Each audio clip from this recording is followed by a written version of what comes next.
Chapter 1. An audacious start against Real Madrid. Take note, time of death, February 2nd, 2022 at 22:22:22. This was the last sound Lin D heard while lying in a hospital bed. Darkness gradually engulfed his consciousness. In the fleeting moment of his life, he felt an overwhelming sense of regret and helplessness. Lin, wake up, we have arrived. A persistent voice jolted him awake as a hand forcefully shook him. Lin D opened his eyes abruptly, his hands half raised, breath coming in rapid gasps, as if he had been submerged underwater for too long. His astonishment, he found himself aboard a bus, surrounded by numerous figures clad in jerseys rising from their seats, while a brown-haired, blue-eyed individual beside him continued to prod him. What on earth is happening? He was bewildered, realizing he had understood the Spanish spoken just moments before. Suddenly, a flood of memories surged into his mind. It was now October 27th, 2009, that he was still Lin D. At the age of 20. He played for Alcorcon, a semi-professional team in the Spanish third division. He served as a defensive midfielder, yet he rarely made it onto the pitch as a substitute, owing to the head coach, Anderl's apparent disdain for him. Why? Perhaps it was simply due to his lack of skill in comparison to players emerging from Spain's prestigious youth academies that TO them. His foundation and growth were utterly insignificant. Or perhaps he had been placed in Alcorcon against his will, a circumstance that he found deeply unsatisfactory. Who could say? Yet, curiously, aside from this memory of playing and living in Spain, there was nothing else. No relatives, no family, no past information. It felt as though someone had intentionally erased those aspects of his life. The one fortunate thing was that he was still Chinese, still remarkably handsome, and possessed a strong, muscular physique. In his previous life, he had dedicated himself solely to training and playing in the Chinese Super League, entrusting everything to his agent. However, due to his agent's failure to operate effectively, he had twice missed out on being selected for the national team, even though he had been one of the best midfielders in the league at that time. Now he had a chance to start anew, returning to 2009, a time brimming with superstars. The era of the rivalry between Messi and Cristiano Ronaldo had begun. In 2009, a seismic shift occurred in the football world. Real Madrid boldly acquired the Premier League's finest. Cristiano Ronaldo, Syria's best, CAC, and League One's top player, Benzema. They were tantalizingly close to signing Bundesliga's leading figure, Ribery, and also secured prominent players like Alonso, Albiol, and Granero, while offloading Robin, Huntelaar, Sneijder, Hines, and Saviola, an unprecedented operation that sent shockwaves through the football community. If he could leverage his years of experience across two lives to break into La Liga, he would compete alongside those once seemingly unattainable icons. As for the national team, when Lin D stepped off the bus, his fists clenched tightly. This time, he would seize his destiny firmly in his own hands. Meanwhile, in the team's locker room, Andrew was speaking to his assistant. That fool, Cristiano Ronaldo, if it weren't for him, I wouldn't have to let this young man play. Assistant coach Roby sighed, aware of Anderl's disdain for Lin, yet feeling powerless. That fool is already on the roster, let him leave during the winter break. I also consulted the doctor. Our defensive midfielder, Ruben, has a thigh muscle strain and will need at least 7 days. We need time. Linda's potential is actually quite decent. I appreciate your kindness, Roby, but I simply do not like him. Forget in 2 days, he will be gone anyway. Besides, this match should draw some attention. Let the Chinese see how inadequate their player truly is. Gazing at the Santo Domingo Stadium before him, he felt an overwhelming sense of nostalgia. Professional football. Lin D had returned. Yet, as his gaze shifted, a shocking scene unfolded. Not far away, a bus slowly approached, emblazoned with a crest he could hardly fathom. Real Madrid Football Club. How could a semi-professional team like Alcorcon possibly face off against Real Madrid? Lin, stop dawdling. Don't keep the boss waiting. You know his temperament. Borja Vigora, passing by, nudged him and reminded him. Was his first match after rebirth to be against the Titans of football? A semi-professional team from the third division versus the La Liga giants? Is this really our opponent today? Lin D could hardly believe his eyes. Isn't it magnificent? I almost want to ask them for autographs. Today is our home game, and next, we will be heading to the Bernabeu. Borja appeared ecstatic, his smile suggesting he had joined Real Madrid himself. It seemed the dream of an easy start had vanished, replaced by an immediate confrontation with the formidable foe. Lin D felt a mix of excitement and despair. This was indeed a challenging beginning, akin to begging for scraps in Dongguan. Yet the thrill of competing against top-tier players was exhilarating. However, the one-speak version of himself would be seen as merely mediocre in their eyes. Now, in this 20-year-old body, despite being significantly stronger than in his previous life, his skill level was evidently lacking. Was this not a pure invitation for suffering? As he observed the elite players disembarking from the bus, Lin Di murmured, "It feels like a dream." "Too bad your contract expires in 2 days. Enjoy your last match, Lin." Borja dropped this bombshell as Lin Di, still reeling from the thrill of rebirth, was doused with cold water. What was this? Fate seemed to target the unfortunate. Just as despair threatened to overwhelm him, a voice echoed in Lin Di's mind. Ding. "Congratulations, host. You have activated the midfield guardian system. Completing a series of tasks issued by this system will yield rewards such as attribute points and skill cards. The system, Live's rapid swings between joy and sorrow were exhilaratingly intense. As a reward for the first system activation, a novice gift package has been dispatched. Please activate your personal panel to view." Personal panel? Before he could finish, a luminous screen materialized in his mind, inundated with dense text that took Lin Di a moment to comprehend. Name: Lin Di. Age: 20. Height: 183 centimeters. Weight: 77 kilograms. Skills: passing 55, crossing 55, marking 67, penalty kicking 47, technique 53, corner kicking 55, throw-ins 33, dribbling 61, tackling 67, free kicking 47, shooting 58, stopping 57, heading 57, long shots 60. Mental: defensive positioning 67, work rate 60, concentration 55, decision-making 70, leadership 50, aggression 66, vision 65, teamwork 65, off-ball movement 57, imagination 48, willpower 80, bravery 80, anticipation 60, composure 85. Physical: explosiveness 66, jumping 73, agility 57, stamina 68, balance 75, strength 70, speed 67, constitution 80. Is this system really so professional? Is there a simplified green version?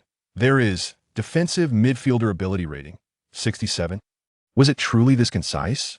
Oh well, from now on, I shall focus solely on my core midfield abilities. After all, with 2 lives behind him, his attributes in willpower, bravery, and composure were exceptionally strong, placing him at a respectable level within La Liga. Other aspects can only be described as barely satisfactory. However, the 20-year-old Lin Di possesses significant potential for improvement. Lin Di adapts swiftly, intending to explore the novice starter pack, for he is to face Real Madrid next.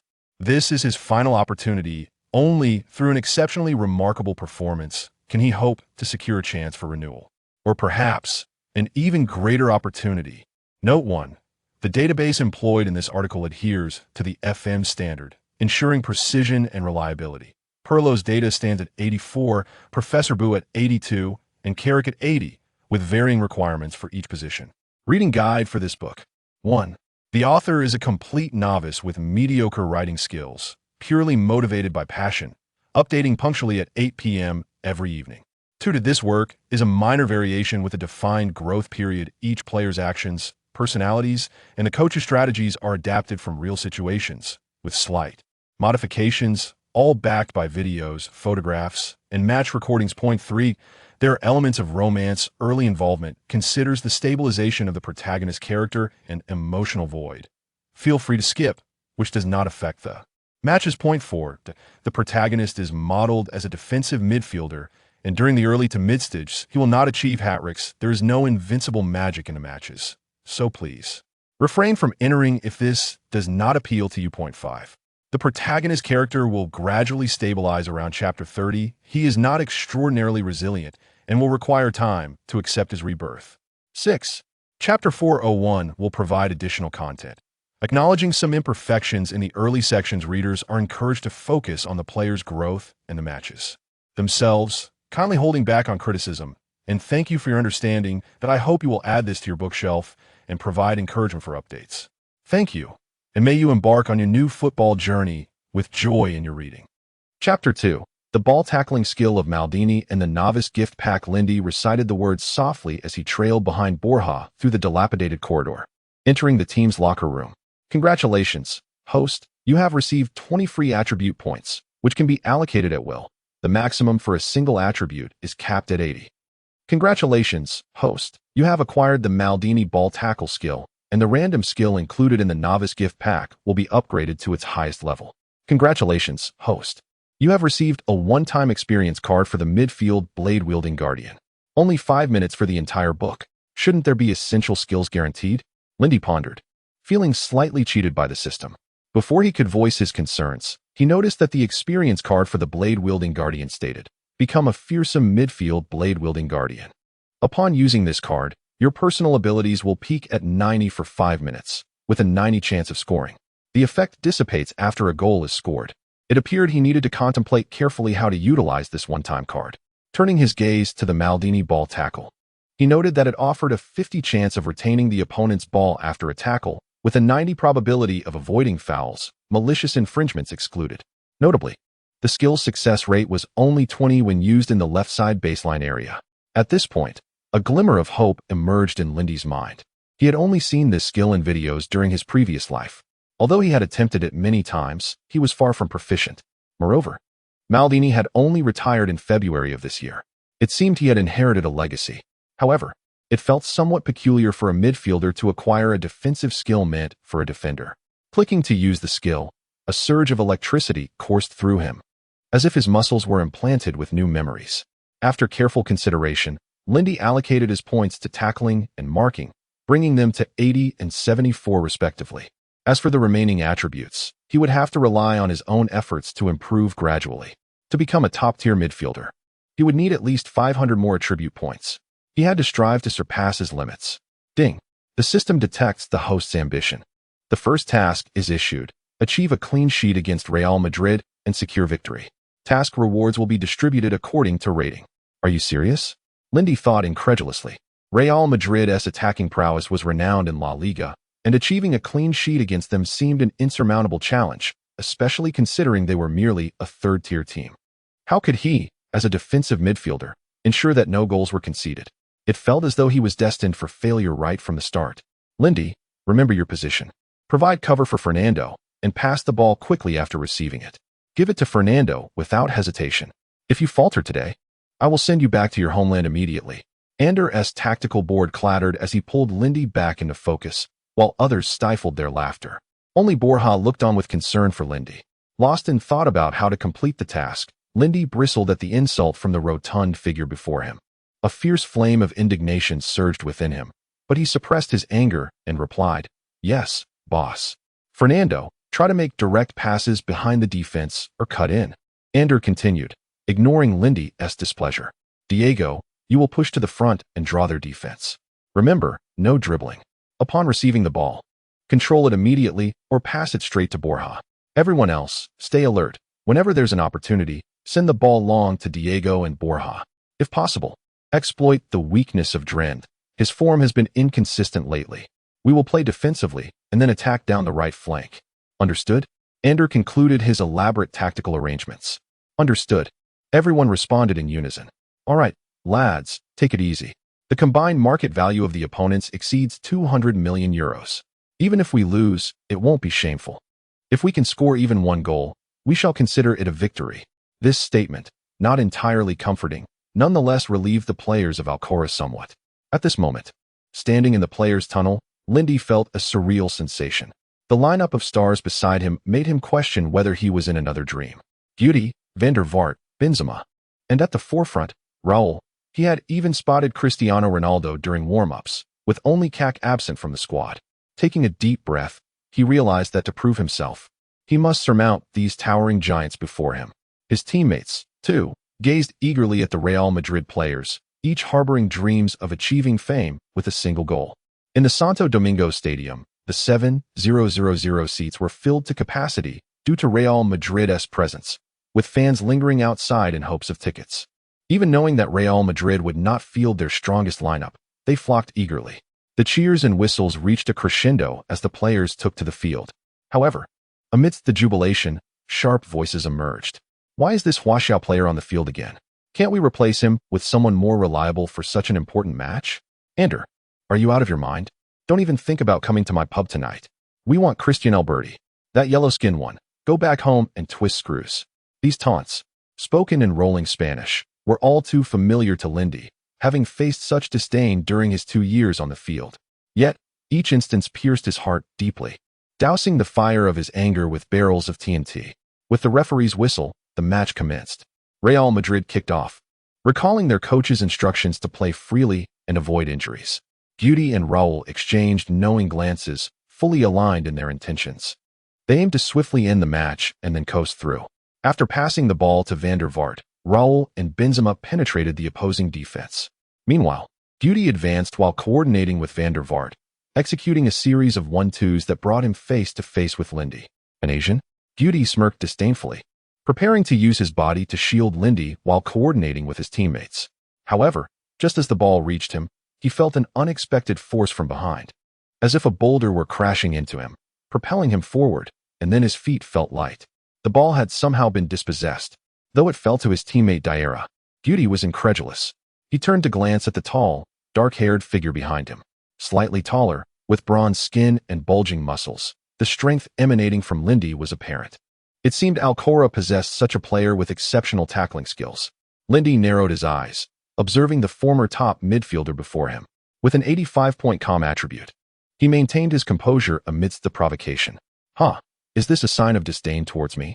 Guti thought, slightly irritated. Although he was already 31, it was not the time for a young, inexperienced Asian to look down upon him. Youngster, you will pay for your arrogance, Guti resolved, determined to teach him a lesson. Guti reached out for the ball, leaning against Lindy. Diarra, seeking an opportunity, pushed the ball towards Guti with his right foot. Guti met the incoming ball with the outside of his right foot, leaning back to obscure Lindy's view. Sensing the pressure behind him, Guti had no intention of resisting. He quickly turned left, intending to perform a feint. The entire motion was seamless, a flash of brilliance that made both the player and the ball vanish from Lindy's sight. In Guti's eyes, although the young man was robust, players of that build often turned as sluggishly as an aircraft carrier. This maneuver had never failed him before. Golden hair danced in the wind as Guti appeared to rediscover the exuberance of his youth. Such a carefree, buoyant sensation was truly delightful. Yet, in the next moment, he felt his body, along with the rejuvenated spirit, being utterly propelled away. The Estadio Olímpico Félix Sánchez erupted with resounding cheers. Woo! Habitually, he rolled twice on the ground, but the whistle never sounded. Only the commanding voice of Van der Vaart pierced through the chaos, urging him to rise and defend. Nearby, Ral witnessed the entire scene, unable to believe his eyes. Was that truly a textbook tackle? An Asian player? Such defensive prowess? When did the art of tackling become so commonplace? It seems anyone, even a player from a lower-tier team, could execute it effortlessly. Lindy, adopting a classic sliding tackle posture, seized the opportunity as the opponent dribbled, intercepting the ball with his preferred foot before the rival could make the next move, successfully bringing it under his control. Should the opponent collide with him in this moment, it would not be deemed a foul. Good heavens, what have I just witnessed? A tackle reminiscent of Maldini's. Is it possible that Maldini's spirit has possessed him? A magnificent interception. Splendid work, Lindy. Alcor. Counterattack. The commentators were swept into a frenzy. Chapter 3. The Barbarians of the East. Limu is a Spanish exchange student. Though reluctant to study abroad, the allure of attending Compton's University in the heart of Madrid, coupled with the proximity to the Royal Madrid club, ultimately compelled this seasoned football enthusiast to yield to his parents' financial persuasion. Despite it being a Tuesday, he decided to skip class and head to Santo Domingo to watch a match. From the moment the players took the field, a figure with dark hair and yellow skin captivated his attention. A player from Huaxiao? A team from the Spanish 3rd Division? Limu was utterly astonished when Lindy intercepted the ball from Guti not once, but twice in succession. He quickly took out his phone to share the moment on a forum, titling the post provocatively, "Huaxiao midfielder single-handedly dominates Guti." Responses flooded in. "You are too humorous. A Huaxiao player dominating Guti? Ha. The poster is naive. This is Real Madrid and Guti we are talking about. Too much wishful thinking. Is this a sci-fi movie? This is like an old cow walking into an air-conditioned room, boasting." The majority dismissed it as mere fantasy, deeming it too far-fetched. Frustrated, Limu activated his camera, determined to capture further evidence. Meanwhile, fans in the stands held their heads in disbelief. Who was this Asian player? Surely, they weren't witnessing a clean tackle on Guti? As excitement surged, all Alcor fans erupted, chanting, "Woo! Alcor attack!"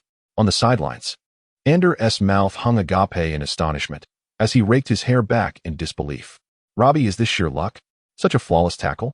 Robbie, the assistant coach, had been observing Lindy's rigorous training daily and had never seen him execute such a move before.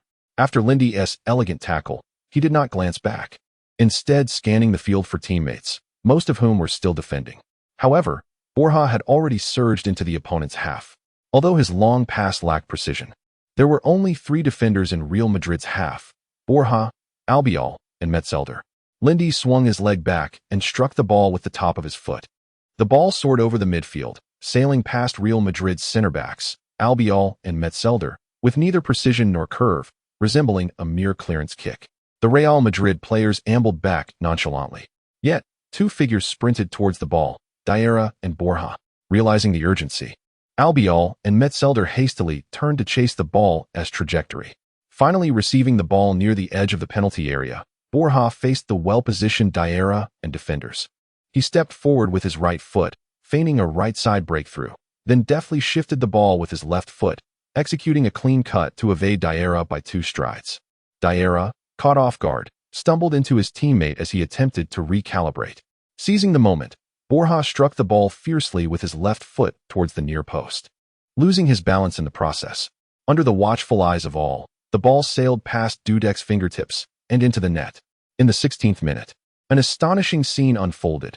Alcor, an obscure team from the Spanish 3rd Division, led 1-0 against one of the giants of La Liga, Real Madrid. The crowd erupted in celebration, with Borja particularly frenzied. Down on the sidelines, Alcor's coach, Andra, was left in disbelief, never having imagined his team could breach the gates of Real Madrid. The commentators' excitement reached a fever pitch as they announced, "Goal! The home team had scored against the Titans of La Liga." A historic moment for the club. Alcor supporters, largely relatives and friends of the players, celebrated wildly, while the bewildered Real Madrid players watched their opponents revel in jubilation, hands on their hips in disbelief. Real Madrid's coach, Pellegrini, had initially aimed to assess the performance of his substitutes, but this unexpected goal ignited his fury. Where did this Eastern player come from? And was Diarra in a stupor? Were the others simply faltering? He angrily kicked a water bottle off the sidelines, yet, feeling insufficiently appeased, he seized the tactical board from his assistant and hurled it away in frustration. As the celebrations subsided and Lindy jogged back towards his half, he remained oblivious to the impending danger. "Look out, Lin!" Borja shouted, noticing an object hurtling towards him. Turning instinctively at the sound, Lindy barely had time to react before a dark figure struck him on the brow, as if struck by a heavy object. Suddenly aware that all eyes were on him, he felt a warm liquid trickling down his face, his vision tinged with red. He touched his cheek, only to discover blood streaming from his brow. Without a second thought, Lindy lifted his shirt to wipe his forehead, but the sweat-soaked fabric aggravated the wound. Blood soaked half of his face, dripping down and staining his yellow jersey. He glared at Pellegrini with fury, as if ready to confront him. His teammates rushed in, demanding accountability from the Real Madrid players. What was this? Intentional harm? The referee swiftly approached Pellegrini, issuing a red card. Whether repercussions would follow remained to be seen, pinning the Spanish Football Association's stance. The audience watched anxiously as Lindy, a rare sight of bloodshed on the field, drew concern for the player's safety above all else. Go, love God. Soon, under the care of the team doctor, Lindy was led off the field for treatment. The bleeding was relentless, and stitches appeared inevitable. Anesthesia would be required. The doctor looked to coach Andra for approval. Andra hesitated. Substituting the sole defensive midfielder so early would disrupt his tactical plans. Before he could dwell further, Lindy interjected, "No anesthesia, please stitch me up quickly." After the earlier incident, the match resumed. The Real Madrid commentator continued to explain the team's recent blunders, criticizing the so-called barbaric fouls committed by the Asian player who had repeatedly intercepted Guti. Yet, when the camera returned to Lindy, viewers were astounded. What was happening? This Eastern barbarian was stitching his wound right there on the sidelines? Only a handful of television stations were covering this inconsequential cup match. Had it not been for Real Madrid, it likely would not have been broadcast at all. The camera zoomed in on Lindy, who was being stitched up at the edge of the field, the lens nearly brushing his face. Viewers could see the stitching needle passing near his brow, while Lindy's expression remained stoic, unwavering in his focus on the unfolding match. Although 3 stitches would have sufficed, he endured 6, determined to prevent the wound from reopening and bleeding further. Coach Andrew regarded him with a complex mix of emotions. The individuals seated before the television were transfixed, gazing at the broadcast with an air of astonishment. This Oriental man had utterly dismantled their preconceived notions. Apart from Bruce and Jack, they had never encountered such a formidable Eastern figure. The commentator's reference to the Eastern barbarian resonated deeply within their hearts. Chapter 4. Never give up at this moment. Limu harbored serious doubts regarding the rugged individual undergoing treatment on the sidelines, questioning whether he was indeed a compatriot from Huaxia. However, the announcer's assertion about Di Lin could not be dismissed. After all, the pronunciation of Korea and the land of cherry blossoms differed significantly. Yet, the current trend was dominated by the Korean wave, showcasing those slender, effeminate, and handsome stars. The sight of Lin Di executing a tackle on Gyuri and the image of him receiving treatment completely shattered Li Mu's preconceived notions about domestic players. He hastily captured this moment and shared it online, but before he could check for responses, he was drawn back into the match. The players of Real Madrid, after a brief moment of confusion, surged towards Alcor's half. Surprisingly, a remarkable understanding emerged among them. They deliberately avoided targeting Lin Di, the barbarian wrapped in bandages, and instead focused their efforts on attacking Alcor's goal. In the 21st minute, Van der Vaart received a pass from Gyuri, prompting Lin Di to charge forward. However, Van der Vaart cleverly pulled back and redirected the ball to the waiting Diarra before swiftly moving towards the right wing. Diarra, without pausing, delivered a pass to the evasive Raul, who unleashed a powerful shot. The goalkeeper, caught off guard, failed to intercept the ball, which thudded against the crossbar and bounced out of play. The spectators erupted in astonished gasps. Raul's form was exceptional today, and the commentator lamented the near miss, expressing that against a team of Alcor's caliber, Real Madrid should at least score 4 goals. In the 25th minute, Real Madrid mounted another assault. There was no flamboyant display of skill. Rather, they executed simple ground passes. Not a single Alcor player, including Lin Di, could even touch the ball. Van der Vaart received a pass from the back line on the wing, skillfully maneuvering past the fullback Bermudez. As Van der Vaart approached the baseline, the latter finally turned to confront him. Without granting any opportunity for a tackle, Van der Vaart reached the edge of the goal line.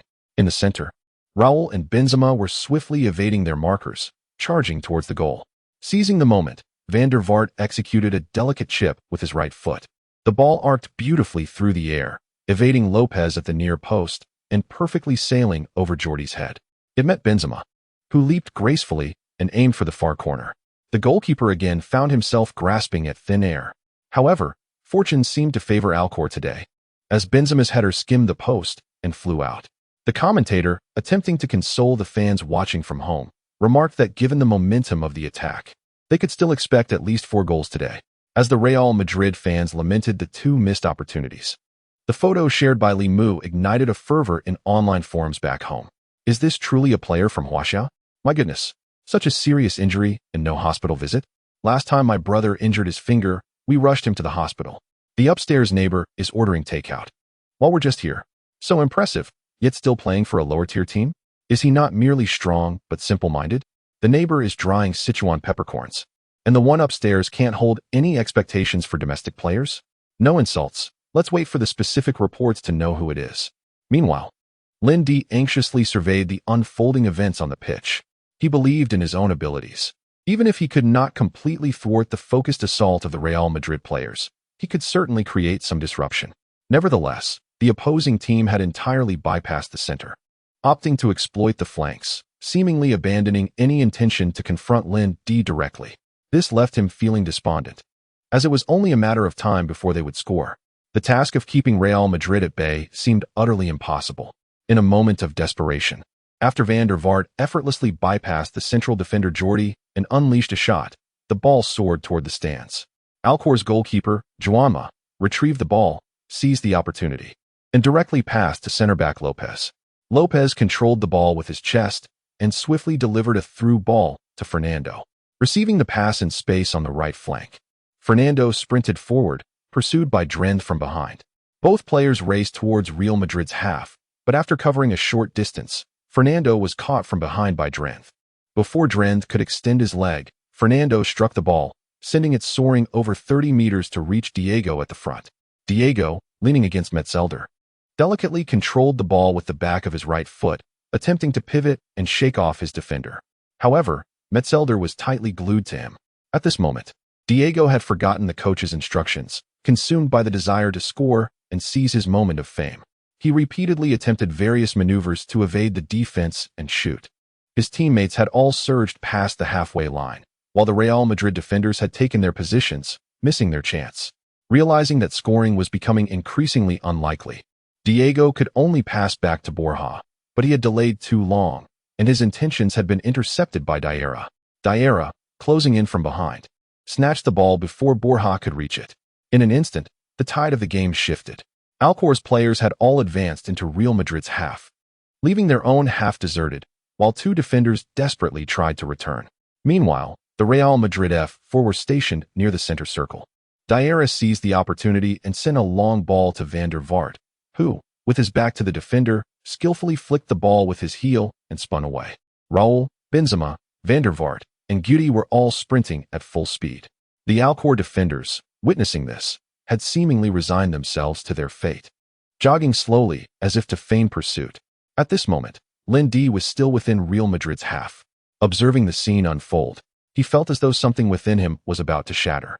Was he truly destined to face failure upon his arrival? He refused to accept it. Was he to surrender from the very beginning? Lindy summoned every ounce of strength and sprinted back toward his half, while his teammates regarded him with a mix of disbelief and admiration. The cacophony of the stadium faded from his ears, leaving only the sound of his breath and heartbeat, accompanied by his inner mantra: "I have nothing left, only the ball. Do not grant me an opportunity. I shall fight with all my might." Wow. An opportunity arises for Real Madrid. A 4-on-0 situation. No, a 4-on-1, as Alcor has one final line of defense. Their goalkeeper, The commentator's voice dripped with malice, audible even through the television screen. All Alcor fans fell silent, while the Real Madrid supporters and neutral fans erupted in joyous cheers. Suddenly, as Lindy raced toward his half, an immense surge of power coursed through him, propelling him forward as if equipped with a V8 engine. 2 seconds later, he surpassed his teammate, the recovering center-back Jordi. 4 seconds later, he was closing in on the trailing Guti. Van der Vaart faced the goalkeeper and deftly passed to Raul, who, with an open goal before him, gently nudged the ball forward, preparing to celebrate. 5 seconds later, he surpassed both Van der Vaart and his own goalkeeper. As Raul turned to celebrate, he was met with thunderous applause, raising his hands in triumph, instinctively preparing to kiss his ring. 6 seconds later, the cheers transformed into gasps of astonishment. The ball was a mere meter from the goal when a flying figure launched himself forward, leaving everything behind. Amidst the roar of the crowd and the astonished gazes of over 7,000 fans, including Van der Vaart, a figure, head wrapped in bandages, surged towards the ball. With a resounding thud, the football was cleared just before crossing the goal line. Yet, Lindy's body collided forcefully with the post. The collective gasp that echoed in the ears of the onlookers transformed, under the relentless determination of that figure, into a resolute proclamation: "You shall not pass." Chapter 5. Even if it is but a fleeting moment, it is still worth it. The arena fell into a profound silence, and after a brief pause, someone stood up to applaud. Soon, one by one, figures rose, and the entire crowd erupted into applause, evidently moved by this indomitable spirit. Or perhaps it was a sign of respect for a player possessing such an unyielding soul. The figure dashing forward resembled a valiant warrior from an ancient Eastern kingdom, traversing vast distances with unwavering resolve. He leaped across nearly half the field, using his mortal frame to valiantly block a divine strike. Even the fans of Real Madrid had to concede that Lindy deserved their applause. Andra watched that frenzied figure, seemingly speaking to himself, contemplating that it was time to prepare a contract, hoping that the Eastern man's modesty would not lead to disdain. At that moment, the Real Madrid commentator's throat seemed constricted, leading to a drawn-out sigh. It was evident that the Eastern player possessed remarkable speed, and Real Madrid had squandered a golden opportunity. After a while, The commentator managed to articulate a sentence. Above in the stands, a man wearing sunglasses stood to applaud, simultaneously committing the name of the Eastern player to memory, D-Lin. Hey, old friend, assist me in investigating a person. It might be a bit tricky. There's an Eastern player named D-Lin in the Madrid region's 3rd division team, Alcala. Rest assured, the reward will not be scant. After sitting down, the man dialed the number. Meanwhile, the video capturing this crucial save was fortuitously recorded by Limu, who subsequently updated his post and pinned it. Is this person a fool? A user, eager to showcase his intelligence, commented under the post, Fuwan. Is this really a Huaxia person? Truly impressive. Another user chimed in. Why is my Real Madrid trailing 0-1? Is the original poster from a photo editing company? Alas, the individual lacked education, resorting to exclamations of disbelief. Isn't this my brother's son? A stunned fan exclaimed, such a remarkable player. Why is he not on the national team? Delete your post quickly. Such an extraordinary player should not be overlooked. The members of Real Madrid were left aghast, their mouths agape at the sight of what should have been a certain goal being thwarted by that figure. Raul, hearing the gasps of disbelief, turned to see the young man sprawled on the ground, shaking his head in astonishment. What a crazy Eastern fellow. The head coach of Real Madrid, Pellegrini, erupted in expletives from the stands. Wang Defa, can someone tell me why? Why is it again this Eastern player? As the coach of Real Madrid, losing to such a team would mar his professional career.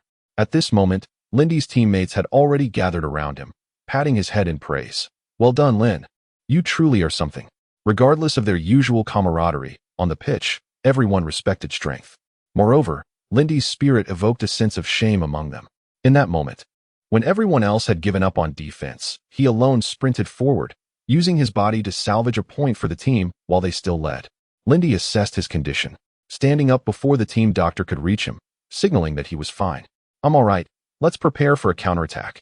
Upon hearing Lindy's words, his teammates instinctively nodded, ready for retaliation. Unbeknownst to them, after Lindy's consecutive interceptions of Guti and the assist to Borja, as well as his solo save, there emerged an unspoken sense of unity with Lindy at the forefront. Only by accomplishing what others cannot will one earn the respect they deserve. Lindy's thoughts were simple. There were 4 minutes left on the countdown of his experience card, and he aimed to score within that time. He desired victory, to shatter Real Madrid's morale prematurely, and to demonstrate to the world, who says Huaxia football is devoid of talent. Even if it is but a fleeting moment, it is still worth it. The dejected expressions of the Real Madrid players fell under Lindy's gaze. During a clearance, Lindy had kicked the ball out of play. Guti threw the throw-in to Benzema, seeking a quick combination. However, Benzema was not in top form today, preoccupied with vying for a starting position against Cristiano Ronaldo, CAC, and Higuain.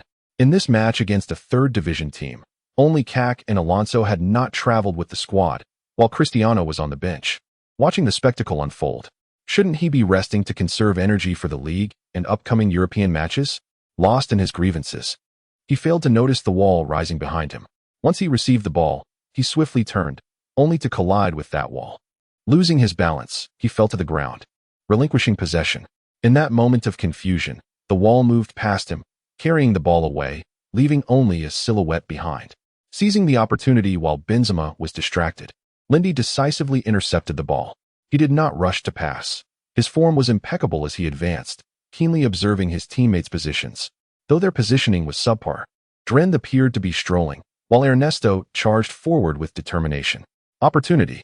Lindy swung his leg vigorously, striking the ball with the outside of his foot, sending it arcing forward.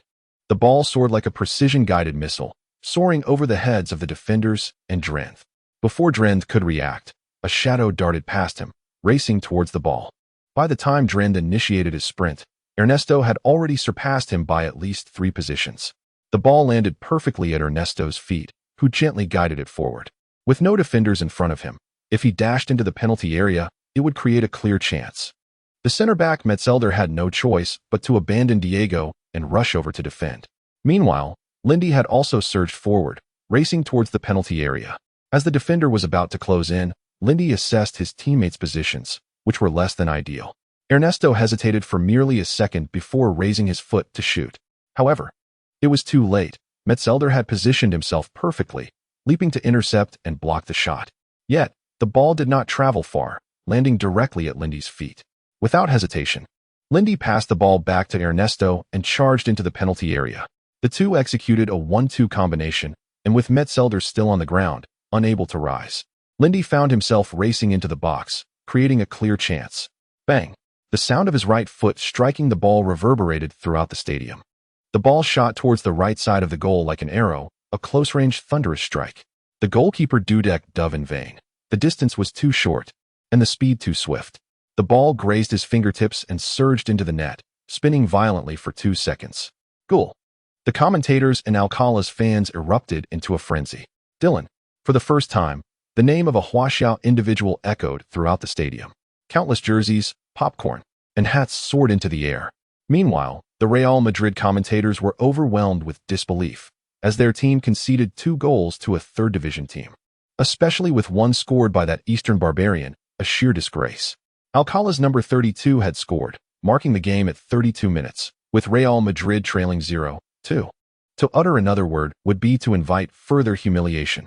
Following the goal, Lindy sprinted towards Alcala's fan section, raising his fist triumphantly. The spectators in the stands, who had previously jeered at Lindy, were now rendered speechless, resorting to applause to conceal their embarrassment. Holy cow! Limu, who was squeezed into the crowd and capturing the scene, found himself at a loss for words. He promptly uploaded the footage to the online forum with the title, Chinese sword-bearing guard breaches Real Madrid's gate. Lindy, who was on the field, was completely unaware that this match, which would determine his future, had caused a massive uproar back in China. Chapter 6. The fall of Cristiano Ronaldo. This season's Real Madrid can undoubtedly be described as embodying ambition and aspiration. The substantial transfer expenditure has invigorated both the footballing world and capital markets. They have invested over €261 million to reconstruct their squad, with the value of the players following them to the Santiago Bernabéu surpassing €200 million. Among the most significant expenditures were the acquisition of the youthful 24-year-old Cristiano Ronaldo from Manchester United, which cost them a staggering €94 million, nearly equivalent to the combined worth of Kaká and Benzema. The 27-year-old Kaká, recognized as one of the world's premier attacking midfielders, was brought in for €65 million, a sum that AC Milan could not refuse. In contrast, the 21-year-old Benzema was seen more as a long-term investment, a potential successor to RAL, and thus his valuation was set at €35 million, a figure that Lyon and Liverpool would likely accept. Furthermore, the 23-year-old defender Albiol was signed from Valencia for €15 million. With the departures of Robin, Sneijder, Huntelaar, Negrito, and 14 others, it was akin to a complete team overhaul. Having a plethora of star players competing on the same stage is reminiscent of celebrities performing together, each vying for the limelight. The atmosphere is charged with rivalry, akin to a newlywed woman surveying other females in her husband's company, viewing them as potential threats. Coach Pellegrini found it challenging to manage these prodigious talents. Only the later arrivals, the enigmatic Mourinho and the venerable Zidane, could exert some influence over the locker room's dynamics. The initial harmony was merely a facade, as tensions had yet to surface. Even RAL's words seemed to carry more weight within the dressing room. On the field, the situation was such that the players of Real Madrid turned their scrutiny towards Diarra and Drenth, as if the responsibility for their predicament lay solely with them. Identifying a scapegoat brought a collective sigh of relief. After all, it was merely a King's Cup match, and they were indifferent to the outcome. Soon enough, the first half concluded with the referee's whistle, and both teams retreated to their respective locker rooms. The players and coaching staff of Alcorcón were exuberant, having astonishingly taken a 2-0 lead against Real Madrid on their home turf, something they had never dared to imagine. In Coach Anderl's original strategy, they had braced themselves for conceding over 5 goals, hoping merely to score once through a counterattack. Much like the national team's goal of merely scoring in the World Cup, the flawless first half left him with little further demands for his players. The only disappointment was the extraordinary performance of the Eastern player, Lindy, who had not set foot on the pitch for 3 months prior. Yet today, his display was a resounding rebuke to Anderl and the spectators alike. Helplessly, he realized he could not expect more from the young man. In the locker room, everyone was animatedly discussing the first half, except for Lindy, who sat alone in a corner. With just 45 minutes remaining, he understood that if they could hold on for that duration, he would fulfill his mission. He believed that today's performance might earn him further opportunities to play. As the chance had yet to present itself, Everything remained uncertain, much like SCHR Dinger's cat. One could never know the outcome until the box was opened. On the other side, Coach Pellegrini was seething with rage. This group of loafers, if they were to flop, he would have a difficult time facing the repercussions. The biting Spanish media and the derision from fans would be enough to compel the president to confront him personally. Not to mention the self-absorbed stars huddled in their cliques. Cristiano, warm up for the second half. Benzema, take a breather. To persuade the players to accept his personnel adjustments, he had to provide ample excuses and justifications. Indeed, the role of a head coach could be quite stifling.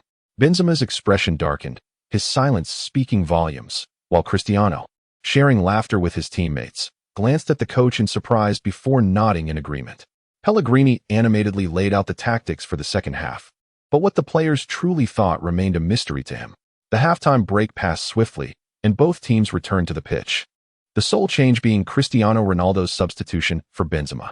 The original dual striker formation had transformed into a solitary forward, with Ronaldo roaming the right flank. This peculiar arrangement indicated Pellegrini's diminishing control over the locker room. The fans buzzed with excitement. The score had become irrelevant. The 24-year-old Ronaldo was the most valuable player on the field. The total worth of the players on the pitch for Real Madrid had exceeded 300 million euros.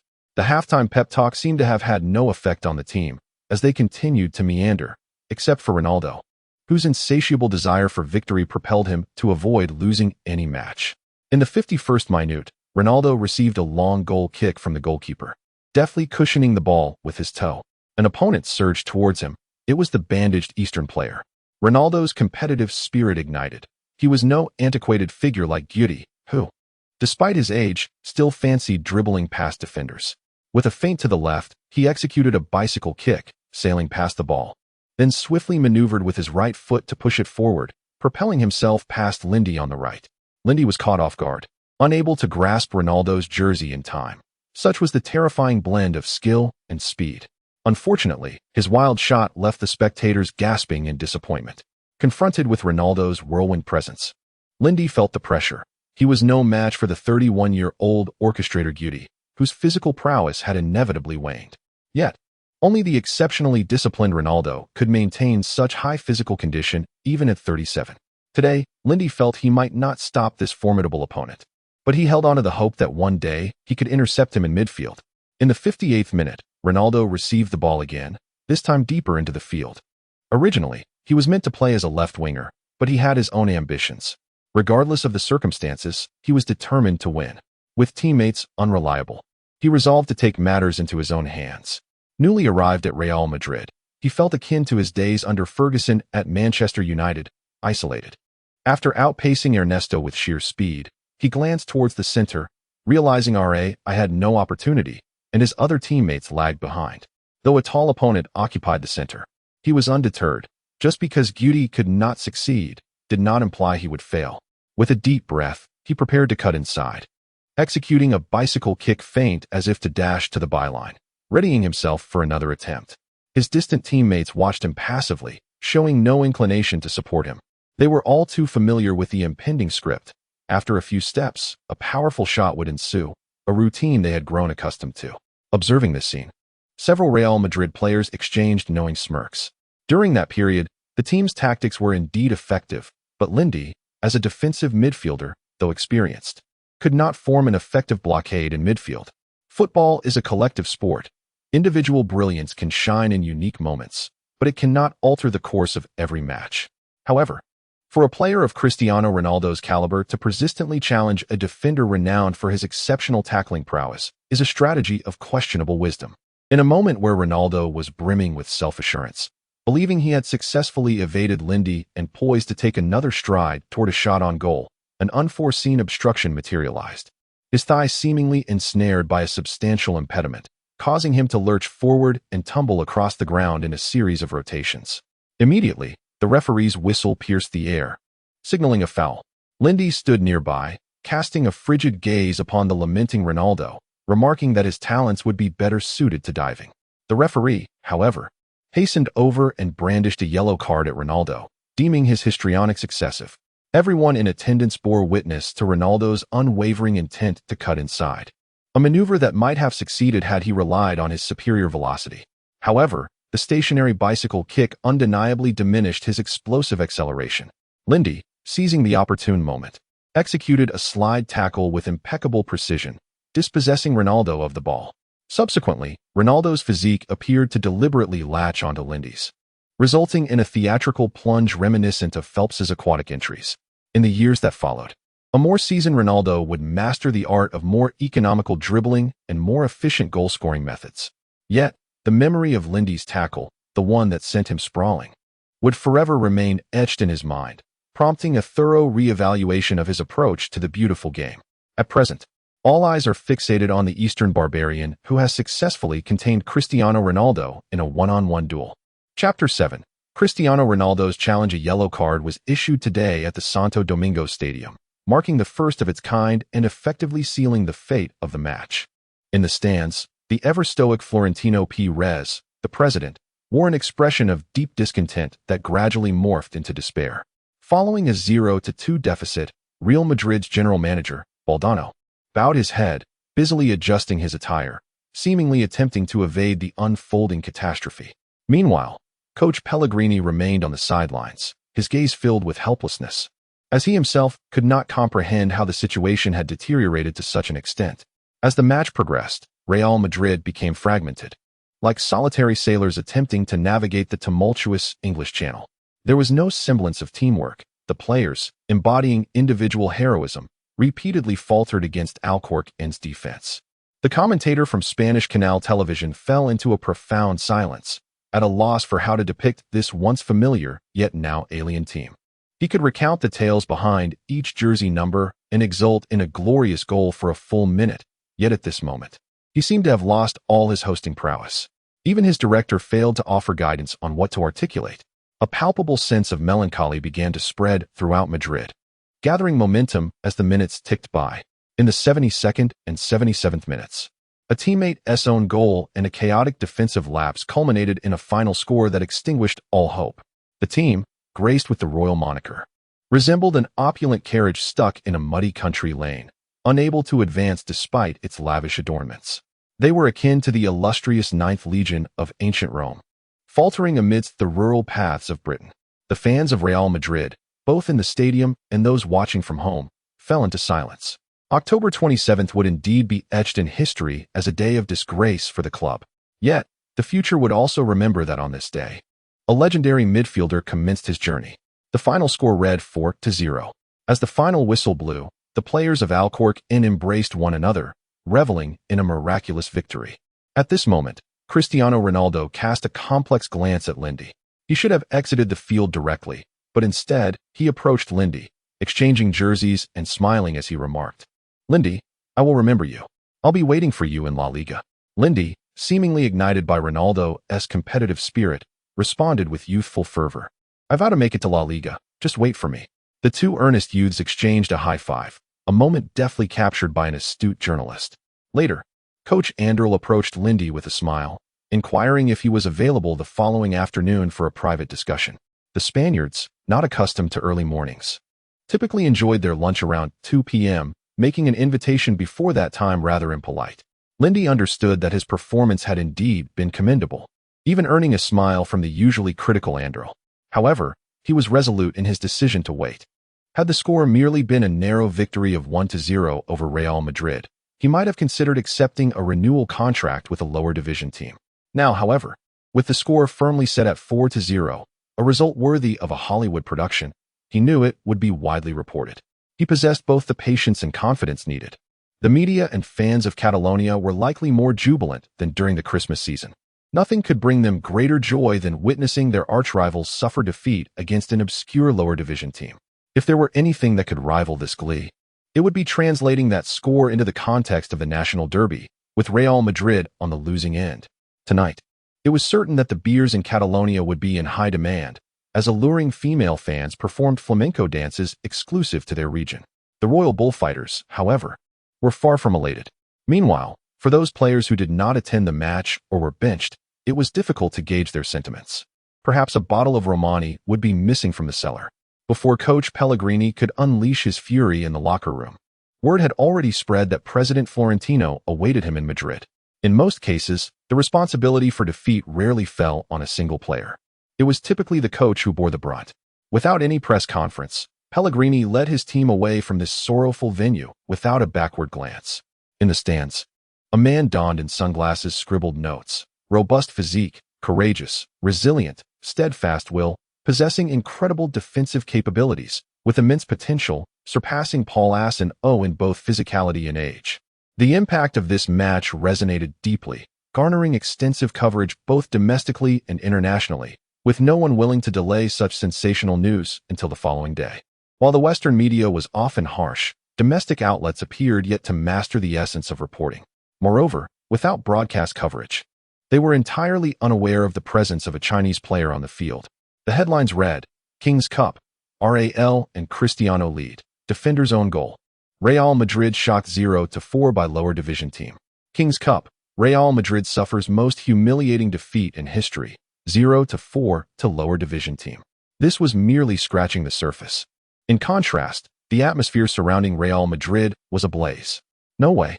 It's true, this Lin D, or whatever his name is.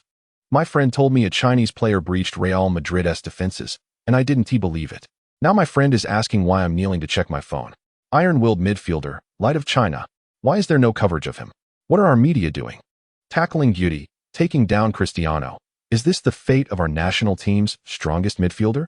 The naysayers were merely fair-weather fans, as Real Madrid had been battling relentlessly, their stamina and form at an all-time low. The King's Cup was, after all, a competition they had seemingly abandoned, so conceding a few extra goals was not unexpected. Real Madrid's budget for this season soared to an astonishing $422 million, while Alcorcón stood at a mere $1.2 million, less than $1,352 of Madrid's. How careless could one be to lose by 4 goals? I no longer care for Real Madrid. From today onward, wherever Lindy goes, I shall follow as a fan. Can someone tell me how to translate AD Alcorcón? Meanwhile, the entire Western media erupted in fervor. Real Madrid, valued at over $300 million, suffers a humiliating 0-4 defeat to a team worth $1 million. Cristiano Ronaldo was single-handedly marked by a Chinese player at Santo Domingo. A disgraceful defeat. Real Madrid utterly bested by Alcorcón. Alcorcón humiliates Real Madrid. Real Madrid becomes a laughingstock in history. While media reports could be disregarded by some, the influx of journalists the following day posed a formidable challenge for the president, general manager, and coaches of Real Madrid. They had the night to concoct a strategy. Or would they simply play the scapegoat? In the post-match interviews, a reporter approached Cristiano Ronaldo, inquiring about the exchange of high-fives with Lindy. Ronaldo replied with a faint smile. Lindy and I made a pact. When we meet again, I will surely defeat him. Of course, that is if he makes it to La Liga. Chapter 8. He's worth $10 million tonight. Madrid is destined to be sleepless. Some supporters have already begun inundating the club's hotline with calls, while others are organizing protests, demanding the coach's dismissal. However, Madrid is home to more than just Real Madrid and Alcorcón. There's also Atletico Madrid. Their scout, Rafael Juanes, has submitted a match report on their crosstown rivals. Usually, such reports would be placed on head coach Quique Flores' desk the following day. However, today, Rafael proactively called Quique, urging him to review the report immediately, emphasizing its critical importance. Thus, Quique Flores, who was relaxing at home, was summoned to the office. Real Madrid lost 0-4 to a team from the Segunda División B. I've heard of them. They're also from Madrid, somewhere in the southwest, I believe. Quique Flores appeared perplexed. If it were merely a defeat of their crosstown rivals, he could have simply enjoyed a glass of wine at home. There seemed to be no need to rush over. Quique Flores, with a full beard, looked at Rafael, seemingly awaiting an explanation. Real Madrid's defeat is a positive thing. But there's even better news. Rafael spoke as he retrieved a video he had purchased for 1,000 at the game and began playing it. Chinese, Lin D, 20 years old, the midfielder. Listen to me first. I understand you're new to the team and have much to handle, but as the team's scout, I must solemnly tell you that my recommendation is based purely on my decades of experience, without any personal bias. This Lin D is the defensive midfielder backup that Atletico currently needs. Ral Garca has significant registration issues, and Paulo Asen O is aging and limited in ability. Lin D's future will undoubtedly surpass him, and I'm confident in that assessment. Most crucially, we only have one defensive midfielder right now, and Lindy's contract expires in 2 days. We don't need to wait for that wretched winter break. We can sign him for free. Yes, Queek, he's free. Raphael stared intently into head coach Queek Flores' eyes, hoping to see some expression of delight. But only the word free seemed to resonate with him. Now, I'd like you to spend 10 minutes watching this match. I've noted the key moments. Raphael then fast-forwarded through the game. From Lindy's consecutive ball recoveries from Gudi's feet, long pass assists leading to goals, a stunning goal from long distance, an injury requiring trackside stitches, an impressive solo effort to save the day, to single-handedly defending against Cristiano Ronaldo, every highlight was included. After watching the video, Queek Flores pondered briefly before raising a few concerns. All right, Raphael, I admit this Easterner has some talent. However, his defensive positioning is poor, his off-the-ball movement is lacking. His anticipation of loose balls is inadequate, and he barely wins any headers in midfield, despite his height. And that first instance where he was outmaneuvered by Ronaldo showed a lack of agility. As if reciting a list, he enumerated Lindy's shortcomings one by one. Raphael listened with a furrowed brow, knowing that Queek's words carried a deeper meaning. Okay, he's free, I understand. He's 20, with significant potential. Indeed, he will surpass Paulo Asson in the future. So let's sign him. However, before signing, I need to test him further. Let's arrange for him to come for a trial next week. As expected, Queek acted like a seasoned businessman, shrewdly calculating everything. Upon hearing about the trial, Raphael became restless. Observing Queek's composed demeanor, he felt that the new head coach was questioning his judgment as a scout, which displeased him greatly. Queek, trials are only arranged when the coaching staff doesn't trust a player. It's an insult to a professional player. You're putting him in the same category as those players from the Chinese Super League. As if anticipating the remark, Queek immediately responded with a smile. Don't worry, Raphael. Since he's Chinese, he should be accustomed to trials in Europe. I believe he won't pass up such a great opportunity. After all, you know how many Chinese players come for trials at their own expense every year. The words left Raphael speechless, even somewhat convincing him. He could only shake his head. All right, you're the head coach. You decide. I'll call him now, hoping he hasn't renewed his contract yet. Queek suddenly dropped his smile and patted Raphael's shoulder earnestly. Those were just excuses. I have no prejudice against Easterners, but I've only been here for a few days. And to champion the signing of a Chinese player would put a lot of pressure on me. There will be dissenting opinions within the team. I need him to win over the Atletico Madrid club himself, whether it's the president or the players. This is beneficial for him, and I believe he can do it. Raphael began to reassess the man before him. Beneath the rugged exterior lay such cunning tactics. It seemed he had played the fool. At the Alcorcón club, located 5 kilometers southwest of Madrid city center, head coach Ander and assistant coach Robbie were discussing what kind of contract to offer Lindy. Currently, the highest salary in the team belongs to forward Borja, with a weekly wage of 100. Others earn between 600 and 200. The entire year's budget is only 2 million, and that includes season tickets, Copa del Rey, and Segunda División NB prize money. Of course, don't underestimate 100 a week.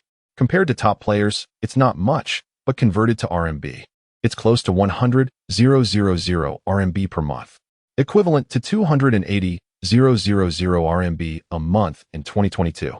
So it's not low, right? Ander pondered for a long time, seemingly making a significant decision. 3,000 a week. I believe he's never seen such a fortune. I just asked a friend in Madrid.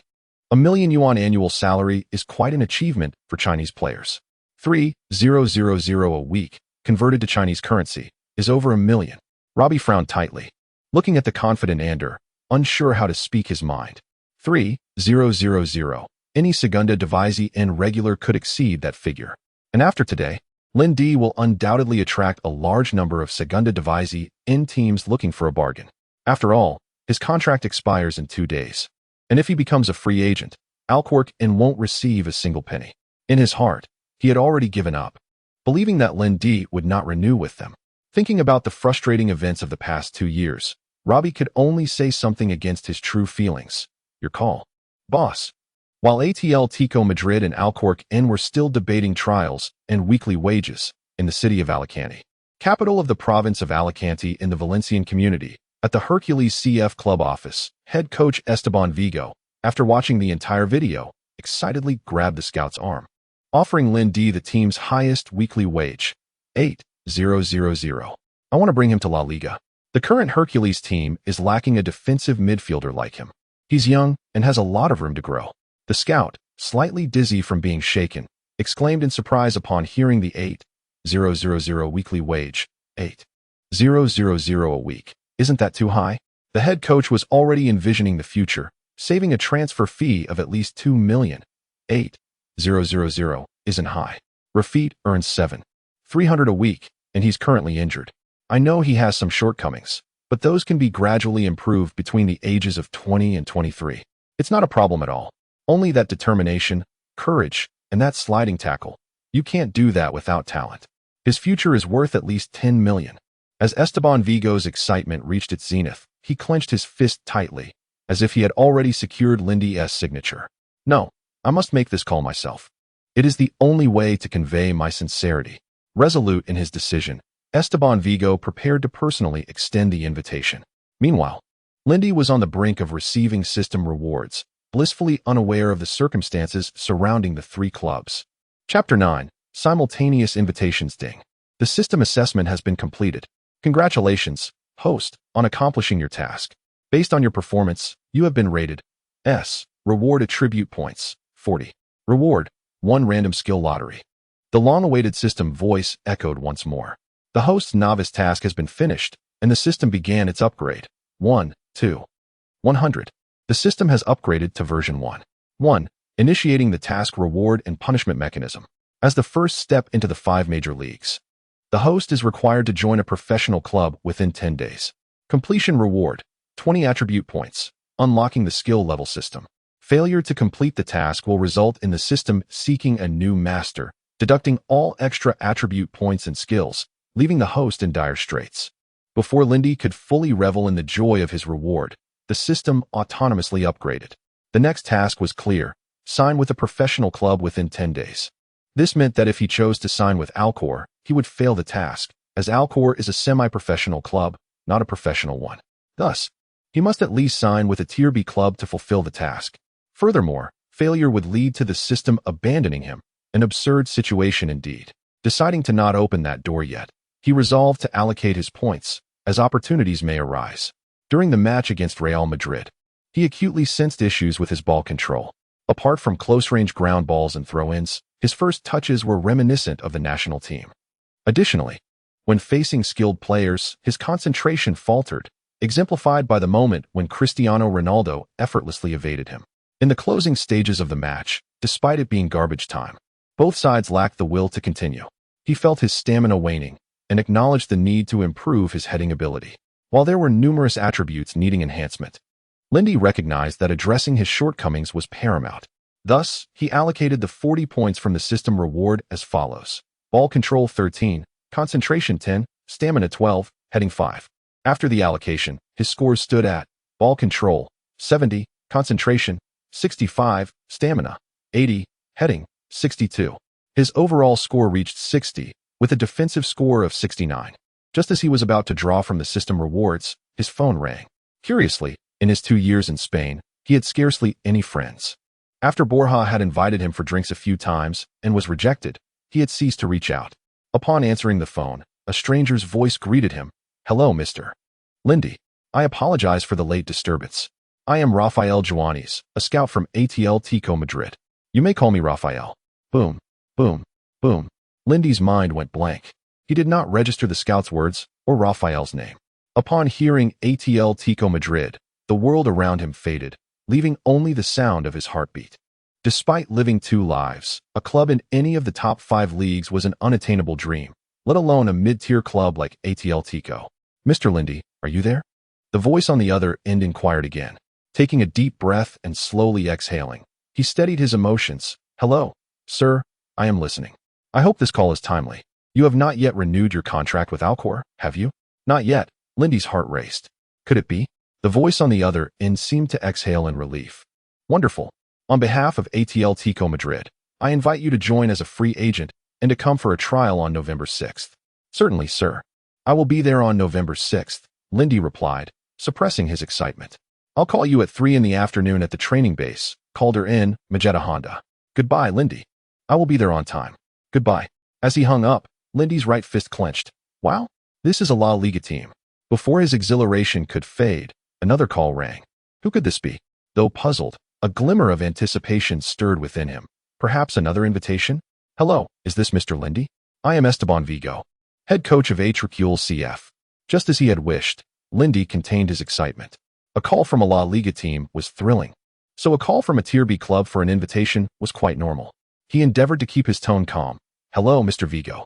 It is a pleasure to receive your call. Esteban Vigo was taken aback by Lindy's composed demeanor, lacking any hint of excitement, merely polite formalities. Haha. I represent Real CF and formally extend an invitation for you to join our club. If convenient, we can discuss the details in person. Realizing this was a formal invitation, Lindy recognized that his earlier excitement may have been premature. The invitation from Atletico Madrid was for a trial, not a formal joining, which held significant implications. If he failed the trial, he risked missing out on opportunities with other clubs. Would he have to join this Tier B team? Regardless, he could not refuse at this moment. It is an honor to be recognized by you. However, I need a few days to handle matters with Alcor. Perhaps we could meet in 4 days? Esteban Vigo glanced at his assistant, sensing that other clubs might be moving quickly. However, he remained confident. Real CF was currently ranked in the top 3 of Tier B, with a strong chance of promotion to La Liga. Who could resist the chance to be a starting player? Understood. Let's meet on November 2nd. Very well, we shall meet then, Mr. Vigo. After hanging up, Lindy found himself in a dilemma. He did not suffer from decision-making anxiety, but now he was genuinely troubled. One was an invitation for a trial with a La Liga team, the other a joining invitation from a Tier B club. One outcome was uncertain, the other clear. Yet, the timing did not allow him to explore alternatives. The conundrum had arisen. Chapter 10. Your Prejudice. I Shall Not Endure. October 28, 2009, Spain, headquarters of Marca. Reporter Qin Luoyun clutched the freshly penned article, ready to submit it for the editor's review. Her delicate visage was marred by heavy dark circles, a clear indication of her restless night. Having spent 2 years in Spain, this was her first instance of sacrificing sleep for a football piece. While her peers had swiftly dispatched reports on the previous day's crucial news, the humiliating defeat of Real Madrid, she alone returned home, the light in her study illuminating the entire night. With utmost professionalism, she conducted an in-depth analysis of Real Madrid's grueling schedule over the past month, meticulously evaluating each player's performance. She even delved into various locker room rumors, pre-match gossip about the players, and the coach's tactical arrangements. It was a comprehensive piece, yet a portion of it was devoted to Lin Di, the Huaxia player, who was unjustly blamed for the team's disgraceful loss. The editor, reclining with one leg crossed over the other, regarded Qin Luoyun with a smile. Wow. Are you serious? What reader today wishes to engage with such monotonous data analysis? He adjusted his glasses and continued. Locker room gossip and the scandalous antics of star players can stay, but who cares about that relegation team and some Huaxia player, right? At this, Qin Luoyun felt an overwhelming surge of frustration. This was the crux of the issue. Removing it would reduce her work to mere sensationalism. Indeed. But isn't that what the audience craves? Riding the wave of Real Madrid's loss could be advantageous, she retorted. The editor rose and moved behind her, gently pressing her shoulders to encourage her to sit. I understand your inclination to assist a fellow Huaxia, but it must be grounded in respect for the facts. He continued to hold her in place, whispering, what is journalism? It's about newspaper sales. We are not CNS or the Lancet. Let the dull data be damned. Along with any personal sentiment. Do you comprehend, dear Qin? Realization dawned upon her. This was no longer the Marca she once knew. Beyond the pursuit of fame and fortune, there lay a palpable distrust of Huaxia individuals. Forcing a gracious smile, she replied, Understood, editor. I shall make the necessary revisions. With that, Qin Luoyun exited, her emotions teetering on the brink of explosion. The more she contemplated her retreat, the more infuriated she became. Patience seemed a bitter loss. Recalling her former mentor back home, she seized her phone. Ligu, it's me, Luoyun. I have a report. Lin Di had risen early, a habit ingrained by his biological clock. After breakfast, he made his way to the gym, the clock barely striking 7:30. The club's elder, Picasso, had grown accustomed to this routine. For 2 years, this young man had risen at the same hour. The morning swiftly passed, and upon exiting the gym, he found Coach Andel waiting for him. Good afternoon, Chief. Lin Di greeted, sensing Andel's palpable eagerness. Oh, dear Lin, do you have a moment to converse? Andal forced a smile, suppressing his irritation. Of course, Chief. Shall we head to your office? In Andal's office, Lin D noted assistant coach Roby present, a document in hand and a knowing smile on his face. Lin, you performed admirably in yesterday's match. The club wishes to offer you another opportunity. Andal intended to flatter, but was interrupted by Lin D. The man before him had never treated Lin D so amiably in the past 2 years. This was an unprecedented first, and Lin D found it somewhat amusing. I apologize, Chief, but I do not intend to renew my contract. What? You said what? Not renewing? Andal had hoped to discuss future terms, but Lin D's swift refusal caught him off guard. Lin D gazed at Andal calmly, choosing silence. I must have misheard, Lin. We are discussing the renewal you have long awaited. We intend to offer you the highest salary in the team, 3,000 euros, equivalent to 1 million Huaxia yuan. How does that sound? The club is making a significant investment. Andal's smile grew increasingly awkward, his tone more urgent, bewildered by Lin D's placid demeanor. After yesterday's match, fans and club officials alike had embraced Lin D. It would be a grave mistake to let him slip away as a free agent. Andal's position as coach would be precarious should that occur. Roby, feeling the pressure, spoke up. As you see, Lin. The current highest salary in the team is Borja S2, 100 euros. We are a small club, and offering 3,000 euros per week is already a standard for a B-League team. I hope you will consider this carefully. Roby's words rang hollow, sounding more like a formality, emphasizing the club's modest stature as if to remind Lin D. Meanwhile, Andal remained hopeful, believing most Huaxiao individuals were primarily swayed by monetary incentives. Lin D found amusement in their demeanor, sensing an implication that they would not let him leave without signing. He recalled just 2 weeks prior. He had been in this very office, pleading with Andal for another chance. What had come of it? Andal had merely remained silent, relishing Lin D's display of desperation for nearly half an hour, as if Lin D's supplications offered him immense satisfaction. How the tides had turned. With that, Lin D stood, donning an innocent smile and a look of sincerity. Thank you both for your nurturing support, but our contract expires tomorrow. I believe it's time for me to pack my things. He turned and departed, disregarding Andal's now ashen face, and politely closed the door behind him.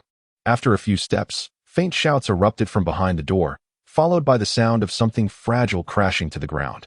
Over the past 2 years, whenever Andal was in a foul mood, Lin D became his target, publicly berated until he was left humiliated. The visage of Andal's enraged and derisive expression remained etched in his memory. Countless times Lin D had contemplated walking away, yet he had gritted his teeth and endured. Before leaving, he understood the environment back home. Breaking free from all constraints had brought him to Spain. He vowed never to return to that suffocating existence. This was his oath, and it remained Lin D's unwavering promise. Chapter 11. The Veiled Light in a Lifetime. One may traverse many places, yet the number of places one can return to is scarce. Thus, those places that welcome a return become exceedingly precious, such as one's homeland. There exists another realm of return, a realm of haunting memories, Alcor. Lin D resolutely declined, dashing Andal's hopes for a contract renewal. Andal, visibly irate, shattered everything within reach on the table before Roby. This insatiable Eastern man, how could he dare to refuse me? His flushed face was a canvas of rage. His hands clawed in the air, while Roby could only sigh in resignation. If Lin D's contract wasn't secured, Andal's career could very well be at stake, as the wrath of fans and the chairman would surely engulf him. The heroes who faced Real Madrid, though their team's name was often overlooked by mainstream media, were merely labeled as a third-tier club. However, in the small town of Alcor, a significant portion of income stemmed from the fan season ticket sales. These loyal supporters, if collectively dissatisfied with the head coach, could swiftly jeopardize his position, regardless of the chairman's authority. Suddenly, the irate Andal regained his composure and turned to Roby, inquiring whether reporters were due to arrive. This afternoon, Marca, Sport, and several other media outlets were indeed scheduled to visit. Roby pulled out his notebook, revealing a list of various media, among which one name stood out, Lian Qian, seemingly a name of Chinese origin. Andal grasped Roby's arms, his eyes brimming with expectation. Can I trust you, Roby? Roby, bewildered by this sudden gesture, was unsure of Andal's intentions, yet he managed a strained smile. Of course, we are partners. Listen to me. In the bustling financial center of Magic City, A hurried middle-aged man clutched a copy of a fax as he navigated through the crowded office area, bursting into the innermost office. Lao Gao, we have breaking news from Madrid, completely reliable. Take a look. The man's excitement was palpable, leaving Lao Gao, seated behind the desk, thoroughly perplexed. It had been years since he had witnessed such enthusiasm, save for the World Cup run in 2002. As he received the copy, a figure of a Chinese individual leapt into view, accompanied by a team doctor holding a suture needle, the backdrop showcasing a Real Madrid match. Lowly, is this photo authentic? Is it one of our compatriots or another Asian? His pulse raced, nearing 140. He was Gao Yu, the European editor for China's largest football media outlet, Football Daily, purely fictional. Please remove, if infringing. It had been ages since they reported on overseas players. Most merely ventured abroad briefly, returning home to sell their experiences. Apart from the top 5 leagues, the Champions League, and the European Championship, they seldom dispatched reporters for on-site coverage due to the exorbitant costs. Yet now, a Chinese individual had appeared on the pitch against Real Madrid, and the accompanying article meticulously analyzed the match. For a Chinese person well-versed in mathematics, the analysis seemed thoroughly professional and genuine. The informant was highly reliable. They had known each other for years, and her diligence was unwavering. Lowly reminisced about the youthful face from years past, the one who had delved into rural interviews. Wasn't there a buzz online yesterday about the first person from China? Gao Yu recalled something and swiftly opened his computer to search. Online forums were abuzz with analyses and discussions about the match, particularly the photo of the Chinese player, which was being shared widely. He could no longer remain seated. Immediately directing edits for the European edition's front page and preparing to call the higher-ups. It had been years since the 2002 cohort departed, only to return in shame. Post 2008. There had been no coverage of overseas players. That very evening, 2 starkly contrasting narratives emerged from Eastern and Western media, both still unaware of the full circumstances. Major Spanish media outlets, including Marca, reported on the incident. It seemed a wave of correctness swept through, as even other media joined the fray. Greedy Chinese player rejects 10,000 weekly salary, demands 30,000. Poverty breeds avarice. The Chinese player demands triple the contract amount, 30,000 weekly. A petty individual rises. The Chinese player Dylan aims to join Real Madrid. Betrayal. The Chinese player Dylan declines a 10,000 weekly contract with his current team.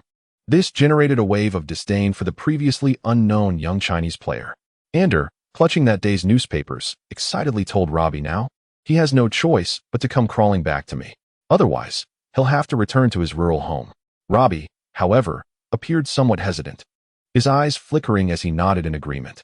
Meanwhile, chaos erupted online and offline in China.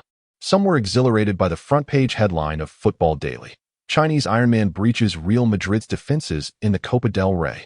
They felt a surge of excitement, believing that after Sun Go, someone could finally carry the banner for Chinese football in the top leagues. Yet, many first- and second-generation fans, having endured countless hopes and disappointments, remained utterly composed. They astutely recognized that the so-called Chinese Ironman, Lindy, was merely a substitute for a third-tier team. The reports detailed how he earned his opportunity. 2 other midfielders were either listed for transfer or injured, indicating an average ability with only occasional flashes of brilliance, as he was not even a starter for the third-tier club. Moreover, the latter half of the statistics suggested that Real Madrid had effectively conceded the match. They had seen similar reports. Manchester United stars, Real Madrid's prized prospects, the favorable World Cup draw, and merely needing a draw to progress. They had become jaded by unscrupulous media, stripped of expectations. As long as hope eluded them, disappointment would not shadow their lives. Conversely, a faction continued to support Lindy, viewing him as a beacon of hope for transforming Chinese football. This group comprised mainly younger fans, untouched by the harsh realities, representing the 3rd generation of Chinese football enthusiasts. A final group began to sing his praises. Discarded by a third-tier team, his contract expires tomorrow. What are we hoping for? A fleeting joy, a moment of emptiness. Hasn't it always been this way? Just look at the Western media's reports. The laughter came too soon. Their sentiments held some truth, yet they were equally flawed. At that moment, Esteban Vigo, the coach of Hercules Club, sat reading a newspaper, his expression darkening. Standing before him was the club president, who made it clear that he would not endorse the transfer. Damn the media. He muttered, unable to articulate his frustration. He understood he was about to miss out on an excellent midfielder. Meanwhile, Lindy remained unaware that by rejecting Ander, he had stirred a tempest in media circles in both the East and West. His alternative club, Hercules, had also internally vetoed the coach's recruitment. His only remaining option was to accept a trial, which now stood as his sole chance. Mr. Lindy, I regret to inform you. Chapter 12. What endures is experience. What is not is suffering. As night fell in the Alcor Club's player dormitory, Lindy, having concluded a day of training, was resting when he received an unexpected call from the Hercules Club. He stared blankly at the phone. Bewildered, was the rising sun to be pulled back down before it even ascended? Just yesterday, the Hercules Club had expressed heartfelt eagerness, yet now, overnight, they had reversed their stance. Unbeknownst to Lindy, several other clubs were also choosing to bide their time once more. It seemed the only option left was to attend a trial. Lindy clenched his fists tightly. A series of urgent knocks resounded on the door. "Lion, open up," came Borja's impatient voice from outside. Disheartened, Lindy opened the door to find Borja holding several newspapers. "Is it true? Did you demand a weekly salary of 30,000 euros from the boss?" Lindy was even more perplexed. What was happening? However, upon seeing the slanderous headlines, everything became clear. Damned Ander had stabbed him in the back. Fury coursed through Lindy, causing his body to tremble uncontrollably. Ander was intent on sabotaging his future. Moments later, the club's security personnel arrived at the dormitory. "Lindy, your contract expires today at midnight. There are only 2 hours left. Please gather your belongings." Lindy's anger erupted instantly, prompting Borja to embrace him. "Don't act impulsively. Perhaps this is exactly what Ander desires?" "Lion, calm down. If they send this surveillance footage to the media, it would confirm all previous accusations. Come, let's go to my place. Though it's a bit remote, it's spacious enough for a gathering." After helping Lindy pack, Borja led him back to his rented apartment. This residence was over 30 kilometers from downtown Madrid. As the car left the city, Lindy felt as though he had escaped a whirlpool. Sitting in the unfamiliar room, he could hear Borja hosting another party downstairs. He wondered how Borja managed to throw such gatherings on his meager income. His thoughts were scattered, and sleep eluded him. Gazing out the window, he noticed a street soccer field. These were commonplace throughout Spain. Lindy decided to change into sportswear and, amidst curious glances, made his way through the party to the street court. All his worries, frustrations, and uncertainties vanished the moment he stepped onto the field. A small sanctuary may be cramped, but a true haven requires space. Perhaps the soccer field was Lindy's true refuge? Now that darkness had enveloped him, he resolved to be the light. Either he would burn himself out in the shadow, or he would dispel the darkness. Ding! The system detected the host's renewed resolve, changing the skill lottery from a random draw to a selection among 3 options. Additionally, the system has automatically upgraded to version 1. 2. Activating the training acceleration feature. "Waiting for me here?" Lindy chuckled, not because difficulties had vanished, but because he had regained his direction. The system was quite cooperative. Evidently, maintaining a fighting spirit was essential. "Lottery," Lindy silently murmured. Images began to whirl rapidly in his mind, stopping 3 times in succession. Ultimately, he drew Lion's Roar, Conversion, Positioning, Turn, and Steal. An leap of faith. It appeared that his system was not entirely conventional. Skill description 4, Lion's Roar. A signature move of German goalkeeper Kahn. It reverberates like the roar of a lion, unparalleled in the world, having caused countless forwards to falter before the goal. Active skill, usable once per match. Emits a roar that instills fear in opposing players with a composure attribute below 80, reducing their abilities by 15.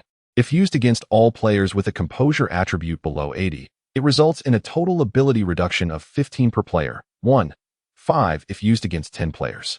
Current skill level, LV, 1, maximum level 30.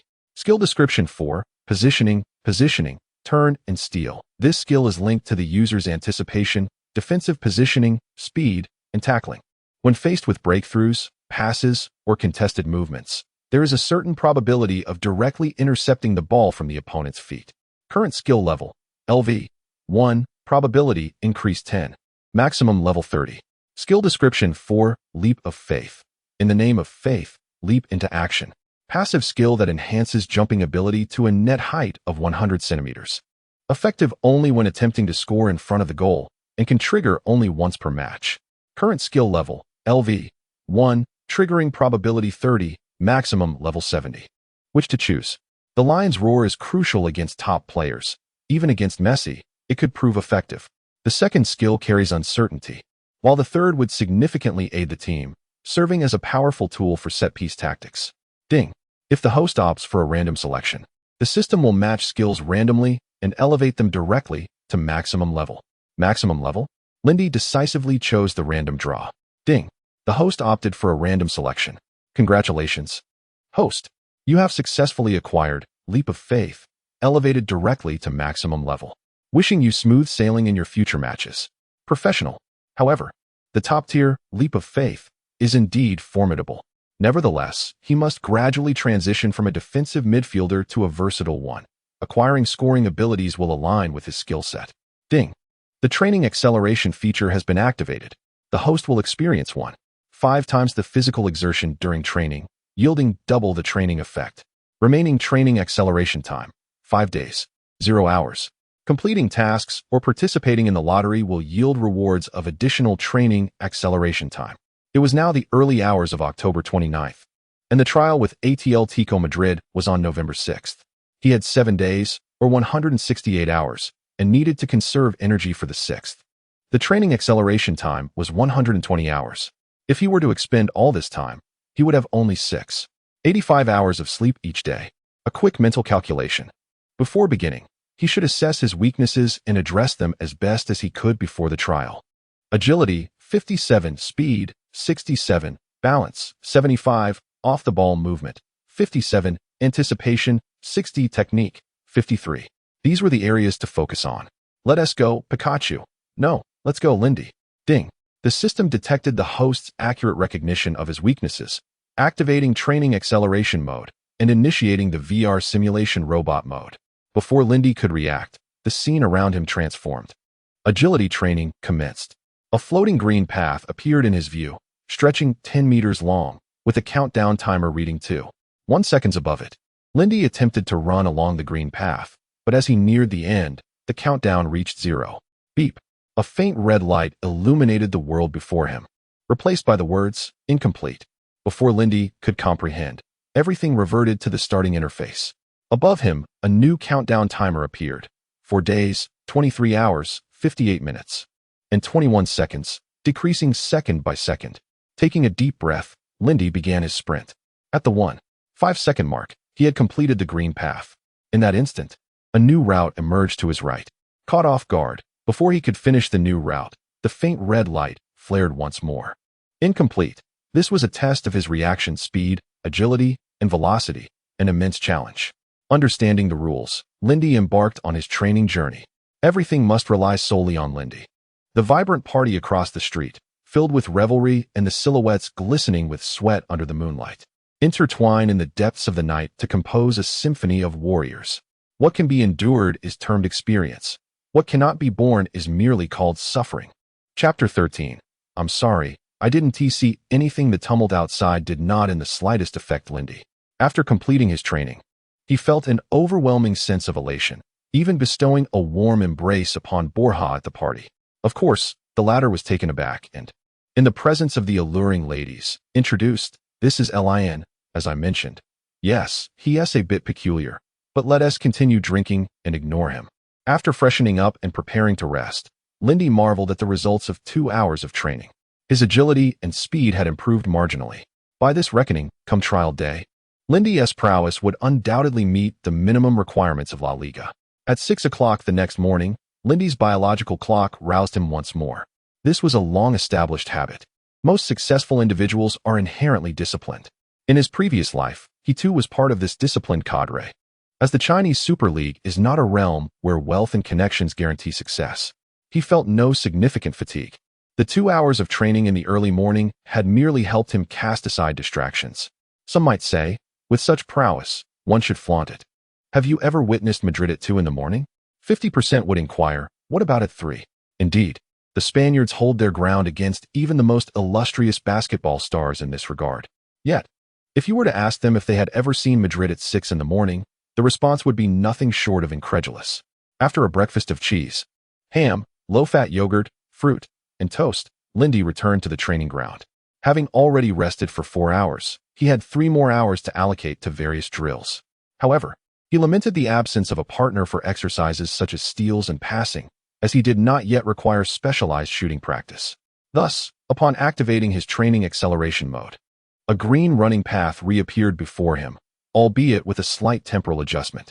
The time had shifted from 2.1 seconds early this morning to 2.5 seconds now. It appeared the system was continuously adapting training regimens based on Lindy's physical condition. As for why a mere 10 meters necessitated such a duration, it stemmed from the fact that even Usain Bolt requires 1.8 seconds for such a distance, while Su Gu could achieve it in 1.67 seconds. Furthermore, the core objective of this training was to enhance Lindy's agility, reaction speed, flexibility, and acceleration, thus rendering the speed requirement less stringent. As the morning passed, the drawbacks of expending 1.5 times his stamina began to manifest. Lindy, drenched in sweat, gasped for breath by the street court. 5 hours of training had drained a substantial amount of his energy. However, he also reaped considerable rewards, aside from the improvement in physical attributes. An experience bar had appeared behind the skill, leap of faith, indicating 3,000. The accelerated training, laden with core strength and jumping exercises, unexpectedly contributed experience to leap of faith. What did this signify? Future skill acquisition would necessitate training for upgrades. Upon returning to Borja's residence, Lindy discovered that his companion had yet to rise, evidently having had quite the night. As he emerged from his room, Lindy was greeted by a scene of chaos. Empty bottles and various debris littered the floor, while disheveled individuals sprawled across the sofa and in the corridors. By the time Lindy returned at noon, most had departed. When he knocked on Borja's door, intending to invite him for lunch, after all, Borja had offered him shelter during his time of need, he found the door swung open after just 2 knocks. The sight before him jolted his mind awake. Goodness! He refrained from exclaiming as he quietly closed the door behind him. Inside, Borja was not alone. Clothes were strewn everywhere, and the bed, sofa, and floor were crammed with bodies. This was utterly surreal for Lindy. It became clear why Borja often appeared yawning during training 3 days after matches. Coach Ander had certainly expressed his frustration over this. Sensing someone had entered, Borja rubbed his eyes and slowly awoke.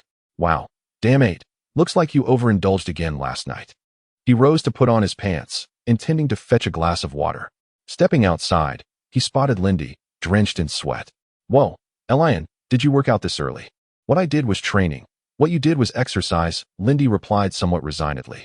To express my gratitude for your hospitality, how about I treat you to lunch? Let me treat you instead. I know a fantastic Chinese restaurant. Go shower and wait for me, Borja offered generously. However, what did he mean by go shower and wait? Just as Lindy removed his shirt, the doorbell rang. Without a second thought, he strode to open the door, bare-chested.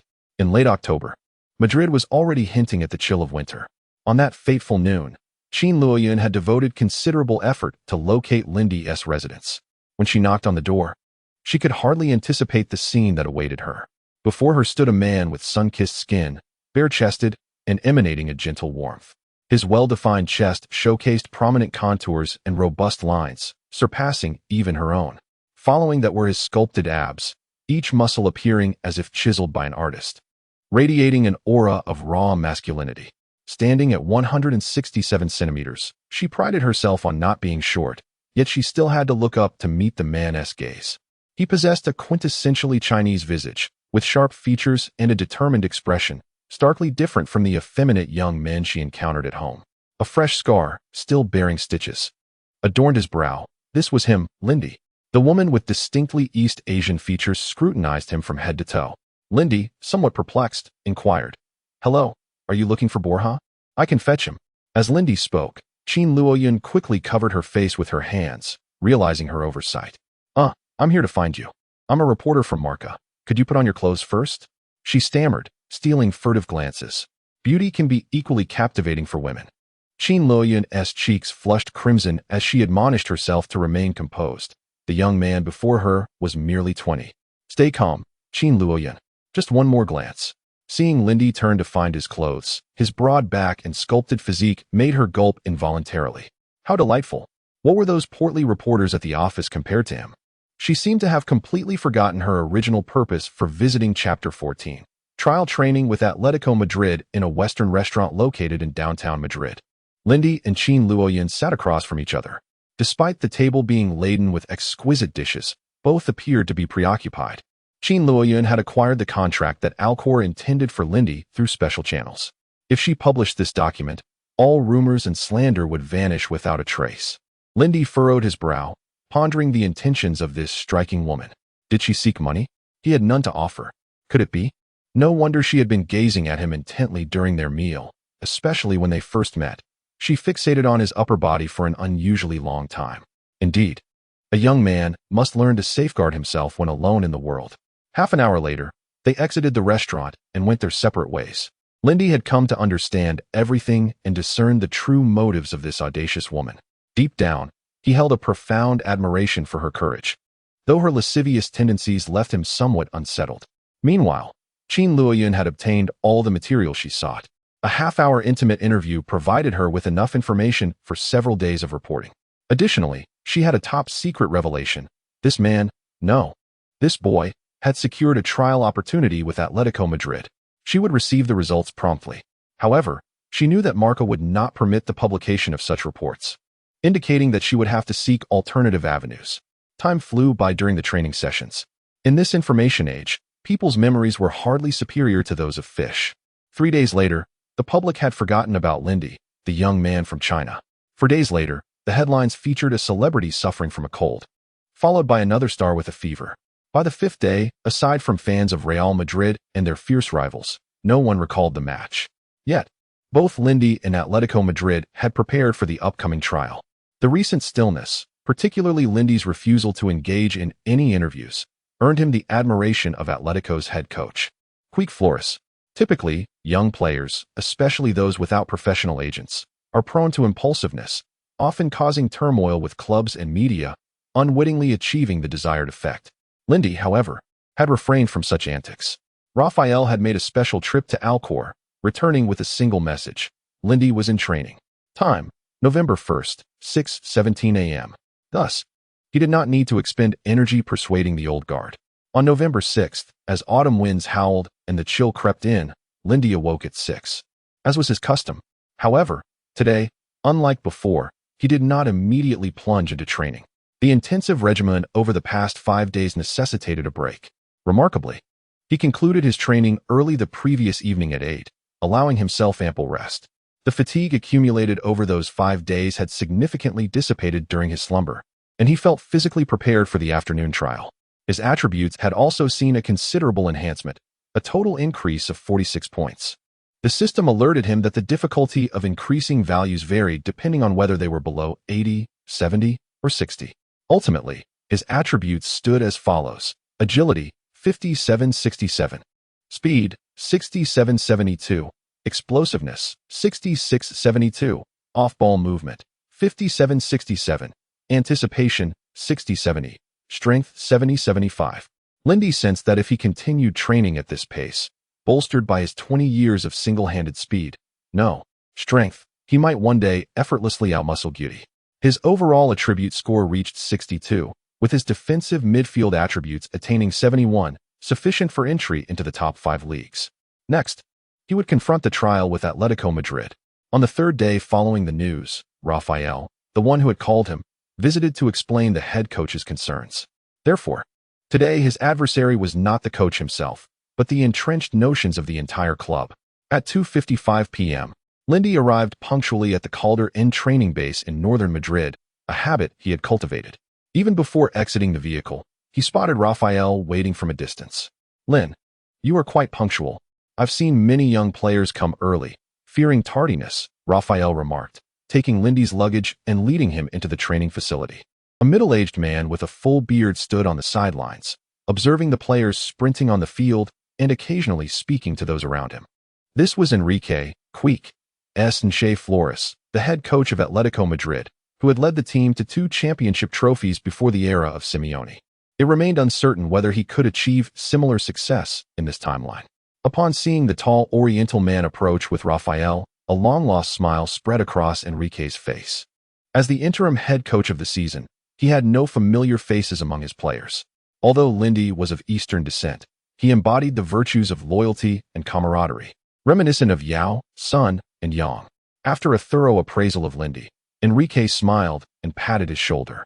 "Lin, you appear significantly stronger than in the match footage I reviewed a few days ago. Ah, by the way, I am Enrique Estenche Flores, the head coach of Atletico Madrid." His demeanor was more amiable than Lindy had anticipated, easing his nerves. "Sir, oh, no, Mr. Flores, I am Lindy." The term head was not casually used. It was the appellation players reserved for their coaches. "Ha ha ha, I believe in you, Elian. After all these years, you are the first young person to arrive right on time, aside from those old-timers. As a midfielder, one must possess a strong heart," he said, lightly tapping Lindy's right chest. However, Flores suddenly realized that the young man's pectoral muscles were quite formidable. "Sandy, take Elian for a fitness assessment." Despite an overall strength score of 62, his physical attributes were undeniably impressive. Half an hour later, assistant coach Sandy presented a report to Flores. "His endurance is remarkable. He completed the tests without breaking a sweat. Moreover, it's rare to see a young man with such musculature. He clearly exercises discipline. However, his technical skills are average and require testing on the pitch." Flores nodded, pleased to see that Lindy possessed the physical foundation necessary for a defensive midfielder. "Thanks to Chinese and Spanish media for this uncontracted player, it's truly marvelous. Let us arrange a training match promptly." He harbored immense hopes that Lindy would perform as splendidly as he did in the previous match. This season, Atletico faced a triple challenge. While they boasted star players like Kuan Aguero and Forlan, the latter's age had begun to catch up with him, and his form was waning. Paul Asino, an aging defensive midfielder, was nearing 30. Players at that age could hardly sustain a three-front battle. They might still perform consistently in La Liga, but in European competitions, their stamina would become a significant hindrance. Relying on attacking midfielders to undertake defensive responsibilities was simply too unreliable. In modern football, a team without a defensive midfielder was akin to a man without vital organs. No amount of external enhancement would suffice. Flores hoped fervently that this young man would not let him down. Chapter 15. "I apologize, I knocked you over." What was labeled as a trial was, in fact, a competitive match. One team donned yellow vests, signifying the main players, while the other wore white. Flores summoned all the players on the field and introduced a certain Lindy, known in the news as the Barbarian of the East. To be frank, this training match was not only a trial for Lindy, but equally significant for all of you. After his remarks, he cast a cold smile at the crowd. The coach's demeanor extinguished the spectators' excitement. Though Atletico Madrid's first team appeared adequately staffed post this season's signings, with 23 players including 3 goalkeepers, their bench depth was limited. They had only 3 forwards, one of whom, Ibra, was merely 19 years old. The defensive midfield position boasted just 2 players, leaving them vulnerable in case of injuries. With the team fighting on multiple fronts, Flores found himself in a precarious situation upon taking over. Given the injuries to Thiago, PEA, and Perea, the match was reduced to an 8-a side format. The inability to field 2 complete teams reflected Atletico's struggles this season, which might explain their exit from the top 8. Curiosity about Lindy enveloped the other players. Yet one Brazilian, Paula Suncel, nervously observed Lindy, who appeared taller, stronger, and younger, adding to his anxiety. Clad in the white vest of a substitute, Lindy teamed up with Aguero. The 31-year-old Czech veteran, Ujifalusi, patted Lindy on the shoulder, urging him to relax and simply perform normally. Beep. The training match commenced. Following the coaching change, Atletico had yet to adopt a new style, thus reverting to their previous tactics. The forward line sought out Fran and Aguero, while the midfield primarily focused on providing support. There was little emphasis on ground possession play, especially with Aguero's pace in mind.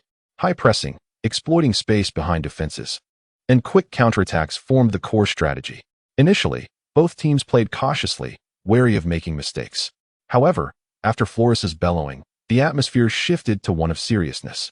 Fortunately, the few minutes of lax play allowed Lindy to acclimate to the match's pace.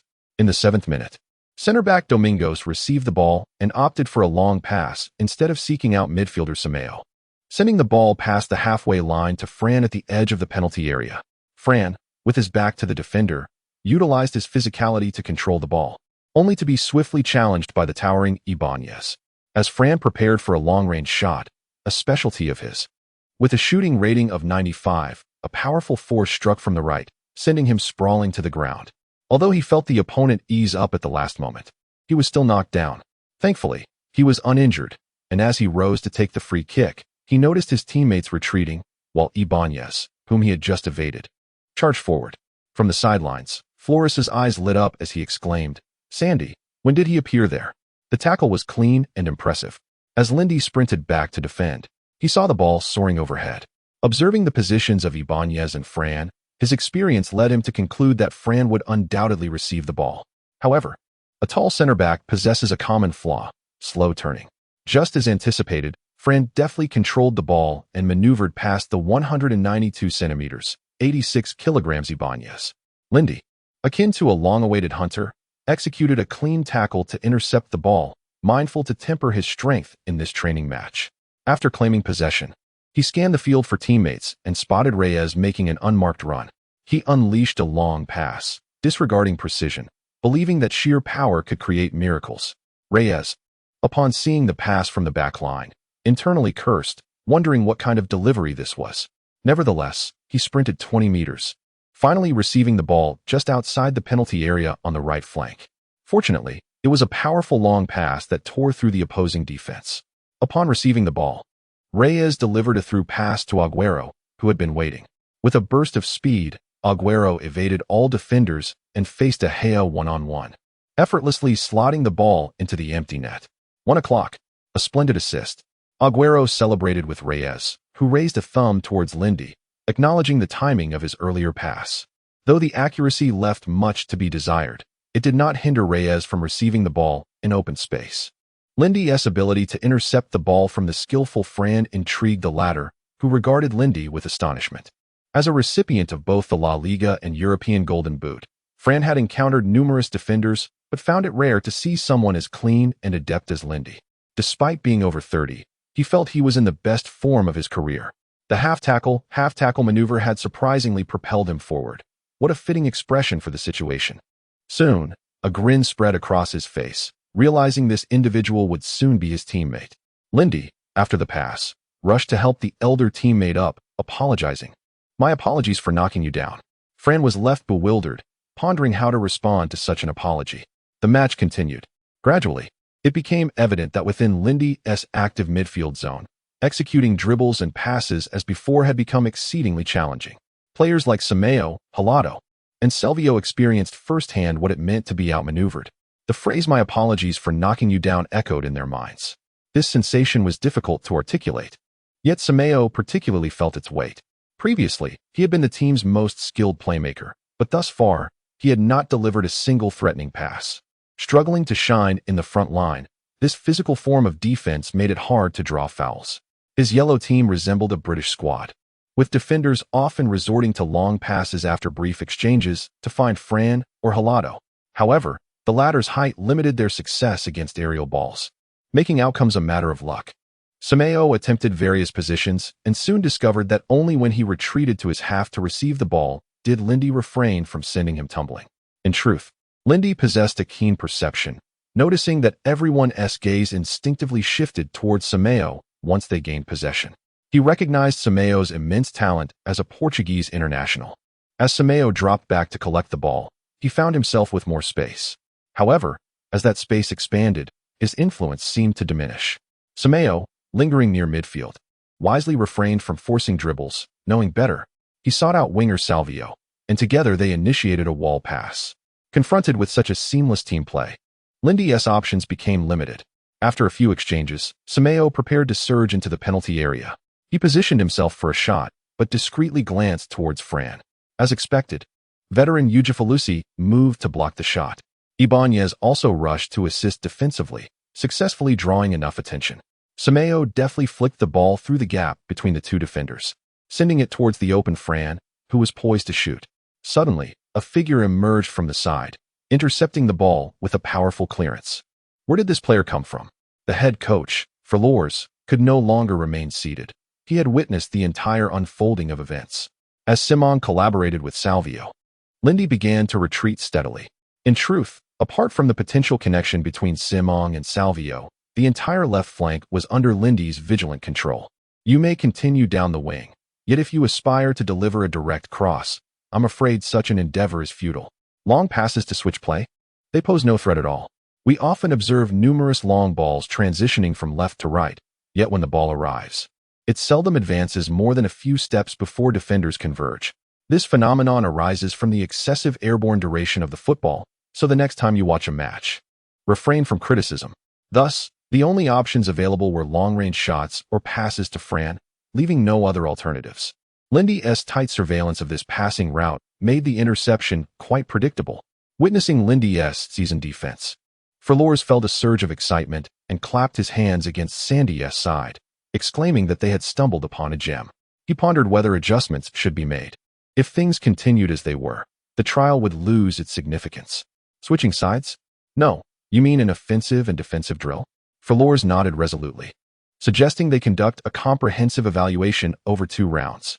Sandy called a halt to the training match and commenced new instructions. Chapter 16. The leap of faith. Florence was thrust into the role after the Sheet Legion suffered a humiliating 0-4 defeat against Chelsea. The team faced immense pressure from a midfield composed of Deco, Ballack, and Lampard. The technically renowned Spanish elite were utterly defenseless against Chelsea, surrendering complete control of the midfield after a mere 20 minutes of struggle. The match saw them lacking any coherent central plays, resorting instead to various crosses from the flanks or direct long balls aimed at Agüero and Forlan. The finesse of their footwork and teamwork seemed to vanish entirely. The remaining hope rested on Agüero's ability to break through and Forlan's capacity to score. The root of their troubles lay in a midfield that lacked tenacity, failing to shield Simão and Rodriguez. However, Flores harbored reservations about the Argentine, perhaps due to their shared nationality. Assistant coach Sandy called for a halt to the game, initiating offensive and defensive drills, particularly focusing on set pieces. The first group to attack was led by Lindy. They specifically practiced corner kicks and set pieces targeting both near and far posts. Simão took the lead in executing the set pieces, while Agüero, due to his height, primarily sought opportunities in the box.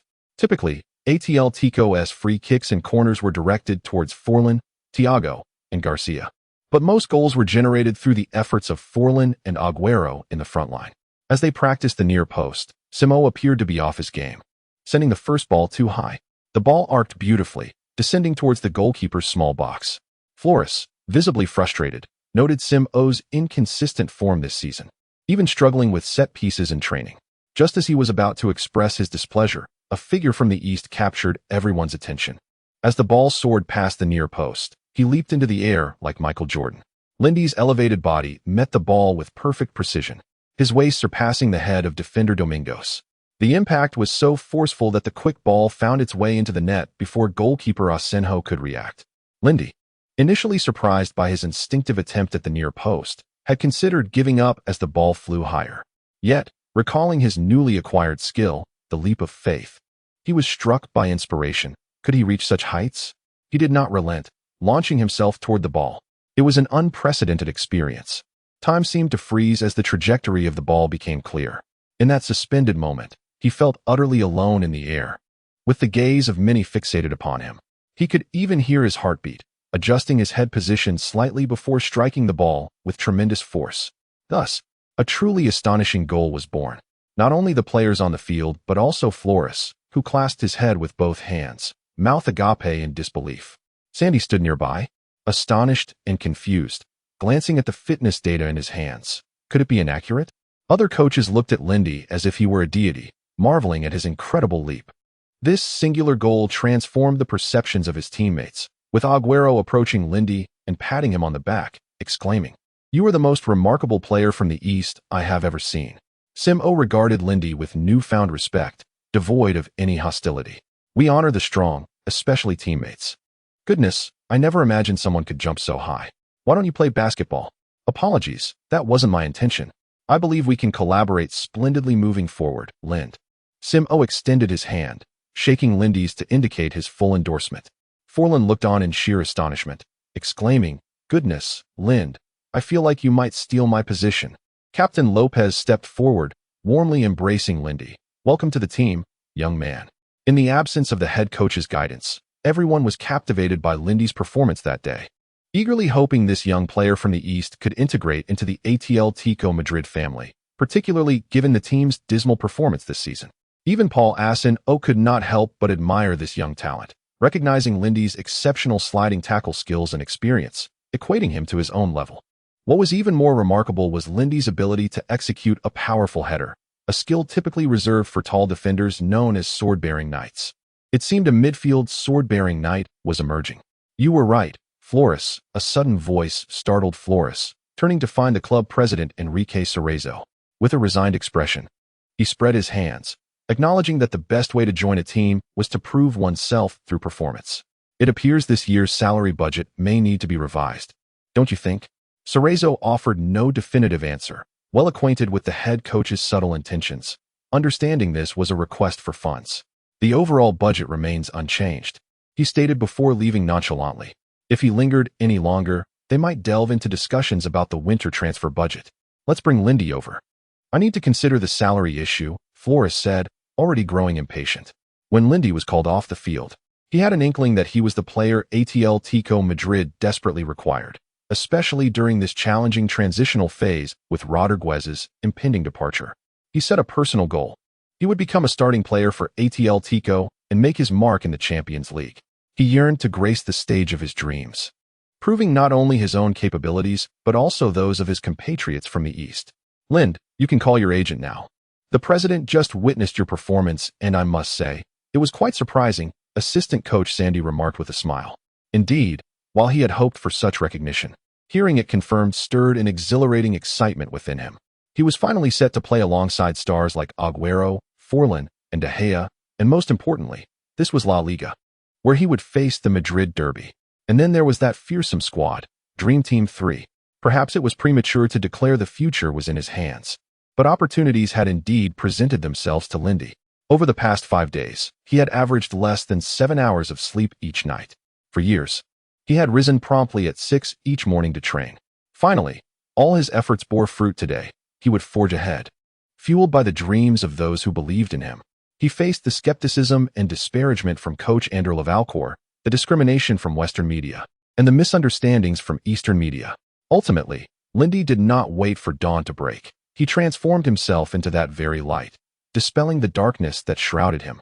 Chapter 17. The 20 million man in the office of the Atletico Madrid coach, the club president expressed his concerns. "I feel compelled to call you. The situation with Flores is outrageous. A weekly salary of 30,000 for a mere 20-year-old. The club's general manager, Hill, cast a disapproving glance at Flores. "Consider this. With a 3-year contract, if we extend it, the salary will inevitably rise to at least 50,000. I cannot agree to that."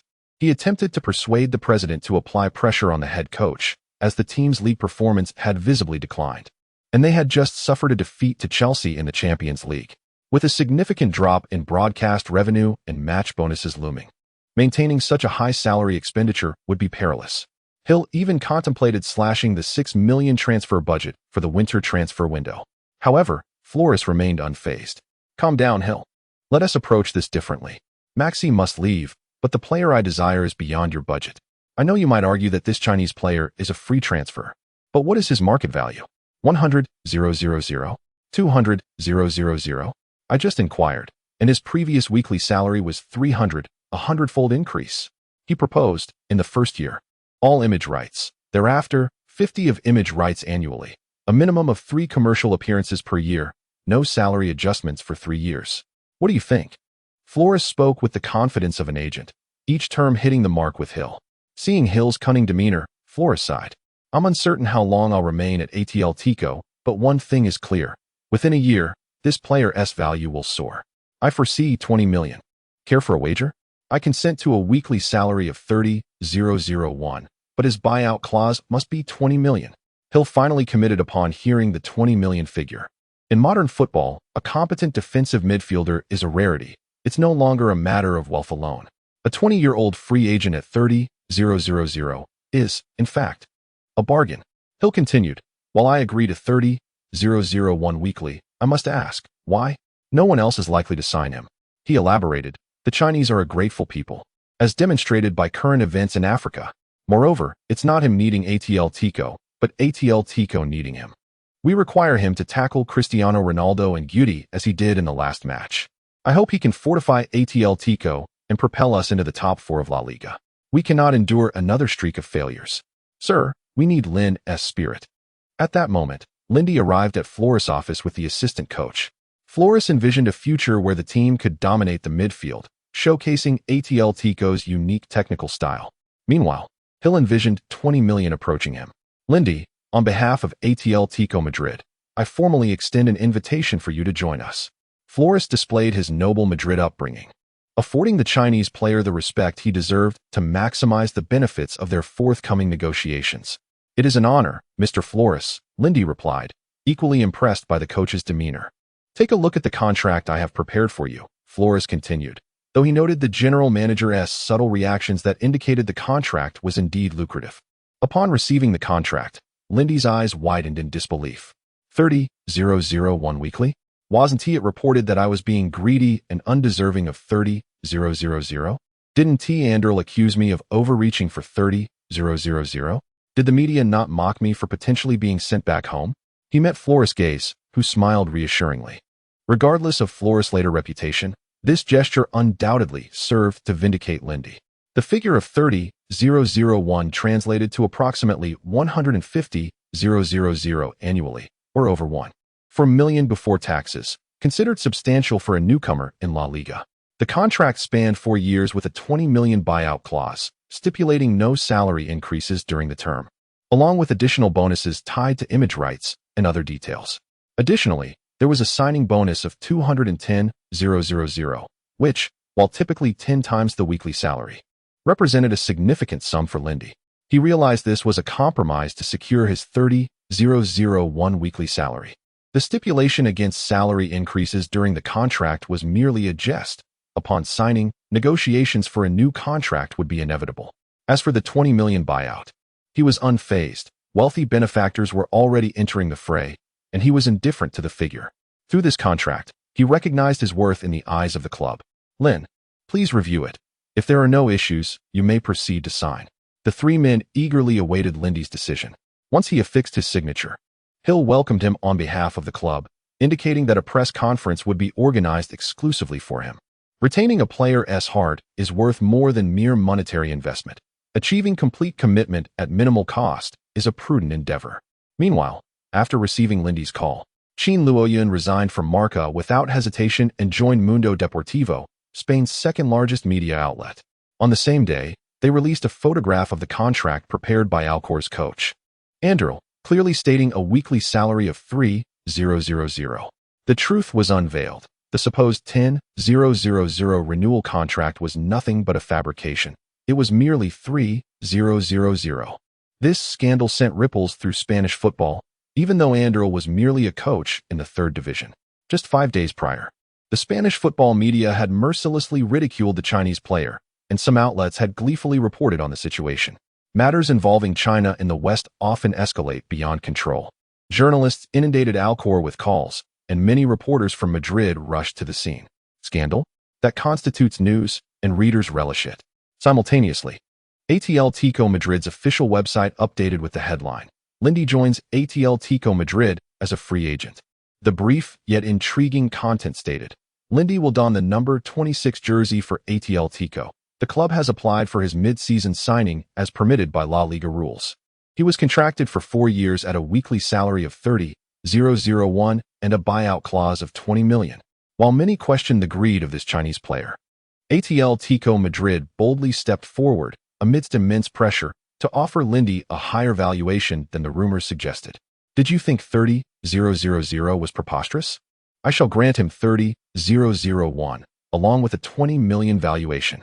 It must be noted that coaches generally harbor no fondness for the media. The journalists hastily driving to Alcor began to call their superiors, requesting additional personnel. The slap of reality arrived with such swiftness that the self-proclaimed kings remained blissfully unaware, eagerly presenting their faces for more. Oh, do come at us with even greater force. Chapter 18. Lindy, please do not return Alcor Club as dusk settled.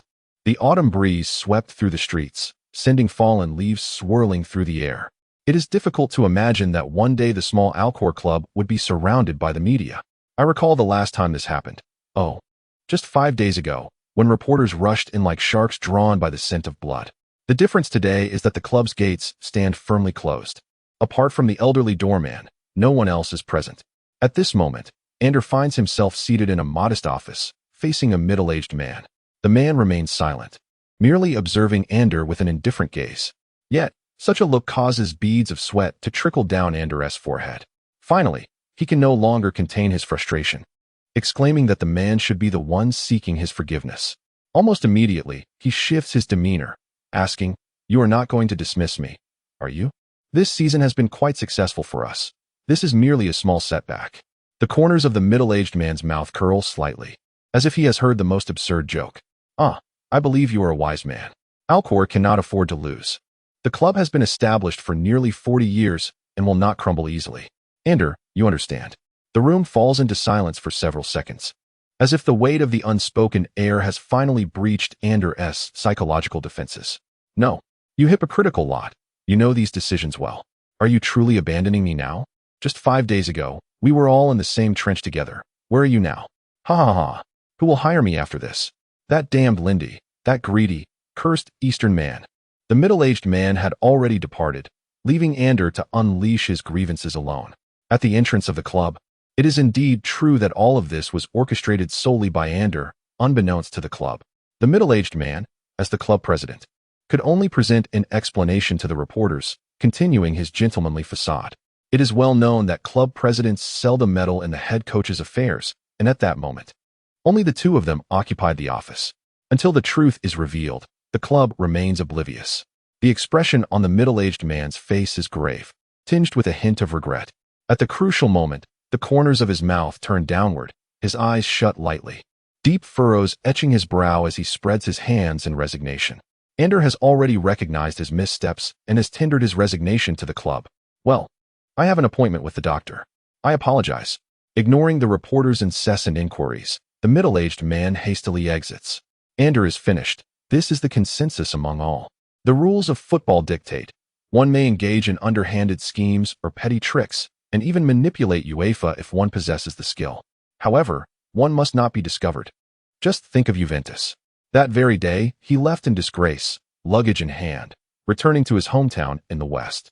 Perhaps he would be forever estranged from football. I wonder if the money he saved would suffice for his retirement. Meanwhile, a genuine uproar has erupted domestically. Unbeknownst to Lindy, through Lee Moo's organization, he has established his own online forum. Following the announcement from Atletico Madrid, the news spread rapidly within the Spanish football community. As devoted fans of the former Real Madrid, they have dedicated members who closely monitor their city rivals, Atletico Madrid. Of course, many deem such matters trivial, as the two teams are not of the same caliber. Yet, numerous updates are disclosed promptly. Currently, Lee Moo sits at his computer, posting screenshots of Atletico Madrid's official website along with translations in Chinese on the Lindy forum. Soon, the news cascades through the country like a tsunami, even before the updates from Qin Luoyun could be published by Football News. Various online media outlets rushed to report it. After all, verifying this information is straightforward. Simply visit Atletico Madrid's official site and find a couple of translations. Huasia's tough midfielder joins Atletico Madrid. Huasia's youngest player abroad today joins Atletico Madrid. As an official media outlet, they had previously remained silent, as unverified information is not broadcast on sports channels. However, after Atletico Madrid's announcement, they swiftly reached out for confirmation. Upon receiving an affirmative response, they propelled it to the front page, as contemporary Huaxia football desperately needs someone to uplift spirits. Huaxia's genius enters La Liga sports channel to broadcast every one of Lindy's matches. Once the official media spoke out, the tide shifted dramatically. Disappointed first-generation fans expressed sentiments such as, "It's for the best, don't come back, that is preferable," and "We wish you could return to the pitch. Yet also hope you won't be summoned by the national team." The second-generation fans, less discerning, remarked, "The Huaxia Super League likely cannot afford this 14 million annual salary. Exporting to the domestic market will necessitate extra funds, so we can rest easy." Meanwhile, the third-generation fans exclaimed, "Do you still believe in light? Go forth to the distant Europa, to that country at the westernmost edge of the Mediterranean, where someone ignites the torch in their top-tier league. Once, we loved fervently, yet lost patience amid life-and-death struggles and battles for dignity. This time, it matters not. I shall watch only Lindy. Go, Lindy. Huaxia's first, Lindy officially joins Atletico Madrid. I formally joined the Atletico Madrid fan club. Lindy understands that these events will undoubtedly provoke a significant reaction. Yet, he chooses not to dwell on it. Ding. Congratulations, host, for completing the task. Reward, 20 attribute points. The next task is set. Debut in one of the 5 major leagues, with rewards dependent on host performance. Future tasks will transition from fixed rewards to variable rewards. After a brief contemplation, Lindy allocates 10 points to defensive positioning, raising it to 77 points. And another 10 to anticipation, elevating it to 80 points. Once the attribute points reach 80, further enhancements can only be achieved through on-field experience and training. The upcoming goal is to participate in a match. Thus, after settling into the arranged dormitory, Lindy resumes training. Without the accelerated training mode, he must practice diligently. In the afternoon, a swarm of reporters surged towards Atletico Madrid, leaving their spokesperson overwhelmed. With no choice, he stated there was indeed no time, as the team was preparing for the match the following evening. The press conference has been postponed until the day after tomorrow. He repeatedly assured that Lindy would play, which finally appeased the reporters. On November 7th, the next day, Atletico Madrid is set to face Almería away. This team, located in southern Spain, boasts picturesque coastal views. Almería has oscillated between La Liga and Segunda División. In Segunda, they are strong contenders for promotion, while in La Liga, they serve as a source of revenue for other clubs. However, for Atletico, currently competing in the Champions League, these 3 points are crucial.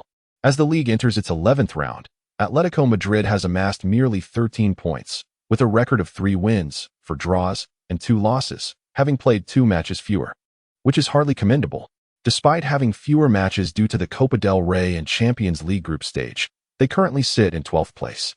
While this season's Barcelona has already secured 27 points, twice their tally, the distance to Deportivo La Coruña in 4th place has diminished to a mere 21 points, a reduction of 8 points. This elucidates the rationale behind the former coach's dismissal during the mid-season of the league. Should tomorrow's match conclude without a victory, it is likely that Flores may follow in the footsteps of his predecessor. Chapter 19. The crisis of Atletico Madrid. The night of the following day arrived swiftly.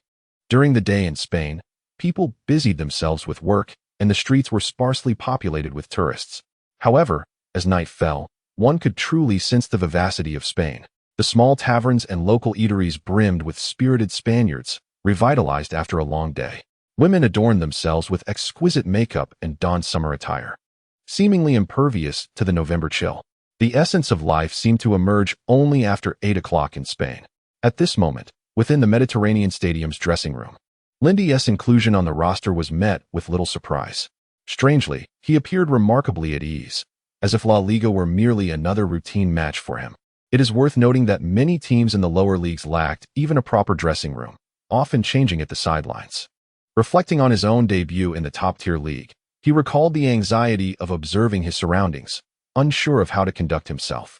In contrast, Lindy exuded an air of confidence. Captain Lopez approached him, patting his shoulder. "Hey, Lin, are you nervous?" Gazing at Lopez, Lindy seemed to recall his own early days, when the so-called veterans instilled in him the importance of adhering to the rules. With a smile, he shook his head. "Today, I'm just here to learn.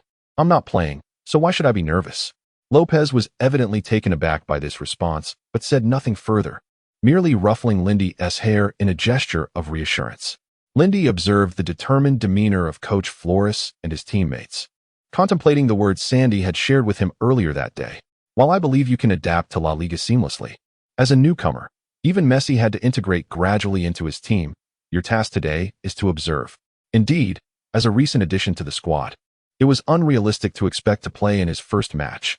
Such a decision would make it challenging for Flores to maintain team morale, leading to a sense of insecurity among the players, each fearing they might be the next to be replaced. A fractured team spirit would be difficult to manage. Meanwhile, over 10,000 kilometers away in a sports channel studio, Old Lou received the starting lineup for the day. Just entering the team and making it onto the roster was already a notable achievement. "I'll temper my expectations today. Let us not get the audience too excited," he mused. Voices from the production team echoed in his earpiece. "Old Lou, the higher-ups feel the same. Don't overdo it, whether he plays or not. The national team is under considerable pressure, you understand." The match commenced shortly thereafter. The home team, Almer A, donned red and white striped jerseys, while Atletico Madrid appeared in their black kits.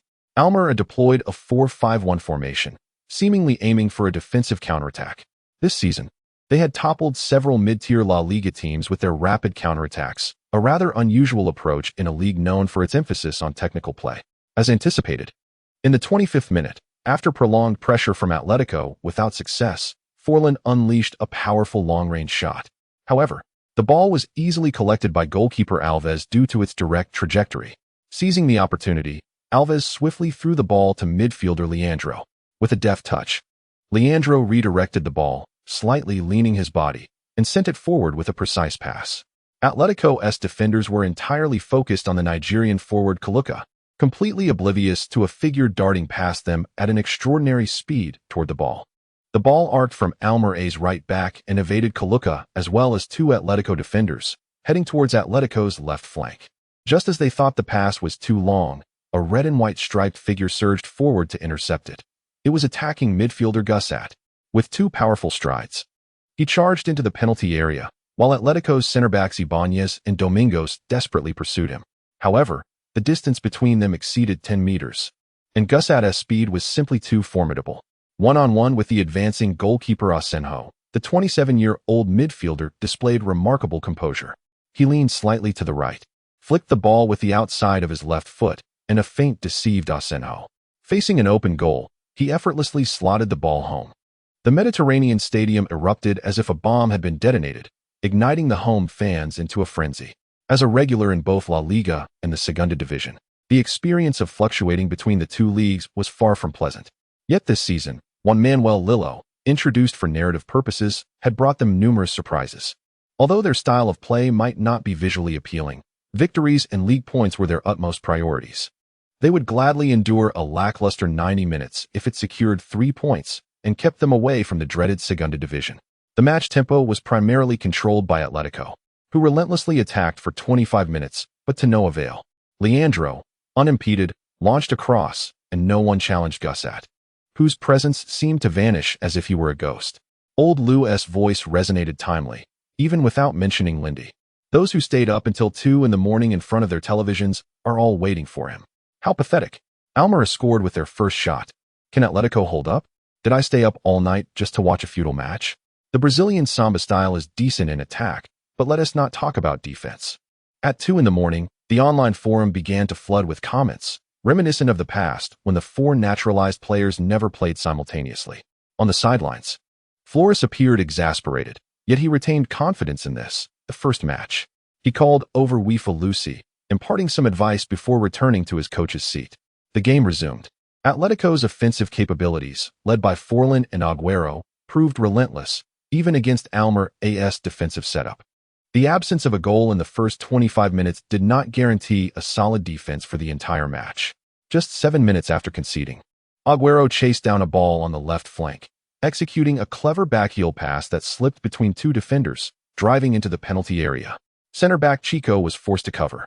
Before a potential double team could materialize, Agüero delivered a back pass to the on-rushing Forlan, who effortlessly slotted it into the far corner. This season, Agüero and Forlan had developed a remarkable synergy, their contrasting styles, one tall and the other swift, often resulting in exquisite plays near the penalty area. The score was now 1-1. As Atletico equalized, unintentionally or not, Old Lou only remarked, "Congratulations to Atletico for leveling the score." However, the joy was short-lived. In the 35th minute, as Atletico players continued their assault on the goal, Almeria launched yet another counterattack, employing the same strategy. This time, Paula Sunsell kept a close watch on Gussat. Yet the disparity in their speeds was insurmountable. In a situation devoid of the ball, a Sunsell could not keep pace. Once again, Gussat found himself 1-on-1, 1-2. Flores could no longer remain seated. This was not merely a problem of the defensive midfield, but also highlighted the alarming speed of the team's quickest fullback, Valera, who was left trailing in the dust. This relatively unknown Spaniard exhibited speed comparable to Agüero's. Of course, during positional play, the advantage of speed was not so pronounced. However, with Atletico needing to attack while simultaneously guarding against Almer AS incisive counters, the situation became increasingly complicated.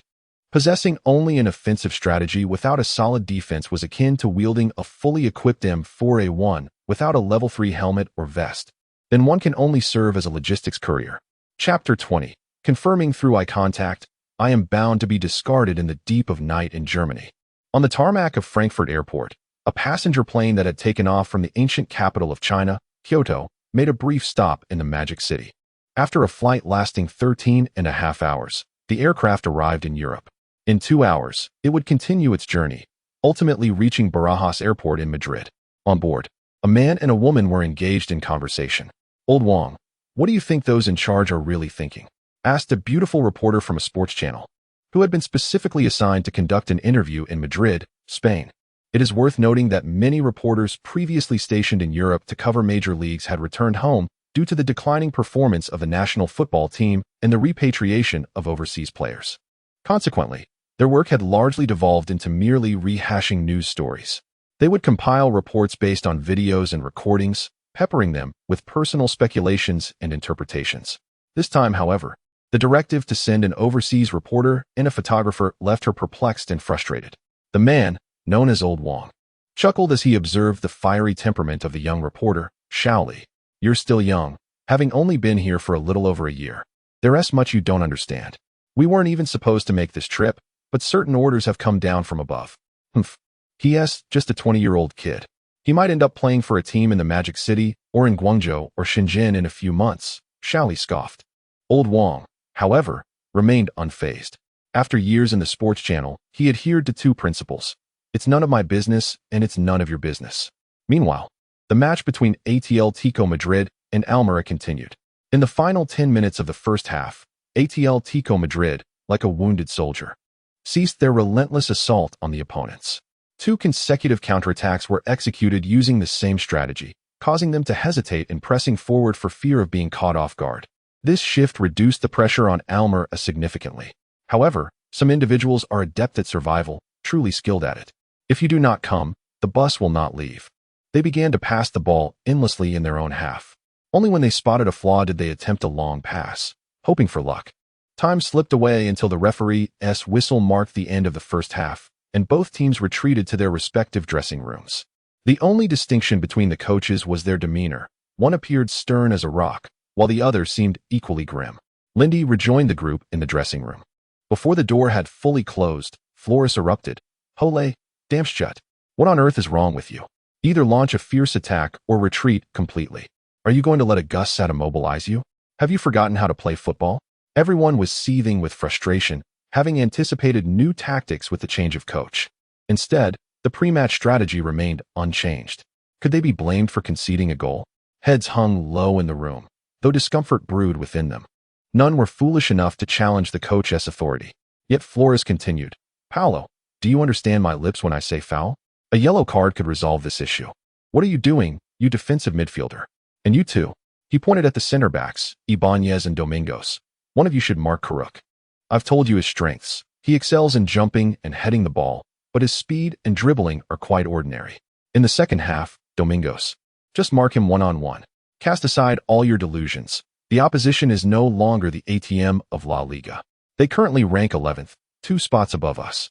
I expect you to treat this match with the seriousness it deserves. This will determine the starting lineup for the next Champions League match.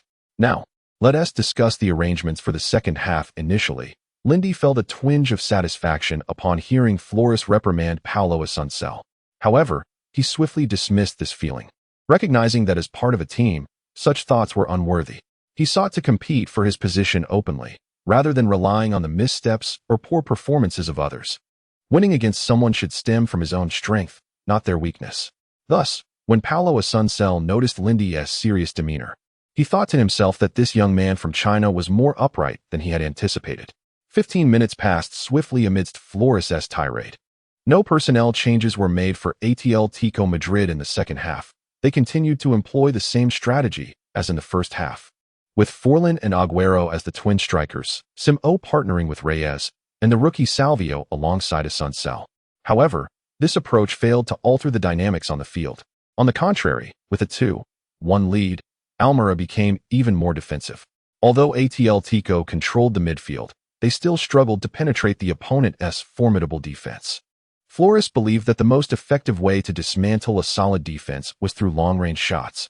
Forlan, the team's best long-range shooter, found it challenging to seize opportunities even when he moved outside the penalty area, as he was closely marked. The players, fearful of counterattacks, played tentatively, rendering Flores' shouts from the sidelines futile. In an attempt to further motivate his players, he ordered all substitutes to warm up, including Lindy. Witnessing this, Old Lou finally paused his monotonous recounting of the two teams' dull histories. Particularly, the sparse details in his notes about Almer were glaring. Dear viewers, we seem to be witnessing a substitution for Atletico Madrid. Several players, including Lindy, have begun warming up. If luck is on our side, we may witness the debut performance of the young Chinese talent, Lindy, for Atletico Madrid. He dared not speak too confidently nor expect too much from Lindy's performance. Fans watching from home shared a similar sentiment. Patience was key. Stable performances to earn the coach's trust were paramount. Just as many had stopped watching the NBA after the departure of the towering Chinese player at 226 centimeters. All that mattered was getting on the field to carry the hopes of many. At that moment, with the match reaching the 58th minute, Atletico Madrid, having been unable to break the deadlock, began to push forward slowly. All fans were still immersed in the frenetic onslaught of the previous minutes. Asuncel kept a close watch on Karuk, while defender Domingos marked Karuk as well. Unbeknownst to them, someone was preparing to sprint through the crowd. As Simo fired another wild shot that sent the ball soaring into the stands, Almer's goalkeeper, Alves, quickly retrieved the ball from the ball boy, exerting all his strength to boot it. The ball soared towards Atletico's defensive half, where winger Miguel Neto accelerated, charging through the tangled players like a whirlwind. Flores slapped himself on the sidelines, filled with regret. He had intended to stabilize the team's morale, but now it seemed he must first stabilize his own position as coach. Losing to a newly promoted team in his first match would leave little time to mold the team he envisioned. He glanced back at the club president, Enrique Cerezo, who was watching him intently. In that moment, they exchanged a knowing look. He was bound to meet a cold fate. Chapter 21. Sending them to meet their maker. Many decisions of individuals are often made only when they find themselves at a dead end. Despite Atletico Madrid's stroke of good fortune, Almeria's winger Miguel Neto displayed remarkable speed in his sprint. However, his shot was rather lackluster, as he pushed the ball directly into the arms of goalkeeper Asenjo from close range. On the sidelines, Flores exhaled a sigh of relief. Yet his patience had been utterly exhausted. Given the current lack of offensive vigor and the fear of counterattacks, the solution was straightforward: a tactical shift. Transitioning from a 4-4-2 formation to a bold 3-4-3, an all-or-nothing gamble. A loss would mean returning to toil, while a victory could lead to the company of glamorous models. Flores conferred with Sandy regarding the tactical adjustments before summoning the two players. Sandy, gazing at the young man, inquired, "Lin, are you ready?" Countless times he had envisioned his debut in La Liga, yet when the moment truly arrived, he felt a surge of emotion, his voice trembling slightly. "Yes, I am ready." Flores patted his shoulder, but without the luxury of patience, he launched into a fervent tirade.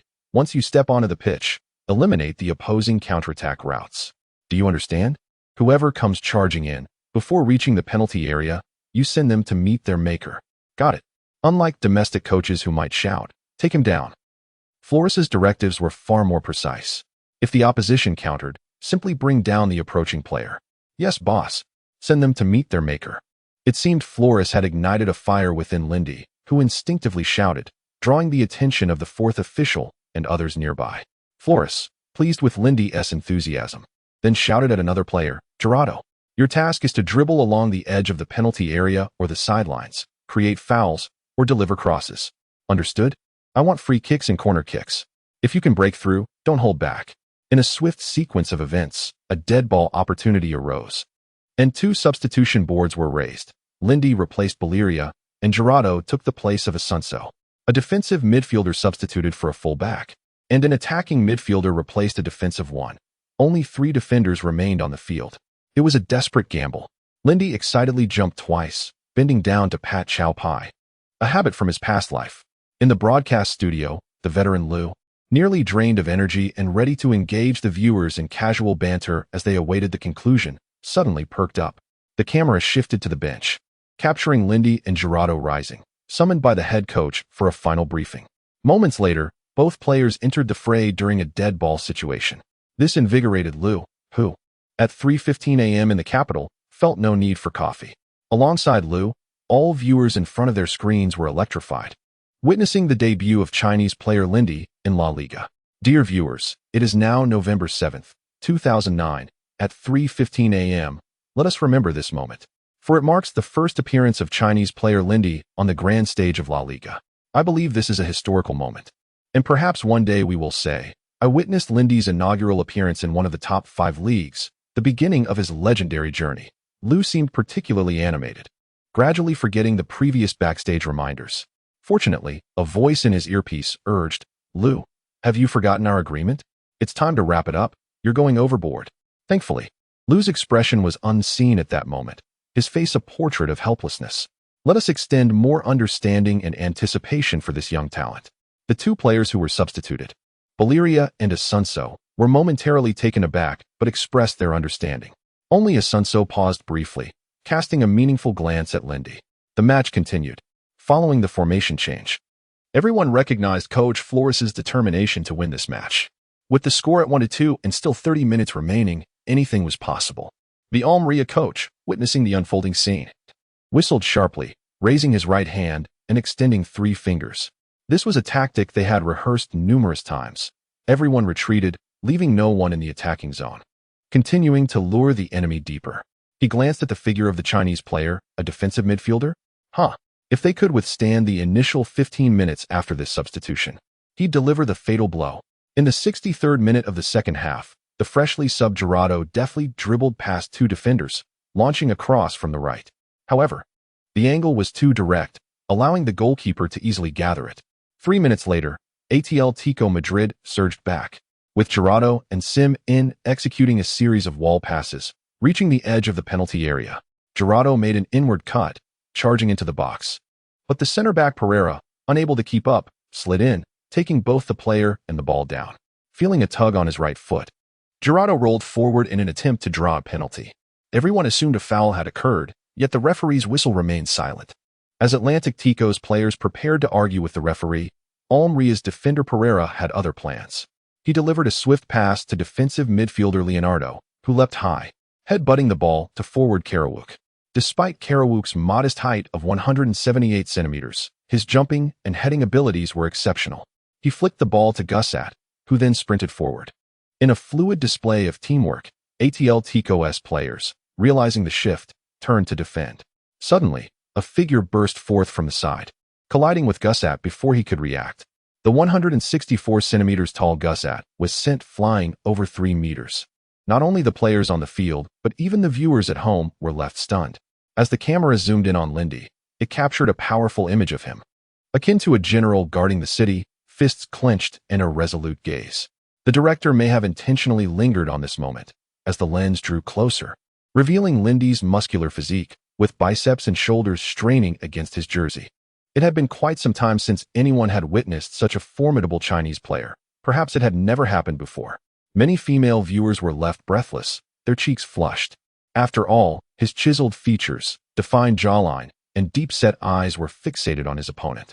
The referee's whistle pierced the air, accompanied by the assistant referee raising his flag. A foul had been called. Due to the nature of the confrontation, Lindy did not receive a yellow card. Meanwhile, the downed Gusat looked up at Lindy in trepidation. Just moments prior, it felt as though he had been struck by a speeding train, and in that split second, he had thought he might die. Lindy foul, he exclaimed, recalling how Lindy had sent him sprawling. He is indeed strong. Among Chinese players, I cannot recall anyone as robust as Lindy. I believe his success is inevitable, for I can already see the essential qualities of achievement within him. Liu genuinely lamented, reflecting on the countless years when every time the national team faced off against the Super League, it was merely a parade of mediocre young men running around. Almeria's players rushed over to check on their teammate, while glaring angrily at Lindy. Yet, Lindy stood unfazed, challenging, "Go on, try to hit me. I could drop to the ground and roll 100 times. Do you dare?" Chapter 22. Dunking at the door? Chapter 24. The touch of victory at this moment. Old Liu was filled with exhilaration. Such a scene had never unfolded during previous matches of the Huaxia Super League or the national football team. In many instances, when defenders faced attackers outnumbering them, They would place their hopes upon the goalkeeper confronting a one-on-one situation.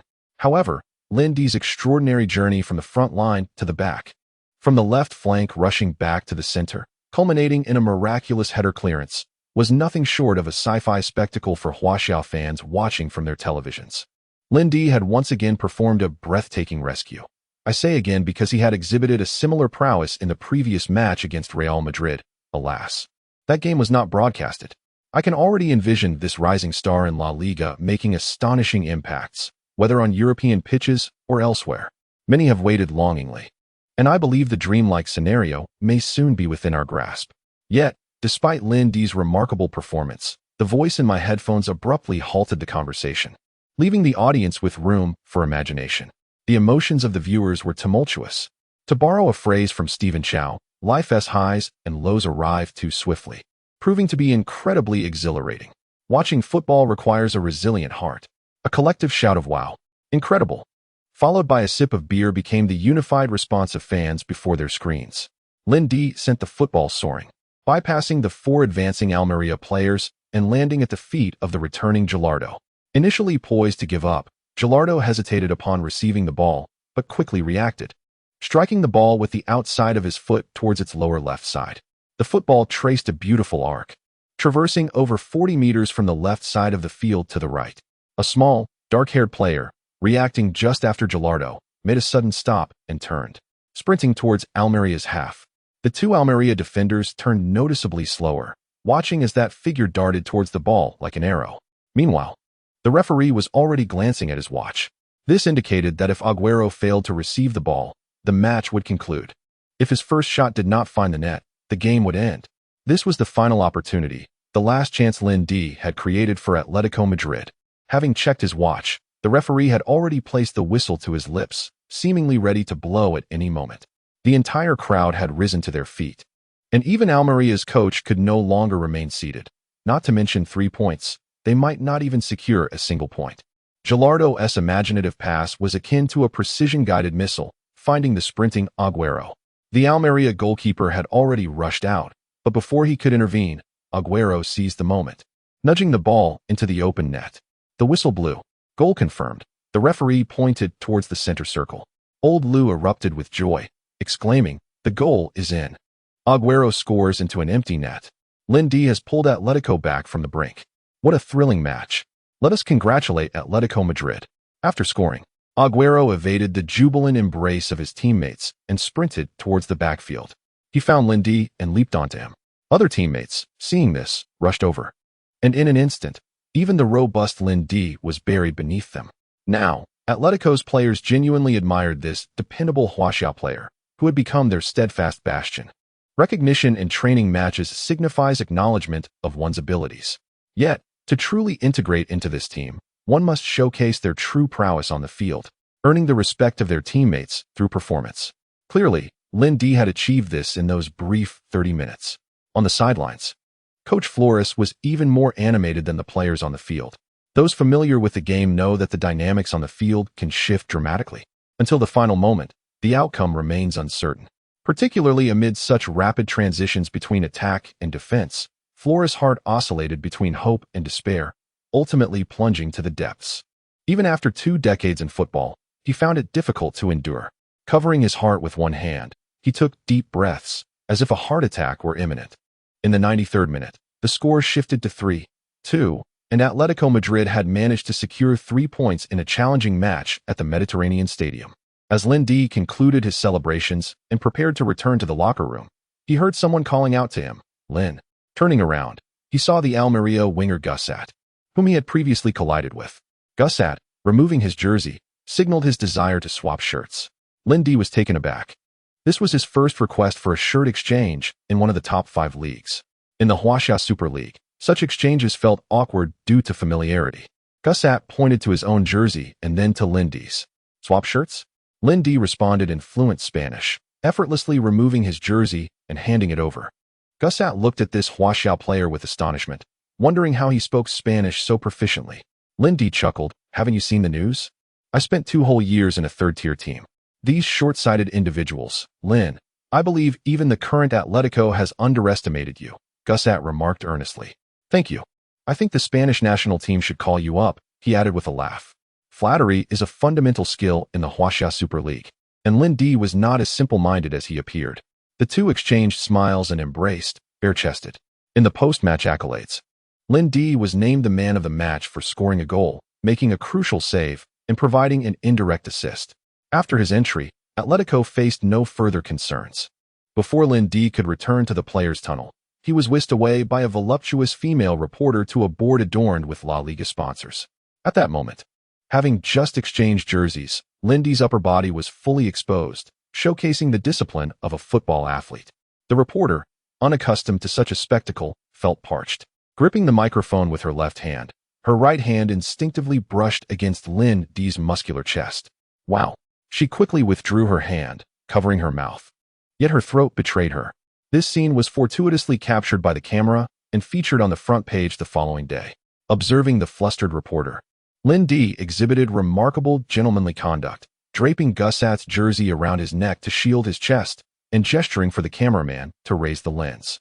Then, gently, he spoke, "Madam, I believe we can begin." "Yes, let's begin. This is your first La Liga match, and you were awarded the man of the match. What are your thoughts?" Clearly, the reporter had been momentarily dazed by Lin Di's physique, posing a question devoid of substance. "I am grateful for the trust of the head coach and the support of my teammates. You know, Almeria is a commendable team, but our performance exceeded theirs, earning us this victory." Lin Di responded with a smile, addressing the question comprehensively yet devoid of newsworthiness. Seeing Lin Di's Western style, yet seasoned answer, the reporter appeared uncertain about how to proceed. Lin Di seemed to realize he had come across as overly mature and quickly added, "La Liga, I, Lin Di, have arrived." Chapter 27. Lin's battle with shadows due to Lin Di representing Alcor in the King's Cup match against Real Madrid. He was unable to participate in the King's Cup game against Puertollano on November 10th.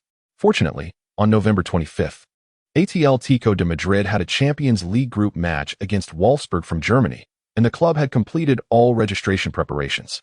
Thus, when Lin Di requested a leave of absence, Coach Flores readily granted him 3 days off to settle in and prepare for a long-term stay in Madrid. After finishing his morning training, Lin Di awaited Qin Luoyun after lunch. At that moment, he stood by the roadside when a yellow Porsche Boxster sped by and came to a halt beside him. It was none other than Qin Luoyun. What a surprise! Was she accompanying him to view properties? It felt more like she was taking him on a fashion walk. Her slender figure was indeed impressive, a tiny waist and curvaceous hips, clad in a white sleeveless crop top and loose black trousers. Her delicate features enhanced by a no-makeup look specially prepared for today. According to international standards, it seemed she might also be wearing Balenciaga beneath her trousers. Was she imitating Kim Kardashian? Lin Di's past experiences warned him that this woman harbored ulterior motives. She was aiming to charm him. He couldn't allow her to disrupt his focus. Did she come to interview him without any professional tools? What could a Dior mini tote hold? Innocence. No choice. As the saying goes, well, since I'm here, I might as well. The two searched several properties in downtown Madrid, none of which met Lin Di's expectations. He needed a place closer to the training base and more convenient for daily life. Ideally, it would be near a street basketball court or a sizable garden. Qin Luoyun, taken aback, thought that his demands were not far from the bizarre. Nonetheless, Spain's economy had indeed been struggling in recent years, leading many wealthy individuals to relocate, leaving behind properties that were often hard to sell. They could only rely on rentals, but perhaps luck was on Lin Di's side, as they eventually found a standalone house exceeding 500 square meters. The rent was considerably higher than normal, but for Lin Di, purchasing it was not an issue. Once all the paperwork was finalized, he moved his only piece of luggage, a suitcase, into the villa. By the time it was past 9 in the evening, the club staff called Lin Di to inquire about his new address, mentioning that 2 journalists from China wished to interview him. Upon hearing this, Qin Luoyun immediately insisted, "Dear brother, you must first grant me an exclusive interview. You owe me that." She then tilted her head, lightly licked her lips, and threw him a flirtatious glance. At that moment, the villa was theirs alone, and the atmosphere grew somewhat intimate. 3 questions, and please don't stand so close. After we finish, I need to start training. Lin Di seemed a bit anxious. The villa, despite its spaciousness, felt somewhat dated, with rooms and appliances that appeared worn. Most young people would not favor such a house, but the existence of a vast garden exceeding 500 square meters made it an ideal training ground. On the 16th, he had a match against Espanyol, and on the 21st, another against Osasuna. Following these, there would be a Champions League match, all of which Lindy hoped to participate in. He did not wish to waste time on meaningless interviews or with a woman who harbored designs on him. Seeing Lindy's disinterest, Qin Luoyun began to doubt her own allure. Had it not been for her numerous admirers during her time at Marca, she might have doubted her worth. The young man before her was more resolute than she had imagined, very clear about his desires, and not easily swayed by others. He exhibited remarkable self-discipline. While most men would betray their intentions through their gaze, his eyes were remarkably clear, devoid of pretense. Goodness, could he be? Qin Luoyun was astonished by the thought and blurted out, You can't be, can you? Lindy rolled his eyes, astonished by her peculiar reasoning. No, my orientation is perfectly normal. First question. Wow, this little man is getting more intriguing. His orientation is normal, but he remains cautious around me. What is unattainable is often the most appealing. Patience is key, she mused. Mr. Lin, first question, why did you ultimately choose Atletico de Madrid? I want to hear the genuine answer, or I won't leave. Seeing that Qin Luoyun seemed to relent, Lindy exhaled. It wasn't that the woman before him was unattractive. He understood that success would attract more admirers. Thanks to Anderl, he initially thought that match would be the beginning of his fame, but it turned out to be the conclusion of a film. To be honest, it wasn't that I chose Atletico. Rather, it was Flores who chose me, for which I am deeply grateful and will always remember. Second question. It seems Chinese fans are eagerly anticipating your inclusion in the national team. Do you have anything to say? Good question. I must clarify that as a newcomer in La Liga, I need to focus on my current matches and improving my skills. I believe this aligns with the hopes of our fans. A cunning fox, at least this answer was better than yesterday's. Third question. What type of girl do you prefer? Fearing that Lindy might misinterpret her intentions, Qin Luoyun prepared to clarify. Is this the moment of revelation? She chuckled. Of course, I understand what the fans are asking. I like someone cute and younger than me. Now, Sister Qin, shall I escort you out? The crafty young man smirked, and Qin Luoyun shot him a glare, seething as she exited. It was nearly 10 in the evening, and the outskirts of Madrid appeared exceptionally tranquil. Just as Qin Luoyun stepped outside, she bumped into Lao Wang and Li Xinyue. They had awakened at 5 in the afternoon and, upon arriving at Atletico de Madrid, found that the staff was preparing to close for the day. After inquiring about the address, they sought a meal, only to discover that dining at a Spanish restaurant involved a 2-hour wait. By the time they arrived, the moon was already high. Qin Luoyun instantly recognized them as the journalists who were supposed to interview Lindy. Although there were numerous Chinese in Spain, the two possessed a distinct aura typical of media professionals.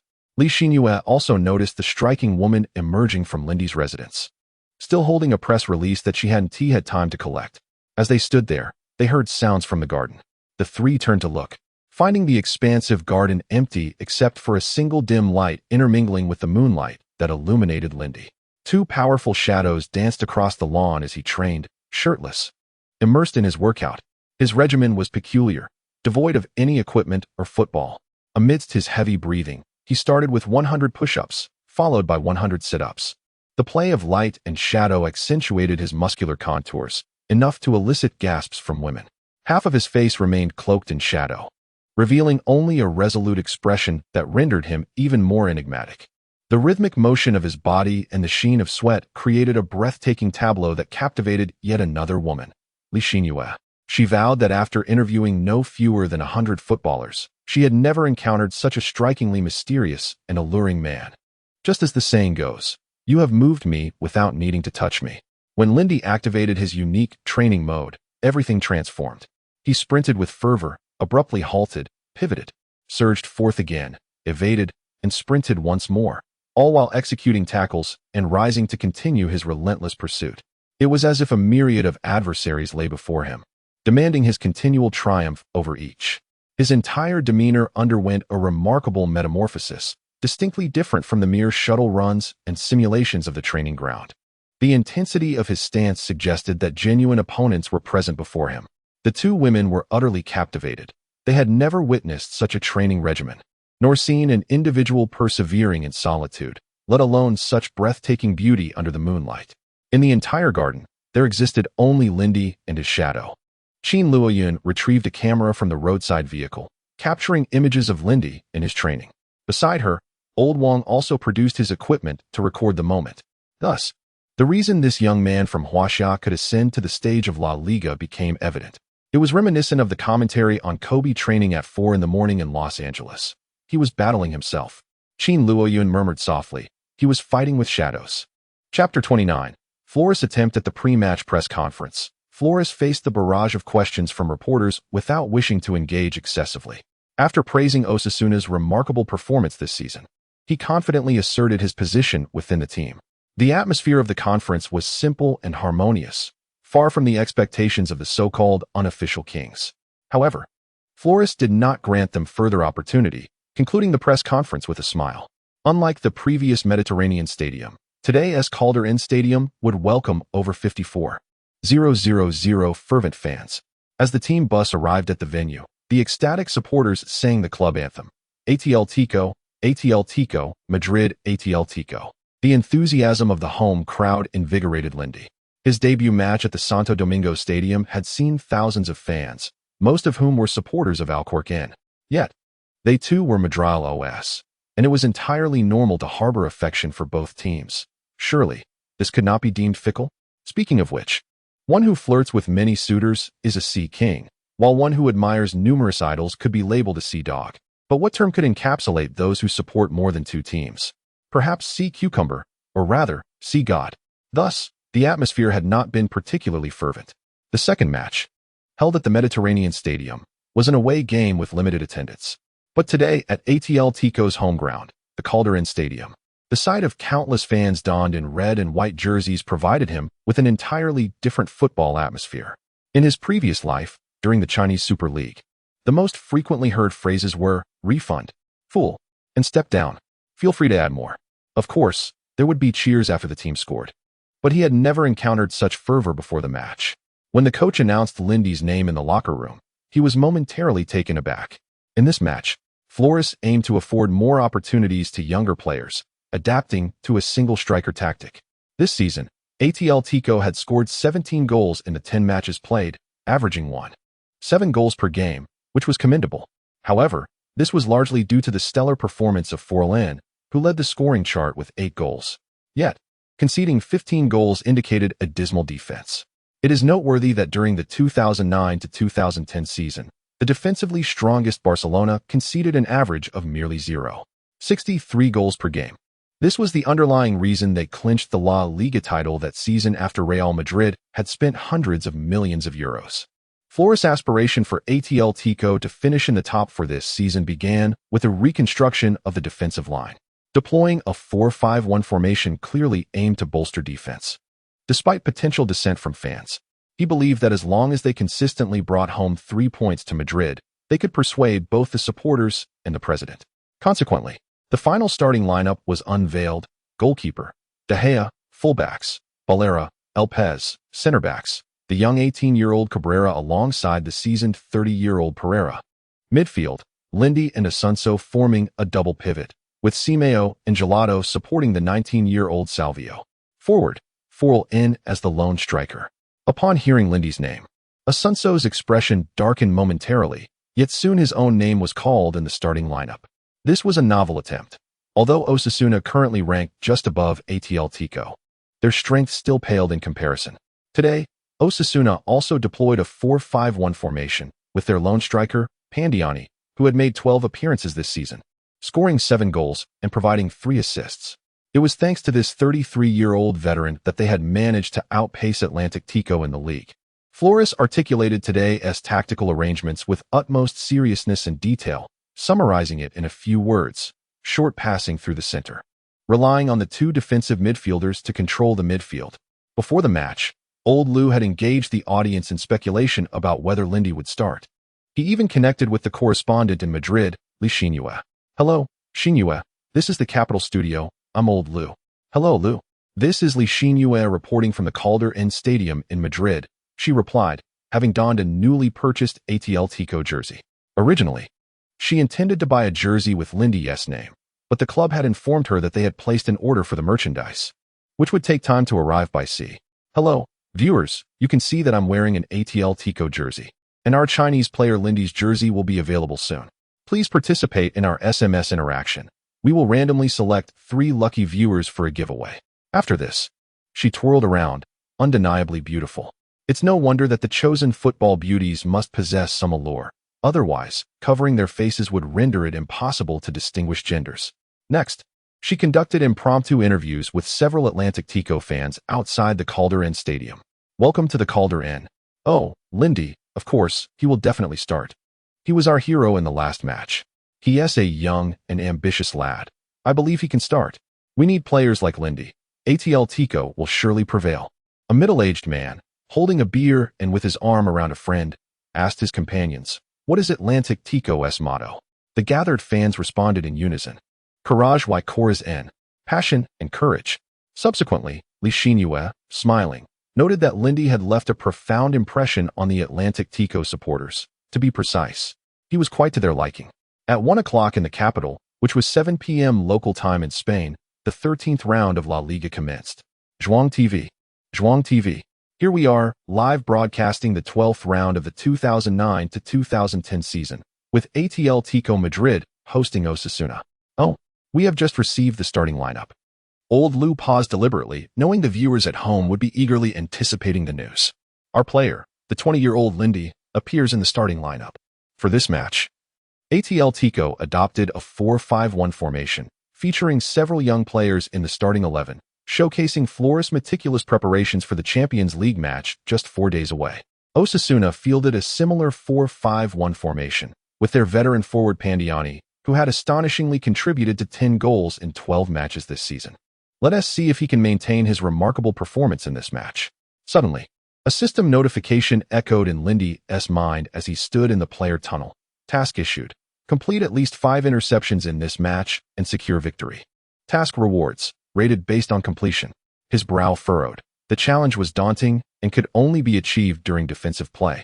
If ATL Tico dominated the match, completing the task would be impossible. With the referee's whistle, the match commenced.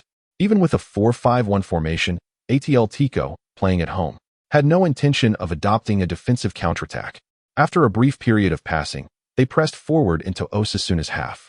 Amidst the cheers of the home crowd, the ATL Tico players were filled with vigor, particularly the young talents. In the second minute of the match, Samo deftly maneuvered past Osasuna's midfielder, Conan, in the center of the field and attempted a long-range shot just outside the penalty area. Unsurprisingly, the football soared into the stands. Nevertheless, this attempt ignited ATL Tico Madrid's offensive momentum for the match. In the ensuing play, the players adhered strictly to Flores' directives, engaging in a series of precise ground passes. A stark departure from their previous style of play.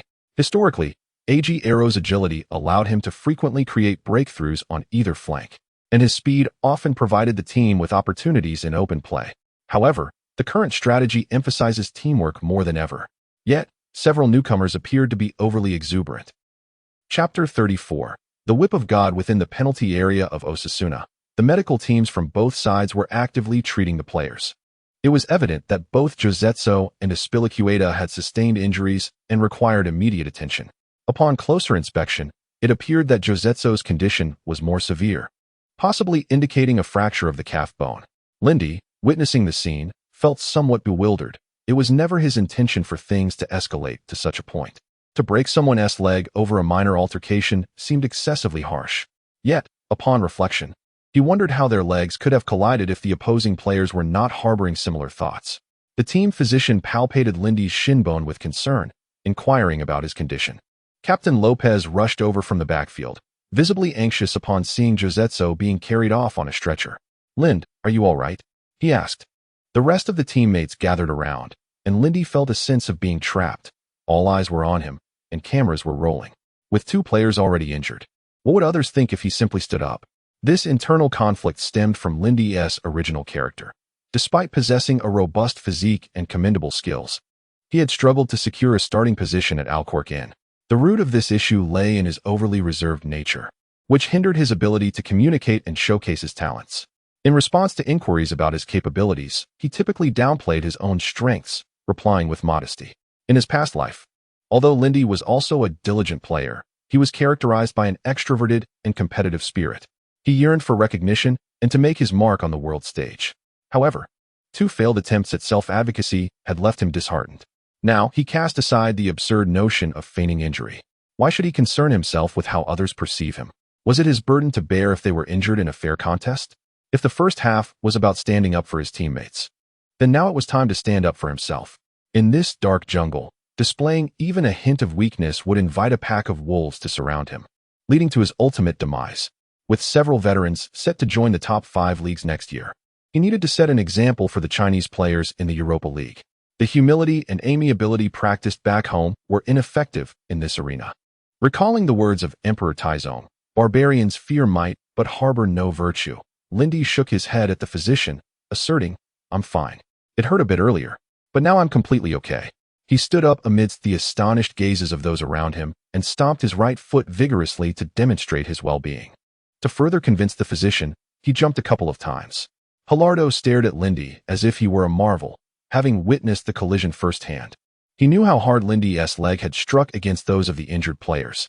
Yet, astonishingly, Lindy seemed entirely unscathed, an unfathomable situation. He patted Simon's shoulder, exclaiming, "Lind is truly a remarkable specimen. Thank goodness he's on our side."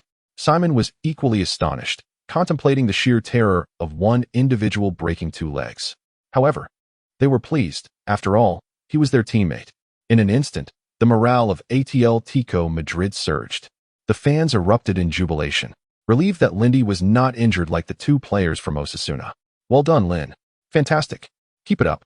In the broadcast studio, old Lou breathed a sigh of relief, noting Lindy is up. Thank heavens for his robust physique.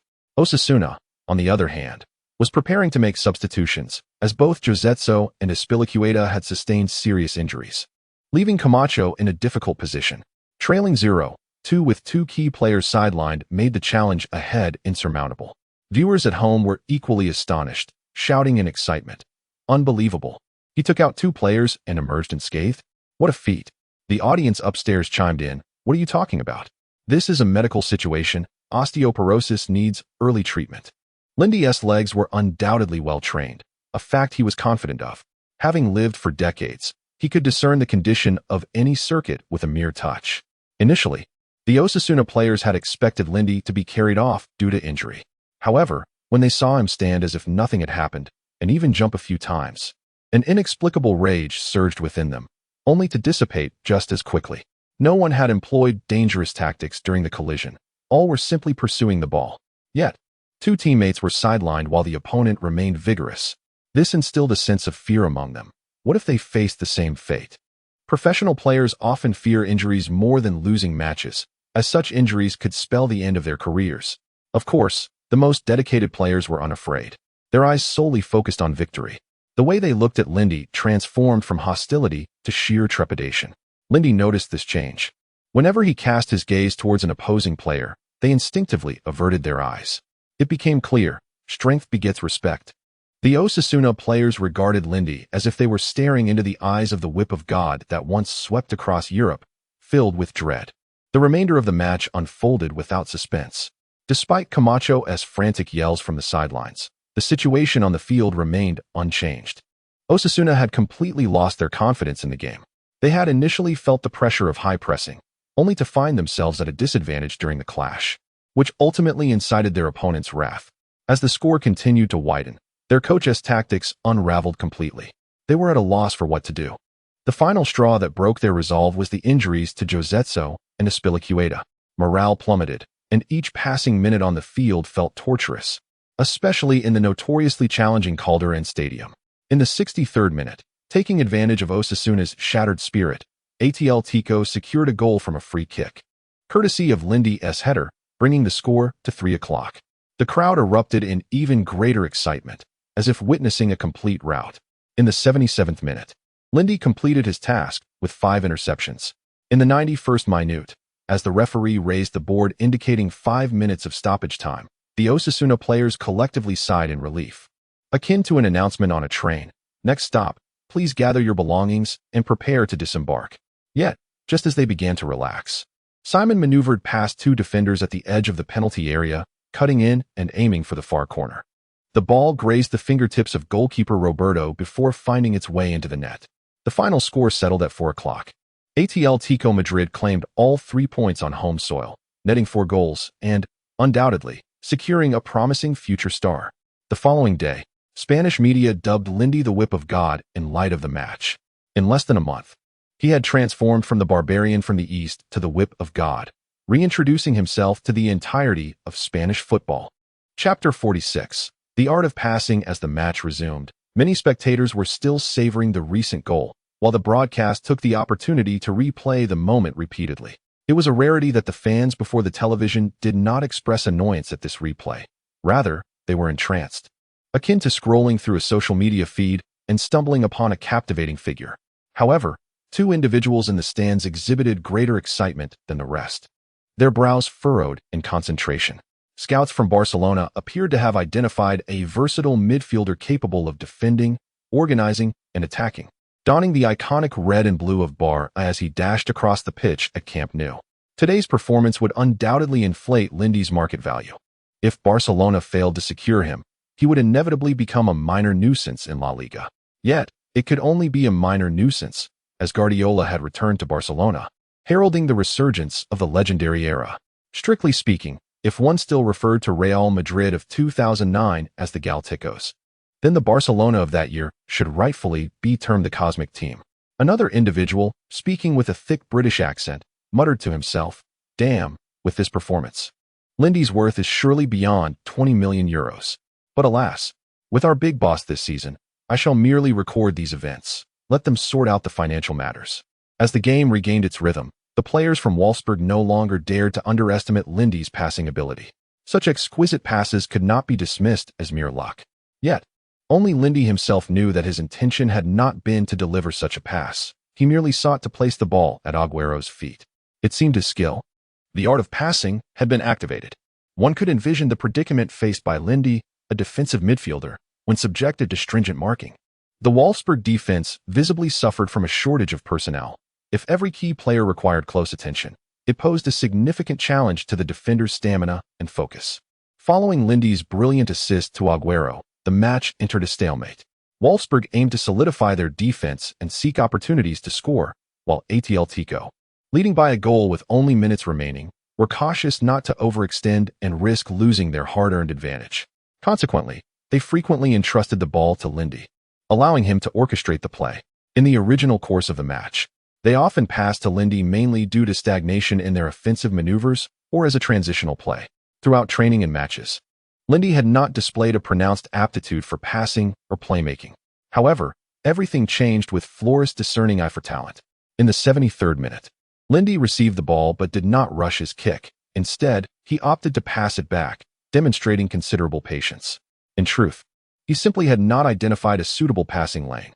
When the ball returned to him, he felt a twinge of frustration. His skills were on cooldown. Yet, he noticed Agüero seemed eager to collaborate, poised to make a run the moment Lindy gained possession.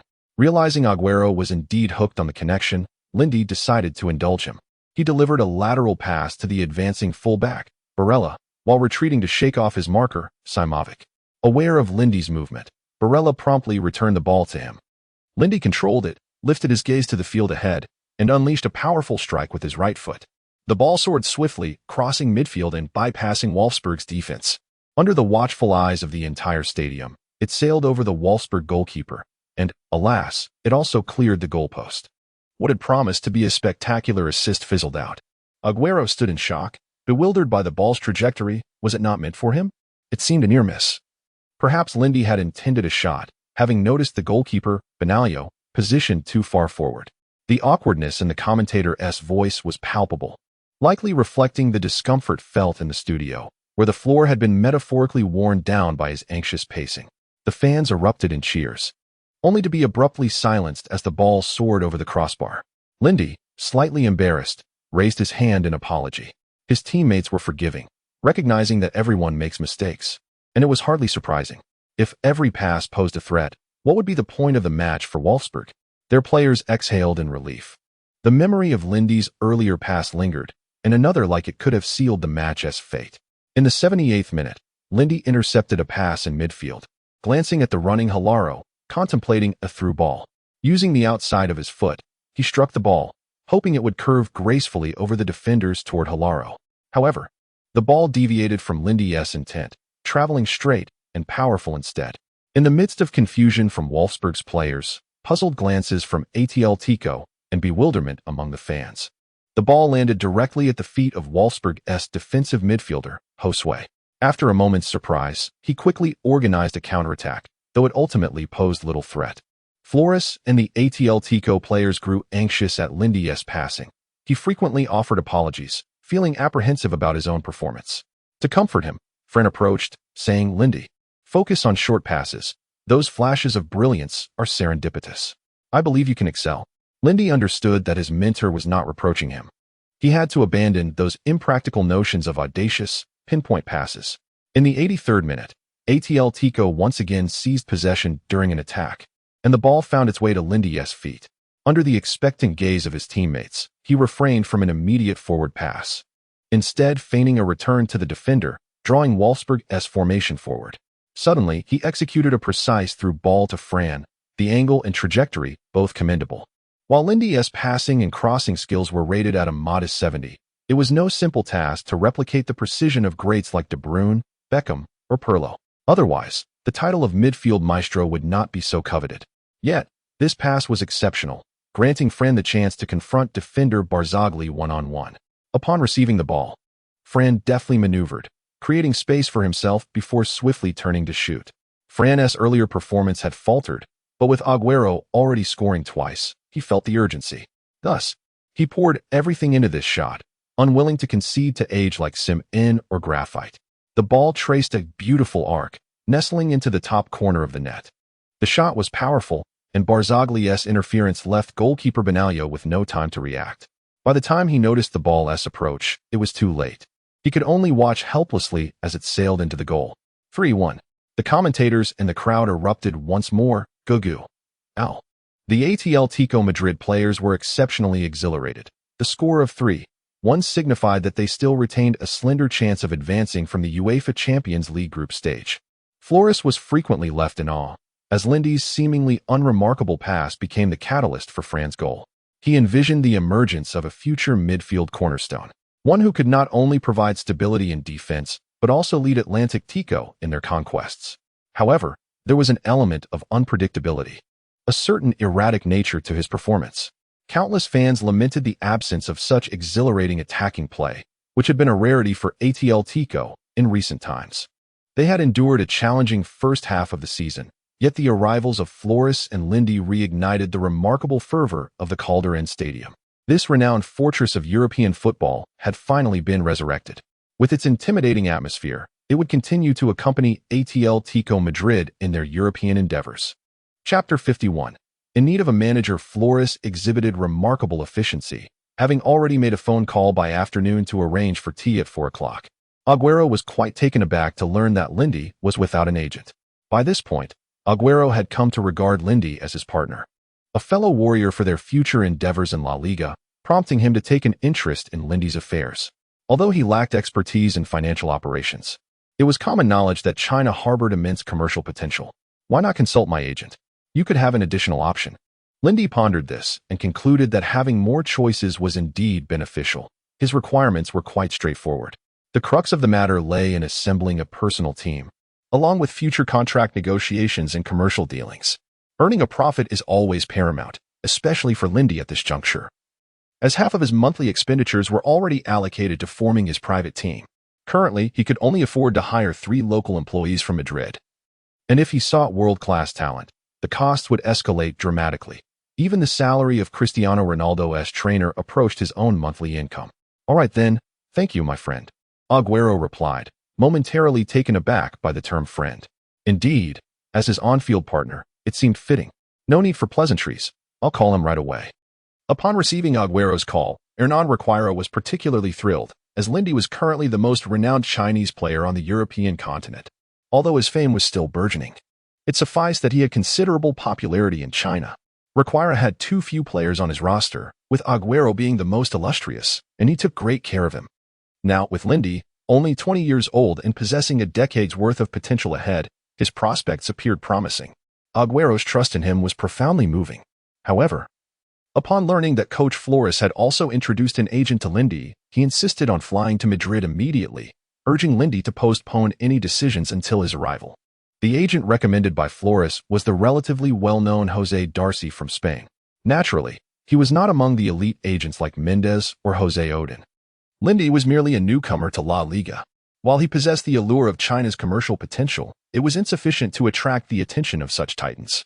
To put it bluntly, even if Lindy desired Mendez as his agent, he might not even receive a response, as he was not yet deserving of such attention. Their meeting took place at Lindy's residence, a place devoid of paparazzi due to his low profile. Jose, at the age of 45, appeared remarkably youthful, maintaining a commendable physique that suggested a dedication to fitness, dressed in a well-tailored suit that radiated professionalism. After they settled in, Jose Darcy began his introduction. "Hello, Lindy. I'm Jose Darcy. You may call me Jose. My old friend Flores mentioned that you require an agent to assist with matters beyond the pitch. I need a professional personal team, yet I lack the time and energy to manage it myself. Mr. Bisiatti has helped me find a physiotherapist, nutritionist, and personal technical coach. I require someone to liaise and oversee these arrangements. That is not a problem. I possess some connections here in Spain. What are your thoughts regarding China?" Given that he had just signed with Atletico Madrid, any agent looking to profit would primarily focus on transfer and commercial revenue sharing, as relying solely on the player's salary would be insufficient compared to the lucrative opportunities in transfer operations and contract renewals. In the 1920 season alone, the Premier League paid agents a staggering $263 million in commissions, a truly astonishing figure. Thus, when the topic of commercial operations in China arose, he held no objections. That should be fine.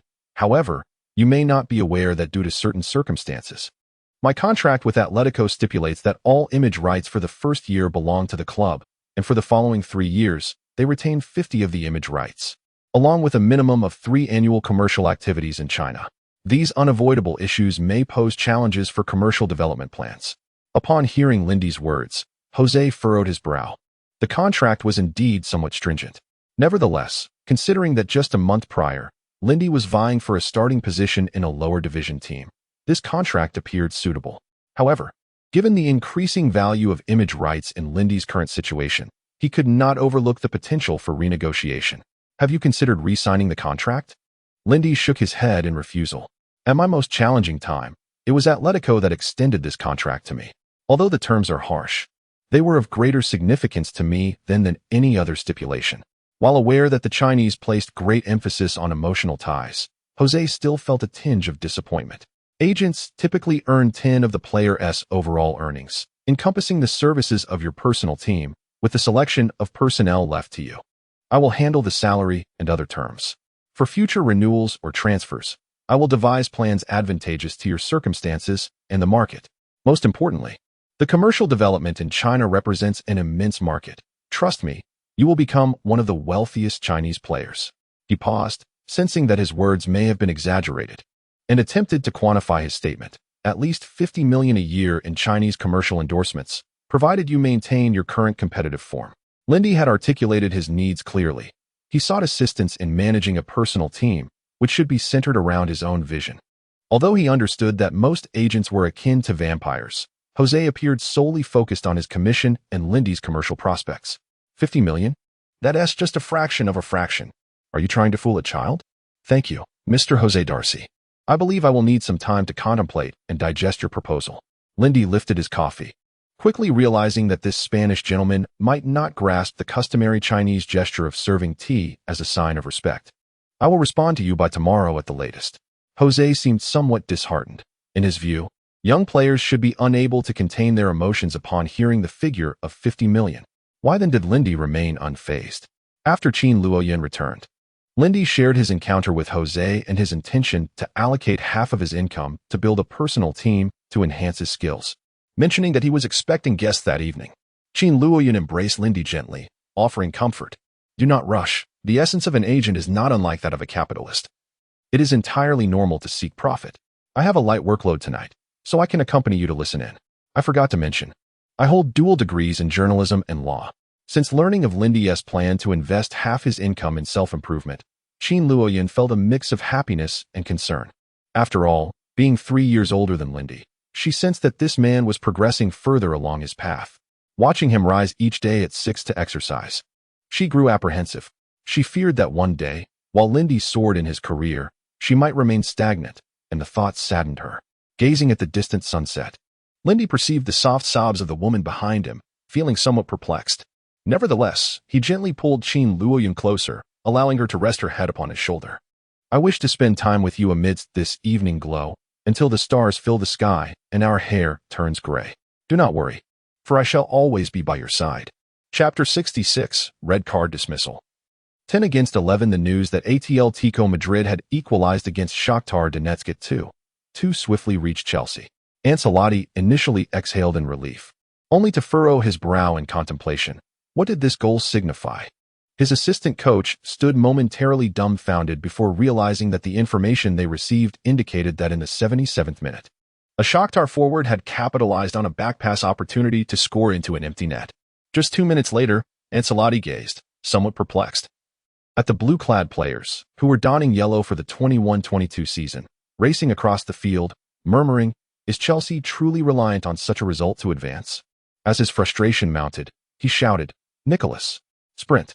I won't tolerate you sauntering about. We must score." The snow continued to fall heavily over the Donbass arena, as if lamenting the recent goal.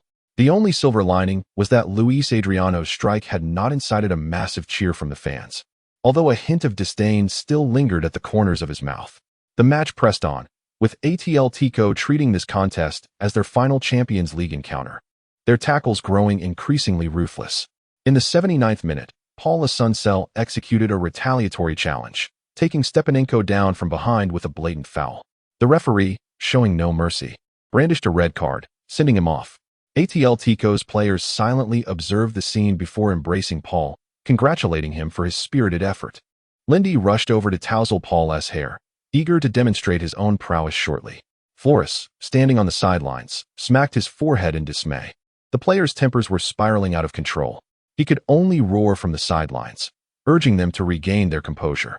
However, no amount of snow could douse the flames of fury igniting within the Atletico players. Witnessing their wrath, Flores felt a twinge of helplessness. When Paul Asuncel departed, Flores draped a warm jacket over him, offering a word of comfort. "Paul, had I been your age, I too would have taken him down."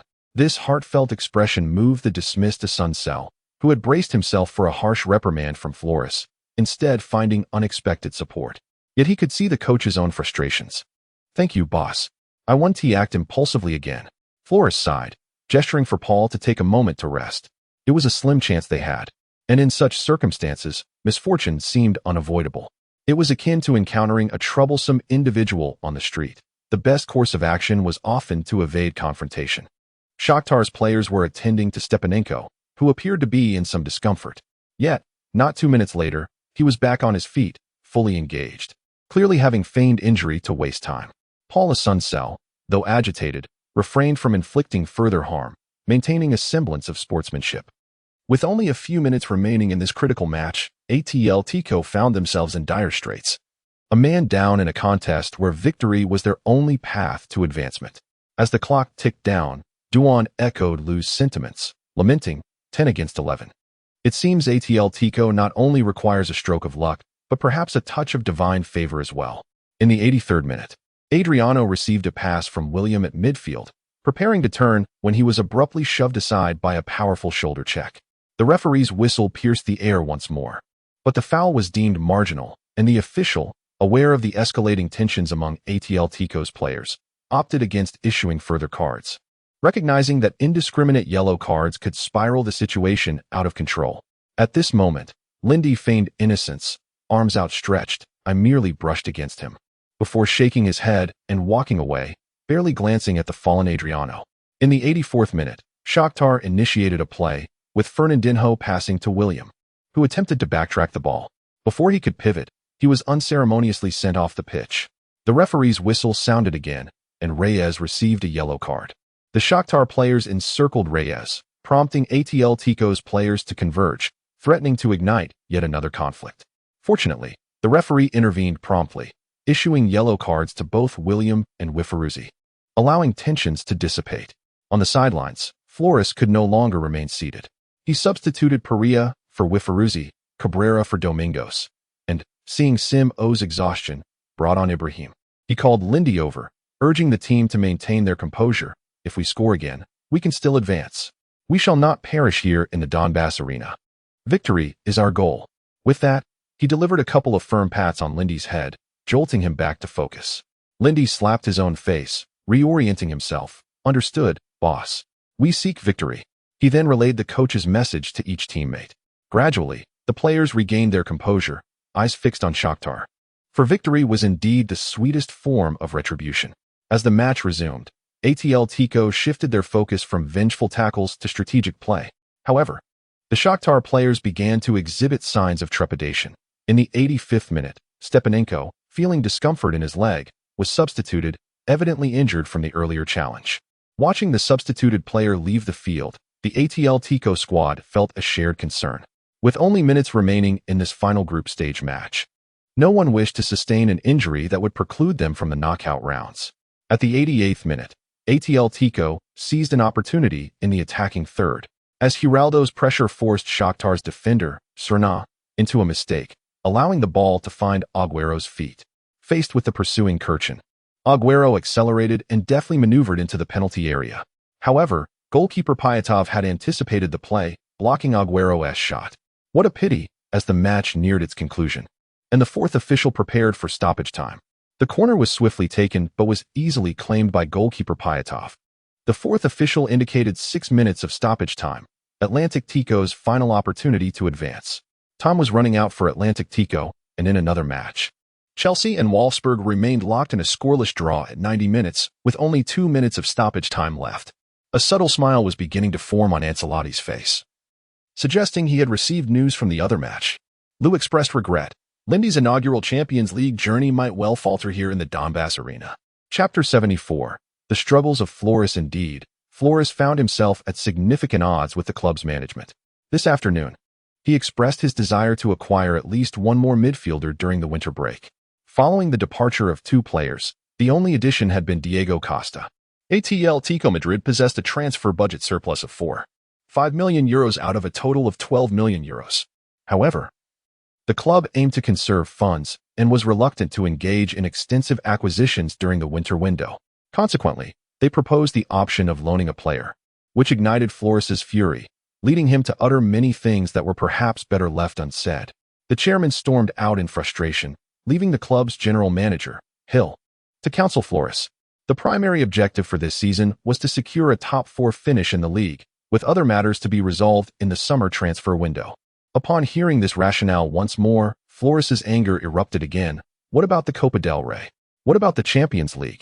Competing on 3 fronts, I need players. Our midfield is in dire straits. What about a loan? How about Thiago from Juventus? He is in his prime and immensely capable. Hill remained remarkably composed, as if Flores were not directing his ire at him. We clearly have sufficient transfer budget. Shouldn't the club harbor greater ambitions? Quake.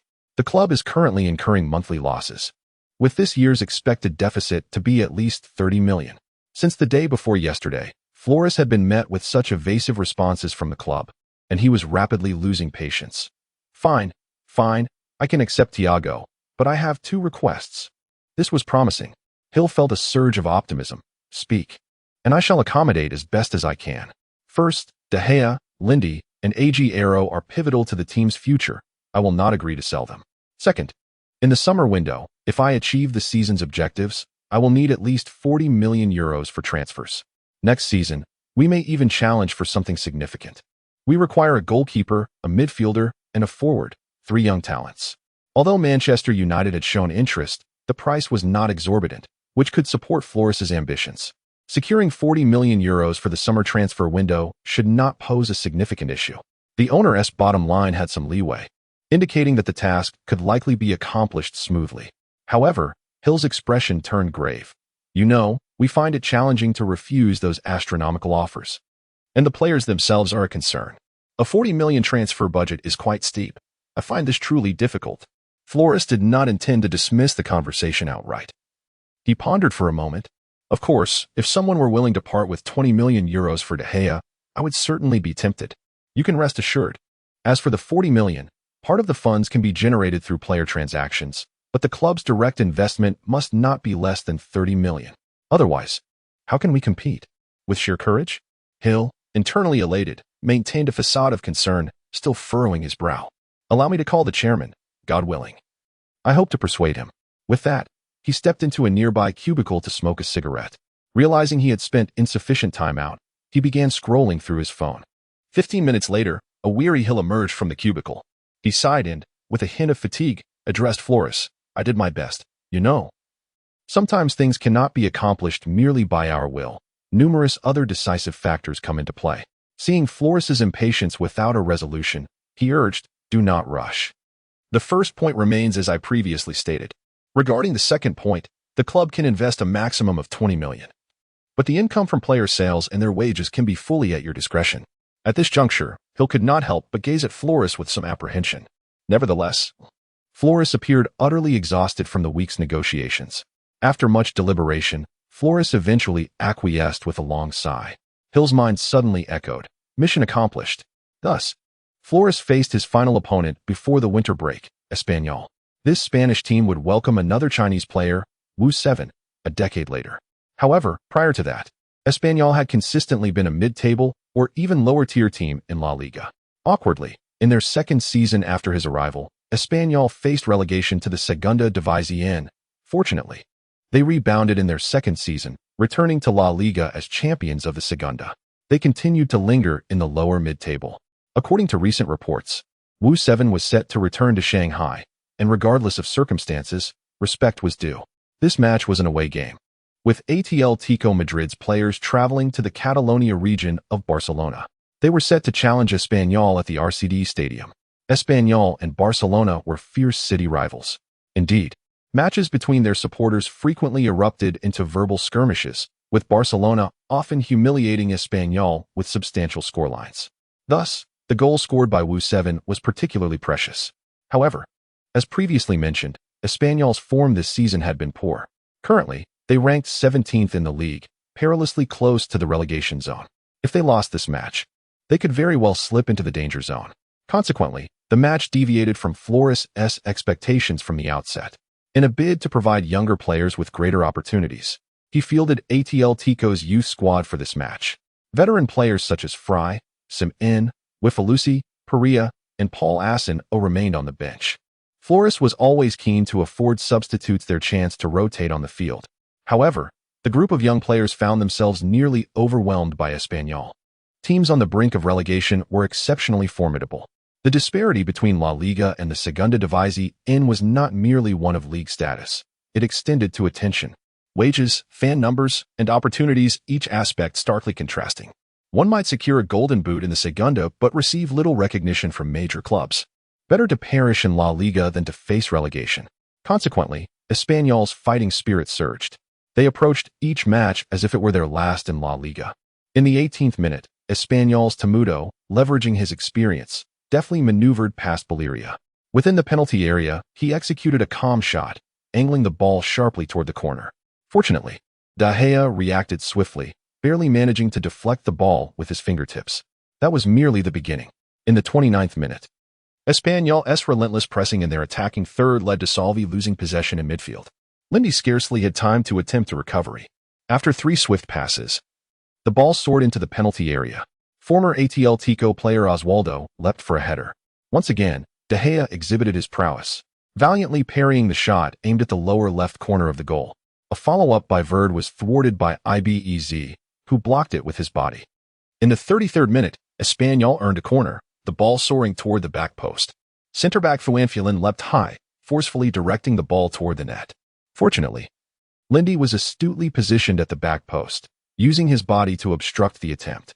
Subsequently, Atletico's defense endured a barrage of assaults from Espanyol, perilously close to conceding.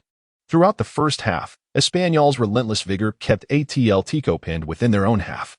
Had it not been for De Gea's string of heroic saves and Lindy's tenacious battles in midfield, the scoreline could easily have stood at 2-0. With a face ashen with frustration, Flores returned to the locker room. Chapter 86. My encounter with Lindy. This was the first instance in the match where Atletico Madrid successfully contained CAC. They seemed to have discovered a strategy to stifle Real Madrid's offensive maneuvers. Hopefully, this is not merely a stroke of luck, for Real Madrid is not easily subdued. Old Lou was momentarily taken aback.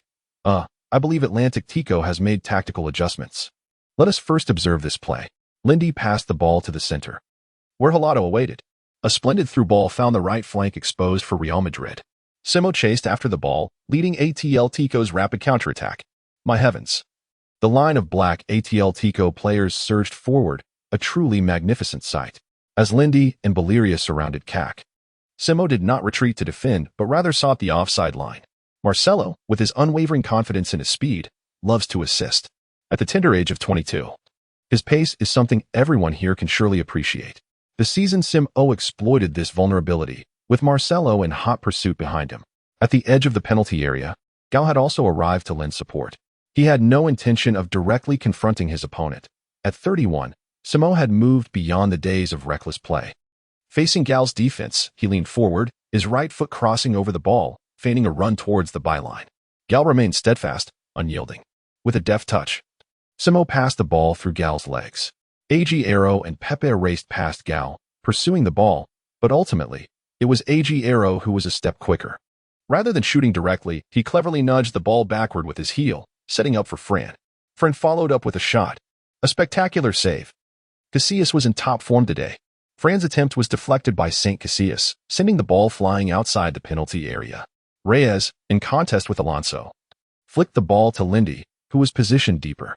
By this time, the vicinity around Real Madrid's penalty area was crowded, and Atletico's attack seemed destined to yield no fruit. Lindy surveyed his teammates' positions and found no promising opportunities. Just as he contemplated passing to a teammate, he noticed Van der Vaart was somewhat distant, showing no inclination to defend, while the others awaited Lindy's decision. Lindy appeared to hesitate. After the previous swift counterattack, Real Madrid's defense had reorganized. Sometimes, opportunities slip by unnoticed, and it is a pity. Had there been a player with long-range shooting ability, a potential goal might have emerged. Thus far, we had yet to witness Lindy's long-range prowess in prior matches.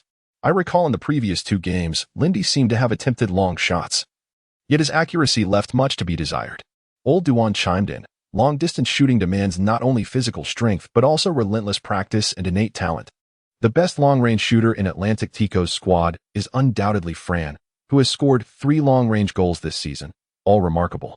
Lindy recalled a saying from later generations, "If the heavens have feelings, they too shall age," in countering.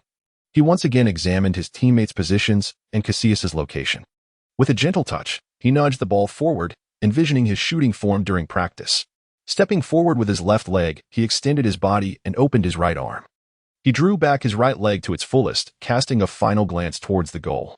With a determined bite of his teeth, he unleashed a powerful strike at the heart of the ball. Bam! Time seemed to freeze in that moment, and Lindy could distinctly hear his own breath. He could even perceive the ball beneath his feet, contorting under the immense force of impact. Was this the prelude to a goal, akin to an anime experience? Where was the background music?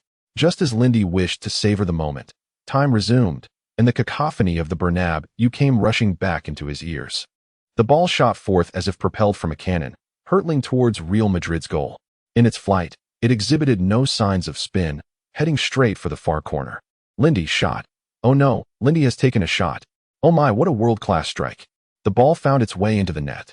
Old Lou remarked that Lindy's performance was indeed challenging to narrate, often compelling him to unleash patriotic exclamations. Lindy had scored. A stunning long-range effort from 38 yards. A magnificent world-class strike, and Casillas did not touch the ball. Goal. The Atletico commentator erupted in wild celebration for nearly a minute. The entire Bernabeu fell into silence. That defensive-minded midfielder from Atletico, renowned for his inability to score, had netted a sensational world-class goal. Yet, the over 3,000 Atletico fans in the visiting section began to chant frantically, "Lindy! Lindy!"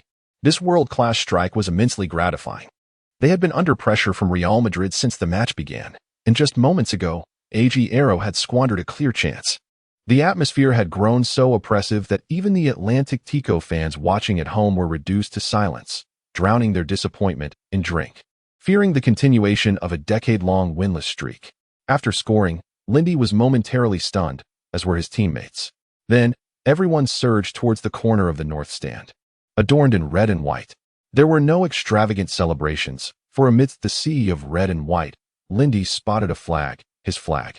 Little Alfonso was perched on Alfonso's shoulders, excitedly shouting and vigorously waving the flag emblazoned with Lindy's image. Lindy pointed at little Alfonso and then passionately kissed the Atletico Madrid emblem on his jersey. This was their little secret. If Lindy scored on the field, little Alfonso would surely wave the flag of Lindy's fan club with all his might. In turn, Lindy would approach the fan club president and kiss the emblem. The fans' cheers grew louder, as if their voices could dispel the rumors of transfer speculation. Flores closed his eyes, raising his fists high, feeling the immense weight on his shoulders lighten just a bit. Although he couldn't fathom how Lindy had executed such a spectacular world-class strike. Old Lou looked at Old Duan with disbelief. You seem to have spoken it into existence. Lindy can indeed shoot from distance? Old Duan, you've summoned quite the fortune. Ahem, I meant to say, your predictions of Lindy's actions were remarkably accurate. Ah, what a coincidence. It must be said, Lindy's shot completely surpassed Real Madrid's expectations. The expression on Van der Vaart's face was akin to witnessing an extraterrestrial. Domestic fans also spiraled into a frenzy. Liu Songtao, who adores crispy flying dragons. Van der Vaart, caught completely off guard, without a hint of concern. Big Eagle, I feel Lindy is just as grand as I am. Just a reckless fellow. Lindy. Hello, Dongfeng Express, please take note. Play, a sword of frost across 19 states. Lindy is majestic. Board monkey, for those above. The neighbor has already used it. It should be. I and Lindy wreak havoc at the Bernabeu. I handle the havoc. Lindy handles the destruction. The Prince of Madrid and the Knight of the Commoners will continue their duel on the hallowed grounds of the Bernabeu. Chapter 94. Snowy revenge at Bernabeu. As the saying goes, the first effort brings vigor, the second leads to fatigue, and the third results in decline. After taking the lead 3 times only to be equalized each time, the staggering emotional shifts left Real Madrid's players somewhat disheartened. The fans at Bernabeu were also feeling low, as the formidable Galacticos had been held to a draw in their own stronghold, and by their city rivals no less, which sparked a wave of discontent among the supporters, who voiced their frustration through jeers. Oh! The familiar sound of boos echoed through the stadium once again, a testament to the notoriously demanding nature of this fanbase. Historically, many players have faced the wrath of the Bernabeu crowd, and one can only imagine that Pellegrini's days will be fraught with challenges after today. Old Duan interjected, stating that Real Madrid needs a coach capable of commanding the locker room. With so many high-profile signings this season, the absence of a strong-willed manager has made it impossible to harness the potential of this new Galacticos lineup. Faced with this situation, Pellegrini felt helpless. Gritting his teeth, he substituted the 33-year-old Ral for Benzema, as Ral's impact on the match had been minimal. The dynamic play of the two wingers had largely overshadowed his contributions, and by the 75th minute, the veteran's energy had been spent. Shortly thereafter, Granero replaced the underwhelming Van der Vaart. Observing the tactical shift from Real Madrid, Flores prepared to make his own changes. During the match, he had noticed that Simo was running low on stamina and that Giraldo's performance in the attacking third was lacking. Thus, he brought on the young Salvio to enhance their attacking prowess on the flanks. Initially, he had intended to substitute Thiago, but the player, having been on loan from Juventus, was still finding his footing. Instead, he opted to replace Giraldo with Paula Sunsell, pushing Lindy forward. This tactic had yielded positive results in previous matches, and he was eager to try it again. If it failed, the double pivot could at least safeguard their current draw. Both teams had made 2 substitutions, yet their formations remained unchanged, with both sides maintaining an attacking posture. This made for exhilarating viewing for the neutral fans. In football, one cannot rely solely on defensive tactics. Engaging in open play is undeniably more thrilling. After their substitutions, Atletico appeared more invigorated, with the seasoned Paula Sunsell and the youthful Lindy manning the defensive midfield. The forward players felt liberated to express themselves. Agüero transformed into a free spirit in the attacking third, ever vigilant for opportunities. Having netted 2 goals in the second half, his confidence was soaring. Although Cristiano Ronaldo had completed a hat-trick in the derby, he had already scored twice, and the match was far from over. In the 82nd minute, Benzema dropped back to retrieve the ball, using his physicality to fend off Salvio, intent on advancing. At this moment, he was not yet the Benzema capable of single-handedly rescuing Real Madrid. This season, he had been relegated to the bench and was mockingly referred to as Benzemayo. Eager to showcase his abilities, he neglected to engage with his teammates and opted to advance alone. Lindy initially defended against his lateral passes, refraining from pressing him. However, sensing Benzema's keen focus on the goal, Lindy instinctively recognized that a shot was imminent. As Lindy ran, he noticed both Kak and Ronaldo calling for the ball, with Marcelo also surging forward in support. Paul. He called out to his son Cell, signaling him to block Benzema's path to the left, where he intended to pass to Ronaldo.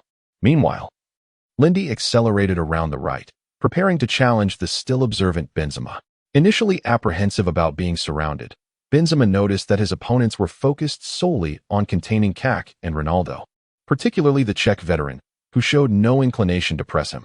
After casting a glance towards the goal, he lifted his right foot to shoot, unaware of the triumphant smirk on the Czech's face.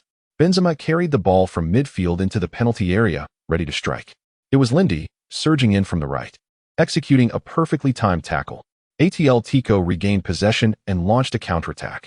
Benzema lay bewildered on the ground, having just envisioned his moment of glory at Bernabeu, only to find himself sprawled and dispossessed. Lindy's challenge sent the ball rolling to Paula Suncel, who swiftly passed it to the newly introduced Salvio. This 19-year-old winger had been compared to Messi, possessing remarkable speed and explosiveness. Upon receiving the ball, he immediately surged forward at top speed. Marcelo, witnessing Benzema's turnover, had no time to react before the ball was sent behind him. The diminutive Argentine was quick, swiftly creating distance between himself and Marcelo. With 82 minutes gone, Marcelo, clearly fatigued, could only watch helplessly as Salvio raced past midfield. At this point, Real Madrid's issues became glaringly apparent. The players' coordination was alarmingly unfamiliar. Pellegrini had employed multiple rotation strategies this season, resulting in frequent changes among teammates. The chemistry between Benzema and his colleagues was one challenge, while the defensive line faced its own struggles. Although Real Madrid's attacking front could be deemed the strongest, it lacked cohesion. Pepe hesitated, contemplating whether to engage in defensive support. As Lindy and Agüero pressed forward, ATL Tico found themselves with a golden opportunity in a 4v4 situation. This was their last chance. Salvio delivered a cross, the force slightly excessive, yet not detrimental, as Lindy was positioned at the far post. He leaped for a header, contesting with Aveloa. Lindy's header. Alas, the crossbar saved Real Madrid. That close-range effort left even Saint Iker lamenting in vain. But wait, it was not over yet. The ball fell to Fran's feet, who unleashed a long-range shot. It was a goal. 4-3, ATL Tico surged ahead. The veteran born in 1979, having remained silent for nearly 90 minutes in this crucial match, made his mark with that final strike, erasing a decade of humiliation for ATL Tico. Yet, the true hero of this goal was Lindy, whose defensive interception and subsequent header created the opportunity. Does half of this accolade belong to Lindy? Old Duan quipped unexpectedly. After the goal, Fran rushed to find Lindy, and all ATL Tico players erupted in celebration. This goal was invaluable, having triumphed in the city derby against Real Madrid, as long as Flores did not recklessly resign. Even the club president would think twice before considering his dismissal, mindful of the fans' influence.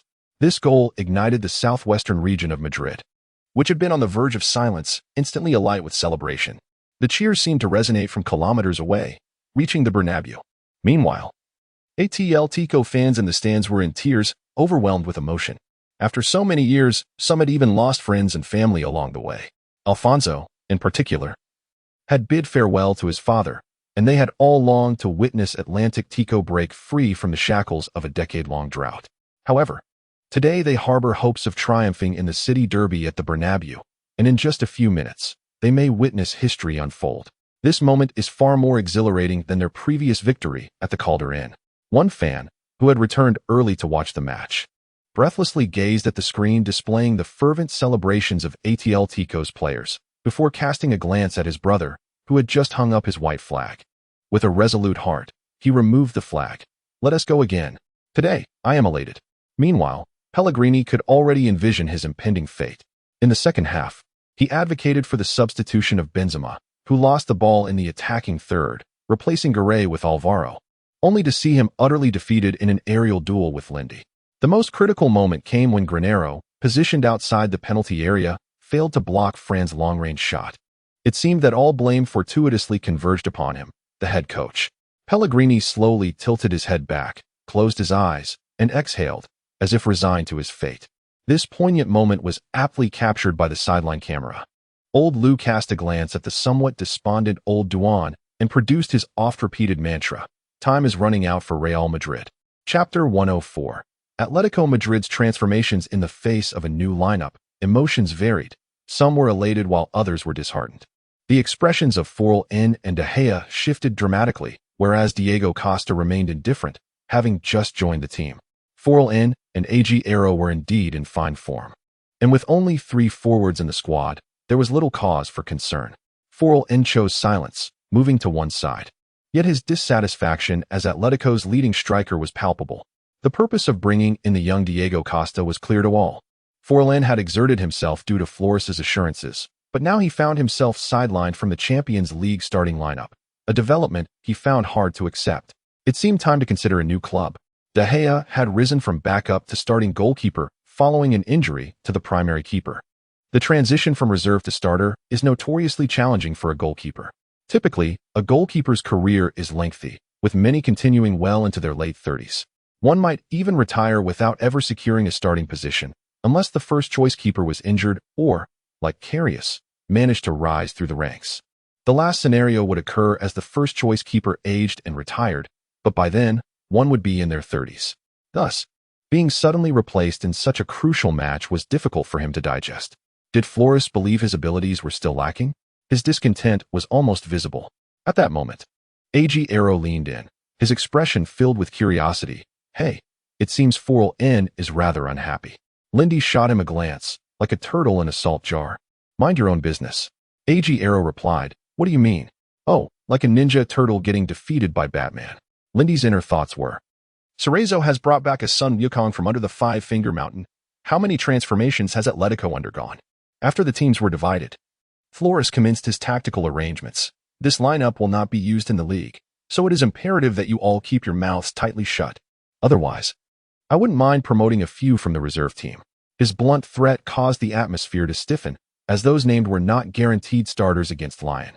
The final selection would depend on their performances in the upcoming matches. However, there was a silver lining. Everyone would get rotated into play recently, but the mood became tense once more.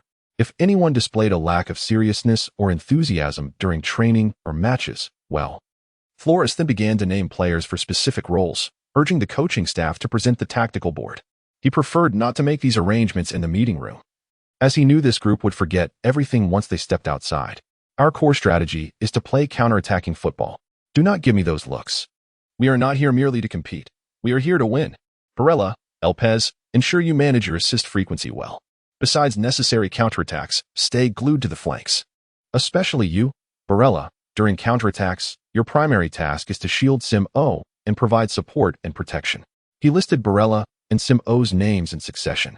Elpez. After Barella advances, you will form a 3-man defensive line with Wifa, Lucci, and Domingos.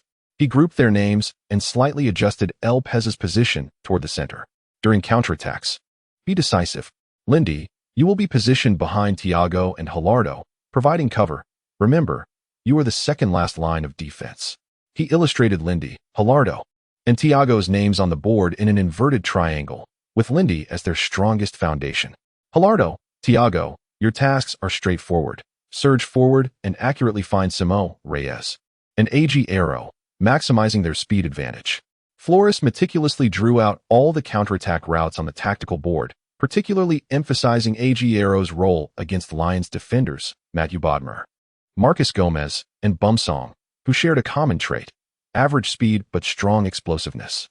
He marked their names near the center line, instructing Agüero to prioritize speed. At the onset of a counterattack, you must be alert. Once the ball is passed, initiate immediately to outpace them from the start. The second option is a sudden launch within the penalty area to evade offside. The third is to pull wide and seize opportunities. Ultimately, it relies on your own creativity. He reiterated defensive strategies. Thus, Flores began preparations for the Champions League 3 weeks in advance. On January 13th, Atletico faced Velva in the Copa del Rey with an entirely youthful lineup. Although Atletico scored once, they lost the match, with the only goal being an own goal by Domingos. Nevertheless, Atletico advanced with an aggregate score of 5-2 into the quarterfinals, where they would meet Celta. The first leg was set for January 21st, and the second for January 29th. Celta, currently in the Segunda División, posed limited strength. It was fair to say that Atletico had one foot firmly planted in the quarterfinals. Flores began to dream of his first championship trophy as a coach. Meanwhile, Lindy, free from match duties, continued training at home. Following the recent endorsement controversy, he felt a sense of apprehension about such matters. After exhausting all his training acceleration cards, he experienced significant improvement in his abilities during the match against Tenerife on January 16th. Ball control, 73-74, shooting, 58-60, marking, 74-76, defensive positioning, 77-79, aggressiveness, 66-67, teamwork, 65-67, off-the-ball movement, 67-69, vision, 65-67. Lindy's active participation in offense and private training sessions contributed to rapid growth in his attacking capabilities. This improvement was primarily due to his low foundational attributes, making enhancements more feasible. He finally elevated his passing attribute to a realistic level of 70. During this period, he discovered that after gaining experience in matches and reviewing videos with his private coach, further improvements came swiftly, particularly in off-the-ball movement and vision, which accumulated sufficiently through gameplay. In the recent 10 days, his rapid enhancements followed video reviews by the coach. Lindy was confident that by season's end, he could elevate these attributes to around 70. Addressing his skill deficiencies. Currently, he focused on improving his defensive skills. On January 16th, Atletico Madrid achieved a clean 2-0 victory against Tenerife away. Forlan and Sim-O scored, while AG Aero had gone several matches without finding the net. If this continued, his starting position could be in jeopardy. In this match, Lindy used his yellow cards strategically, nearing a suspension in the league. On January 21st, Atletico Madrid narrowly triumphed 1-0 over Celta in the Copa del Rey, with a header from Barella securing victory through a set piece.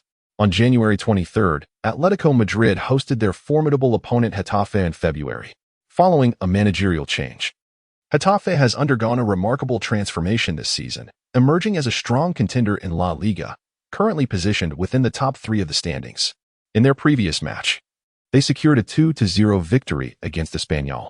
The two teams are separated by a mere 2 points, yet Getafe is unencumbered by the pressures of European competition, allowing them to fully concentrate on their preparations. The clash between the 3rd and 4th place teams has certainly captured the attention of many. Chapter 112. The destruction of the indomitable body. Lindy's daily life was coarse and monotonous. At this stage, a singular thought occupied his mind: to elevate himself swiftly. This notion had lingered in Lindy's consciousness ever since his rebirth. Fortunately, under Hell's management, he had amassed a modest fortune. He no longer had to fret about paying his private team's salaries each month, as Agüero and De Gea would be summoned for training during the league season. Today, Agüero seemed somewhat peculiar. When he arrived in the morning, he carried numerous bags. During training, he appeared distracted, frequently glancing at Lindy and De Gea. "Cohen, did you take your Cadillac out again last night?" Lindy playfully pulled Agüero close, teasing, "I see you're a bit off today." No, don't say such things. I merely went out for a bit with Gelato." Agüero's eyes clearly betrayed his unease. "So what's bothering you? Why are you so restless this morning?" Agüero looked around, adopting a mysterious demeanor. "Let's talk in your room." The two clandestinely made their way to Lindy's room. Behind them, De Gea observed their camaraderie and turned to a fellow goalkeeper coach, also brought in from Italy, asking, "Do you think there's a man who, disinterested in women, would hire an actress to pose as his girlfriend, luring other men to his abode to conceal his unspeakable secrets?" The goalkeeper coach contemplated Lindy and Agüero's closeness and nodded thoughtfully. However, he soon shouted to the fitness coach, "This guy's still full of energy. Our training regimen must be doubled." Without waiting for De Gea to explain, 2 newly purchased ball machines were calibrated. "David, De Gea, 20 balls per set. If your save rate drops below 50, it's 50 push-ups." Upon returning to his room, Lindy settled into a comfortable position. Observing Agüero's transition from whimsical to anxious, he felt a mix of amusement and irritation. "Hurry up." Agüero hesitated, appearing torn between speaking and silence. Lindy's patience was wearing thin, and he leapt from the bed, preparing to exit.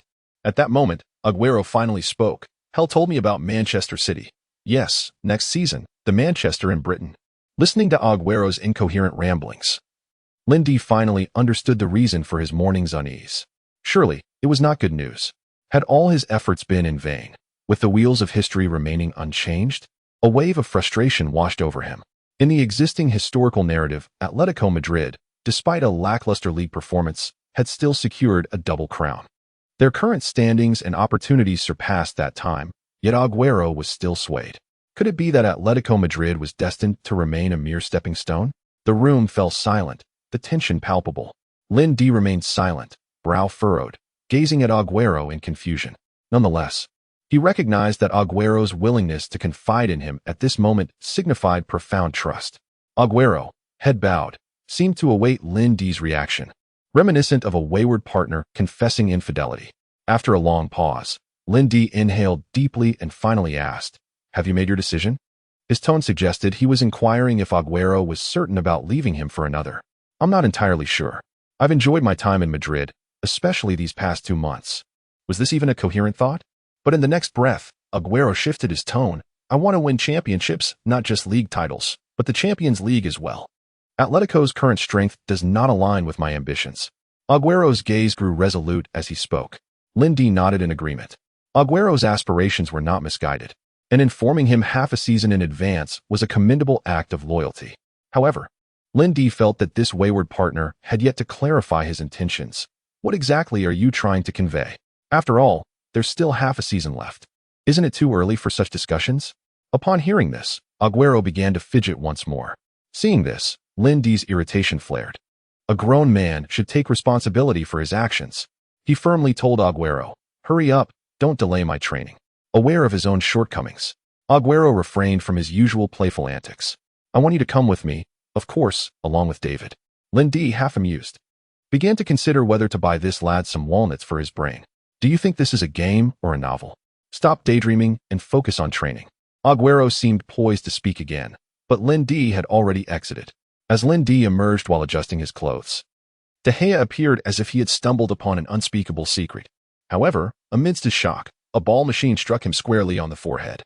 Rising, he pointed toward the room, questioning Lindy. You too?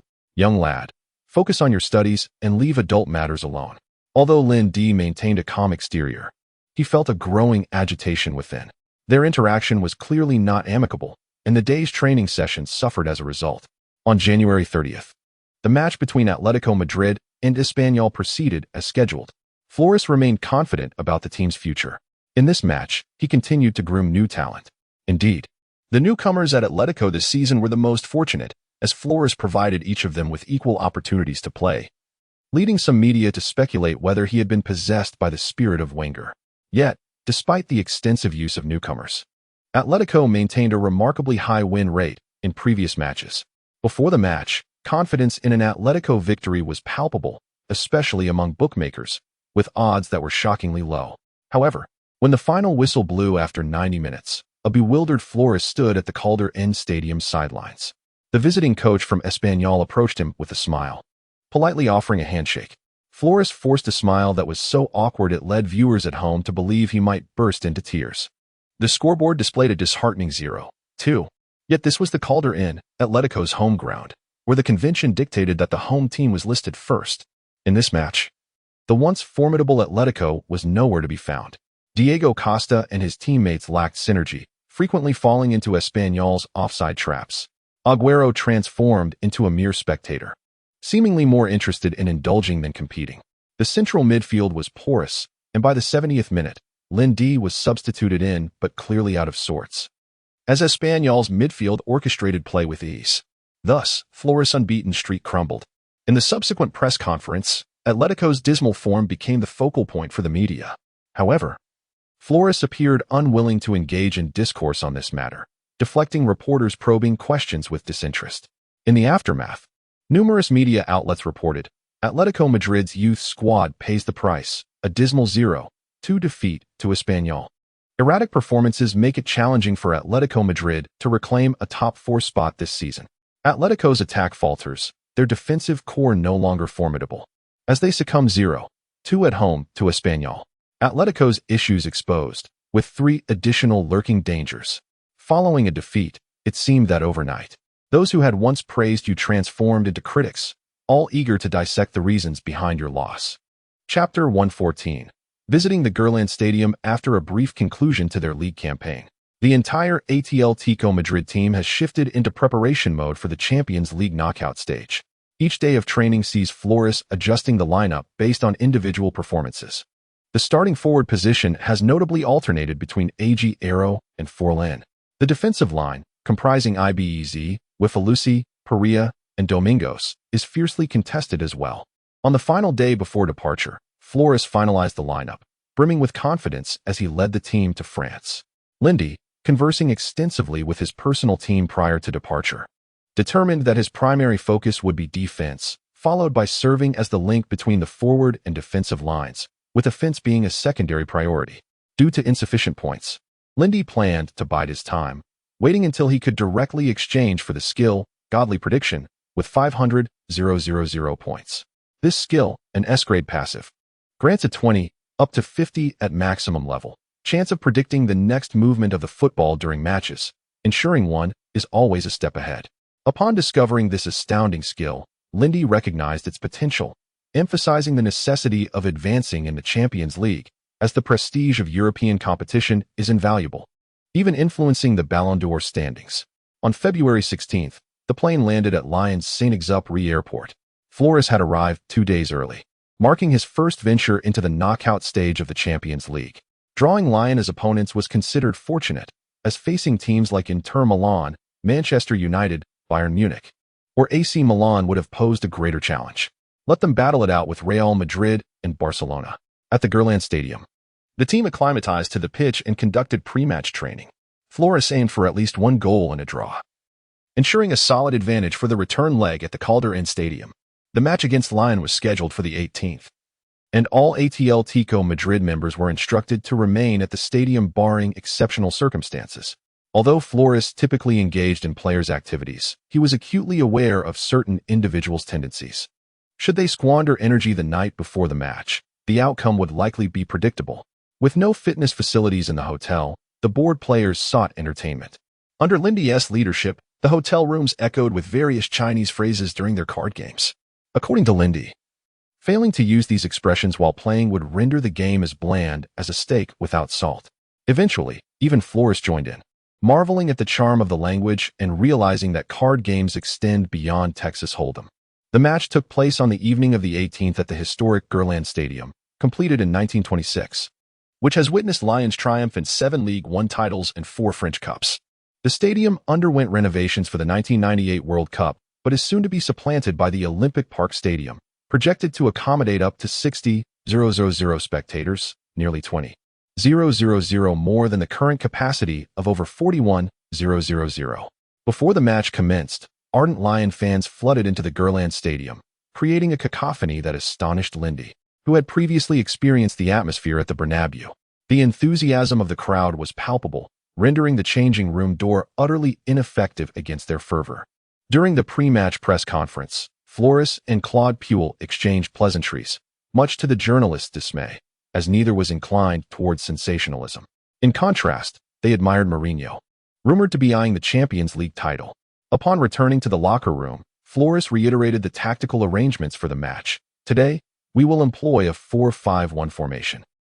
Soon, both teams awaited their entrance in the tunnel. Historically, the two sides had little interaction, with Lyon lacking any Spanish players in their lineup. The only potential communication came from Atletico's AG Aero and Lyon's Lisandro Lopez and Cesar Delgado, who exchanged glances but spoke not a word. Welcome to this weekend's broadcast of the first round of the Champions League knockout stage, featuring Atletico Madrid versus Olympique Lyonnais. I am your old friend, Lalu, and with me is Xiaoma, another familiar face. The match unfolded in Lyon, with Atlantic Tico donning their traditional black away kit against Lyon's classic white home jersey. The starting lineups had been revealed, and Atletico's formation appeared to be a 4-5-1, a rarity compared to their usual 4-4-2 or 4-1-3-2 setups. Lyon also seemed to adopt a 4-5-1 formation. Atletico needed to tread carefully, for this arrangement appeared tailored to counter their strengths, boasting robust defense and swift counterattacks. The match promised to be a challenging affair. As the referee's whistle blew, the atmosphere transformed. Spectators transitioned into a state of intense focus, some raising their glasses in anticipation. Lyon initiated the kickoff, opting for a measured approach rather than immediately assaulting Atletico's defenses, engaging in a calculated build-up. Upon receiving the starting lineup, Puel had reconsidered his strategy, embracing a counter-attacking style at home, reminiscent of Mourinho's tactics from the very first match of the group stage. Chapter 123. Messi hasn't moved yet. At 7 p.m. Spanish time, the highly anticipated match between Lindy and Messi is about to commence. The Calderón Stadium is filled to capacity, and ticket prices have soared to unprecedented heights. The atmosphere in the stadium is electric, with Atletico Madrid fans passionately singing, Atletico, Atletico, Madrid, Atletico. Fight, fight, you are the best. Meanwhile, there are several spectators in the stands who appear remarkably composed. They are neither Atletico nor Barcelona supporters. The Atlantic Tico fans are well aware of them. After all, they are here to scout their striker. This isn't the first time such a scenario has unfolded, and the fans have grown somewhat numb to it. In the stands, two groups of spectators catch the attention of Old Lou. The camera lingers on them for an extended period. We see our Chinese fans in the stands today. They wave vibrant red flags with messages for Lindy. Lindy, rise up. Although they number only a handful, they represent the well wishes of Chinese fans for Lindy. It's important to note that in La Liga, tickets are sold through a membership system, making it quite challenging to gather tickets together. Suddenly, the camera shifts, revealing another group of fans. They hold aloft flags adorned with Lindy's likeness and signature, their numbers having swelled from a mere dozen to several hundred. It's not that other fans lack affection for Lindy. They are first and foremost supporters of Atletico Madrid. They admire every young man who fights valiantly for Atletico Madrid on the pitch. The director is quite amusing. That's the section of Lindy's fan club. Wow, it appears Lindy has garnered a substantial following among die-hard Atlantic Tico supporters. However, the preponderance of women among them raises questions about whether there is a dedicated fan club for Lindy in China. What is a divine assist? What is a delightful surprise? It is precisely due to Xiao Ma's remark that everyone realizes Lindy seemingly lacks his own fan organization in China. Beginning the following day, various Lindy fan clubs sprout up like mushrooms after rain. Unlike previous self-proclaimed fans, this new wave boasts greater scale and momentum. Of course, that is a story for another time. The players from both teams are now waiting in the tunnel for their entrance. Lindy glances at Messi, who stands beside him, slightly shorter. His gaze is complex. Having seen Messi countless times on screen, this marks his first close encounter with the living legend. As one of the dual titans of this era, they have ascended to the pinnacle of football, sharing that exalted throne. However, according to the script agreed upon with assistant coach Sandy, today he intends to outshine him. He can only hope that his fan system does not crash post-match. Heaven knows how many admirers Messi has worldwide, and what actions they might take. As the match begins, he plans to employ the 50-50 skill. He has been reluctant to use it for this game, as it can only be activated once a month. Lost in thought, he turns and spots the imposing figure of Ibrahimovic. Realizing that the latter is also observing him with an air of superiority, Lindy smirks. Today, he has no time for you. After all, he has the Cole Tycoon S card. Another day perhaps. As he ponders, a familiar voice resonates in his mind. Ding. Detected a change in the host's match status, triggering a hell-level difficulty random task. Challenge from the Cosmic Team. An ungold task. Rewards to be issued based on the host's performance in the match, with this round yielding a standard 2. 5 times the reward. Go pot. Lindy. Lindy's expression turns dark. This system is utterly untrustworthy. Where has it been all this time? What serious system would choose you as a host? As if it has heard Lindy's thoughts, the system promptly responds. All right, you're impressive. Hell-level difficulty task? Bring it on. With no lingering doubts, Lindy is invigorated and ready to seize the day. He aims to claim titles in La Liga, the Champions League, and the Super Cup. At this moment, Messi notices the Chinese player staring intently at him, his gaze unfriendly. An unsettling sensation creeps over him, prompting him to turn away, only to be met with another jolt. Zhuang TV. The 25th round of La Liga is about to commence, featuring a clash between Atletico Madrid and Barcelona. I am Old Lou. I am your Xiao Ma. Clad in red and white, Atletico Madrid is ready, and today, Lindy dons the number 6 jersey, positioned as a key defensive midfielder. The visitors, Barcelona, are in their orange away kit. Our reports indicate that Atletico Madrid has once again adopted a 4-5-1 formation. Though it differs from their previous Champions League match against Lyon, the key players remain largely unchanged, with Lindy and Paul Asuncel forming a double pivot. While Thiago replaces Jurado in the starting lineup, the lone striker, Forlan, takes the place of the underperforming AG Aero. Barcelona has also set up in a 4-5-1 formation. But the frightening aspect of this setup is its ability to seamlessly switch to a 4-3-3. Their lineup includes goalkeeper Valdes, defenders Abidal, Puyol, Piku, and Dani Alves, with Yaya Toure anchoring the midfield, supported by Xavi, Iniesta, Messi, and Henry, and the forward Ibrahimovic. Against Atletico Madrid, Barcelona fields its strongest team, as they currently lead Real Madrid by a mere 2 points in the league standings. Any misstep could see the top spot change hands. With the referee's whistle, the match officially begins. Lindy silently activates the 50-50 skill, though its description is somewhat vague. He will test it during the match. Messi suddenly feels a peculiar sensation enveloping him, but it dissipates almost instantaneously. There is no classic weak foot kick. Ibrahimovic scans the Atletico players with a steely gaze. Having been provoked by Guardiola before the game, he is aware that Forl leads the scoring charts with 14 goals, while he himself has 13. A true man cannot languish in another's shadow. Today I shall surpass Forl's tally. Of course, he conveniently overlooks the fact that Messi has already netted 23 goals, while Cristiano Ronaldo has amassed 19. He passes the ball to Xavi and strides purposefully towards Atletico's defense. Paul Asuncel and Lindy have a clear mission today, to stifle, or rather, to attempt to stifle the opposing midfield. Paul approaches Xavi, while Thiago heads straight for Iniesta. An interesting development arises in today's match. Flores has instructed Forlan to adopt an aggressive defensive posture, and the latter surprisingly seems eager to comply.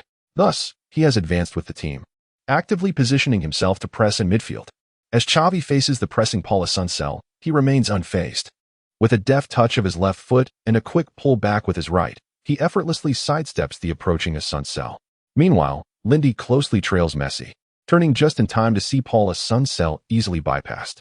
Atletico's defense is wide open. The previously leisurely players now accelerate forward in unison. Lindy can only keep pace with Messi, constantly monitoring Xavi's passing lanes. Yet, confronted with the defensive challenge from Lucy, a simple nutmeg allows him to glide past yet another Atletico player. Xavi breaks through, leaving Paul Asuncel in his wake. A magnificent nutmeg. Lucy's outstretched leg fails to intercept the ball. PSN. A chance for Barcelona. A beautiful pass. In the face of Thiago's defensive intervention, Xavi deftly distributed the ball to the advancing Iniesta. In the penalty area, a moment of peril. After drawing in the defenders, Iniesta lofted the ball to Ibrahimovic. Goodness, what a bicycle kick. De Gea was utterly caught off guard. The execution was simply exquisite. It is hard to fathom how a towering figure of 192 meters could perform such a remarkable shot within the confines of the small penalty area. Atletico Madrid conceded a goal just 1 minute and 29 seconds into the match. Incredible! I barely noticed from where he emerged. It was as if he appeared out of thin air to deliver that stunning overhead kick. Furthermore, it seemed as if Barcelona had suddenly accelerated. No one had the slightest chance to react before the ball found the back of the net. An exceptionally splendid goal, one that could very well contend for this year's Puskas award. The magical Zlatan, a true maestro on the field. Following his goal, Ibrahimovic rushed toward the camera, raising his arms in triumph, seemingly basking in the adulation. Such a blatant provocation. This is certainly not Camp Nou. However, the Atlantic Tico fans at the Calder Inn were not amused, their cacophony of discontent resonating throughout the stadium. Some bore the letter F, others M. Meanwhile, Flores stood by the sidelines, rendered speechless, as if in disbelief. Guardiola was equally taken aback, his hands clasped on his head in astonishment, as if witnessing a divine revelation. This goal caught Lindy off guard. Messi had yet to even touch the ball. You mean to tell me that Barcelona has scored? Chapter 131. Tactical arrangements by Coach Lin to contain Messi with a single player is an impossible feat, even if one manages to do so for 45 minutes. Sustaining that for 90 minutes is exceedingly challenging. Thus, I require the assistance of the team. Lin D began to mark on the tactical board, placing several of Messi's teammates' names alongside his own. However, he intentionally left a position open between the two and the goal for Paul Asuncel. In the second half, I will need someone to cover, but this adjustment will inevitably alter the entire formation of the team. Therefore, we must make some nuanced adjustments. Are you familiar with wolf packs? Lin D suddenly inquired, causing everyone to glance at one another in confusion. His performance today had already been quite remarkable. In their minds, this young man from Huaxia, though humorous, had never exhibited such prowess before. Seeing that no one responded, Lin Di continued, "Forget it, let us simplify, lest the readers claim it's too tedious. In the second half, I will continue to mark Messi, but it is inconceivable that Barcelona will remain unchanged. Thus, if Messi does not possess the ball, our tactics will remain unaltered. However, once Messi has the ball, I will proactively advance. At this juncture, we must shift our formation." He proceeded to encircle the names of Paul Asano, Simo, Reyes, Fran, and Thiago around the names of Lin Di and Messi. "I will focus on binding Messi, while your task will be to prevent other Barcelona players from supporting him, effectively severing his passing lanes." As he spoke, he delineated various passing routes between Messi and his teammates. "If the opposition's support is not vigorous, we will gradually converge, employing the wolf pack strategy to ensnare him." He then drew 3 arrows indicating Simo, Fran, and Reyes, while Thiago and Paul Asano offered secondary protection from the periphery. In essence, Messi serves as our bait, unless they relinquish the intention of passing to him. The moment Messi gains possession, we must alter our formation to lock him down. If the Wolfpack tactic during World War II involved submarines working in unison to confront a formidable fleet, then Lin Di's proposed strategy can be deemed a modern rendition of the Wolfpack approach to neutralizing Messi. However, when Lin Di turned around, he was met with peculiar gazes from all around him.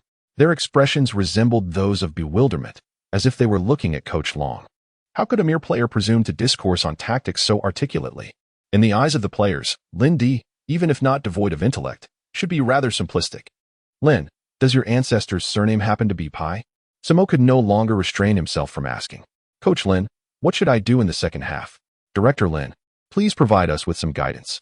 The others chimed in, teasing Lin Di, which lightened the atmosphere in the locker room. Only Flores and Sandy wore peculiar expressions, as this was their first encounter with Lin Di's extraordinary demeanor, which was simply astonishing. Many midfielders, especially those with a playmaking role, often possess high football intelligence, continuing to shine as coaches after retirement. Yet, Lin Di, at merely 21 years of age, exhibited an unusual level of insight today. Most crucially, Flores and Sandy found Lin Di's suggestions to be remarkably cogent. Just as Flores prepared to speak, Lin Di preempted him, fearing that if his teammates continued in this vein, their leader might become irate. "Boss, these are merely my personal insights. It is exceedingly difficult for one individual to restrain Messi." With that, Lin Di returned the tactical board to Flores. "Hey, good lad, you've offered me an escape route." Flores accepted the tactical board without any displeasure, resembling a mentor gazing upon a promising disciple, though this mentor had imparted little instruction. "In the second half, we shall proceed as such, but a few adjustments are necessary." Seemingly inspired by Lin Di, Flores developed a new understanding of how to counter Barcelona's tactics. "For the first 15 minutes of the second half, we will employ high pressing, temporarily disregarding stamina.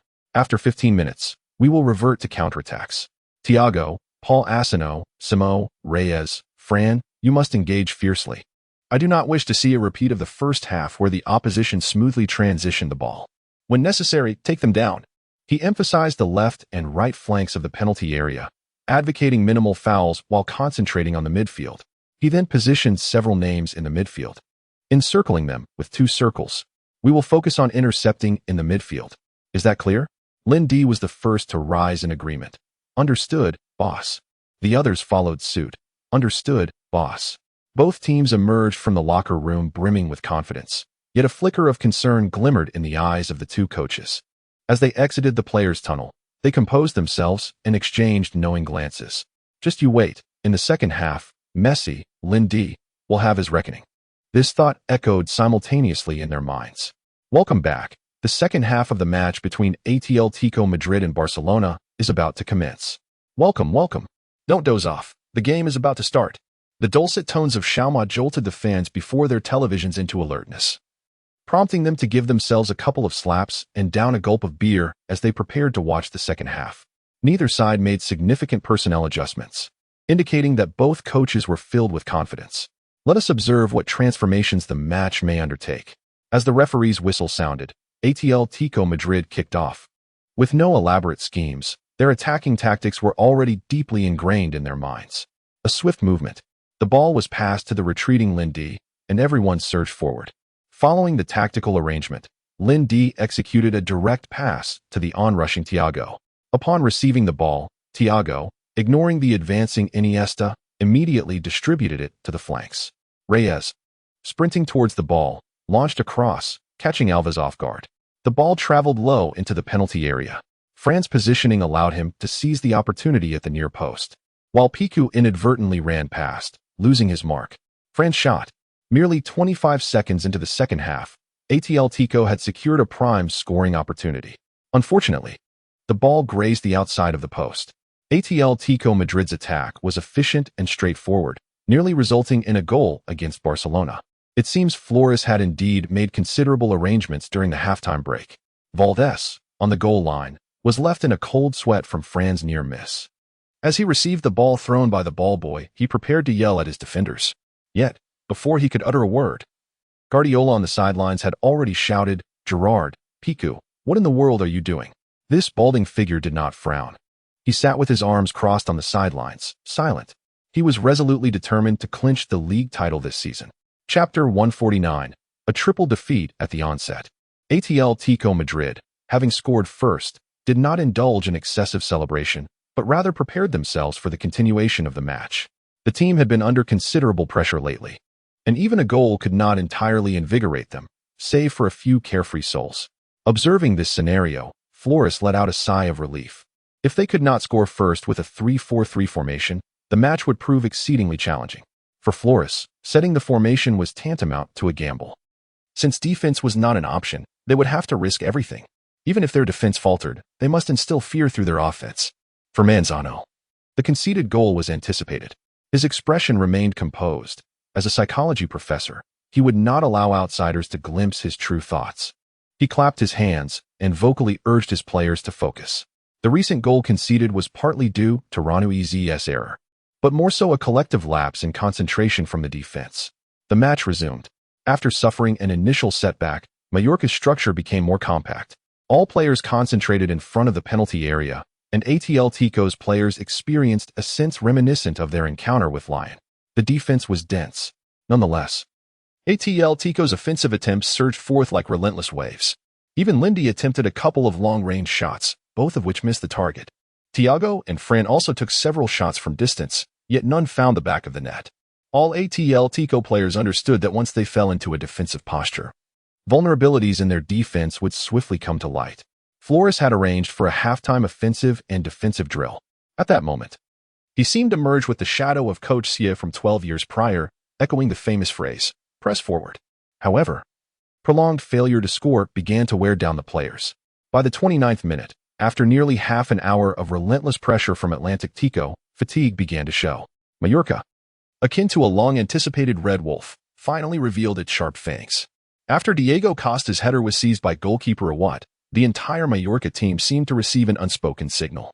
They collectively launched a counterattack, with fullback Josmi surging down the flank. When confronted by Raul Garcia's defense, he swiftly passed to the space behind Raul. A vulnerability created by the three-back formation. Fernando Varela rushed in, receiving the ball in Atletico's half. Lindy, noticing the situation, hurried to cover. His primary task in this match was to patch the holes in the defense. However, Mallorca's attack appeared rehearsed countless times. They swiftly crossed the ball into the center, where Julio Alvarez received it just outside the penalty area, feigning a shot. The young Domingos was easily deceived. With a right-footed Spanish-style slam, Alvarez advanced into the box. Before the covering Ibanez could approach, Alvarez deftly passed with his right foot.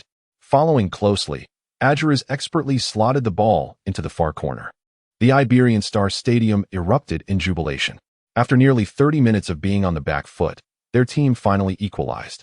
Watching the celebrating Mallorca players, Lindy felt a tinge of helplessness.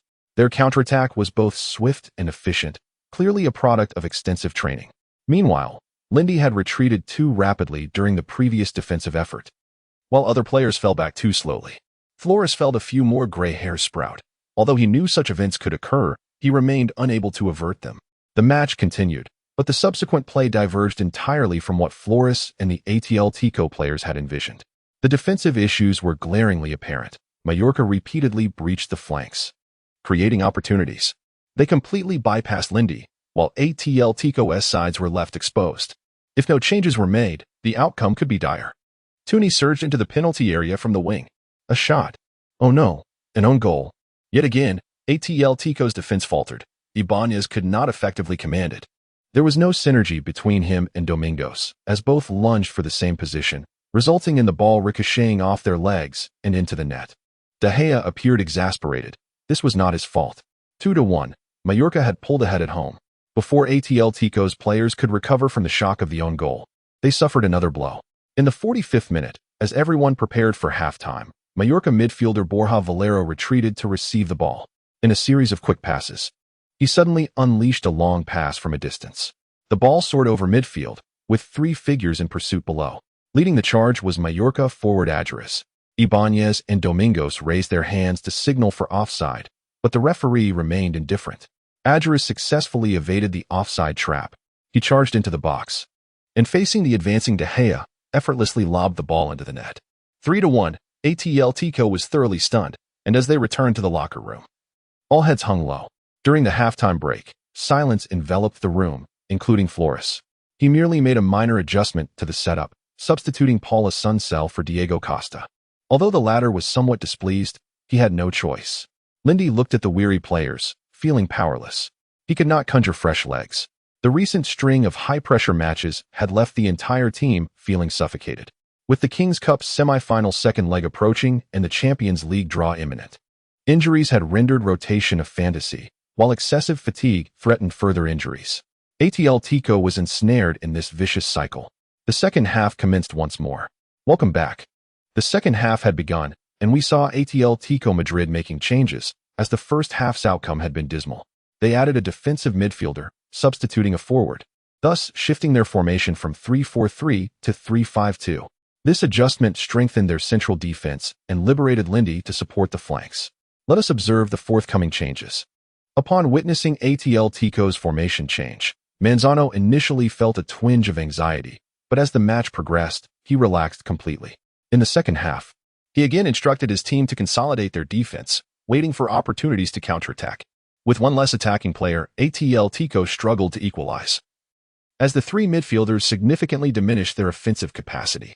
Moreover, their short passing and penetrating combinations failed to breach Mallorca's defense.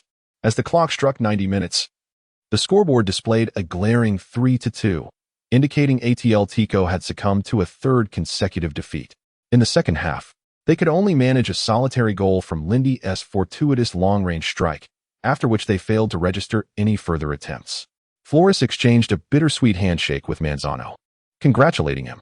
Disinterested in attending the post-match press conference, he cited physical discomfort and sent Sandy in his stead. Upon returning to the locker room, Flores felt no anger. The entire left flank was injured, leaving no substitutes available. Even divine intervention could not save ATL Tico. He mustered a strained smile. Everyone has worked hard. Tomorrow we will take a day off to relax. We depart the day after. Upon hearing their leader grant them a day of rest following a defeat, expressions of surprise transformed into delight across the room. As March approaches in the Mediterranean, the climate becomes delightful, making it an ideal place to unwind both mind and body. The spirits of Helado and Agüero were instantly lifted as the burdens of their recent losses faded away. Although Flores felt an immense psychological strain, he understood the importance of not transmitting these emotions to his players. He encouraged everyone to take a moment to relax and allow their minds a respite. He, too, found himself struggling to cope. Tomorrow marks the arrival of March 1st, and the torment of February will finally come to an end. Chapter 157. Aerial confrontation. The expression of Valencia, who was pursuing from behind, was one of sheer astonishment as he beheld PA's sudden long-range strike, utterly bewildered. How could this old man be so vigorous? Meanwhile, the young defender Rafael da Silva, tasked with marking Reyes, could only watch helplessly as the ball soared towards the goal. Veteran Van der Sar was not like the two younger players. He adeptly gauged the rhythm of the bald-headed striker opposite him. Fletcher barely had time to intervene. One player was chasing while the other was evading, making escape seem impossible. At such moments, experienced wingers, provided their innate talent and skills were intact, would typically opt for a shot. Of course, it would have been even better if the opposing goalkeeper were Hart. However, as Van der Sar observed the powerful shot hurtling towards him, he stretched his body to the utmost and leaped towards the ball. PE unleashed a sudden strike from outside the penalty area. What a shot. Oh. It's Van der Sar. Brilliant. At this moment, even Ferguson rose to his feet. Bang. The ball, which was about to nestle into the far corner, struck the goalpost after a slight deflection and bounced out. A splendid duel between the two veterans. Had it not been for Van der Sar's quick reflexes, Manchester United would have conceded the first goal away from home.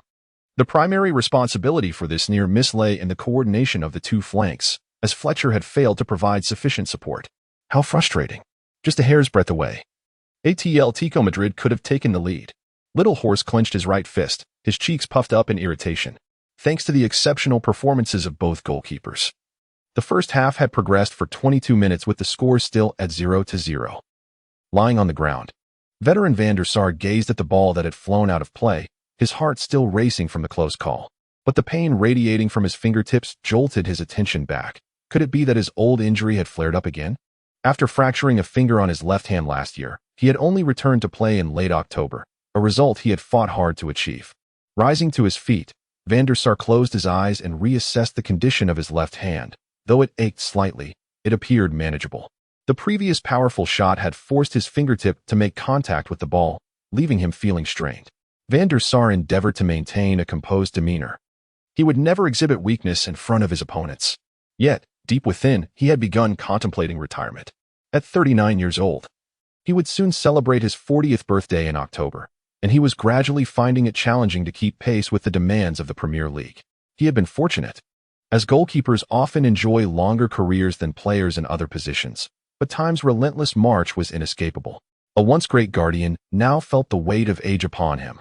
Unbeknownst to him, this seemingly inconspicuous gesture was fully observed by Ferguson. He turned his gaze toward De Gea on Atletico's goal line, his mind already formulating a plan. The crowd suddenly recalled PEA's illustrious arrival at Atletico. Instantly, the Calder-Inn erupted with applause, louder than before. Perhaps out of shame, perhaps out of admiration. The match continued. However, following that counterattack, Manchester United's right flank appeared somewhat restrained. After nearly conceding a goal due to his own blunder, Valencia and Rafael da Silva were hesitant to charge forward too aggressively. Meanwhile, the repeatedly breached Reyes had retreated entirely to the flanks, having just received a lesson from his older brother PE on how to play. For a moment, the right side of the confrontation between Manchester United and Atletico seemed frozen in time. Ferguson sighed inwardly. While youthful players were full of zeal, they often lacked experience when faced with adversity. Michael Carrick. His voice carried far, pointing towards Nani and gesturing. The latter understood immediately. This was the manager expressing dissatisfaction with their performance. Moreover, as Ferguson called out, PE has sensed Valencia tremble slightly before him. Was he truly that fearful?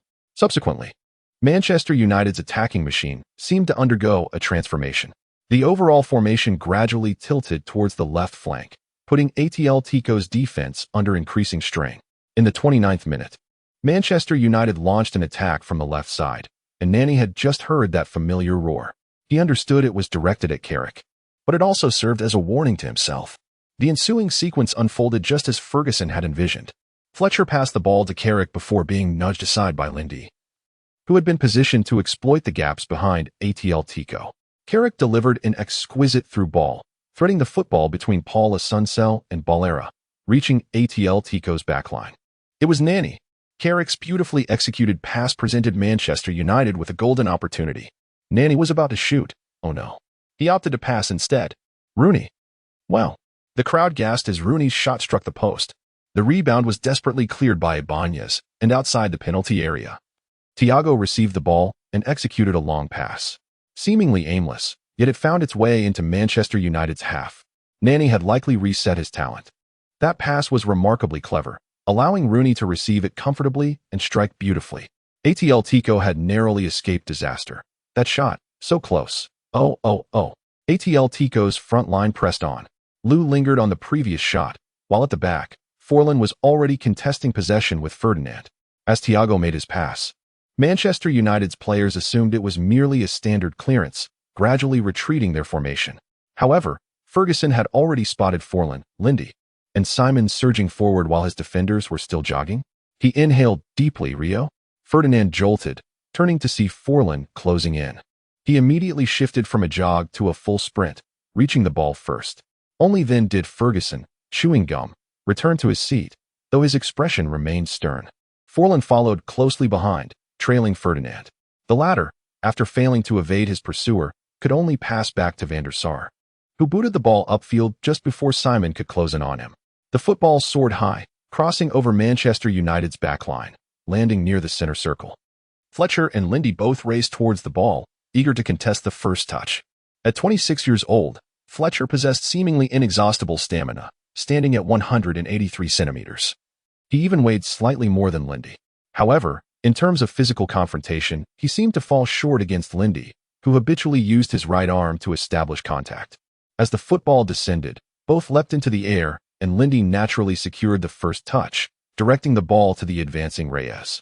Atletico's formation advanced rapidly, and Reyes, not holding onto the ball, promptly passed it to the outstretched Thiago.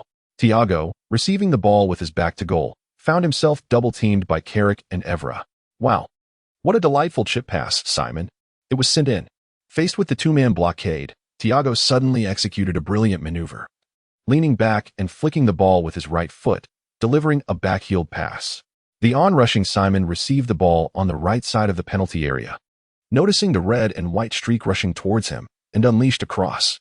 Lindy, in full stride, glanced at the incoming ball, leaping high, seemingly destined to make contact. In that moment, silence enveloped the stadium. In their eyes, the robust, valiant, and formidable Lindy was unexpectedly outmatched in midair. Vidic, if my memory serves me correctly. This marks Lindy's inaugural defeat in aerial duels. Infuriating. Infuriating. Infuriating. Just moments ago, he was on the brink of scoring. Little Pony pouted in discontent, her indignation evident, leaving old Lou feeling helpless. Meanwhile, Lindy, sprawled on the ground, gazed gravely at Vidic. This was the first time he faced adversity in a one-on-one confrontation. At that very moment, an uncontrollable force had violently propelled his body aside, leaving a dull ache in his chest. Throughout countless training sessions, he had endured confrontations while bearing heavy weights, and often, coaches donned protective gear. Yet today, in what seemed a simple contest, he had unexpectedly failed to overpower his opponent. Although external factors might have influenced the outcome, it was undeniably a tangible defeat in aerial combat. Is this the supremacy of the Premier League? He began to comprehend why. In later years, Lukaku struggled to outmaneuver Maguire. Note, Vidic stands at 188 centimeters and weighs 84 kilograms, a Serbian. One cannot merely assess him by standard proportions. He is remarkably sturdy, possessing exceptional aerial prowess, a stalwart defender for Manchester United. He has been selected twice for the FIFA World 11, 4 times for the PFA Team of the Year, and has been named Premier League Player of the Season on 2 occasions. Chapter 166. Farewell to the Dream Theater on the sidelines. Ferguson approached Sandy with a smile, seemingly unfazed by the fact that what could have been a certain victory had turned into a draw. Sandy, naturally a bit nervous, was acutely aware of Ferguson's illustrious reputation. However, just as he prepared to utter some courteous remarks, Ferguson had already released his hand and turned away. Awkwardness enveloped Sandy. It felt as though, despite being held to a draw at home, the opposing team had somehow experienced defeat. Meanwhile, Lindy noticed Scholes approaching him, presumably to exchange jerseys. "Lynn, that was a splendid defense," Scholes remarked, extending his right hand. Lindy managed a wry smile as they shook hands. "But we still didn't win, did we?" "Ah ha ha. Are you interested in joining Manchester United next season?" Scholes inquired. Uninterested, Sandy began to respond with his usual polite refusal, having been inundated with such inquiries in the past. However, Scholes' cheerful demeanor only brightened further. "Come to Manchester United. Both the boss and I think highly of you." Caught in a moment of discomfort, Lindy was about to respond when Pereira sauntered over from behind Scholes. "This is our star player for the next decade, Paul Scholes. Isn't it a bit brazen to poach him like this?" Initially, Pereira had intended to casually engage, knowing that a player's willingness was of utmost importance. Being caught in the act was somewhat embarrassing. Scholes, unfazed, effortlessly removed his jersey and handed it to Lindy. Out of respect for the veteran, Lindy reciprocated, shedding his own jersey in return. This act ignited a wave of gasps from the audience, as eyes widened in shock and phones emerged to capture the moment. Amidst exclamations of embarrassment, even female fans watching at home reacted with fervor, playfully chastising their companions. The atmosphere in the various pubs filled with female supporters was electric. their gazes fixated on the athletic figures on the field. This night was destined to be sleepless, and the fertility rate in the Europa League was set to soar. Unsurprisingly, Lindy was awarded MVP of the match, boasting a goal and an indirect assist. During the interview, his bare-chested appearance left female fans at home in a blissful daze, envisioning the athlete in a more intimate light. Lindy, this match was extraordinary. However, Manchester United secured 2 away goals. Do you have confidence for the next game at the Dream Theater? The reporter, adorned in waves of glamour, seemed to have deliberately chosen a low-cut top beneath her blazer. Yet her gaze remained fixated on Lindy's muscular physique rather than meeting his eyes. Caught off guard, Lindy responded, "My teammates and I are quite confident for the second leg. Our lineup will be even stronger. The experience from the first leg will help us avoid many pitfalls." "Oh, so you believe you can advance in this round?" The reporter's interest piqued, her eyebrows raised. "Haha, Atletico Madrid. We shall prevail." With that, Lindy and his teammates departed without a backward glance. Back in the locker room, the team awaited Flores' arrival. Overall, Atletico had been at the mercy of Manchester United. Ferguson's tactical prowess consistently overshadowed them. Securing a draw at home was solely attributed to Lindy's remarkable performances. As Flores entered with a serious expression, the atmosphere grew tense. A draw was still a far cry from a victory. Scanning the room, each player instinctively lowered their gaze when meeting his eyes. Suddenly, Flores broke into a smile. "You all performed admirably. I am proud of you. Honestly, I never expected us to reach this point.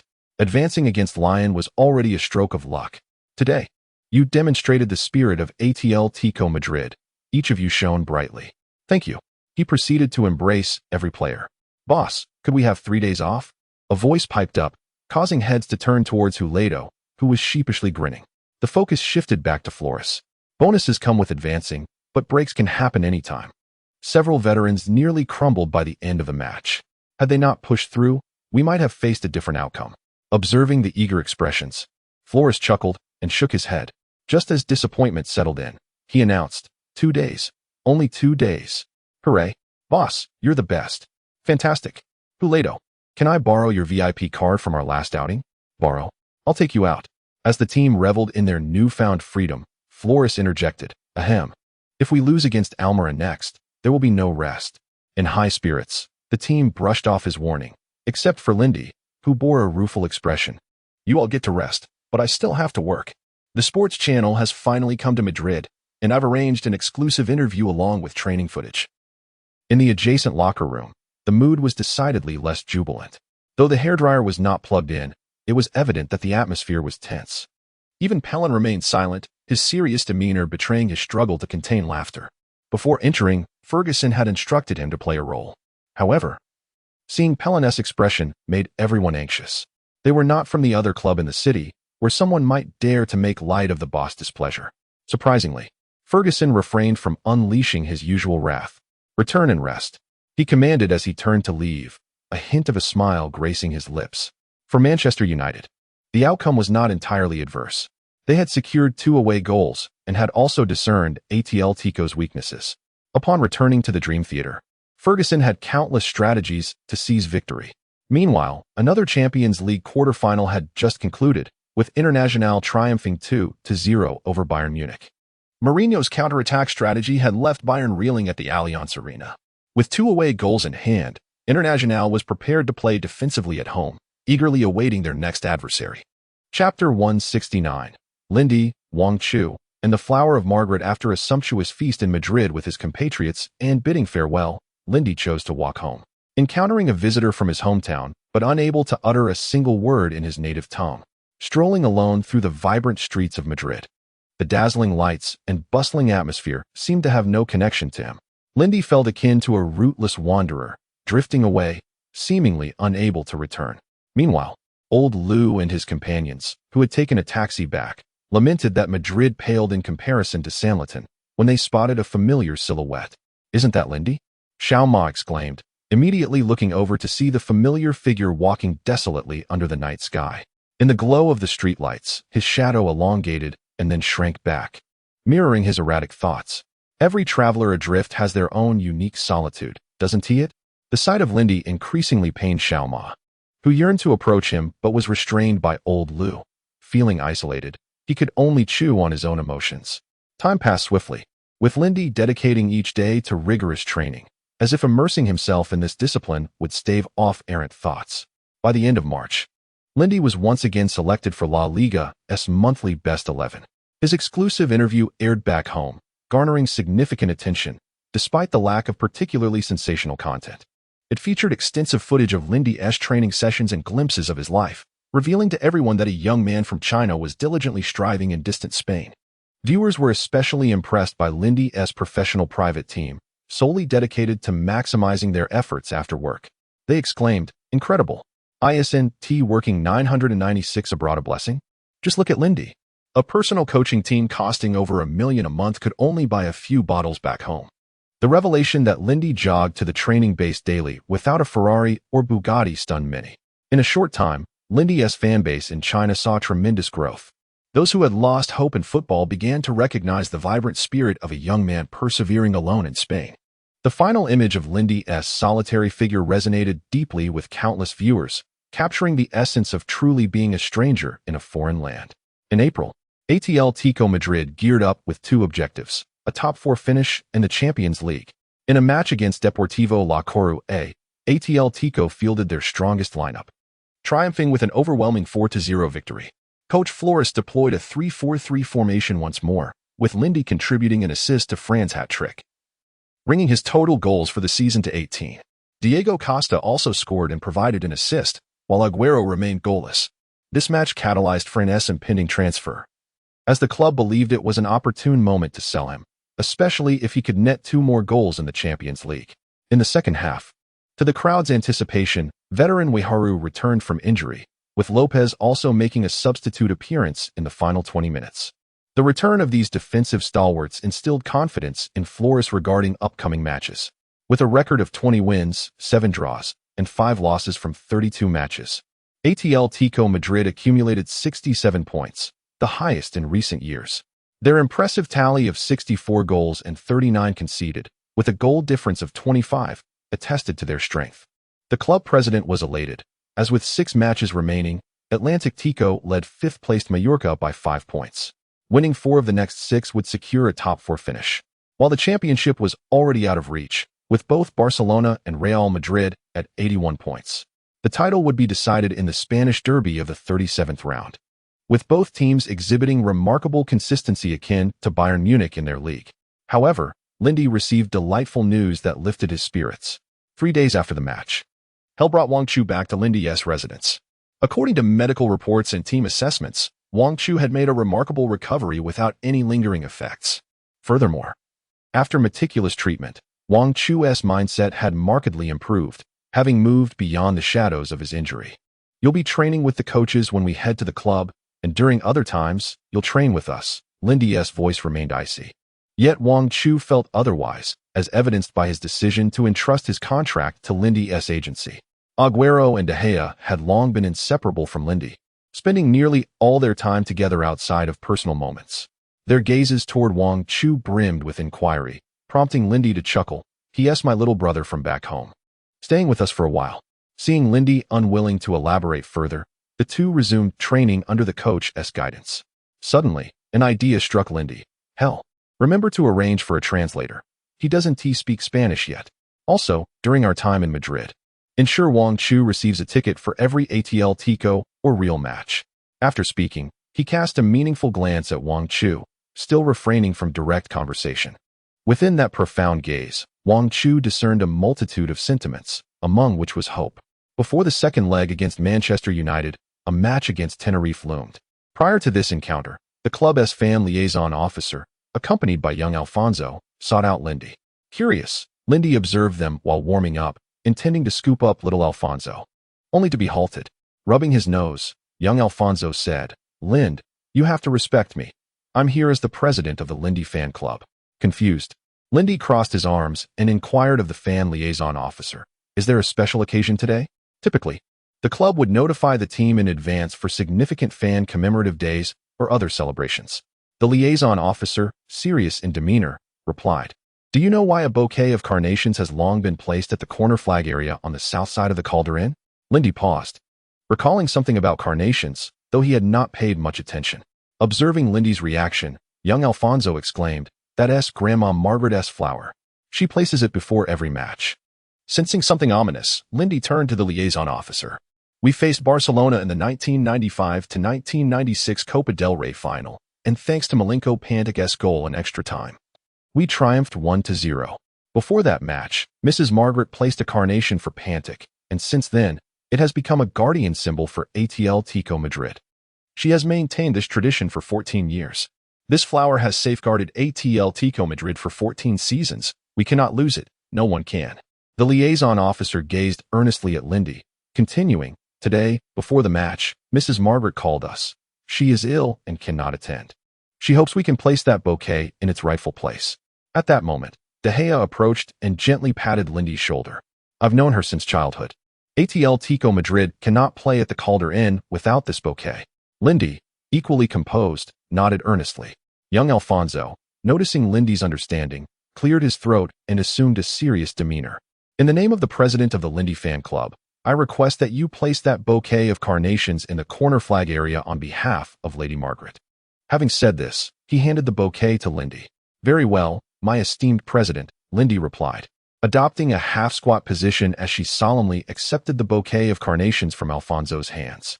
Instantly, the entire Calder Inn erupted in applause. All eyes fixed on Lindy as she placed the bouquet in the designated corner flag area. Chapter 184. A new era. The arrival of Simeone has ushered in a monumental transformation for Atletico Madrid. In a mere 2 days, all the players have begun to deeply feel the impact. Hilaro, having slightly relaxed his focus during training, truly just a momentary lapse, was swiftly reprimanded by Simeone, who enforced a penalty of 20 laps around the field. The atmosphere turned somber, and Lindy, pondering for a while, initially intended to speak out. But at the moment his left foot was about to step forward, an instinctive chill coursed through him, as if danger was imminent. He abruptly lifted his gaze to find Simeone's piercing stare fixed upon him, as if he were aware of Lindy's intention to defend Hilaro. Was this a show of intimidation? Surely not. There seemed to be no need for such theatrics. As training progressed, Lindy gradually discerned that Simeone did not harbor any particular animosity towards him. His expectations during training far exceeded those of Flores. Should a player dawdle during practice, they would face a barrage of reprimands from Simeone, followed inevitably by severe consequences. This rigorous approach was applied uniformly to every player. Previously, after training sessions, Hilaro would still have the energy to whip out his VIP card and invite teammates for recuperation. But now, after each session, he returned home in a state of utter exhaustion, resembling a saint in deep fatigue. Simeone demanded absolute obedience. Any signs of instability would be ruthlessly suppressed. As the team began to slowly acclimate to his style, Simeone commenced his transformative overhaul of Atletico Madrid. Herman had already intervened with the youth training, and results were expected imminently. However, what truly captivated Lindy's attention were the novel training methods introduced.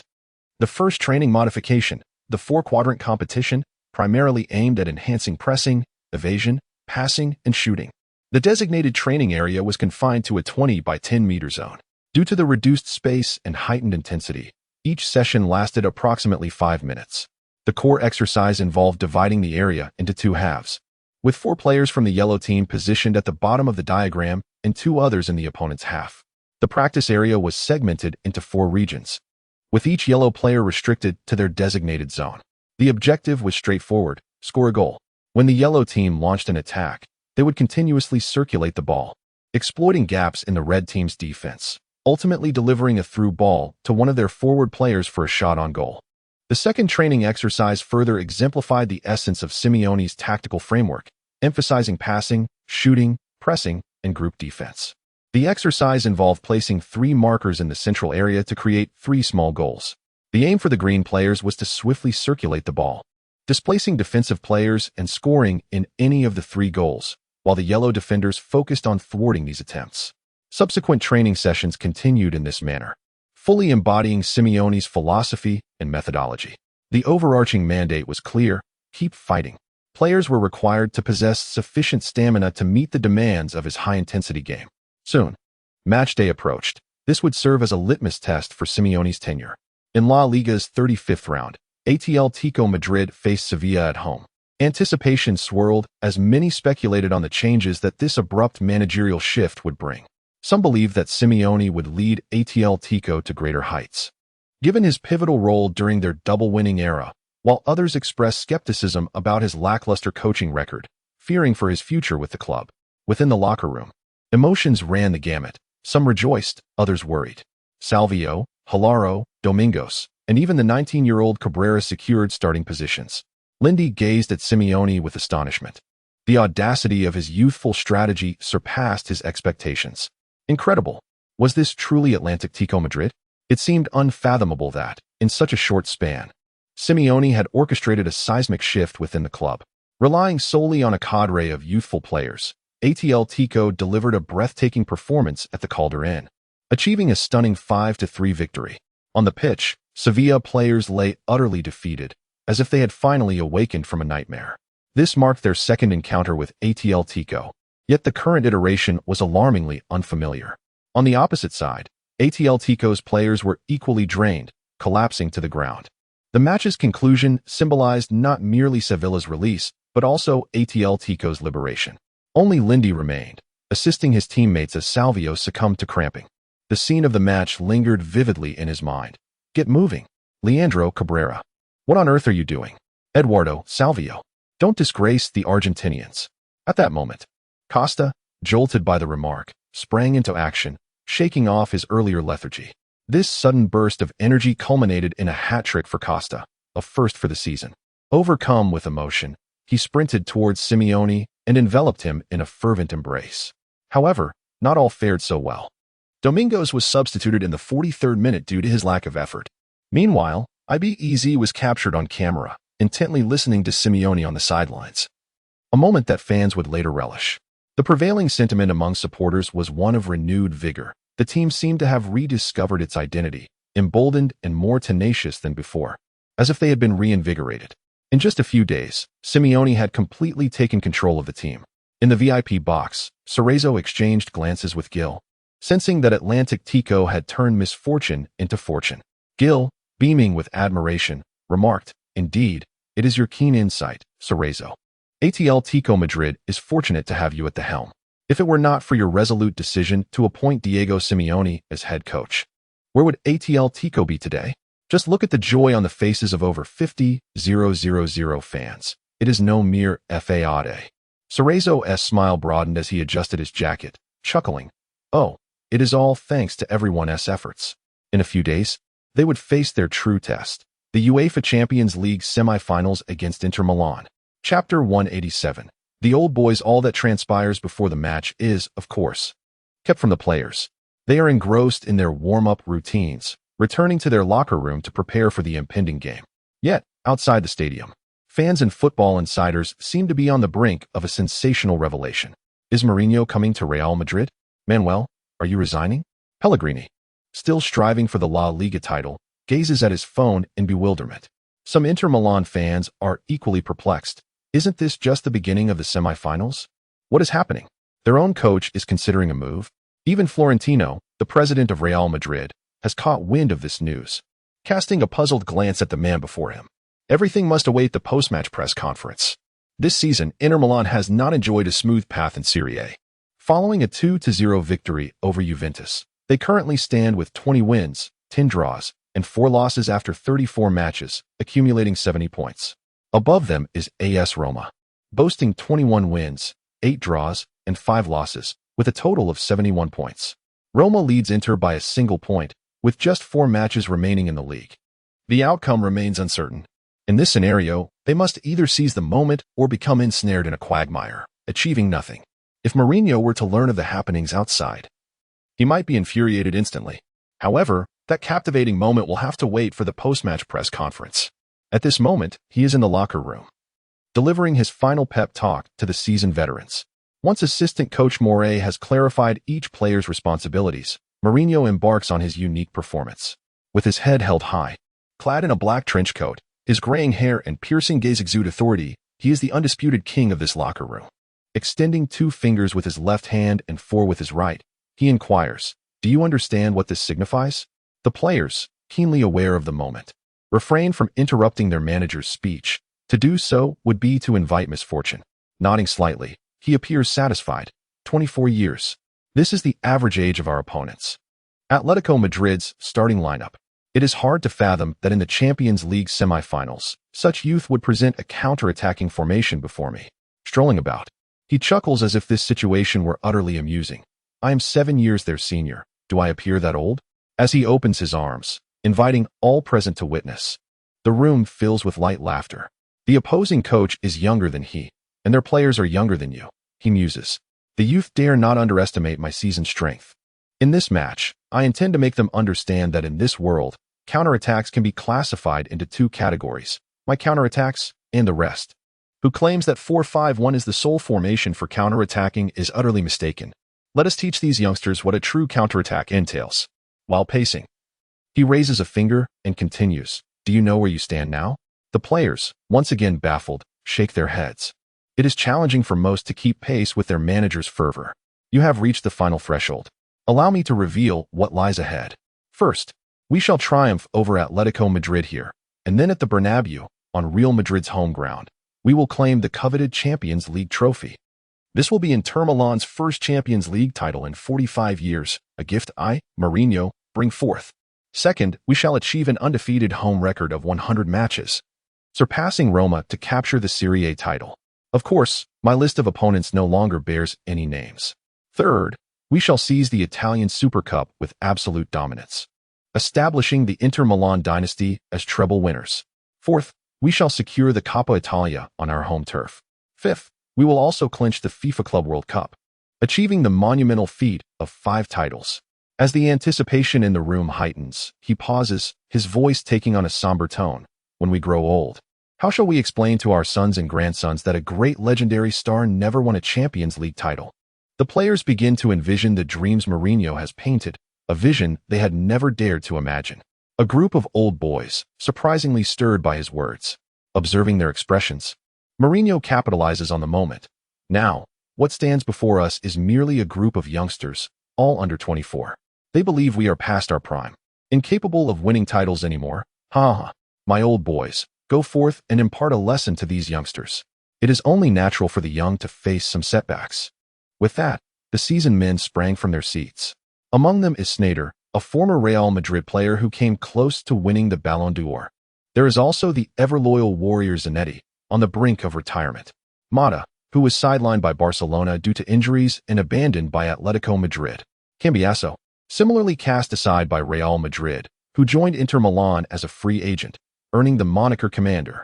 Lucio, the formidable defender, who was sold to Inter Milan by Bayern Munich for a pittance. And lastly, there is Chivu, the Romanian Iron Warrior, who just months ago endured a skull fracture and stood on the brink of death, now rising once more. As they swing open the door, the cacophony of the stadium rushes in, sounding like a battle cry for these veterans. Each gaze is filled with unwavering determination. They may no longer be young, nor as impulsive, yet their ambition still burns bright. The words of their leader are undeniably stirring. Cambiasso rubs his face vigorously, attempting to regain his composure. At 29, he ought to be above such fervor. Zanetti shakes his head with a wry smile, musing that at his age, he still believes in the whimsical promises of his leader. 2 years ago, Milito, who faced relegation with no place to go, now wrestles with complex emotions. The feeling of winning a championship must be extraordinary, he thinks. As Lindy observes a collection of former Hall of Fame members emerging, he feels a disconnection, as if he belongs to a different era. Shaking his head, he dismisses the triviality of such thoughts, recalling Simeone's passionate and exaggerated tactical arrangements. Their average age is already 30. Do they not see the sunset approaching? Charge forth. Harness your speed. Youth is your greatest asset. The 4-5-1 counterattack is the straw that will break their backs. I demand each of you run, tire them out, and then, seizing our chance, victory will be ours. Glory belongs to the past, while we claim the future. Lindy shakes his head.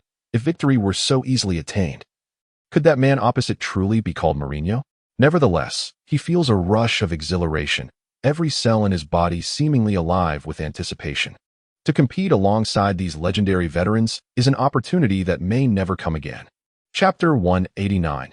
Transforming decay into wonder. Numerous football legends were watching the match, shaking their heads in unison, as Atletico Madrid appeared to be in dire straits this time. Nevertheless, the players on the field, spurred on by Simeone's relentless encouragement, continued to press forward, repeatedly assaulting Inter Milan's defense despite their failures. Fueled by their youth, even after conceding a goal, they immediately sought to regain possession with fervor. On the sidelines, Mourinho gestured towards his half of the pitch. The current defensive strategy, while effective, was proving to be physically taxing. A group of seasoned players had regained their form, yet they could not be treated as mere boys.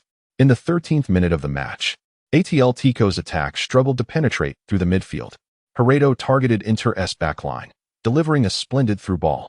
As the crowd erupted in cheers, Foylein sprinted towards the ball, colliding with Samuel. The two engaged in a tussle, shoulder to shoulder, with minor jostles. One was a veteran from Uruguay, the other a stalwart from Argentina. The audience felt as if they were transported to the World Cup, as Foylein forcefully nudged Samuel in an attempt to clear space before receiving the ball. However, Samuel seemed unfazed, maintaining his balance and even glancing sideways at Foylein. Just as they were about to make contact with the ball, Samuel leaned into Foylein. Before Foylein could react to receiving the ball, he felt a sudden lightness and then crashed to the ground. Instinctively, he rolled forward twice, clutching either his knee or ankle, both equally painful. Yet, the expected whistle did not sound, and Foylein understood the situation was grim. He realized he could not rise too quickly, lest he leave a negative impression on the referee. Mourinho shook his head slightly, indicating that even Messi might not suffice. Inter Milan launched a counterattack. Samuel cleared the ball to Cambiasso, who swiftly passed it to Maicon before Thiago could challenge him. Atletico had begun their retreat, but it was not swift enough. Maicon seized the moment, sending a long pass to the sprinting Eto'o, who opted not to control the ball. In an astonishing leap, he directed the ball to Milito, who was caught between Ibanez and Lopez. As Milito prepared to leap for the ball, he flicked it with his heel to the right. Out of nowhere, the swift Dutchman, one of the famed trio of the Netherlands, Sneijder, surged forward. Without hesitation, he unleashed a powerful shot, but another figure rushed in to block his angle. The ball struck Lindy's back and rolled out for a goal kick. Lindy's remarkable block drew a muted response from commentator Lou, who had remained silent during Inter's earlier attack. Little Horse looked curiously at the seemingly erratic veteran. Scattered applause from the audience hinted at something significant. The fans in Calder watched intently as Atletico's attack faltered with Foylein's missed opportunity. Yet, in mere seconds, Inter's counterattack struck like lightning. Eto'o, Milito, and Sneijder, efficient and straightforward. Had it not been for Lindy's timely intervention, the score could have been 2-0. Mourinho grimaced, expressing disappointment at the squandered chance. Home advantage still seemed to bestow some fortune, didn't it? Maurice chuckled in agreement, suggesting it was merely a matter of time. However, beads of sweat began to form on Simeone's brow. His jaw clenched as he masked his unease. What was this, if not an attack? Lou slowly regained his composure. Swallowing hard, Simeone had been deceived, and so had Atletico. Little Horse gazed at Lou in confusion, unable to comprehend his words. There was no genuine offense, nor would there be any positional play. Mourinho had executed a masterful defensive counterattack. Indeed, a 3-4-3 defensive counter. He had fooled everyone, not only Lou, but also commentators from various countries began to discern Inter Milan's true nature, unveiling Mourinho's innovative approach to defensive counterattacks. Sensing the cameras focused on him, Mourinho smirked and returned to his bench, leisurely sipping from his water cup, nonchalantly before the world. Simeone, too, registered the moment, his suit drenched in cold sweat. Who decreed that a 3-4-3 formation must be an attacking one? Damn it, Herman, we are in deep trouble. The burly man beside him frowned at the unfolding situation. Shaking his head slightly, let Lindy mark Sneijder closely. He is one of their key offensive players. Temporarily reduce Lopez's assists and stifle Eto'o. Milito is merely the finishing tool. These two are crucial. Simeone nodded, yet the furrow in his brow remained. The crux lay in their offense. Their current lineup rendered attacking a daunting task. The match continued. Inter's corner was executed with simplicity, a swift sequence. If the second ball was not won, the closest two players would remain for immediate recovery, while the rest swiftly retreated. However, this retreat was not a frantic rush. It required a sense of structure. Reyes was the first to seize the deflected ball, poised for a counterattack, only to sense an opponent closing in behind him, with Sneijder pressing from the front. In desperation, he attempted to release the ball quickly. Yet, as he glanced, Inter's players were diligently retreating, and for every teammate's movement, a corresponding Inter player shadowed him. Suddenly, Reyes found himself devoid of suitable passing options. Poised to be cornered. Quick pass. He heard a shout. Without hesitation, he launched the ball with his left foot, fearing an interception. As expected, the ball was intercepted by the returning Lucio and Mata, while Thiago was trapped in between, unable to gain possession. It wasn't the snake combination, but rather the snake formation. Lou uttered terms that little horse could not comprehend, and as he noticed his partner's bewilderment, he realized his verbal misstep. The entire team formed part of the snake formation. During defense, Sneijder, Eto'o, and Melito formed the first ring. Cambiasso, Mata, and Zanetti constituted the second ring, while Chivu, Samuel, Lucio, and Maicon formed the third. In ATL Tico's previous counter, aside from the defenders, all players were entangled within these three rings. No matter who received the ball or who was in possession, they would inevitably face pressure. ATL Tico's rapid counters had no chance of taking flight. Forlan found it difficult to serve as an attacking pivot, while Herrero and Thiago lacked the necessary edge. Should Lindy advance, he would be unable to halt Inter's counterattack. Yet if Lindy held back, they would lack a key player to break through. The outcome now depended on Simeone's choices, or whether another player could rise to turn the tide. Otherwise, when this serpentine spirit constricts ever tighter, it may prove fatal at any moment. Upon hearing these words, the young horse gazed anxiously at the competition, momentarily at a loss. Meanwhile, the viewers before the television were utterly bewildered. The magical bird indeed possesses the power to transform the decayed into the extraordinary. Chapter 208. An Unbreakable Fate? The passage of time does not cease for any reason. On the expansive scoreboard, the fluctuating numbers fill every ATL Tico Madrid player with anxiety. After two unsuccessful attempts to break through, this restlessness becomes even more palpable. In the 69th minute of the match, after a series of passes from Inter Milan's defense, Sneijder feigns a forward advance, but unexpectedly plays the ball back. It appears as though he intends to run down the clock, prompting the anxious ATL Tico players to push their formation forward once again. At that moment, Mata retreats and sends a long pass soaring across half the field, aiming for Eto'o. Not only Lindy but also Atlantic Tico had already set up a defensive strategy against this point during the midfield phase. It seems that Eto'o has once again breached ATL Tico's defenses. However, lurking beside him is a red figure that has been waiting patiently. Just as the ball touches down, Eto'o prepares to control it with his right foot, only to feel a sudden rush of wind. A red shadow sweeps past, and the ball is gone. After intercepting the pass, Lindy glances at the forward line and unleashes a long pass exceeding 30 meters with his right foot, perfectly finding Forlan just outside the penalty area, a prime opportunity for an attack. Whether it is Thiago, Gerardo, or Costa, all are reaching out for the ball. Yet Forlan seems oblivious to it all, leaning back forcefully to create space. With a swift turn to the left, he blocks Samuel with his right arm and leans to the right again, unleashing a powerful left-footed shot.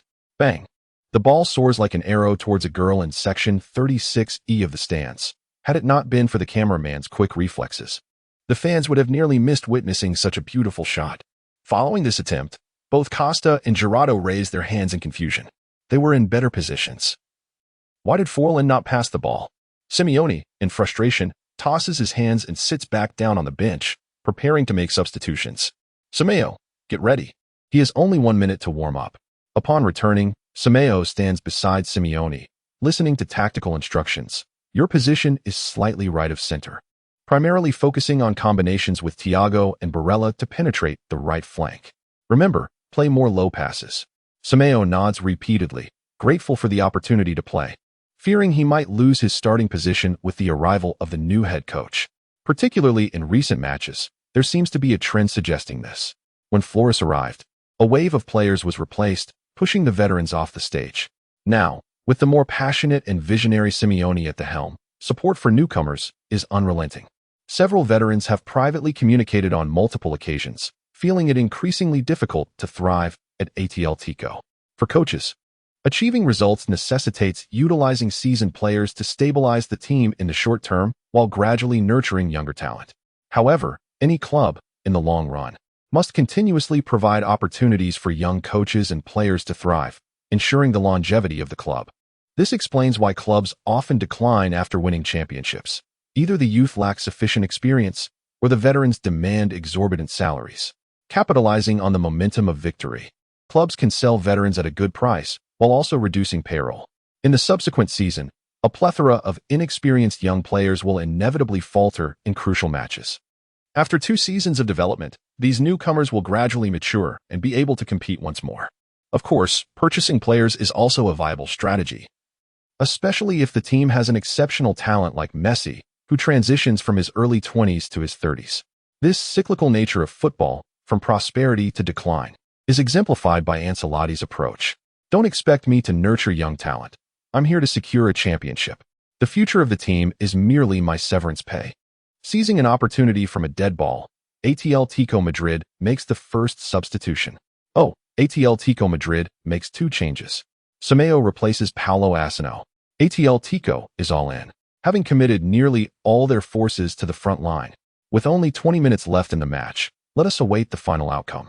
As Paulo Asino exits, Lindy immediately directs his gaze towards Simeone, whose anxiety is clearly etched on his face.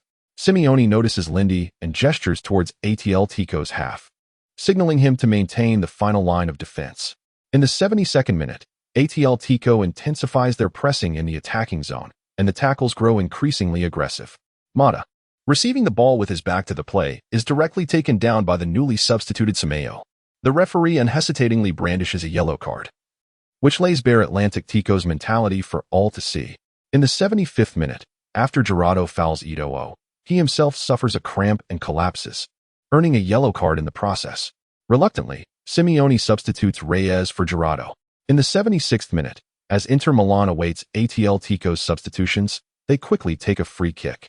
Eto'o, receiving a pass from Maicon, seizes the opportunity amidst Atletico's changes and surges past the midfield. Pereira does his utmost to catch up, but fails to reach him. Lindy's anxiety deepens. Historically, Inter Milan triumphed over 5 league champions to seize the UEFA Champions League title. It is arguably one of the most prestigious championships in history.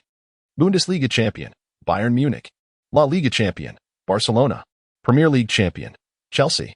Russian Premier League champion, CSKA Moscow. Ukrainian Premier League champion, Dynamo Kiev. Is it truly impossible to alter the course of history? No. Having come this far, what went awry? It seems that my own abilities are insufficient to change the outcome. Damn. Cursing at himself, Lindy chases after Eto'o, who charges through. He bypasses 2 defenders, with Lopez and Pereira trailing behind. His speed is astonishing. Atletico's players are unable to keep pace. He penetrates the penalty area. Goalkeeper De Gea charges forward. De Gea. An exquisite save. Eto'o's delicate chip is parried away by De Gea. Outside the penalty area, Lindy enters a state of superb anticipation. In the midst of a red alert vision, a scarlet line extends from De Gea's palm to outside the penalty box, until it halts at the direction of Sneijder on his right.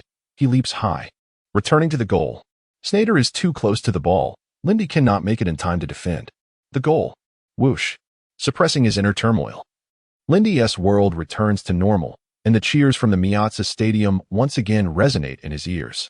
In an instant, Lindy grits his teeth and charges towards the goal.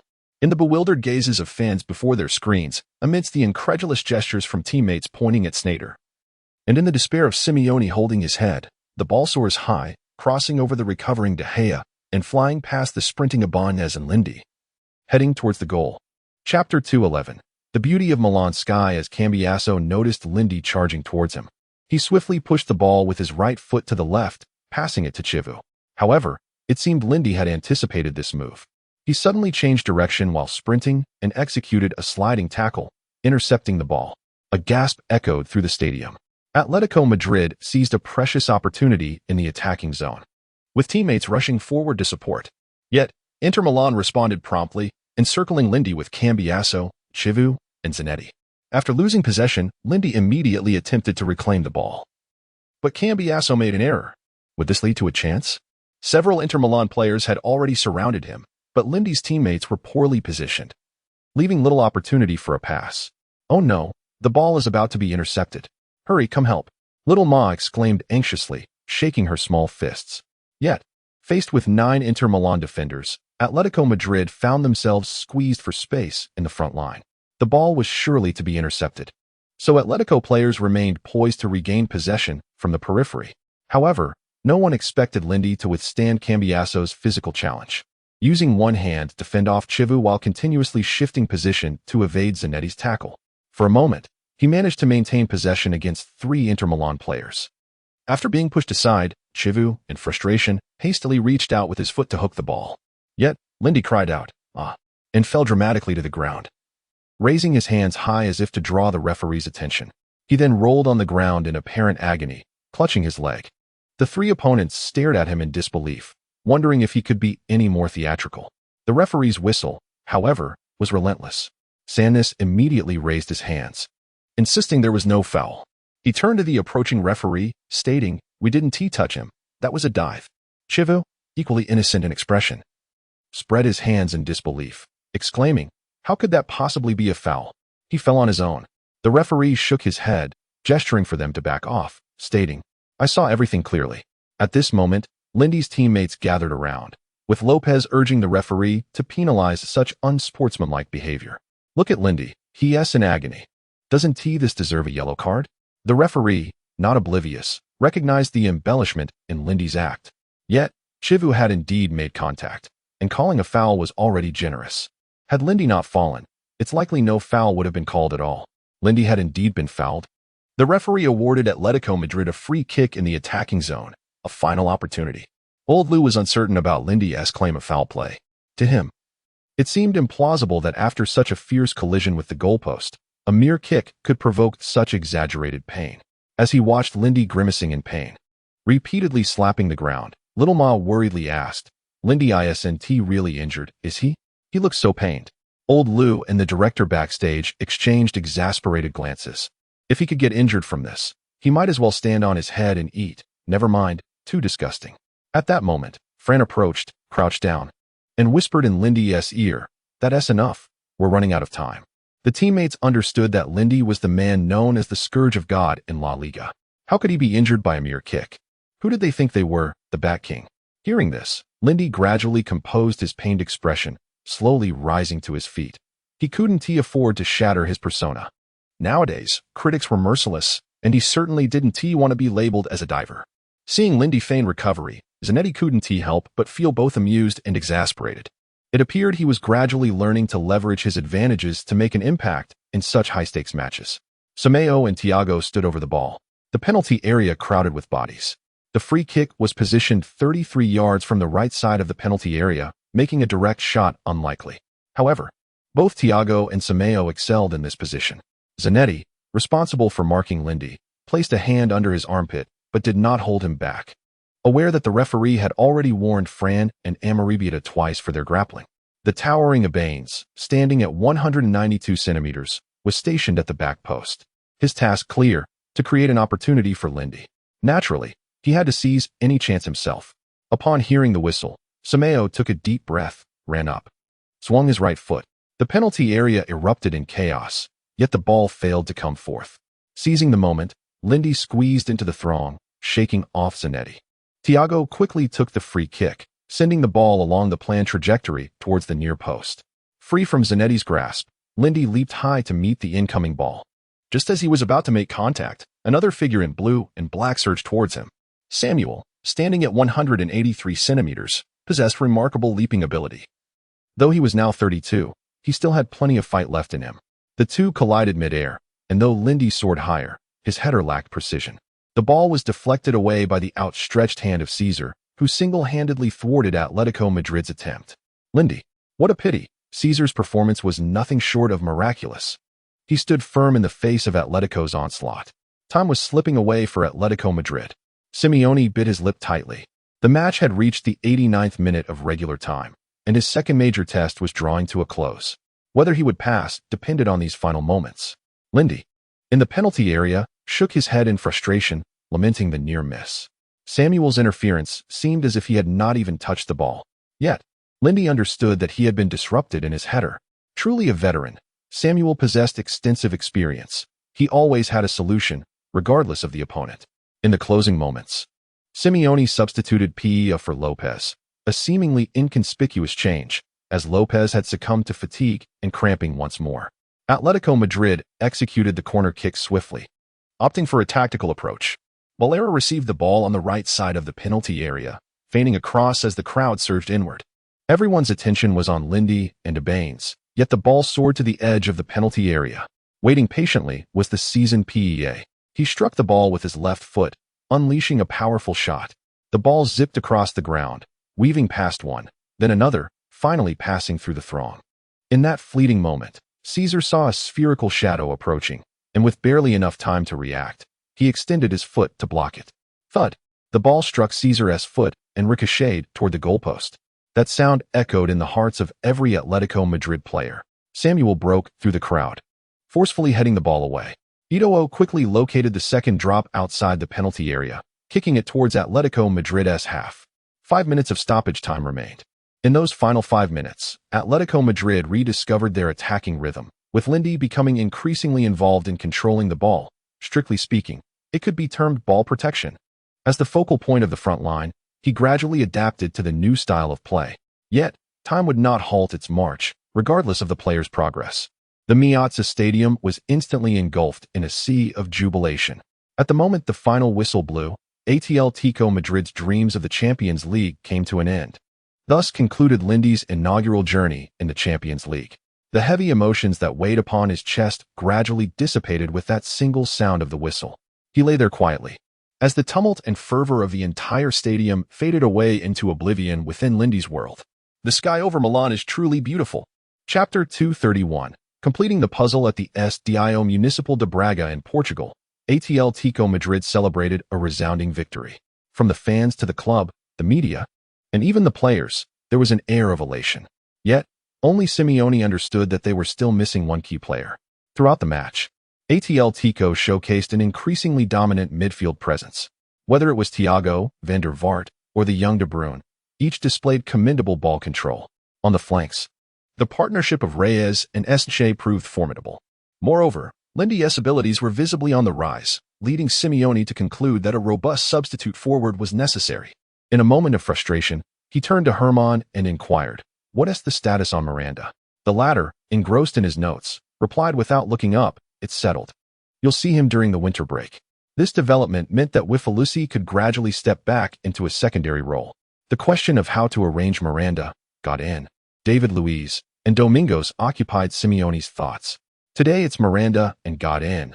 Tomorrow, it will be David Luiz and Domingos, and the day after. His mood brightened as he realized there were 6 possible combinations for the center-backs alone.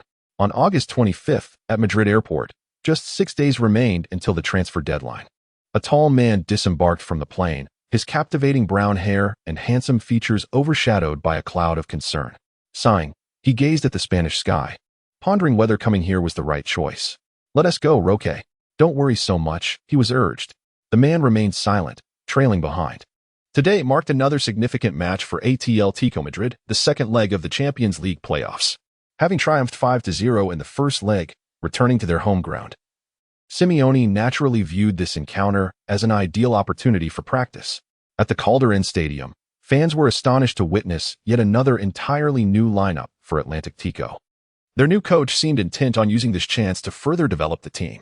Following the previous match's overwhelming success, the sports channel did not arrange a dedicated broadcast for this game, leaving domestic fans to seek various means to watch.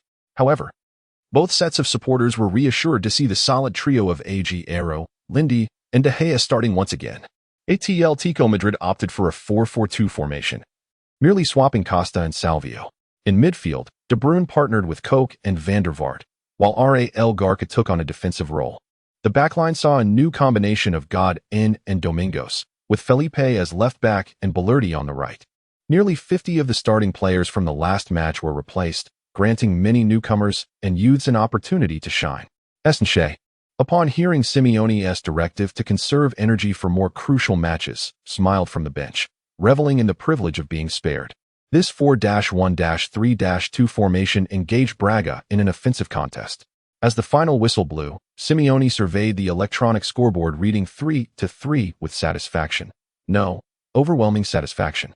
Yet he had to concede. The Champions League truly has no weak teams. His team's stellar performance in the first leg allowed him to experiment against a formidable opponent. Atletico fans were taken aback by Braga's ferocity, especially considering they had easily dispatched the same team 5-0 away. Remarkably, the stadium echoed with the cheers of Braga supporters. Though the match lacked suspense, the number of Atlantic Tico fans in attendance dwindled compared to before. Nevertheless, the visiting Braga fans swelled to an impressive 8,000 in a small town of just over 60,000 residents. This was a remarkable turnout. Among them were doctors, carpenters, police officers, and the elderly, each representing their households to cheer on their beloved team. Clad in red and white jerseys, distinguishing between the two sets of fans became a matter of words. During the match, their resounding chants often drowned out ATL Tico's supporters. After the game, Braga received applause at the Calder Inn, hand in hand, expressing gratitude to the more than 8,000 fans who traveled from afar. Yet, a sense of regret lingered, as they could not advance to the group stage and would instead compete in the Europa League. The fans in the stands bore no grudge against them. Together, they sang Introduco. Even ATL Tico supporters applauded them, acknowledging their earned respect. This left two spectators in awe. Is this ATL Tico? One wondered, reminiscing about the long-lost atmosphere of the Champions League. The handsome man gazed at the field with envy, observing the newly joined youngsters fully realize their potential in this match. Even when ATL Tico trailed 0-2 at halftime, Simeone refrained from substitutions until the 70th minute. Among those brought onto the field was even a product of their own youth academy. It was worth noting that this decision was made while the team was down 2-3. The man beside him looked at him in surprise. Haven't you been there before? He shook his head with a bittersweet smile. Not the same. That was years ago. I'm nearly forgetting the feeling of the Champions League.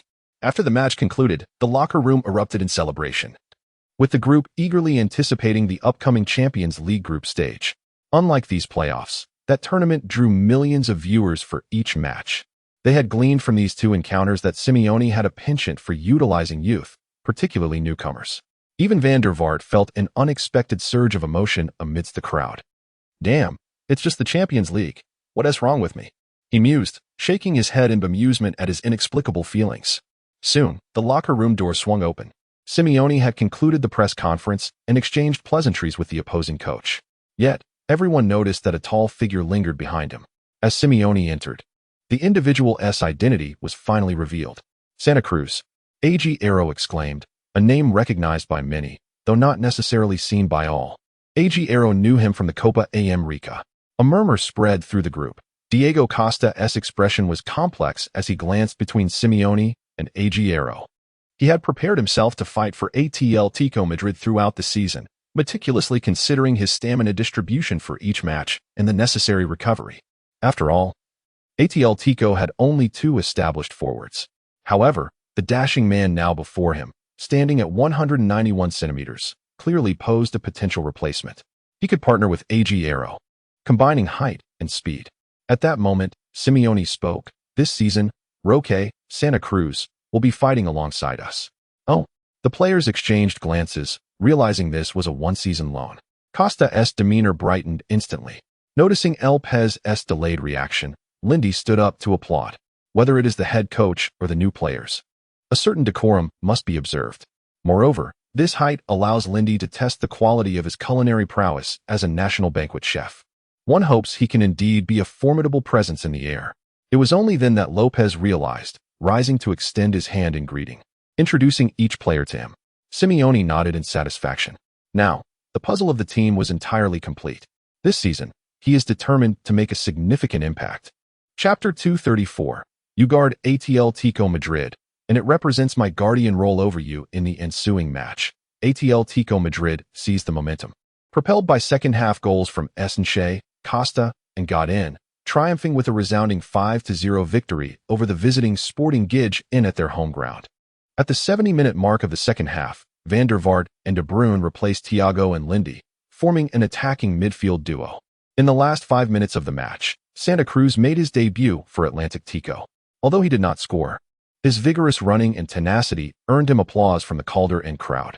In the post-match press conference, Sporting Gijs' coach Preciado candidly admitted, after conceding 2 goals, "We had 3 excellent counterattack opportunities, but each time, they were thwarted by Lindy in midfield. I cannot fathom why this player was positioned there, but I suspect Simeone must have given him specific instructions." Soon, Preciado's remarks appeared in the media. Atletico Madrid triumphs 5-0, earning a stellar start in La Liga. Preciado, we were halted by Lindy in midfield. Sporting Gijón suffers a humiliating defeat at the Calder Inn. Preciado, Lindy thwarted our counterattacks. Simeone, upon reading such reports, could only shake his head with a wry smile, thinking, what a character. In the following days, Lindy found himself training alone at home alongside Shelley, as a significant portion of his teammates had been called up for national duty. Though Simeone felt helpless and reluctant, he recognized the truth. National team appearances were indeed a primary avenue for players to enhance their market value and visibility. Are you a fool? What do you do when faced with a defender? Get past him. Are you going to play a game of cat and mouse? Shelley's voice echoed across Lindy's makeshift training ground, while the accompanying fitness coach, Rock, silently observed her methods. Initially, the Spanish technical coach and the Italian defensive coach mistook Shelley's presence for mere companionship for Lindy. However, once she began directing his training, they quickly voiced their dissent, deeming her merely a decorative figure, audaciously claiming the role of a technical advisor. At Lindy's suggestion, the three engaged in one-on-one drills focusing on footwork and defense. Without uttering a word, the two coaches indicated their resignation and departed, leaving behind only Rock, who typically assisted Lindy in practice. At that moment, Lindy felt a surge of irritation. I know how to dribble. Why not specify the method? Do I need to be taught how to get past a defender? The opponent merely stands there. Just choose a side and go around. Shelley looked at Lindy, perplexed, as if she were observing a simpleton. Lindy's exasperation mounted upon seeing Rock stifling a laugh. Without a word, he charged at Rock, who was caught off guard and was nudged aside by Lindy's shoulder. Continuing his dribbling, Lindy maneuvered around the next training cone and took a shot at the goal, glancing back at Shelley. Is this how it's done? Shelley raised her pale right hand, smacking her forehead, and shook her head, exclaiming, a decade wood cannot be carved. With that, she retrieved a soccer ball from the goal and approached Lindy, pointing to where Rock previously stood, instructing him to take his place. I shall demonstrate just once.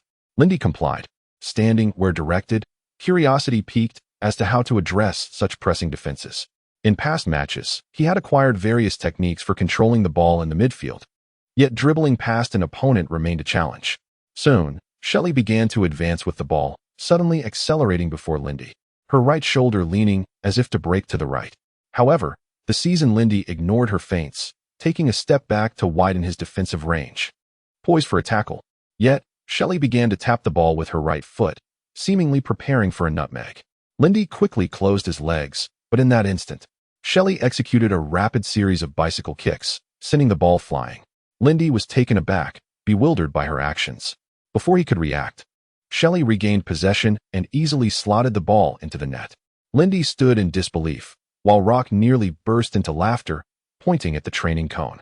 Suddenly, Lindy understood the trickery. That was rather cunning. Shelley shook her head. The dynamics of the game are ever-changing. One must exploit every opportunity available. I reviewed your match footage. Your offensive organization appeared commendable, but it was predicated on facing weaker opponents. The most crucial point is that your opponents do not regard you with the necessary seriousness, which is detrimental to your performance. Therefore, besides organizing attacks and countering defenses, we must incorporate multi-position long-range shooting drills to render you a more formidable threat in midfield, thereby drawing defensive attention. Lindy pondered, grappling with the concept of attracting defenders. Just then, a voice called from outside. Lindy, open the door, it's me. He turned to see the robust Alfonso. Curiosity piqued. Lindy opened the door to find Alfonso carrying his son, who looked somewhat sheepish. What's the matter? My esteemed chairman. Still enjoying orange juice? Lindy recalled that young Alfonso had a fondness for orange juice, yet today seemed different. No need for that. Young Alfonso waved his hands vigorously, then tapped his father. Alfonso retrieved a beautifully wrapped square box from his bag and handed it to his son. I have a gift for you, hoping it will be of use. Lindy's curiosity deepened. What kind of gift warranted such formality? Accepting the package, he slowly unwrapped it while young Alfonso shielded his face with his hands, leaving only a narrow gap, betraying his embarrassment. As the contents of the box were revealed, Lindy was taken aback to find a picture of young Alfonso's cherubic face. The photograph was strangely stiff. As he removed the cotton stuffing from the box, Lindy felt a mix of amusement and disbelief. It was a pair of shin guards adorned with numerous images of young Alfonso's face. Lindy covered his face with one hand. Incredulous. I noticed you appeared rather fierce that day, concerned that they might go hard on you. These shin guards were crafted with money I earned from doing chores at home, with my father's assistance. Wearing them will protect you and bring you good fortune. You guard Atletico Madrid, and it symbolizes my protection over you. Lindy was astounded. Such a heartfelt story lay behind these shin guards. He solemnly tucked them into his embrace, expressing his respect for young Alfonso. His father chimed in. It took the child over a year's worth of chores to earn that money. He was quite distressed. Dad, don't exaggerate. I'm not distressed. This is for Atletico Madrid. Young Alfonso pouted adorably, prompting Lindy to stifle a chuckle. Unconsciously, he reached out to pinch the boy's chubby cheek, only to have it swatted away. Hey, show me some respect, will you? There are people watching. I'm your fan club president. Lindy surveyed the surroundings, noticing several neighbors peering from doorways and windows, all smiling in their direction. I graciously accept your gift, he declared with a formal gesture, continuing, my esteemed chairman. Little Alfonso laughed heartily, completely unprepared for Lindy's sudden gesture of pinching his cheek. Well, one must admit, it felt rather delightful. Chapter 249. Success does not need to rest solely on me. What constitutes a surprise? What the hell is a surprise? Simeone was still immersed in the disciplined, military-like formation of his team, executing their tactics with the precision of bandits, when Messi struck him a blow of reality. Godin and David Luiz watched in astonishment as Messi sprinted away in celebration, akin to witnessing an extraterrestrial event. Just moments ago, the duo had seamlessly executed their defensive strategy, only to be utterly confounded by Messi's effortless advance. They exchanged bewildered glances, utterly perplexed by how Messi had eluded them in the blink of an eye. Meanwhile, Paula Sunsell and Lindy lay on the ground, equally incredulous. They had just tackled Messi, yet the ball remained at his feet. De Gea was equally baffled. A seemingly impenetrable defense had crumbled as if made of paper. Only Guardiola, stroking his bald head, bore a countenance of divine revelation. He turned to his assistant and declared, hand that damned ball to Messi. No one on this planet can stop him. In full stride, Messi pointed to the heavens, as though the ball were a divine decree, his singular purpose to score. Not only Atletico fans, but even those from Catalonia found it hard to believe. This was no pushover team. Last season, they nearly faced defeat at the Calderon. Though the match had unfolded in fits and starts, Messi remained the indomitable force he always was. Simeone could no longer remain seated. He began to make substitutions, bringing on Domingos for the clearly out-of-sorts David Luiz and Raul Garcia for Paula Sunsell. The wily midfielder had not only taken down Messi, but also inadvertently felled his own teammate. Simeone, devoid of sympathy on the pitch, decided that any grievances could wait until after the match. What he needed now was to equalize. Guardiola, seizing the moment, also made changes, substituting Keita for the fatigued Villa, shifting from a 4-3-3 to a 4-3-1-2 formation. Mascherano was sent to warm up, as the intensity of the match had drained Busquets profoundly. Both sides underwent their respective adjustments. And the game resumed. Simeone waved his hand decisively. Go. What are you afraid of? Attack. With the coach having abandoned defense, the players followed suit. However, the recent exchange had disrupted Atletico's rhythm, and possession returned to their grasp. Lindy and Thiago were pushed forward, while Raul Garcia took up a sweeping role in midfield. With a singular mission, avoid a red card, and that would be a victory. Gradually, the onus of Atletico's offense fell upon Lindy, who was now prepared to gamble everything. In the 74th minute, Lindy received the ball in his own half, with Messi and Iniesta immediately closing in. Today, Messi was far from lackadaisical. His competitive spirit burned brighter than ever. Unlike before, Lindy did not opt for an immediate pass to bypass the press. Instead, he executed a deft turn, appearing to set up a back pass to Godin. Yet, in the moment of close proximity, his right foot suddenly pulled back, completing a swift pivot that left both defenders in his wake. In that instant, Lindy felt as though he had stepped onto the deserted streets of Madrid at 5 in the morning, utterly alone. Without hesitation, he launched into a powerful sprint towards Barcelona's half. Though his burst of speed was somewhat excessive, the midfield was wide open. Lindy's drive propelled Atletico, with all but Domingos and Godin surging forward in support. Seeing that Messi and Busquets could not catch up to Lindy's explosive run, Iniesta abandoned Thiago to intercept him. Lindy, having cultivated the habit of not watching the ball during his sprints, feigned a glance to the right, where Sanchez was positioned. Iniesta, astutely sensing Lindy's gaze, deliberately slowed down to block a potential pass. However, despite his eyes being drawn to the right, Lindy continued his relentless advance. Iniesta's attempt to impede Lindy only resulted in him being outpaced. Remarkably, Lindy had just evaded 3 adversaries. It was astonishing. Iniesta seemed paralyzed, unable to respond to Lindy's audacious breakthrough. Would he attempt a long-range shot again? Previously, he had scored a stunning long-range goal from this position. Puyol, sensing danger, noticed the robust defense on either flank, yet a clear path lay open in the center. Was it a VIP lane exclusively for Lindy? What a farce.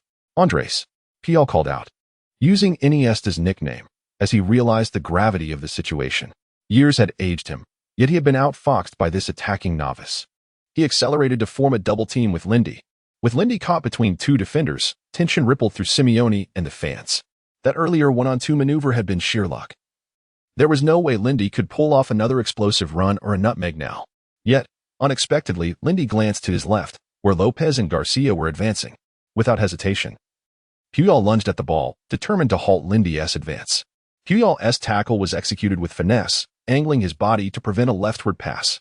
In that moment, Lindy recalled his specialized training with Shelley. With a deft push using the outside of his right foot and a powerful stomp with his left, he leaped, soaring over Puyol, who found himself grasping at air. Agüero was tightly marked by Peak, who, unlike other tall defenders, possessed considerable technique. Peak blocked Agüero's attempts to turn. Yet Agüero had no intention of pivoting. He merely played the role of a training dummy for Lindy. Peak gazed in horror as Lindy seized the ball once more. With the defensive midfielders out of position, a gaping hole appeared in Barcelona's center. An opportunity for Lindy. Oh, he sidestepped Peak, setting Agüero up for a shot. A double strike. Valdez was howling in frustration, yet the roar from the Calder end drowned him out. 4-4? What a chaotic scoreline. This marked the highest number of goals exchanged in their encounters. Truly insane. Lindy, single-handedly outmaneuvering 4 defenders, passed the ball to his close friend Agüero, who coolly slotted it into the far corner past Valdez. Agüero's eyes sparkled with excitement, for Lindy had evolved significantly since last season. Beyond mere brute force, he now exhibited practical attacking techniques. It felt as though he had matured immensely. Remarkably, Old Lou pointed out that Lindy's dribbling was refreshingly simple and effective. Aside from the initial pivot, there was no complex maneuver, just a straight line towards the goal. The television replay captured Lindy's extraordinary run, confirming what Agüero had stated. From ATL Tico's backline to Barcelona's penalty area, Lindy had traversed a direct path. This was indeed a spectacular clash. Messi had gallantly scored on a solo endeavor, while Lindy countered with equal finesse. In the final moments, Lindy also had a chance, but to ensure a 100% success rate, he opted to pass to Agüero. Truly, this was a testament to the notion that success does not need to rest solely on me. It seems that there is no content provided for me to edit and translate. Please provide the text you'd like me to work on. Chapter 260. Is he the Iron Warrior? Prior to Neuer's debut, Bayern placed all their hopes on the shoulders of the 22-year-old goalkeeper, Kraft. In the 6 Bundesliga matches already played, Kraft had conceded a mere 3 goals. The legendary German goalkeeper Meyer even regarded this young talent as a once-in-a-decade keeper. Surrounded by such accolades, Kraft has ascended to be Bayern's primary goalkeeper, and his recent performances have certainly justified this title. Van der Vaart's long-range shooting is renowned within Atletico, yet Kraft magnificently parried a shot that curled toward the top corner of the net. The roar from the crowd spurred him on, leading him to unleash a triumphant cry, while Van Buyten rushed over to affectionately ruffle the young keeper's hair. The moment of vulnerability, when Lindy tore through the defensive line, filled Kraft with a profound sense of urgency. Unfortunately, the shot was impeccable in both angle and power. Kraft was in extraordinary form. Lindy had also transformed significantly.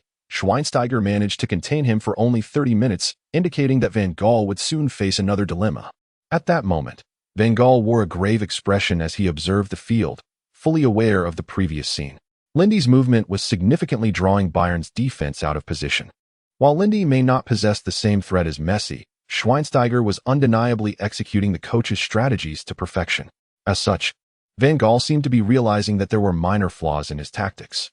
Coincidentally, having watched Lindy's matches, he noted that his passing occasionally displayed brilliance, and his long-range shots were notably threatening. Van Gaal tried to reassure himself, claiming that Lindy's ball control and midfield protection posed the greatest threat. Such a play would not repeat itself, would it? His assistant coach chuckled in agreement, though he sensed something was amiss. Lindy's stamina appeared quite robust. As soon as he spoke, both men felt a twinge of unease. Yet, Van Gaal forced a strained smile, asserting that Lindy's endurance was finite. Should he continue running tirelessly, he would surely falter in the second half unless he were made of iron. No one would be foolish enough to squander their energy, would they? Changes were unfolding on the pitch as well. In the 41st minute, Schweinsteiger, who had been following Lindy's relentless runs for 20 minutes, felt as if his legs were encased in lead. He gazed at the tireless Lindy, who seemed unfazed, and his own breathing became ragged, akin to a ruptured bellows, as if his lungs were filled with molten iron. This sensation had been absent for some time, and he believed his opponent was also nearing exhaustion. With halftime approaching, he urged himself to persist, to hold on just a bit longer. This challenge was both painful and exhilarating. Lindy once again connected the front and back lines through his movement, prompting Simeone to feel as though he had discovered a treasure. It seemed that Flores had only tapped into 30 of Lindy's potential, while on this side, Lindy appeared to have reached 80. After receiving a pass from Lindy, Van der Vaart glanced at his teammates' positions, opting not to return the ball to the sprinting Lindy nor to take the shot himself. Instead, he curled a pass with the outside of his right foot, sending the ball over Bayern's defensive line to Sanchez on the right flank. However, the seasoned Bayern players advanced as the pass was made, leaving Sanchez in an offside position. Realizing this, he immediately abandoned the chase. The ball continued rolling toward Bayern's half, while their players awaited a free kick from the back. Suddenly, Schweinsteiger shouted, "Back!" Amidst the confusion, Lindy's figure burst forth like a knight emerging from darkness.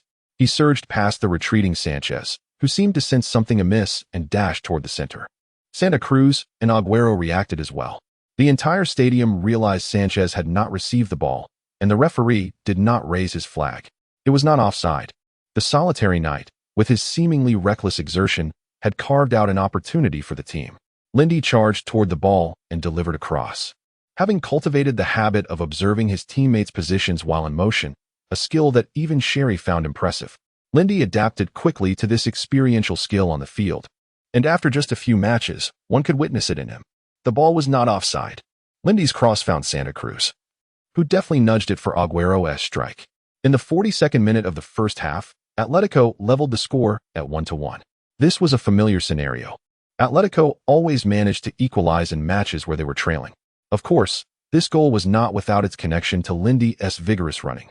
As we saw Schweinsteiger collapse on the field in exhaustion, Agüero, after scoring, sprinted toward the corner flag, pounding his chest in celebration. This marked his first goal in this season's Champions League, since Lindy had previously treated the entire team after a previous match. Agüero now found himself drawn into this playful wager. The rules were simple. In 6 group matches, if he failed to score 5 goals, he would treat the entire team to a celebration. Should he succeed, however, Lindy would once again bear the responsibility of treating the team. Simeone found great pleasure in this bet. Post-goal, Agüero pointed to Lindy, acknowledging the opportunity earned by his close friend. Yet both Simeone and Van Gaal focused intently on Lindy. Their reactions were starkly different. Simeone surveyed the field with an air of pride, as if to say, "Oh, is this what you call a Bundesliga powerhouse?" Meanwhile, Van Gaal's face flushed, perhaps in embarrassment or disbelief. His meticulously crafted tactics had been effortlessly dismantled by Lindy. This was impossible. After an entire half, how could he still run so swiftly? Was he truly an Iron Warrior? Van Gaal clasped his head in disbelief, watching Lindy, who had seemingly outpaced Lames' attempt to track him back. He should not have been in that position. After a brief moment of confusion, Van Gaal felt a chill run down his spine. A physically imposing defensive midfielder had suddenly transcended all limits of stamina, capable of delivering threatening passes and even unleashing powerful long-range shots. Damn it, we all underestimated Lindy. Simeone is transforming him into a box-to-box warrior. How infuriating. How could we not have anticipated this? The situation was dire for Bayern, as Schweinsteiger's energy appeared critically depleted for the second half. We must devise a strategy. Yes, he resembles a stirring stick in the muck. We need to find a way to counter this. The assistant coach chimed in, acknowledging that the current circumstances were indeed unfavorable for Bayern. Van Gaal paused momentarily, ready to reprimand such a notion, but was interrupted by the worries swirling in his mind. He had yet to devise a countermeasure for this tactical approach. Lindy's emergence had thoroughly disrupted Bayern's counterattacking system. Chapter 263. 70% of the Earth's surface is cloaked in water, while the remaining 30% is enveloped by Lindy. A spectacular showdown unfolds. Ribéry showcases his signature dribbling, Lindy's extraordinary turn in defense. The two engage in an exhilarating battle of attack and defense in the second half. Ribéry accelerates with increasing speed, seemingly merging with the wind, the ball appearing to be glued to his feet. In a fleeting moment, it seems as though a shadow of Messi is present. Yet, this shadow moves with astonishing swiftness. Such sensations have long eluded Ribéry on the Bundesliga stage. Even a simple change of direction or a skillful cut often resolves issues. Even during certain Champions League matches, when he and Robben soared down the wings, few could thwart their advance. Of course, the goalpost can. Today's adversary stirs an unusual excitement within him, igniting his blood. At 26, he has officially transcended his limitations, reaching the pinnacle of his form. Lindy senses Ribéry's breakthrough. The two, once neck and neck, now witness Ribéry gradually gaining the upper hand. Remarkably, Ribéry is still in possession of the ball. An incredible feat, however, Lindy shows no hesitation, launching into a tackle. In the moment of colliding with the ball, he brings Ribéry down as well. Their high-speed encounter sends them tumbling several times before they finally come to a halt. Tensions flare among the players, nearly erupting into conflict. Lindy acknowledges his foul, but it was an unavoidable choice. At this moment, Ribéry displays remarkable resilience, rising to his feet and extending his arms to quell his teammates' disputes. We have little time left. With that single utterance, his teammates retreat, understanding the truth in his words. Bayern requires time. Even in the group stage, the dignity of the Bundesliga champions does not permit them to suffer defeat here. Lindy receives a yellow card, and he does not contest it. It was an inevitable outcome. Ribéry glances at Lindy, who defiantly returns the stare. Yet, Ribéry suddenly smiles, the menacing scar on his face twisting with his expression. Lindy feels as though he is being scrutinized by a beast. He too smiles. How intriguing. This is the essence of breaking through in battle. Often, it is only another formidable adversary that can ignite the spirit of a strong contender. The match resumes. Following his breakthrough, Ribéry's activity intensifies. He roams both the center and the flanks, his presence expanding across the field. The center, once dominated by Robben, is gradually reclaimed by him. Müller becomes a free agent in the attacking third. Van Gaal watches this scene with delight. You have broken through too late. Everyone marvels at Ribéry's vibrancy in the second half. However, Lindy senses that his stamina is waning. In the 73rd minute, they encounter one another again on the flank. The same situation, the same dribbling technique. This time, Lindy is more decisive, executing a clean tackle that sends Ribéry sprawling onto the grass once more. Nothing changes, except Ribéry's speed has noticeably diminished. Lindy remains unchanged, swiftly pivoting to defend and intercept. Ribéry lies on the ground, bewildered by how this extraordinary player maintains such speed even after 70 minutes. Observing Lindy racing toward Bayern's half, he grits his teeth and rises to defend. Yet, halfway through, he stops. Applause erupts from the Calder, seemingly mocking his inadequacy. ATL Tico has completed a shot in the final third, but Essenche's pursuit of the perfect angle prevents a score. Unlike Van Gaal's concerns, Simeone ponders over the report in his hand. By the 74th minute, Lindy has covered a staggering 14.7 kilometers, shattering his previous average of 13.1 kilometers. In the 75th minute, Van Gaal watches in horror as Atlantic Tico gains control of the match, both sides having exhausted their substitution opportunities. The game seems to have entered Lindy's rhythm. In the 77th minute, Ram's long pass is intercepted by Lindy, leaving Müller, the invisible man, to watch as Lindy snatches the ball. This marks Lindy's 17th interception of the match. In the 82nd minute, ATL Tico executes a well-coordinated attack, with Essenche battling Ram on the right. Ultimately, the ball flies into the penalty area amid their tussle, leaving the towering Van Buyten astonished as the missile streaks past him. The Calder erupts in cheers, the clouds over southwest Madrid seemingly shifting in response. Van Gaal, overwhelmed, can only reflect, I believe we can erase the tapes we previously reviewed. Lindy, today, he is not the same as yesterday. Today, we have succumbed to Lindy, but tomorrow, Bayern will reclaim its honor. This statement becomes Van Gaal's sole remark at the post-match press conference. Meanwhile, Lindy etches 3 lines anew on the Calderon pitch. Many Atlantic Tico fans are on the verge of hailing him as King Lindy, with a score of 3-1. ATL Tico's fervent display leaves many scouts in attendance lamenting the challenges facing La Liga. Once a rising star, he has now matured into an imperial entity. In the 85th minute, ATL Tico, riding high on momentum, encounters a mishap while besieging Bayern. Gustavo delivers a brilliant pass, threading the ball through ATL Tico's defense to find the sprinting G. Mez. Bayern's counterattack. Only God stands in G. Mez's way. No. Lindy is hot on his heels, his speed unparalleled. Lindy, closer, ever closer. In this moment, Lindy realizes his speed is nearing its utmost limit. The passive skill Knight Unbound activates. Lindy's physical attributes surge by 10. Burst 75-83, speed 91,100, balance 84-92. The air is filled with the thunderous roar of a V12 engine, as the red and white figure blurs into a streak, catching up to G. Mez. A gust of wind sweeps past G. Mez, and before he can react, he glimpses Lindy overtaking him on the right. What is happening? Is this not his clear shot on goal? Lindy neither lunges nor commits a foul. He simply positions himself between G. Mez and the ball, skillfully intercepting it with sheer speed. An astonishing tackle, covering over 30 meters, Lindy has miraculously caught up. Of course, G. Mez's slight deceleration plays a part, but regardless, this is an exceptionally brilliant display of defense. This also marks Lindy's 22nd successful interception of the match, with 6 interceptions in the attacking third and 16 in the midfield and defensive areas. Little Ma recites the statistics while marveling. Suddenly struck by inspiration, she proclaims, 70% of the Earth's surface is cloaked in water, while the remaining 30% is enveloped by Lindy.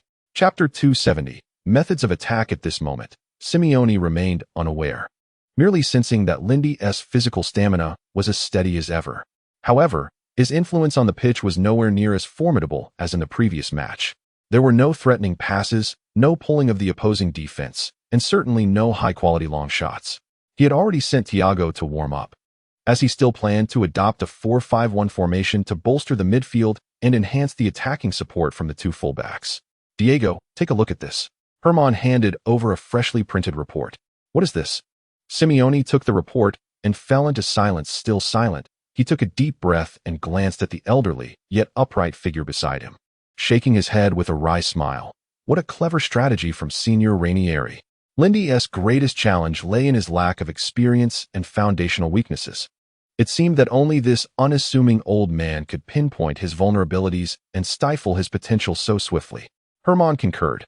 Now, it all depends on Lindy's performance. If he realizes this issue, perhaps there is still hope. Meanwhile, on the field, Lindy suddenly burst into laughter, leaving De Rossi beside him somewhat perplexed. Has this kid lost his mind? Ranieri's pre-match arrangement was straightforward. Strictly adhere to tactical discipline. Italy's chain defense combined with Ranieri's distinctive zonal marking formed the core strategy for Roma in this match.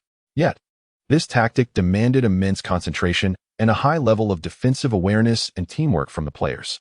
The crux was that several midfielders and forwards must engage in the zonal defense and remember the technical characteristics of each opponent's key player. Lindy's primary weakness was his overconfidence and reliance on his weaker left foot.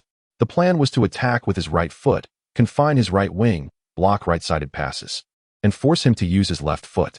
This was Ranieri's central strategy, and another player receiving similar treatment was Sanchez. Not due to unfamiliarity with the player, but because the teammates had no time to switch defensive tactics. Observing Lindy's sudden withdrawal, De Rossi chose not to follow, but gradually returned to his position. Simeone on the sidelines also watched Lindy's retreat with curiosity, wondering if he had come to a realization. Soon enough, Lindy provided the answer. In the 52nd minute of the second half, Lindy retreated to the midfield, causing the entire team's formation to shift back, for they were still playing with Lindy as the core. Roma's offside trap left Agüero in despair. But Lindy awaited this moment. After confirming Sanchez was onside, he executed a long pass directly to the right rear of Roma's defense. Indeed, it was utterly vacant. The intention was to create space for Sanchez to run. Sometimes, retreating paves the way for better offense. Lindy resonated with Pirlo's words. Pressing for a goal can be an attacking tactic, but it compresses the opponent's three lines, forming a bus parking defense. However, retracting and then launching an attack can catch the opponent off guard. The pass seemed a bit too long, old Lou observed on the television as Sanchez sprinted, racing alongside the 31-year-old Riss, covering a full 30 meters. Regrettably, he fell just short of reaching the ball. A seemingly ordinary pass earned Lindy a breathless thumbs up from Sanchez. Just a bit more. Next time, I need to start faster. After sprinting, Sanchez finally understood where his issues lay in this match. He had been deprived of space to initiate his run, and that last play was the only instance he had the chance to dash forward. On the sidelines, Simeone seemed to grasp something, while Ranieri's brow furrowed deeply. Yet, Lindy's transformation continued. He realized that relying on a single successful method repeatedly would lead to limitations. In the 58th minute of the second half, Roma's attack halted after De Rossi's long-range shot veered wide of the right post. At the moment of De Rossi's shot, Lindy anticipated it would miss the baseline. He immediately sprang into action, sprinting toward Roma's front line. De Gea reacted swiftly, launching the ball with a powerful kick. Lindy outpaced Pizarro, deftly redirecting the ball to the advancing Agüero before immediately rising to run. Only he and Agüero occupied the forward front line. The S-class passive ability, Wingman, activated. Lindy's speed surged to its peak. As 30-year-old Berdisso and 32-year-old Juan watched helplessly as Agüero, now under threat of being caught by Lindy, dashed forward. In their retreat, a tacit understanding formed. The younger Berdisso abandoned his pursuit of Agüero, charging directly at Lindy. Yet, Lindy's speed seemed to always remain just a fraction faster than Agüero's. To everyone's eyes, as long as Agüero passed, Lindy would have a clear shot. An opportunity arose, Atletico's counterattack, a 2-on-2 in the front. Both players moved swiftly, and Lindy's positioning appeared secure, seemingly leaving Berdisso unable to catch him. Agüero. Why hasn't Agüero passed yet? The young horse echoed everyone's sentiments. It became evident that Lindy posed a greater threat with the ball than Agüero. Agüero surged into the penalty area, poised to pass. He accelerated and changed direction, leaving one completely off balance. The ball found the net. In the 59th minute, Atletico broke the deadlock, Agüero's remarkable run piercing through. 1-0. The balance of the match had tilted in favor of Atletico. Lindy's positioning had drawn the attention of Roma's defenders, allowing the trailing Cassetti to follow Lindy rather than press Agüero. Roma's defense faltered in their judgment. They had expended considerable energy focusing on Lindy. This goal was half credited to Lindy, although the young horse's remark leaned heavily in favor of Lindy. It was evident to all that Lindy had effectively utilized his speed to benefit the team. After the goal, Agüero pointed at Lindy, acknowledging that Lindy had been instrumental in drawing defensive attention away from him.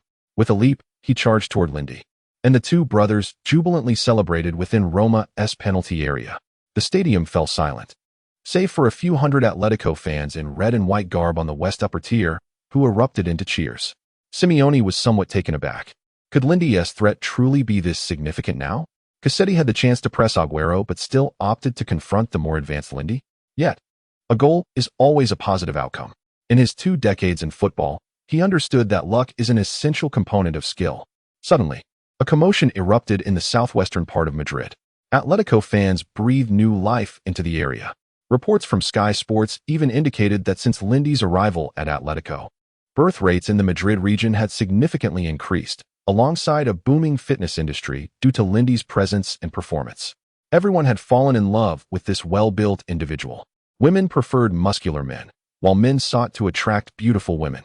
The synergy was palpable, with many gyms even transforming Lindy's magazine covers into comic strips for promotional purposes. Lindy's influence was gradually expanding in tandem with his on-field performances. Chapter 285, The Swift and the Agile in the Realm of Atletico Madrid. The individual most familiar with Lindy, aside from Lindy himself, is perhaps Agüero. The trio of Lindy, Agüero, and De Gea trained together at Lindy's villa for several months, developing an intimate understanding of one another's strengths and weaknesses. However, this harmonious collaboration was abruptly interrupted due to the summer transfer window and Agüero's injury. Agüero, upon observing Lindy's uncharacteristic diagonal run, sensed that Alonso was about to concede possession. Typically, when Lindy presses, he focuses on the ball, rendering him least threatening at that moment. When one is aware that an opponent is poised to snatch the ball, Remaining passive or failing to pass is unwise, unless one bears the name Messi. When Lindy approaches seemingly nonchalantly, it is prudent to remain vigilant, for as he whistled and surveyed his surroundings within a 5-meter radius, it signified the predator had entered its hunting grounds. Thus, as Lindy drew near to Alonso, Aguero stole a glance at the bald-headed figure Lindy was shadowing and began to position himself for the perfect moment to exploit the offside trap. The two seemingly indifferent players were, in that instant, forming Atletico's most perilous duo. As the ball approached under Aguero's anticipation, the bald-headed figure behind him continued his relentless pursuit. What a splendid interception! Aguero successfully eluded the offside. Behind him, Pepe was in hot pursuit. Aguero. Yes, he has it. A shot. The ball is in. 1-0. In the 17th minute, Atletico Madrid has broken the deadlock, and the connection between Lindy and Aguero is simply exquisite. Let us review this goal in slow motion. As Lindy gradually closed the distance to Alonso, Aguero had already begun his subtle movement, preparing to initiate his run, unbeknownst to Pepe, who remained focused elsewhere. The subsequent sprint was Aguero's specialty. Poor Casillas would have to pay for his teammates' blunder. Post-goal, Aguero was filled with exuberance. Having scored at the Bernabeu in a Madrid derby viewed by millions globally, he bolted towards the home fans, fervently waving his fists towards the area where the tifo had been displayed, as if to challenge Real Madrid's dominance over the city, serving as a perfect retort to the large tifo that had mocked Atletico prior to the match.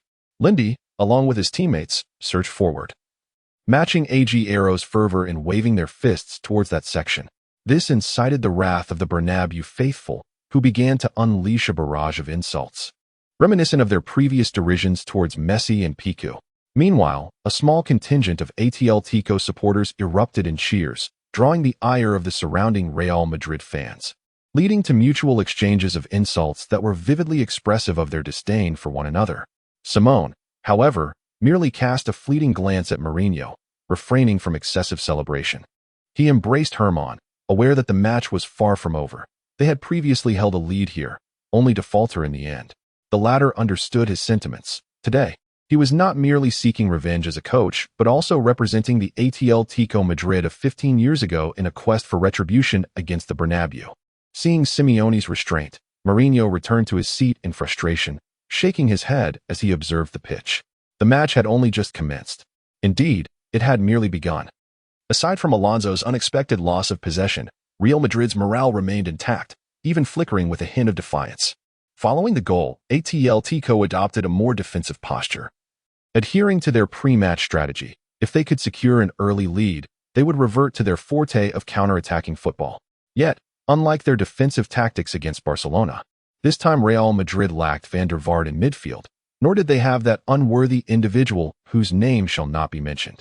All their offensive efforts relied heavily on the front three, Di Maria, Kaká, and Cristiano Ronaldo, while Higuaín resembled little more than a mere pawn in their attacking scheme. Simeone, having scrutinized Real Madrid's recent performances, astutely noted numerous issues within their ranks. Although Cristiano's defensive effort had momentarily surprised him, the remainder fell within his expectations. The midfield's lack of control meant that they relied increasingly on individual brilliance to create scoring opportunities. Mourinho no longer had a forward willing to play as a left-back or seasoned veterans who would play without regrets upon securing a title. Indeed, Real Madrid's resilience hinged solely on their beleaguered backline and dual-holding midfielders. By neutralizing the flanks, Atletico could potentially sever half of Real Madrid's attacking threats. Whether they could effectively do so depended on the performances of Lindy and Paulo, as Simeone had anticipated. The ensuing minutes saw Real Madrid incessantly launching long balls from the back to exploit the flanks in their offensive attempts. In the absence of midfield organization, their attacks were swift yet ephemeral. By the 20th minute, Real Madrid had relinquished control of the midfield. They found it increasingly arduous to maintain possession, particularly with Lindy's relentless interceptions causing them considerable discomfort. Moreover, Alonso's previous error had left him somewhat rattled. Under Atletico's pressure, Real Madrid swiftly transitioned to Mourinho's version 1, abandoning midfield control in favor of long passes and rapid counterattacks. Alonso sent a long ball from the back to Kaká, bypassing Lindy, the midfield bastion. Kaká cleverly controlled the ball with his chest, but refrained from turning immediately, as his Brazilian compatriot Paulo Assin was tightly marking his position. He passed the ball to the advancing Diarra, creating space for Kak to maneuver. Dimar swiftly received the pass, yet he found himself confronted by Essenche, their duel resembling a fierce contest. Both players were coveted by rival clubs, granting Dimar a psychological advantage as he felt like a challenger. He began experimenting with various tactics to outmaneuver his opponent, eager to validate Real Madrid's decision to acquire him. Such is the nature of star players. They yearn to prove themselves at elite clubs, often overlooking tactical discipline in the heat of competition. Simeone observed as Dimar, after several failed attempts, fell victim to the combined efforts of Essenche and Belleria, ultimately losing possession. Discipline on the field is a challenge that every elite club grapples with. Joss. In this instance, I may very well emerge victorious. On the pitch, Agüero and Lindy appeared as two gleaming blades, poised to penetrate Real Madrid's penalty area. Although both players possessed comparable speed, to the fans, one seemed swift while the other appeared tall. Chapter 288. A premature farewell to Phnom Penh. Welcome back, everyone. The second half of the Madrid derby is about to commence. Indeed, in the first half, Atletico Madrid astonishingly secured a 2-goal lead over Real Madrid at the Bernabeu. Let us observe what transformations the second half may bring. We see that Real Madrid has made some alterations, with Mourinho substituting the virtually invisible Higuaín in for Benzema in such a crucial match. Replacing a forward while trailing indicates Mourinho's dissatisfaction with his performance. Lindy sensed trouble upon witnessing the introduction of Benzema. However, it was only when he saw the calm demeanor of Cristiano Ronaldo that he truly felt something had transpired during the halftime break. The second half begins with the referee's whistle. Real Madrid initiates the play. Despite the substitution of Benzema, their formation remains unchanged, a standard 4-2-3-1. Their defense is robust, and their offense equally formidable. Yet, there seems to be a missing link in the midfield. Mourinho is aware of this, but does not believe the introduction of that unnamed player will rectify the situation. Prolonged possession in the midfield could spell disaster. Nevertheless, following Benzema's entry, a significant transformation unfolded. In the 46th minute, Real Madrid executed their signature long pass from the back. Today, they seem to embody the essence of a traditional Premier League team, with long balls cascading onto the Bernabeu pitch. In front of the penalty area, Godin exerted pressure on the robust young man before him, far more challenging than the Argentine from the first half. Just look at his broad back and sturdy thighs. And yet, his head coach had the audacity to compare him to a docile cat. As the ball approached, it was evident that Godin, having lost his position, could not reach the ball, even with a valiant leap. As long as Cristiano Ronaldo is on the field, Benzema's headed pass will always find its mark. Two figures, clad in blue and white, surged toward the ball, while Lindy gestured vigorously during his sprint. This was no leisurely game of football. If physical contact was prohibited, then all defenders should be immediately dismissed. After attempting to use his left shoulder to gain an edge twice, Lindy realized the opposing player also possessed remarkable physical capabilities. Though his speed had diminished slightly, he maintained his balance. Just as Ronaldo was about to receive the ball, Lindy suddenly surged forward to intercept. Yet, a slight push from behind momentarily caught him off guard, and he forgot to brace for a fall. The ball slipped past him. What?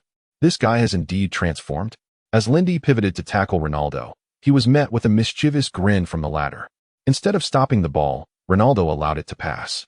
And another white figure accelerated past Van der Vaart.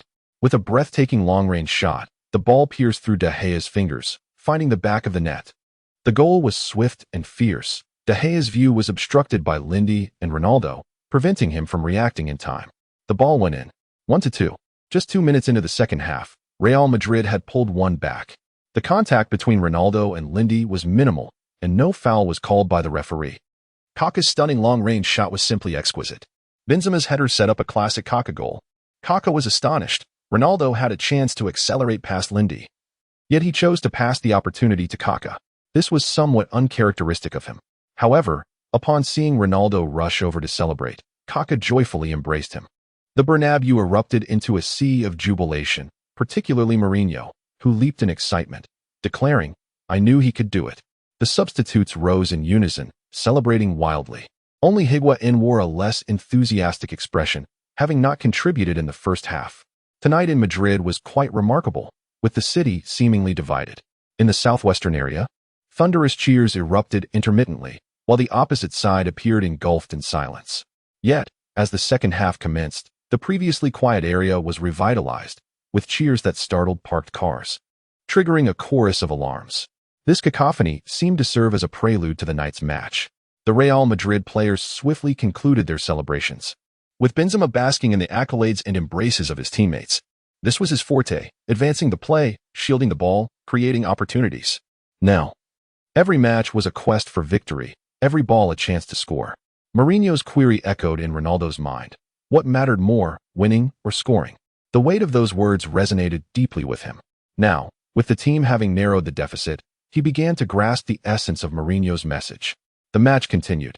Following the recent goal, Lindy started to comprehend Ronaldo's evolution. When a top-tier star ceases to pursue personal accolades, the collective benefit of the team is magnified. Just like now. At the 50th minute, Atletico's offensive foray was swiftly curtailed. They could not maintain possession against Real Madrid's double pivot at the Bernabeu. Especially after Ronaldo and Benzema returned to defend, Kaká and Di Maria also retreated to aid in defense. This scene even astonished Mourinho. If they played like this in every match, he would soon contemplate the celebratory poses for lifting the trophy. Real Madrid quickly regrouped. But this time it was Ronaldo's individual thrust. Receiving a pass from Pepe, Ronaldo surged down the right flank without hesitation. The entire team followed suit. Charging toward Atletico's half, Lindy dashed alongside, determined not to grant Ronaldo the advantage of speed. Just as he was about to intercept, Ronaldo unexpectedly unleashed a long pass exceeding 30 meters before crossing midfield. Lindy stared in astonishment at Ronaldo. Wasn't he supposed to be seeking a duel? Why opt for a long pass? During this period, Ronaldo typically either broke through for a cross or created chances for himself to score. Collectively, these actions defined what fans referred to as selfishness. However, post-2013, following a severe injury, Ronaldo gradually transformed into the familiar assisting figure. This pass made Lindy feel as though the Ronaldo from the earlier draw had become a completely different player. The current Ronaldo appeared to have ascended to a new level. Lindy turned his gaze toward the ball's trajectory, where a pure white figure raced ahead, while his teammates struggled to keep pace. Chapter 304. Since you have asked sincerely on this long and arduous journey, we yearn to begin anew. The competition is tough, and we share both trials and tribulations. The familiar melodies linger in my ears. It has been months since I last heard such a resonant and powerful voice. Yet, I have not had the time to fully immerse myself in this atmosphere before the song is drowned out by jeers.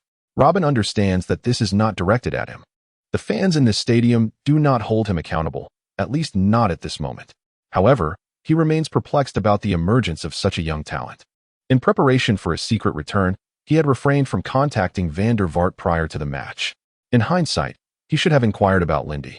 The player Van Gaal had described as particularly troublesome. Before Robin could ponder further, the young player astonished him by scoring with a swift succession of passes. This year, the team's form has been less than stellar, with everyone still grappling with the shadows of last year's Champions League final defeat. It seems I must take action. Once the match resumed, Bayern's players felt a distinct discomfort in their play. The duo of Schweinsteiger and Altintop struggled to orchestrate effective attacks from the midfield, often failing to deliver the ball to their teammates. This illustrates the stark contrast between the new funeral midfield and the old funeral midfield. The former not only focuses on offensive organization, but also emphasizes more tenacious tackling and interception in the midfield. The new strategy employs entirely different tactical methods. In the iron triangle of midfield, Lindy and De Bruyne occupy the flanks, with Van der Vaart positioned at the forefront during offensive plays. When defending, De Bruyne and Van der Vaart draw closer to one side, as determined by Simeone before the match. Their objective is to block the midfield from channeling passes to one side, with wingers or forwards joining in. At this juncture, they can only launch long passes, making it nearly impossible to initiate an attack on one side, while the other side appears notably underpopulated. Yet Lindy stands guard. In this moment, the two players can only send high balls to Ribéry or Robin. The success rate of their passes is alarmingly low. Bayern's midfield organization faces significant challenges, relying heavily on long balls for attack. By the time the ball reaches its destination, the opposing defenders are already on them. If Van Gaal does not make adjustments, Bayern may find themselves in dire straits. Old James keenly senses the discomfort in Bayern's offensive play, Robin and Ribery rarely receive passes from their teammates. Frequently, they must retreat to retrieve the ball, making it difficult for Bayern to secure victory. Indeed, Bayern is encountering troubles.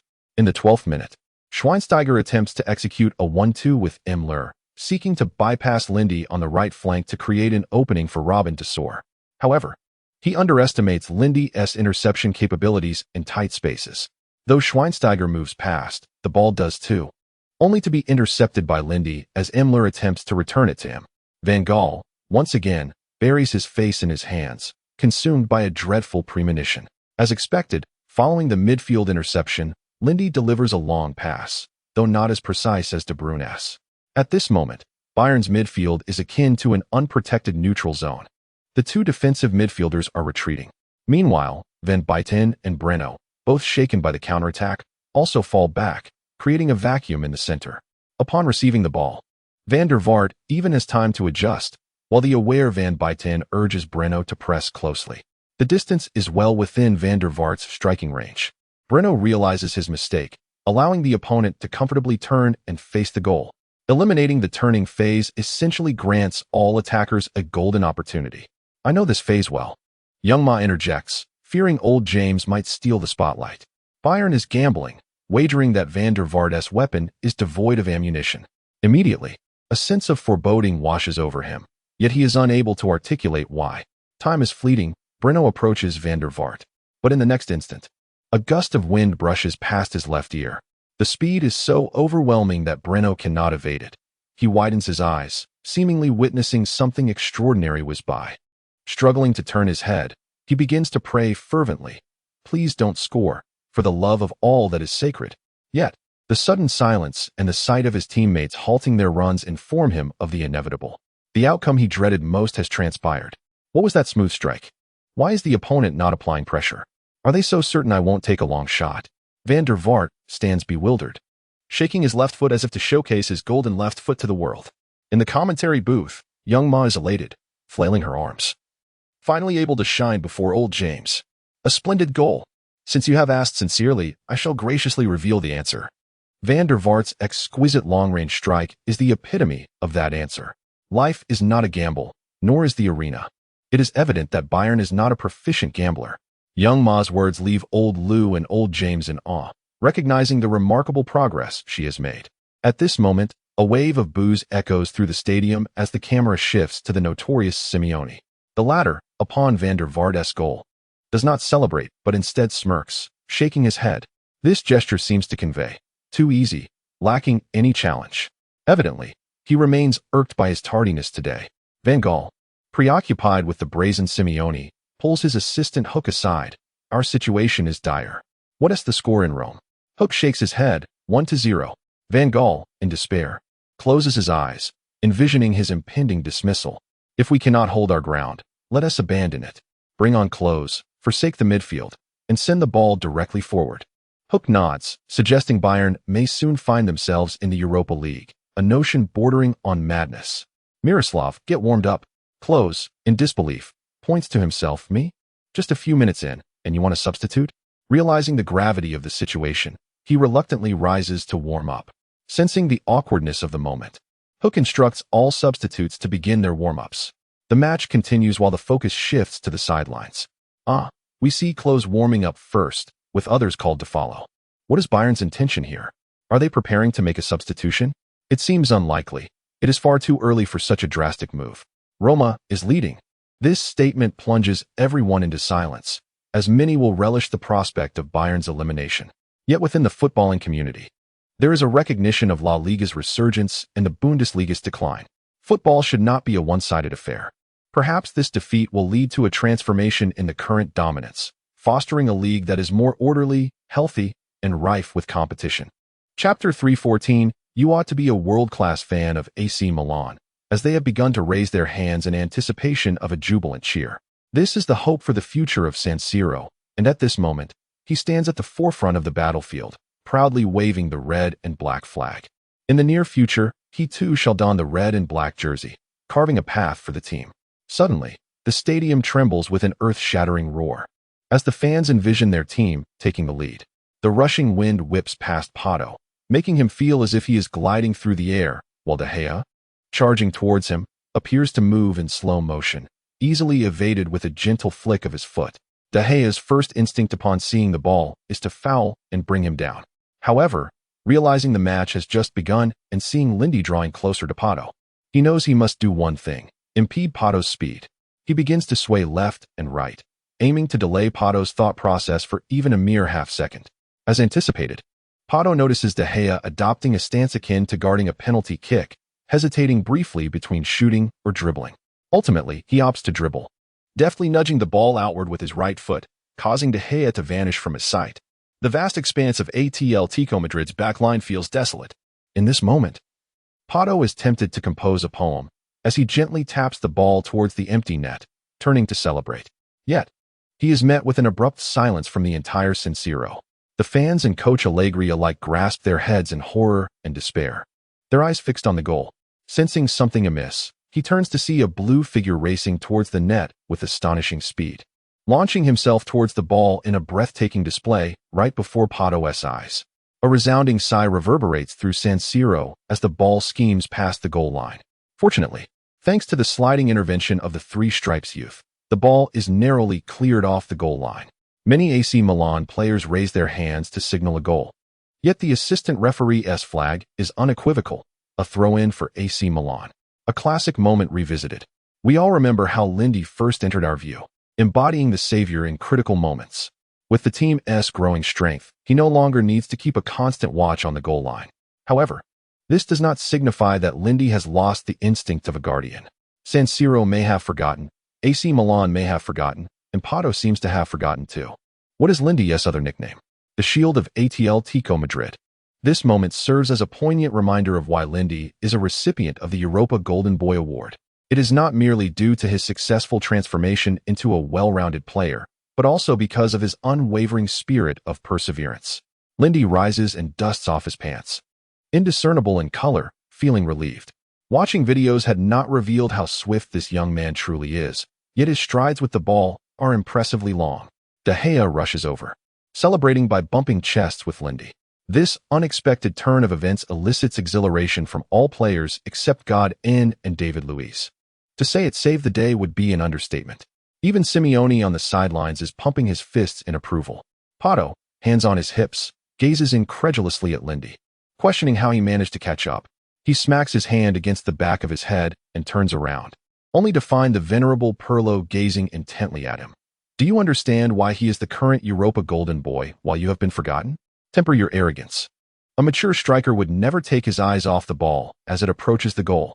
Although dismissive, he recognizes the wisdom in the elder's words. Noting Pato's lingering disbelief, Pirlo shakes his head with a wry smile and departs.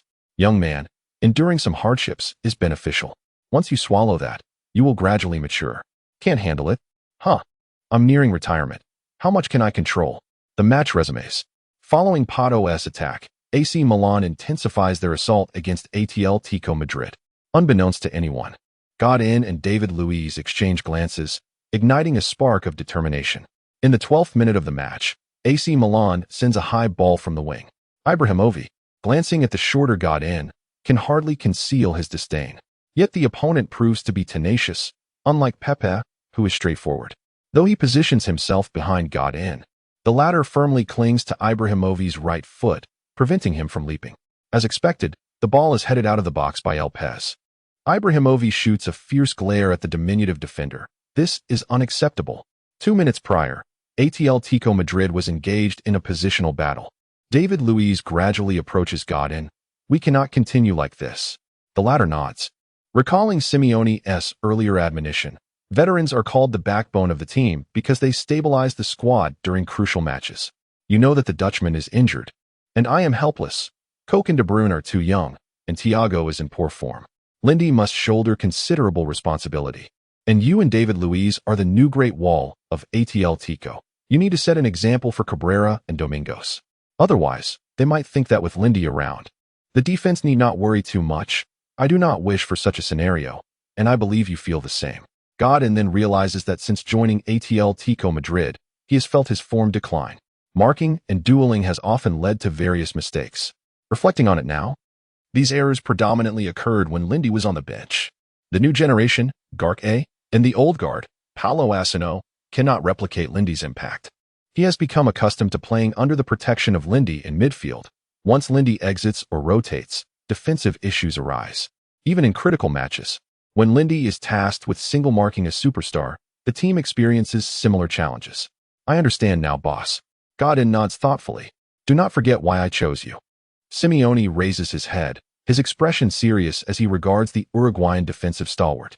I have faith in you. In my eyes, you should be a world-class defender, not merely a defender behind Lindy at Atletico Madrid. Outside the penalty area, Pirlo once again delivers a cross, continuing to seek out Ibrahimovic. Ibrahimovic glances back at Godin, suddenly springing into action towards the near post, fully aware of his evident height advantage. Let us observe Pirlo's pass. Aimed at the near post. Ibrahimovic, a splendid window-opening strike. Chapter 324. The funeral welcome, everyone, to the match of the 23rd round of La Liga for the 2010 to 2011 season, where Barcelona hosts Atletico Madrid at the iconic Camp Nou. The newly crowned grave diggers, Atletico Madrid, confront the pinnacle of the universe, the illustrious Dream Team. The notorious Simeone, known as the Bandit Leader, will engage in a tactical duel with the unnicknamed Guardiola. And by virtue of their monikers, Simeone appears to have the upper hand. The formidable Lindy, who has wreaked havoc in European competitions, leads his new funeral midfield against the formidable MVP ensemble led by Messi. This match stands as one of the highest echelons of La Liga, and one can only imagine the sparks that will fly. Historically, these two teams have clashed 139 times, and they are poised to embark on their 140th passionate encounter. Greetings. I am the commentator Xiao Ma, proudly donned in the Atletico Madrid number 6 jersey. Today, my commentary is particularly vibrant, filled with eloquent expressions. In the broadcast room, I even stood to showcase my red and white Atletico Madrid jersey, with the name D.I. Lin gleaming brightly. My cinched waist accentuates my curves, and my long legs appear flawless, thanks to the sheer nude stockings I wore beneath my 10-centimeter heels, granting me an air of elegance. I am Old Lou, clad in the Barcelona number 10 jersey. However, as soon as I arrived, the director promptly shifted the camera to the live scene. Oblivious to the surroundings, I twirled twice to display my jersey. Today, we shall provide commentary for this classic showdown, with Camp Nou adorned in the tricolor of yellow, blue, and red. Listen, the roaring cheers echo like an unceasing tide, elevating the atmosphere to its zenith. Both teams have emerged from the player tunnel, with the Blaugrana fielding a formidable lineup of Habu by alongside the MVP combination, allowing them to compete on equal footing with their century-old rivals, Real Madrid, in La Liga. Oh, we see today that the Mattress Brigade dons their latest yellow away kit. Is this a harbinger of their ascension to the La Liga throne? Up front, Agüero leads the charge, supported by the lethal new funeral midfield, with the flanks featuring the strongest lineup of Reyes and Sanchez, the double S duo. At this point, Old Lou muses inwardly. Reyes and Sanchez, you are the pride of your nation. On Atletico's defense, they have opted for the reliable pairing of David Luiz and Godin, with Felipe on the left, a compatriot of David in the national team, and Pereira on the right, a former pillar of Atletico's defense. It is safe to say they have fielded their most formidable squad. All right, the referee's whistle has sounded. The match commences. From the outset, the game intensifies, with both sides employing a high-pressing strategy. The Habu by combination engages directly with the new funeral midfield. It seems Lindy may be at a disadvantage, especially with this year's Messi and Ronaldo, spurred by Lindy's motivation, evolving into their most potent forms. 74 goals. You heard correctly, this year's Messi, once known as Mr. 91, has already netted 74 goals. It appears he is on track to surpass the century mark this year. This tactical formation is dubbed loyal wingmen. Reyes, Sanchez, and Agüero. You three will serve as the loyal wingmen for the new funeral midfield. Before the match, Simeone's words resonated in their ears. The commander is Lindy. 3 players alone cannot combat the Habu by an MVP combination, so your contributions are paramount. Lindy, your task today is not only to neutralize Messi, but also to orchestrate the entire midfield. What nonsense is this Habu by and MVP? I disdain such combinations named after individuals. Today, I shall establish the loyal wingmen for the new funeral midfield. We triumphed during the Calderon night. Today, after 90 minutes, I shall revel at Camp Nou. This is merely the beginning. As the 3rd minute of the match unfolds, Xavi's diagonal pass finds Iniesta, who, leaning against the youthful Coke, intends to execute a nutmeg. Quick-witted Coke refrains from bringing down his opponent, knowing that De Bruyne lurks behind. Such is the virtue of youth, bold and unwavering in their trust. With a swift tug on Iniesta's shirt, Coke anticipates De Bruyne's arrival. Indeed, the Belgian star emerges, maneuvering past the seasoned Busquets and delivering an exquisite long pass of over 20 meters with the outside of his boot. A beautiful arc. On the right flank, Sanchez exhibits exuberance. From the moment he stepped onto Camp Nou, his blood surged with excitement, envisioning this dreamlike scene countless times. As he visits this legendary stadium, he yearns to celebrate, just as Atletico Madrid did in the Theater of Dreams last season. Abidal, the French national team's starting left-back. Sanchez leaps, deftly cushioning the ball with his left foot, as if drawn by a magnet. After catching his breath, his right foot strikes with power. To outmaneuver such a seasoned player, finesse is futile. He charges past Abidal with audacity, prompting old Lou to exclaim in astonishment. With speed, the French left-back fails to intercept the Chilean star in time. Sanchez. What a dazzling display of skill. Youth embodies strength, echoing the words of his veteran teammate, David Luiz. The road may be long, but it never veers off course. Chameau exclaims in excitement. Feeling the chilling wind of Camp Nou and the astonished gazes from the stands, Sanchez revels in the moment. Glancing toward the center, a flash of inspiration strikes him. With his signature backward prayer gesture, he catches Abidal off guard. In a matter of seconds, Sanchez executes a heel flick to evade the defender. Old Lou's emotions are running high today. A classic Ronaldo-style heel flick into the box. Abidal seems reminiscent of the Anthony of 5 days ago. A pass.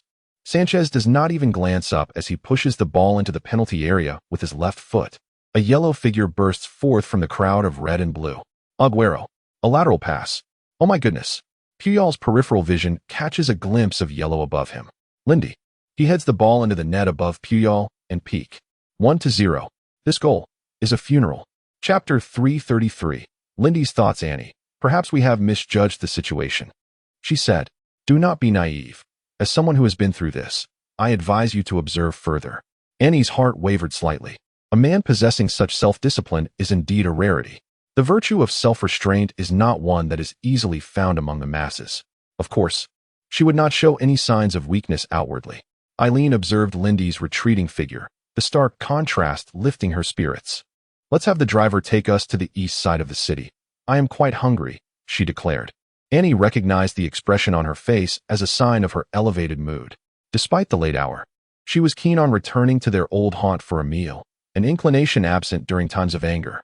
What time is it? Aren't you worried about gaining weight? She teased, playfully pinching Eileen's waist.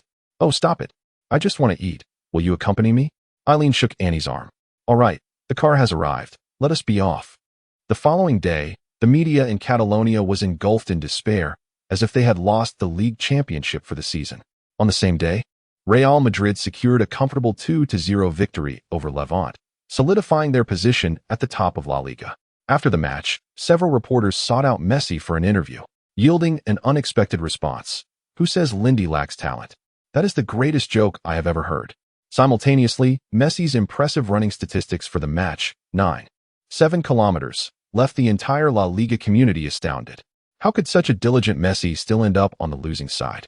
A fierce debate erupted online, culminating in one individual voicing a sentiment that resonated with many. The biggest joke in La Liga. Messi's lack of effort, Lindy's supposed lack of talent. While the world witnessed Lindy's growing prowess, they could only appreciate his relentless dedication. After all, the phrase, "Have you ever seen Madrid at 5 a.m.?" had become widely circulated. Among many youth training camps, young players' idols had expanded from 2 to 3, with Cristiano Ronaldo still reigning supreme, followed by Messi, and then Lindy. Messi's talent was manifestly evident. It was as if God had opened his mouth to feed him. After triumphing over Barcelona, Atletico Madrid swiftly prepared for the semi-finals of the Copa del Rey, where they would face Sevilla.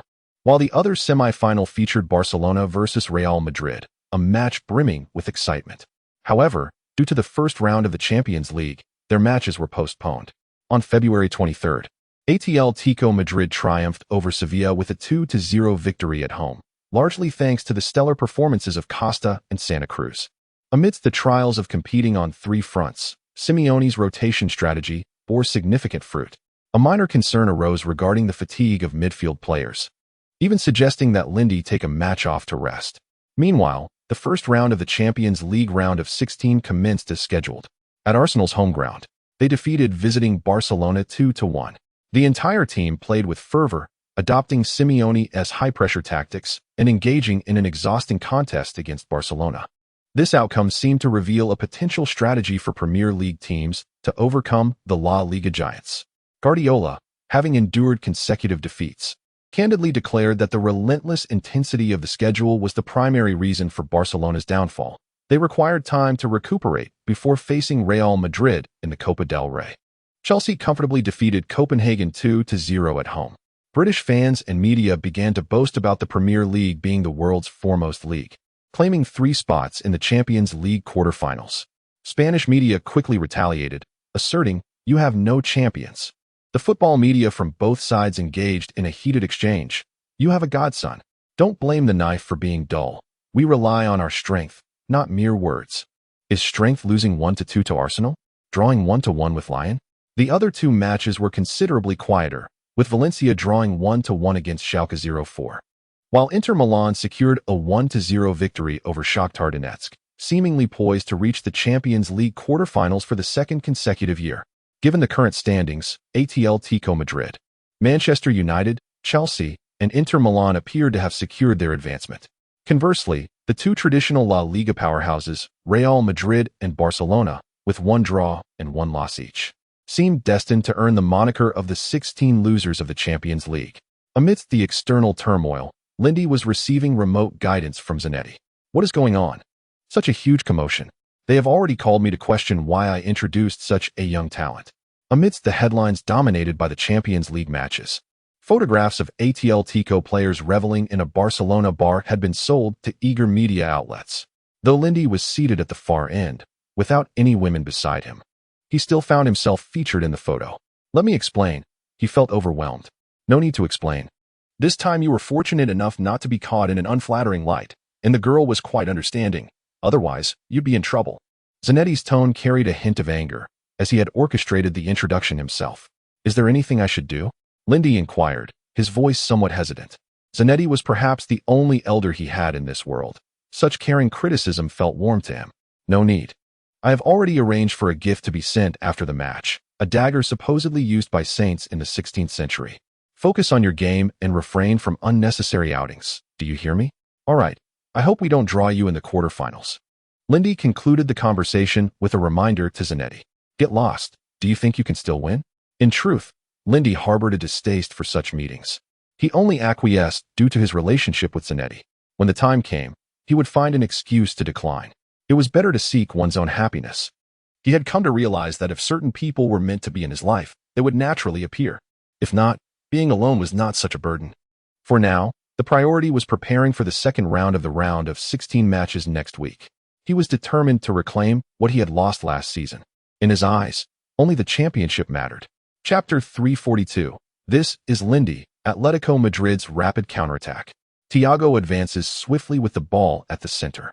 The pace of this offense and defense makes me feel as if I am watching a live Premier League match. The transitions are astonishingly rapid. At the moment De Gea passed the ball, the players of Atletico Madrid turned in unison, evoking a sense of familiarity among the Calder-End crowd that the beloved team has returned. What is the fastest way to execute a counterattack? Passing. Thiago identifies De Bruyne amidst the crowd and delivers the ball with precision to his feet, with the outside of his right foot facing Seedorf's close pressure. He leans slightly back, feigning a turn. Sensing his opponent's momentary stillness, De Bruyne takes 2 quick steps in one, charging towards the incoming ball and escaping Seedorf's grasp. At that instant, a red and white lightning bolt streaks across the field. Robinho attempts to keep pace with this lightning. Yet, after just 2 steps, he is swiftly left behind. De Bruyne does not glance back. With a deft pass of his right foot, Lindy follows suit, carrying the ball forward. The next to challenge this lightning is the retreating Pato. The 2 sprint side by side for a few strides before Pato attempts to shoulder Lindy to slow him down. To the astonishment of the fans, Pato loses his balance upon impact and stumbles to the ground. Lindy approaches the edge of the penalty area. AC Milan's defense stands firm. Nesta, Gattuso, and Pirlo form an impenetrable wall at the penalty box. Lindy merely glances at them, showing no hesitation. As he plunges into the fray, the players swiftly encircle Lindy, eager to intercept the ball from his feet. Only on the right side of the penalty area, Costa seems to sense something. He glances at his companion Zambrata and immediately drifts towards the right side of the box. As expected, with the aid of Imperial Guardian, Lindy carves a path through the three defenders. With a rhino turn, it appears Lindy is about to violently breach the entire defensive line. Even Abbiati nervously advances, attempting to block Lindy's shot. Simeone has risen from his seat, while Allegri maintains a calm demeanor, though his clenched hands tremble slightly. My goodness, Lindy has broken through. A one-on-one opportunity. Lindy falls inside the penalty area. That is a foul. A penalty should be awarded. Both shout in unison. And this fall has tugged at the hearts of countless spectators. Nesta casts a helpless glance at his teammates. Just moments ago, as Lindy spun, he felt an unstoppable force. Instinctively, he reached out to pull him down, for he had become the last line of defense. Beep. The referee pointed to the penalty spot for the second time in this match. This game, which everyone thought posed no uncertainties, turned pivotal the moment Lindy donned the captain's armband. Now, Lindy, through his solitary effort, has firmly grasped Atletico Madrid, on the brink of despair, pulling them back from the edge of a precipice. This penalty kick represents their last hope for salvation. Glances exchanged among the players reveal a shared desire for Lindy to take the penalty, as he was the one who earned it. Yet at this moment, the best penalty taker on the field is Thiago, followed closely by the young De Bruyne. However, Lindy knows that neither is the ideal choice. The best penalty taker in Atletico's ranks is Agüero, with Felipe surprisingly following. Meanwhile, the rugged Simeone has overlooked appointing a designated penalty taker, as the score of 4-1 had not prompted such considerations. Now, the dilemma arises. Thiago wishes to defer to Lindy, yet Lindy has other thoughts. While the AC Milan players surround the referee, seeking an explanation, he quietly approaches the sidelines. Boss, we need a penalty taker. This kick is too crucial. I fear as the captain on the pitch, he has both the right and obligation to communicate this matter with the head coach. He does not explicitly state that he wants Agüero to take the shot, as that may upset Simeone. Caught up in excitement, Simeone fails to grasp Lindy's words. When he finally comprehends, he realizes there is indeed no reliable penalty taker on the field. This goal could save Atletico Madrid, and he must find someone with exceptional shooting skills who can withstand the pressure. Bring Agüero on. Replace Costa. Outside the penalty area, a hopeful Costa notices the assistant referee raising the substitution board. Number 10 in, number 22 out. Upon seeing Lindy beside Simeone, Costa's expression changes instantly. Nonetheless, the substitution is irreversible. Oh, Atletico is making a substitution at this moment. Costa is off, and Agüero is on. We can see Costa's face filled with reluctance. Indeed, he seems displeased, perhaps believing he would take the penalty. Even Agüero, about to enter, notices Costa's discontent, but now is not the time for personal feelings. AC Milan has given up on further arguing with the referee. The foul is relatively clear. Allegri stands tensely at the edge of the coach's box. Now, all their hopes rest on Abbiati. Agüero places the ball on the penalty spot and slowly steps back. He knows this kick will determine the team's progression. If he misses, the morale he has just lifted might collapse entirely. It is indeed Agüero taking the penalty. This kick is immensely significant. The fans in the stands watch him intently, every one of them anxious. He begins his run. He shoots. The ball is in. The total score is 5-4. Lindy created the opportunity, and Agüero seized it. At the 68th minute, Atletico Madrid regains the lead. In their most challenging moment, Lindy stepped forward, earning the penalty opportunity, and selflessly entrusted it to Agüero, the team's finest shooter. The crowd erupts in jubilation, tossing popcorn and beer into the air, embracing those beside them. It is as if a drowning man has suddenly surfaced. Reborn. After the goal, Agüero and Lindy dash towards the corner flag.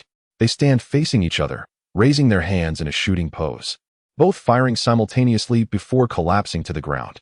Other players rush in, piling on top of them, while several substitutes warming up at the sidelines join the fray. In an instant, a chaotic pile of bodies ensues. In the distance, Pirlo stands with his hands on his hips, shaking his head. If one is to display individual heroism, one ought to see it through to the end, only to pass it to another in the end. This is quintessentially Lindy. Seedorf beside him agrees. Don't look at me.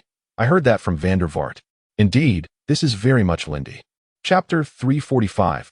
Long time no see. At this moment, Lindy found himself at a loss for words. He was uncertain what the system upgrade meant for him, yet an unsettling feeling lingered. It was akin to the sudden disappearance of someone he relied upon. What would he do if the system vanished one day? What if this was merely another dream? He recalled a song from the future. Fate is fraught with trials. Obsession fades into indifference. Since arriving here, nothing had gone smoothly. He was perpetually confronted by various obstacles, as if life itself were testing him. Did one only deserve to reap rewards after enduring suffering? Was his effort still insufficient? He longed for someone to confide in, rather than face this solitude alone. Agüero and De Gea were certainly not suitable confidants, and his elder brother, Zanetti, was preoccupied with preparations for the second match against Shakhtar, making it inconvenient to disturb him. After much contemplation, he thought of Flores. Unlike in his past life, Flores had taken a different path due to Lindy's presence. Moreover, it was evident that he was the second elder, after Zanetti, to genuinely care about Lindy's concerns. The upcoming match was against Getafe, and according to the schedule, Lindy was to rest. He had the option to cheer for his teammates from the stands or to relax at home, but the latter felt rather isolating. After some reflection, he picked up the phone. "Boss, I would like to request a leave of absence." "Yes, I want to take a break. 2 days should suffice." "Thank you, boss." After hanging up, Lindy retrieved 2 pieces of luggage from the bedroom, ready to embark. Just then, Watengzi strolled into the living room. Clad in the same professional attire, her teaching pointer rhythmically tapping against her palm. "What? Are you going out?" Lindy cast a casual glance her way. "I'll be out for 2 days. I instructed Hell to transfer 100,000 to Sherry's account, so you all can entertain yourselves." With that, he left without a backward glance. As the airplane's powerful hum resonated in his ears, Lindy descended, sensing a shift in the sky above. Just 2 hours prior, it had been a clear blue expanse, yet upon arriving in Newcastle, ominous clouds gathered. Adjusting the brim of his hat, he patiently awaited his luggage. Prior to his arrival, he had already spoken with Flores, who had invited him to witness the Newcastle United versus Liverpool match at St. James Park. Lindy had never had the opportunity to experience the atmosphere of an English match from the stands, and today he would savor it. Outside the airport, Lindy hailed a taxi, and the driver, a rather talkative burly man, inquired, "You must be an international student, here specifically for the Liverpool match, right?" Dressed in casual sportswear with a simple backpack, Lindy indeed appeared to fit the bill. "Ah, no, I'm here to see the Newcastle match." In the year and a half since he had joined Atletico Madrid, the team had seen significant personnel changes. Aside from promoting Chinese cultural exchange, Lindy had also picked up a smattering of rudimentary English. However, as soon as the words left his lips, he felt a twinge of awkwardness, as if he were concealing something. After all, this match was indeed between Newcastle and Liverpool. "Haha, young man, you're not being entirely honest. In all my years of driving, I've never met a student who flew in just to watch a Newcastle match." The driver chuckled confidently, seemingly able to see through Lindy's little fib. "Honestly, I'm not," Lindy replied, instinctively removing his hat and rubbing his forehead with a wry smile.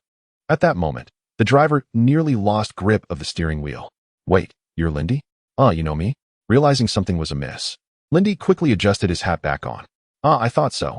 At such a young age, how could you come just to watch Newcastle? Quake is quite the sensation here."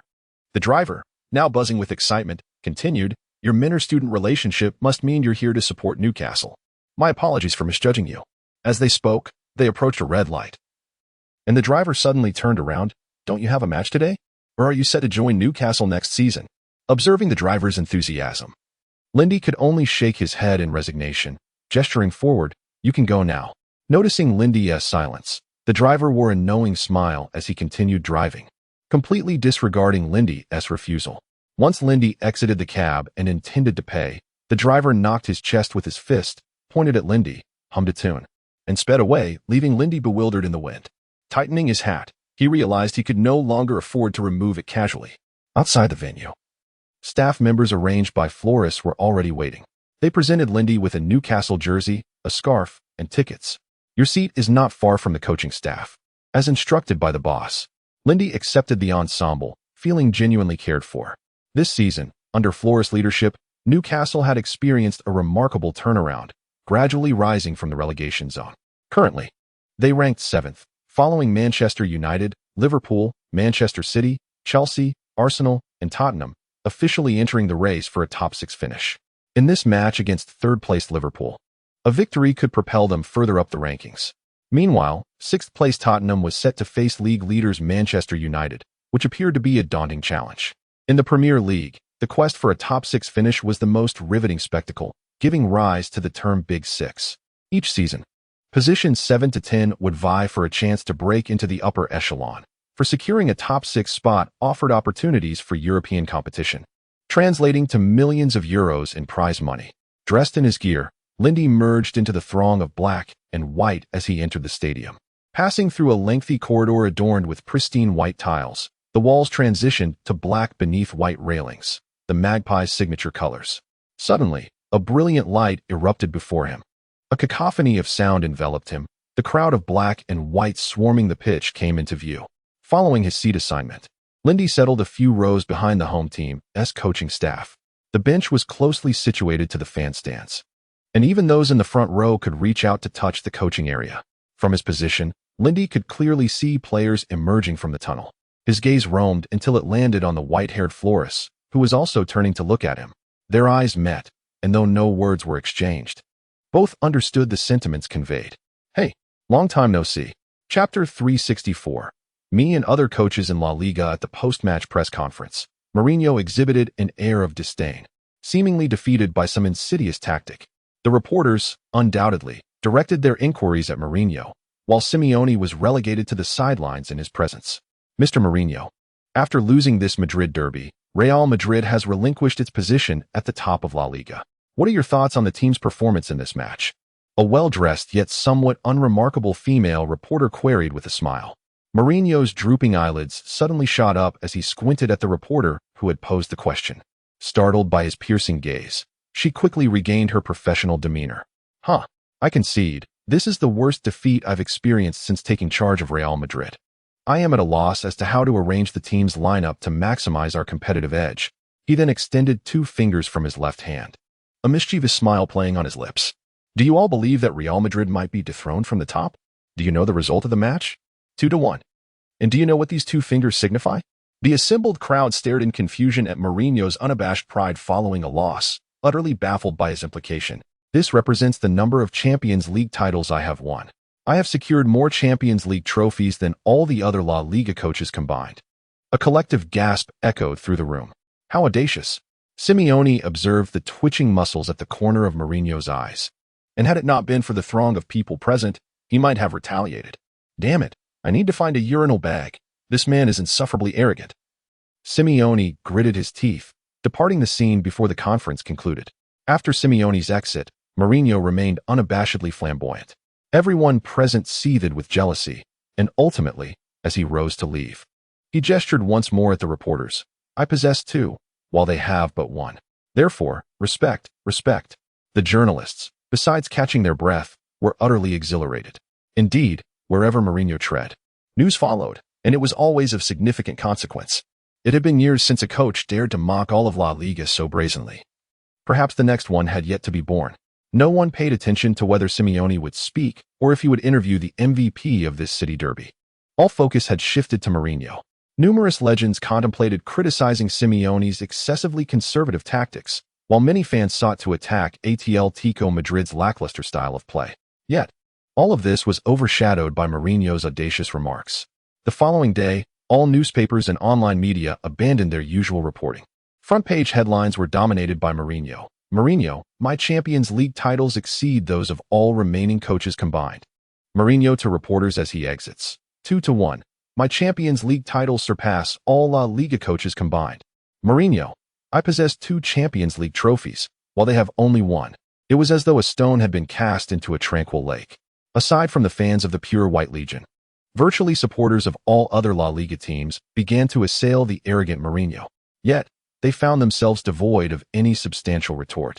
Instead, they were adeptly countered by the supporters of the pure White Legion. This scene unfolded not only in Spain, but also resonated across China and around the globe. Some even formed an anti-Mourinho league, pledging their allegiance to any team opposing one coach by Mourinho. However, such efforts seemed futile unless this year's Champions League title were to be claimed by Barcelona or Atletico Madrid, thereby silencing Mourinho's boastfulness. As anticipation for the Champions League grew, a notable distinction arose. Only one of Barcelona or Atletico could advance. Fans found themselves in a quandary. Which team should they support to thwart Mourinho? Meanwhile, at home, Lindy observed the tumultuous news cycle with indifference. This was quintessentially Mourinho. His words and actions were predictable. Yet, how did this concern him? He was not the head coach. Any embarrassment was not his burden. Until someone began commenting on his Instagram. Lindy, please lead Atletico Madrid to the Champions League title. A Valencia fan wrote. Quickly, this comment garnered traction, propelling Lindy's Instagram into the spotlight. Fans from all La Liga clubs began to leave similar messages. Lindy, please lead Atletico Madrid to the Champions League title. From a Mallorca fan, from an Osasuna fan, from a Zaragoza fan, from a Sevilla fan, from an Espanyol fan, from a Super Deportivo fan, and so on. Almost every La Liga club's supporters inundated Lindy's Instagram with messages, resulting in his follower count surpassing 10 million for the first time, nearly matching that of Cristiano Ronaldo. Simultaneously, Messi's Instagram began to see comments from fans of other teams as well. It was clear that Mourinho's audacious statements had indeed stirred considerable waves. However, nothing is absolute. Many embraced Mourinho's personality, becoming his ardent fans. Initially, Florentino expressed concern, but overnight, both Real Madrid's fanbase and Mourinho's admirers surged. Even the sales of jerseys and merchandise began to skyrocket. The Champions League title, Lindy pondered as he read through the comments, wistfully contemplating whether any Chinese player had ever lifted the coveted trophy. The thought was delightful. Alone on the terrace, he scrolled through his phone, gazing at the moonlit sky while dreaming of the future. Not far beneath the terrace, two shadowy figures stealthily approached Lindy's estate. This guy seems quite affluent. I heard these two villas along with this garden belong to him. Hush, you're too loud. Didn't we agree to just take a quick look and leave? What of it? What are you afraid of? Sooner or later, we will have to face him. Isn't that a bit inappropriate? Perhaps we should go. Aaron felt a nagging sense of unease and attempted to pull Annie away. What are you worried about? At worst, I can just call Uncle Javier. We can walk over without any subterfuge. Suddenly, both women heard a voice call out. Lynn, come here, we need to discuss something. Shirley's boisterous tone echoed. Yes, yes. Come quickly, Watengzi chimed in. The two women exchanged astonished and furious glances. What a cad. Chapter 371, World Cup Special on the German National Team, Part 1. The 2022 FIFA World Cup in Qatar features the German national team. The German machine is upon us. A symbol of iron will and glory, an embodiment of determination and belief. In 1954, West Germany, 1974, West Germany, 1990, West Germany. In 2014, they triumphed as champions of the World Cup 4 times. Additionally, they claimed victory in the European Championships in 1972, 1980, and 1996. Yet, this formidable German machine faced a shocking defeat in the 2018 World Cup, losing 0-1 to Mexico, winning 2-1 against Sweden, and succumbing to South Korea 0-2. Finishing at the bottom of their group. This unexpected outcome left many astounded and led to despair for countless fans. This year, the German machine has reignited its engines, aspiring to sweep all before it in the current World Cup. In May 2021, the latest commander of this German machine emerged, Hans-Dieter Flick. A distinguished former player for Bayern Munich, he chose to continue his football journey as a head coach after retirement. Initially, he had modest stints at Victoria Badminton and Hoffenheim, achieving unimpressive results. During the 1996-2000 season, he managed 122 matches, securing 44 victories, 33 draws, and 45 losses with a mere 36.07 win rate.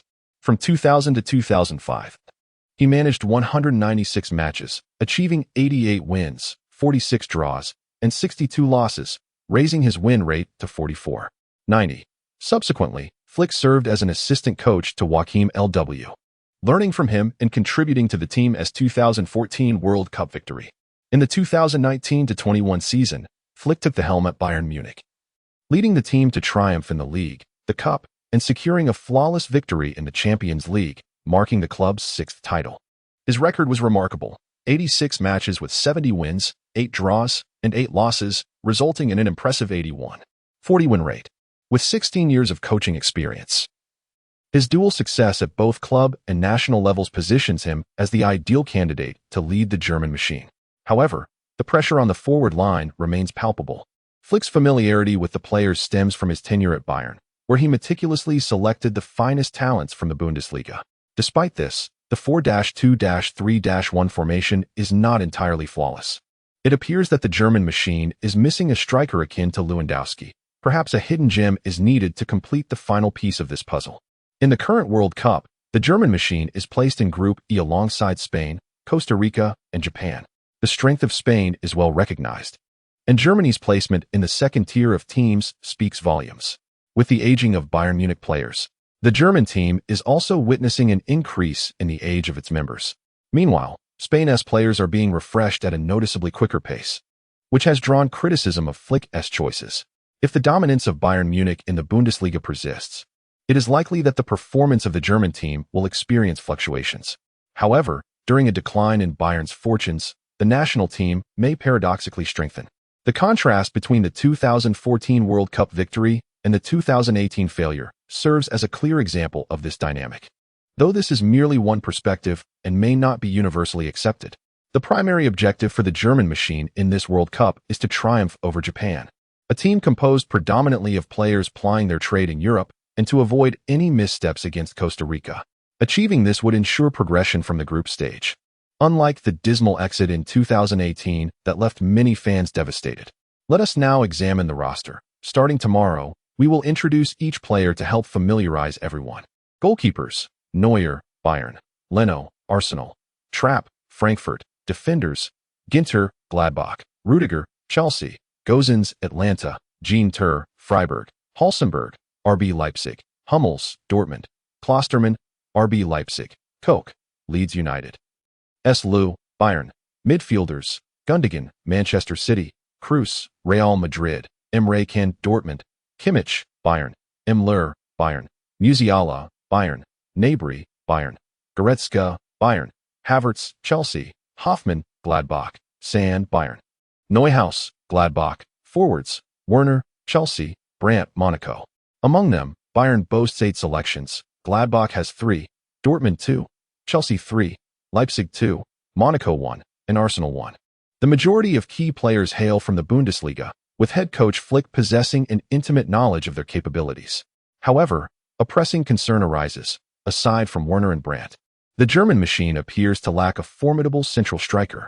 Whether Werner will be fit to play remains uncertain, so let us await further developments. Until we meet again tomorrow. Chapter 377, The Mental Cultivation of the Villain. The brilliance of this lineup lies in its midfield, which astonishes everyone yet avoids chaos. On the left flank, Reyes.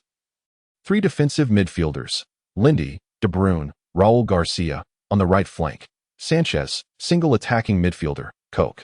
According to Herman, this formation is designed to fiercely contest the midfield, battling it out within a 35-meter radius. The configuration of 3 defensive midfielders alongside a single attacking midfielder strengthens the central formation. Moreover, Koch's tactical positioning as a workhorse prevents Atletico's midfield from becoming overly congested. The 2 wings remain unchanged, perpetually threatening Barcelona's defense. Yet, Lindy feels an indefinable unease, sensing that something is amiss, even if theoretically, this formation appears flawless. In the lead-up to the match, local Madrid media engaged in a verbal spar with their Catalan counterparts. Strangely, this exchange escalated once fans from both sides joined in.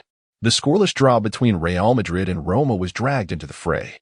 Catalan media confidently asserted their intention to defeat the reclusive Atletico Madrid on their own turf.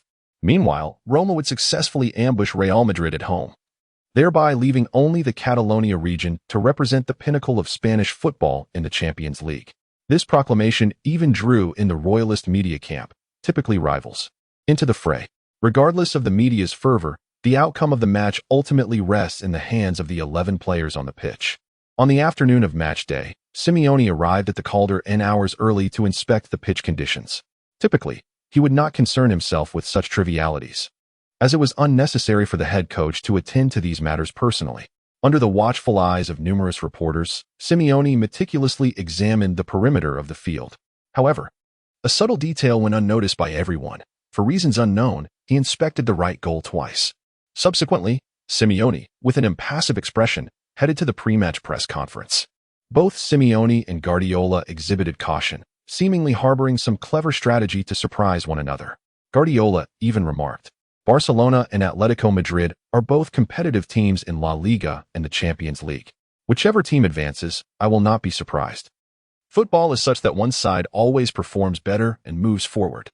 Simeone, with a slight disdain, thought to himself, "Ah, you have spoken all the good words."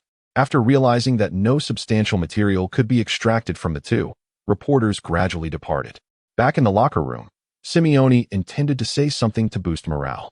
However, upon entering, he found Lindy cradling Coke's head, seemingly engaged in conversation. Coke then erupted with fervor, exclaiming, "Damn it, I won't accept this." Of course, Lindy understood that their expressions did not convey the same meaning, but in comparison to a more vulgar expletive, damn it provided a more cathartic outlet.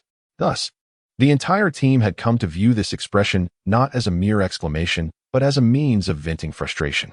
Scoring a goal brought joy. Damn it, we scored. Failing to score elicited disappointment. Damn it, we missed. Let us rewind 10 minutes. The team returned to the locker room after warming up on the pitch, changing attire and checking their final gear. However, the overall morale of the team remained low. Even the young Coke felt somewhat lost amidst the silence of the seasoned players. He glanced at De Gea, who merely shrugged in response. Lindy shook his head, feeling equally helpless, yet this would not affect his performance on the field. "Lind, for you." A sudden male voice pierced the silence of the locker room. All eyes turned towards the source. Lindy looked up to see a staff member preparing to hand him the captain's armband. It was at that moment he realized that both Thiago and Lopez were absent today, making him the captain on the pitch. Coke and the others seemed to gaze at him with anticipation. Lindy surveyed the room, wetting his lips. De Gea and Godin nodded in support and encouragement. Seemingly resolute, he rose slowly, and all eyes, including those of the coaching staff and personnel, focused on him. Clearing his throat and rubbing his nose, Lindy began, "Let us not forget, today we are the ones in the lead. Of course, we face Barcelona, but we've grown accustomed to winning." A few couldn't help but chuckle at Lindy's audacity. Without waiting for a reaction, Lindy continued, "Have you ever watched those Hollywood action films? I believe we should learn from the villain's optimistic spirit." The others were momentarily perplexed. Learning from villains? Optimism. Aren't they all doomed by their own verbosity? Seeing the puzzled expressions, Lindy elaborated, "Have you not noticed? Every time those villains face the protagonist and witness their plans unravel, seemingly on the brink of failure, they often say something like, 'Hee hee. Things are getting more interesting.'" The room fell silent for a moment before De Gea, leading the way, burst into laughter. They recalled the films they had seen, and indeed, it rang true. The atmosphere in the locker room began to lighten. After allowing the laughter to settle, Lindy resumed, "This extreme optimism and positivity. Should it not be worthy of our emulation?" The team began to contemplate, recognizing the validity of his statement. Then, with a shift in tone and a determined gaze, Lindy declared, "We are the ones in the lead. It is the Catalan monkeys who should be worried.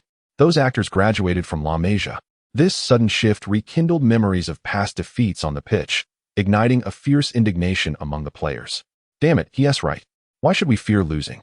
They should be the ones worried." Herman, observing from the corner, saw a familiar figure in Lindy and began to question his own perception. Shaking his head vigorously, he reassured himself that Lindy was indeed still Lindy, not someone else. "Last season, we temporarily left the championship trophy with UEFA." Lindy gritted his teeth, recalling the painful memory.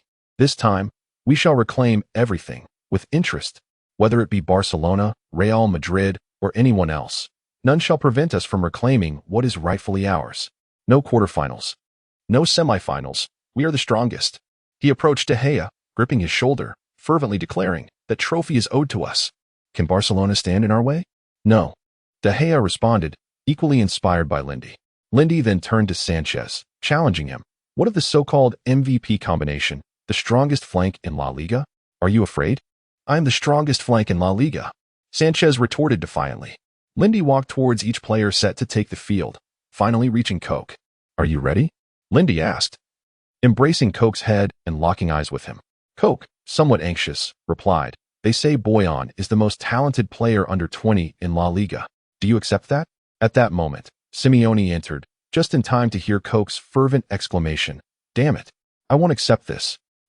The accompanying image depicts yesterday's external predictions for the starting lineup, which closely resembles the author's earlier anticipated 4-2-3-1 formation.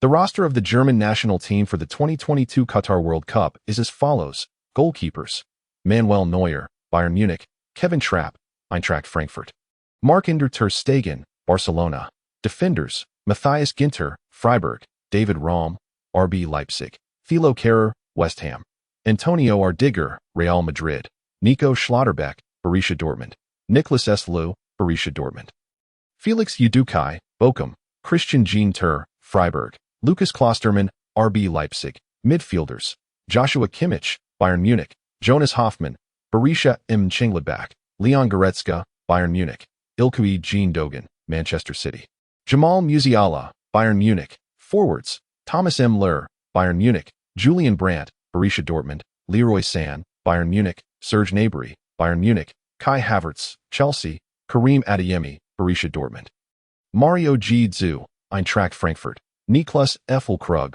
Werder Bremen; Youssoufa Moukoko, Borussia Dortmund. Chapter 402. Simeone's hopes. The swift succession of 2 goals ignited a wave of exhilaration throughout the entire team. They had come prepared for a fierce battle, with even Simeone cautioning his players about the potential for intense confrontations. Yet, the unfolding reality left Simeone somewhat bewildered. "Should we perhaps tighten our formation?" Hermann inquired, his expression reflecting confusion. After a brief moment of elation, both men realized they had strayed from their initial tactical plan. "Or should we just hold our ground for a while longer?" Simeone harbored a flicker of hope that another goal might solidify their advantage. "Let us observe for a bit longer," Hermann nodded in agreement. Their lack of experience in high-stakes matches became evident, though, for the moment, it remained unspoken. We observe that the Atletico Madrid coach, despite the dreamlike start, remains unperturbed, as if everything were unfolding according to his expectations. When the camera panned to Simeone, he had just concluded a conversation with Hermann, his gaze fixed seriously on the game's dynamics. Magath, too, stood unyielding on the sidelines, yet internally, tumultuous waves surged within him, like the icy waters of the Arctic, crashing over him, leaving him chilled to the bone. His assistant coach felt little better. As they all understood the stakes, a loss would equate to dismissal. "Salp." Magath gritted his teeth, summoning his midfielder. "Launch high balls, bypass the midfield, and avoid direct confrontations." It seemed a final decision had been made, as Magath recognized the inadequacies of his team's strength. As the match progressed, Atletico Madrid seized complete control of the pitch, gradually decelerating their offensive tempo under Simeone's directives. With Lindy and De Bruyne commanding the midfield, Atletico faced no fear against Schalke 04's defensive setup. In the 15th minute, Lindy, relying on his speed and skill, evaded Moritz's defense, who appeared increasingly frantic. "Must you be so unpredictable in your movements?" Lindy paid no heed to Moritz, as Van der Vaart's pass arrived. Boom. "Oh my goodness. What a long-range shot from Lindy." Regrettably, it was just shy of the mark. Neuer's reflexes were simply too swift. Little Ma expressed his disappointment on Lindy's behalf, acknowledging the shot's impressive angle and power. Old Lou nodded in agreement. Indeed, Neuer stands at 192 centimeters. His anticipation of the ball's trajectory is exceptional, particularly in guarding against aerial threats and long-range attempts. Lindy licked his lips, smiling as he gave Van der Vaart a thumbs up. That shot was almost perfect. He realized he could not rely solely on such attempts in matches and should practice his long-range shooting to enhance his muscle memory. Meanwhile, the Schalke 04 defenders broke into a sweat, fearing another impending goal. Upon witnessing Neuer's remarkable save, Matip and others rushed to congratulate him. Yet, Atletico's assault was far from over. With the ball deflected by Neuer out of bounds, they earned their first corner kick of the match. Van der Vaart raised his right hand, unfazed by the jeers from Schalke supporters behind him, and struck the ball with his right foot, curving it expertly. In the crowded penalty area, Lindy aimed for the near post, but a figure outpaced him. The Atletico Madrid fans erupted in jubilation once more, and even Simeone was momentarily taken aback. He clutched his head, as if witnessing a divine spectacle. The explosive-haired player, dashing towards the corner flag, slid to a halt amidst the throng of cameras. Quickly, what an opportunity! Moments later, his teammates surged toward him. "David, you're incredible," they exclaimed, celebrating exuberantly. They tousled David's distinctive hairstyle, a rare occurrence in training where such an act would surely lead to a swift rebuttal. In this moment, however, he focused solely on celebrating with his teammates, dismissing the earlier event from his mind. Yet, As everyone took turns ruffling his hair, even those on the bench joined in. David Luiz sensed something amiss. "Hey, you're doing this on purpose." Upon realizing his predicament, Lindy shouted, "The wind is picking up." Only Estenche and AG Arrow comprehended the meaning. "Run." The others looked on, bewildered, as the trio dashed away, while David Luiz appeared ready to unleash his ire. Amidst the laughter, the crowd dispersed in a flurry. Magath, unusually subdued, returned to the coach's seat, contemplating his next steps. Following the goal, ATL Tico's offensive surge began to wane, with both teams exchanging attacks. By the 28th minute, Schalke 04 initiated a rare offensive. Modip launched a high ball from near the center circle, seeking to assist Uchida on the flank. However, Uchida found himself at a disadvantage against Felipe and failed to complete even a single dribble before losing possession. Felipe swiftly sent a long pass forward, and Uchida watched. Feeling a strange dissonance, the ATL Tico defense appeared ordinary, yet their performance on the field was anything but. Struggling against Felipe, he found himself suppressed by Lindy. While Huntelaar and RAL were rendered ineffective under the watchful eyes of David Luiz and Godin. Had ATL Tico Madrid been hiding their prowess? Before he could voice his thoughts, Modip received a yellow card, closing the gap of his earlier misstep. In the 37th minute, a rare opportunity arose as ATL Tico's passing faltered in the attacking third. Estenche, overly eager for intricate combinations, saw the ball intercepted directly by Metzelder, granting Schalke 04 their first chance to counterattack. Metzelder passed to Baunohan, who dared not confront Lindy directly, even with his back turned. Instead, he delivered a pass to the sprinting Huntelaar on the left flank. While Huntelaar's pace was modest, his off-ball movement and heading ability were commendable, as he effectively shielded Barrera, laying the ball off for RAL, who advanced toward the penalty area. Faced with Godin and David Luiz, RAL harbored no illusions of dribbling past them. He unleashed a powerful long-range shot. The sound resonated through the air. De Gea, who had been idly snacking in the backfield, finally had an opportunity to showcase his skills. "Here comes the moment," he silently declared. Over the past 2 years, De Gea had been thoroughly influenced by Lindy. Unfortunately, the shot, passing between David Luiz and Godin, was poorly angled. De Gea blocked it effortlessly, securing possession. His teammates, rushing in support, shook their heads in resignation. Schalke 04's counterattack lacked sufficient numbers. Although RAL's shot had decent power, it was ultimately too straightforward. Simeone appeared relaxed, seeing this as an opportunity to rest some key players for the second half. The league title seemed within reach. Chapter 420. Chief. Don't panic, Gary. What do you think the outcome of this match will be? In the television studio, 3 hours remained until the match commenced. Yet preliminary interviews had already begun. Gary Neville retired after playing against West Bromwich on January 1st of this year. Post-retirement, he received numerous invitations from various television stations to serve as a commentator and analyst. One could say he spent the first half of his life earning a living with his feet, and the latter half with his voice. His extensive media experience has imparted to him an understanding of what constitutes prominence and hype, which is also a primary reason why his future as a coach may not flourish. I have no doubt that Manchester United will emerge victorious.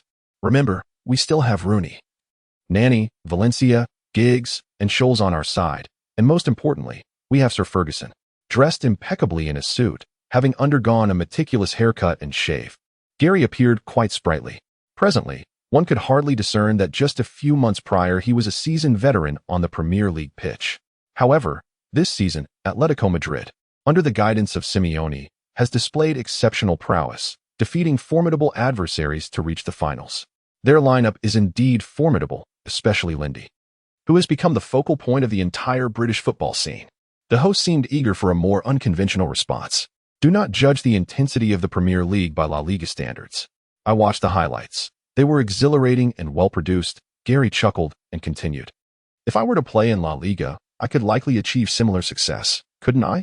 This remark elicited laughter from the host, who appeared delighted. Yet, the questioning did not cease. But Manchester United also lost matches last season, didn't they? Gary's expression shifted momentarily. That was merely due to unfamiliarity. Now, we have thoroughly analyzed Lindy, and in this match, our manager will ensure he faces considerable challenges. The host nodded with a smile, refraining from pressing further.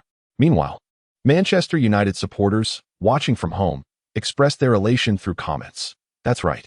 The Premier League is the world's Premier League. Do not compare it with the intensity of La Liga. A 22-year-old Chinese lad trying to act tough in La Liga. This is Britain. Your tactics won't work here.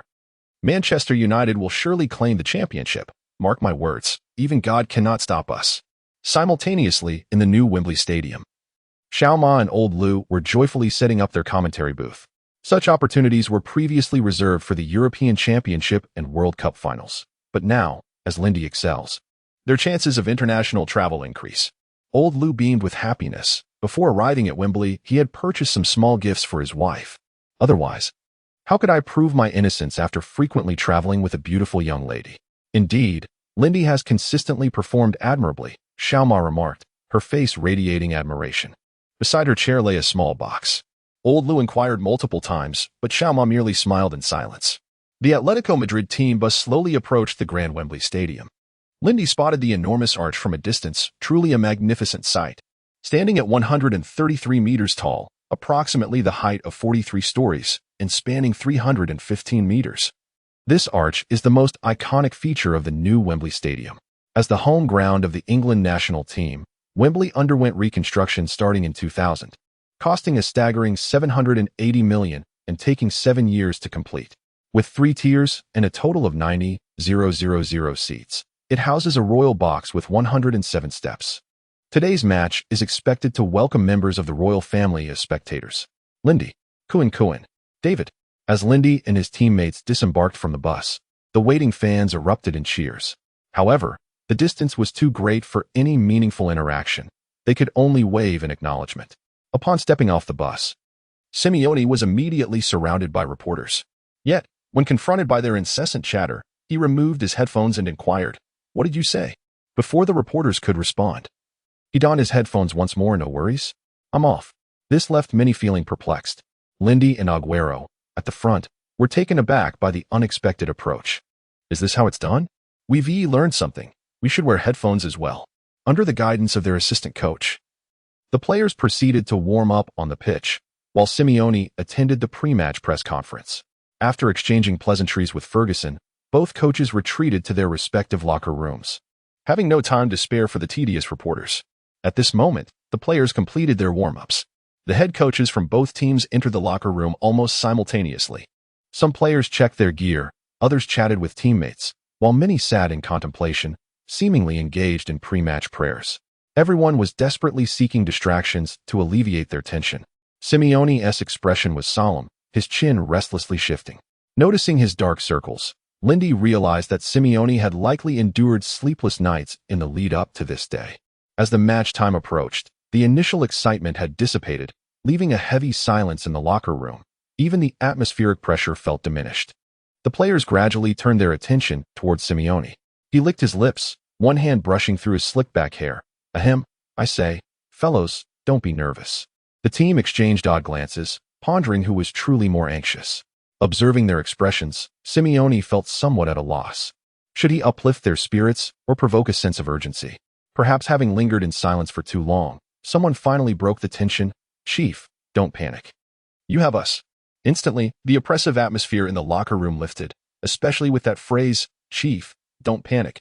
Lindy, almost instinctively, echoed, "Chief, don't panic." Laughter erupted. "Chief, don't panic," resonated throughout the space. Even Simeone chuckled, and soon, the entire Atletico Madrid locker room was filled with laughter. Fortunately, the soundproofing in the new Wembley locker room was effective. Otherwise, the outside world might have been left in confusion. Once the laughter subsided, Simeone delivered his final rallying speech. "On behalf of all Atletico Madrid fans and the players of our illustrious history," I paused for a moment. As if something glimmered in the corner of my eye. "After 109 years of waiting, it is entrusted to you. Secure the championship, and you will be enshrined at the pinnacle of Atletico's Hall of Fame." Unexpectedly brief, yet profoundly weighty, Lindy felt a stirring within. Damn. This is the spot of honor. The laughter in the locker room faded, and the players rose, prepared to forge a new chapter in Atletico Madrid's history. Chapter 421. Strategies against Lindy. The pre-match ceremonies and performances have concluded. The players from both teams line up on either side for the ceremonial team photo. Lindy and Vidic engage in a coin toss, with Lindy ultimately securing the right to kick off. signaling the imminent clash between the two sides. Welcome to the live broadcast of the 2010-11 UEFA Champions League final. Today, I am here with my colleague Xiao Ma at the new Wembley Stadium, where the atmosphere is electric with a full house of 90,000 fans.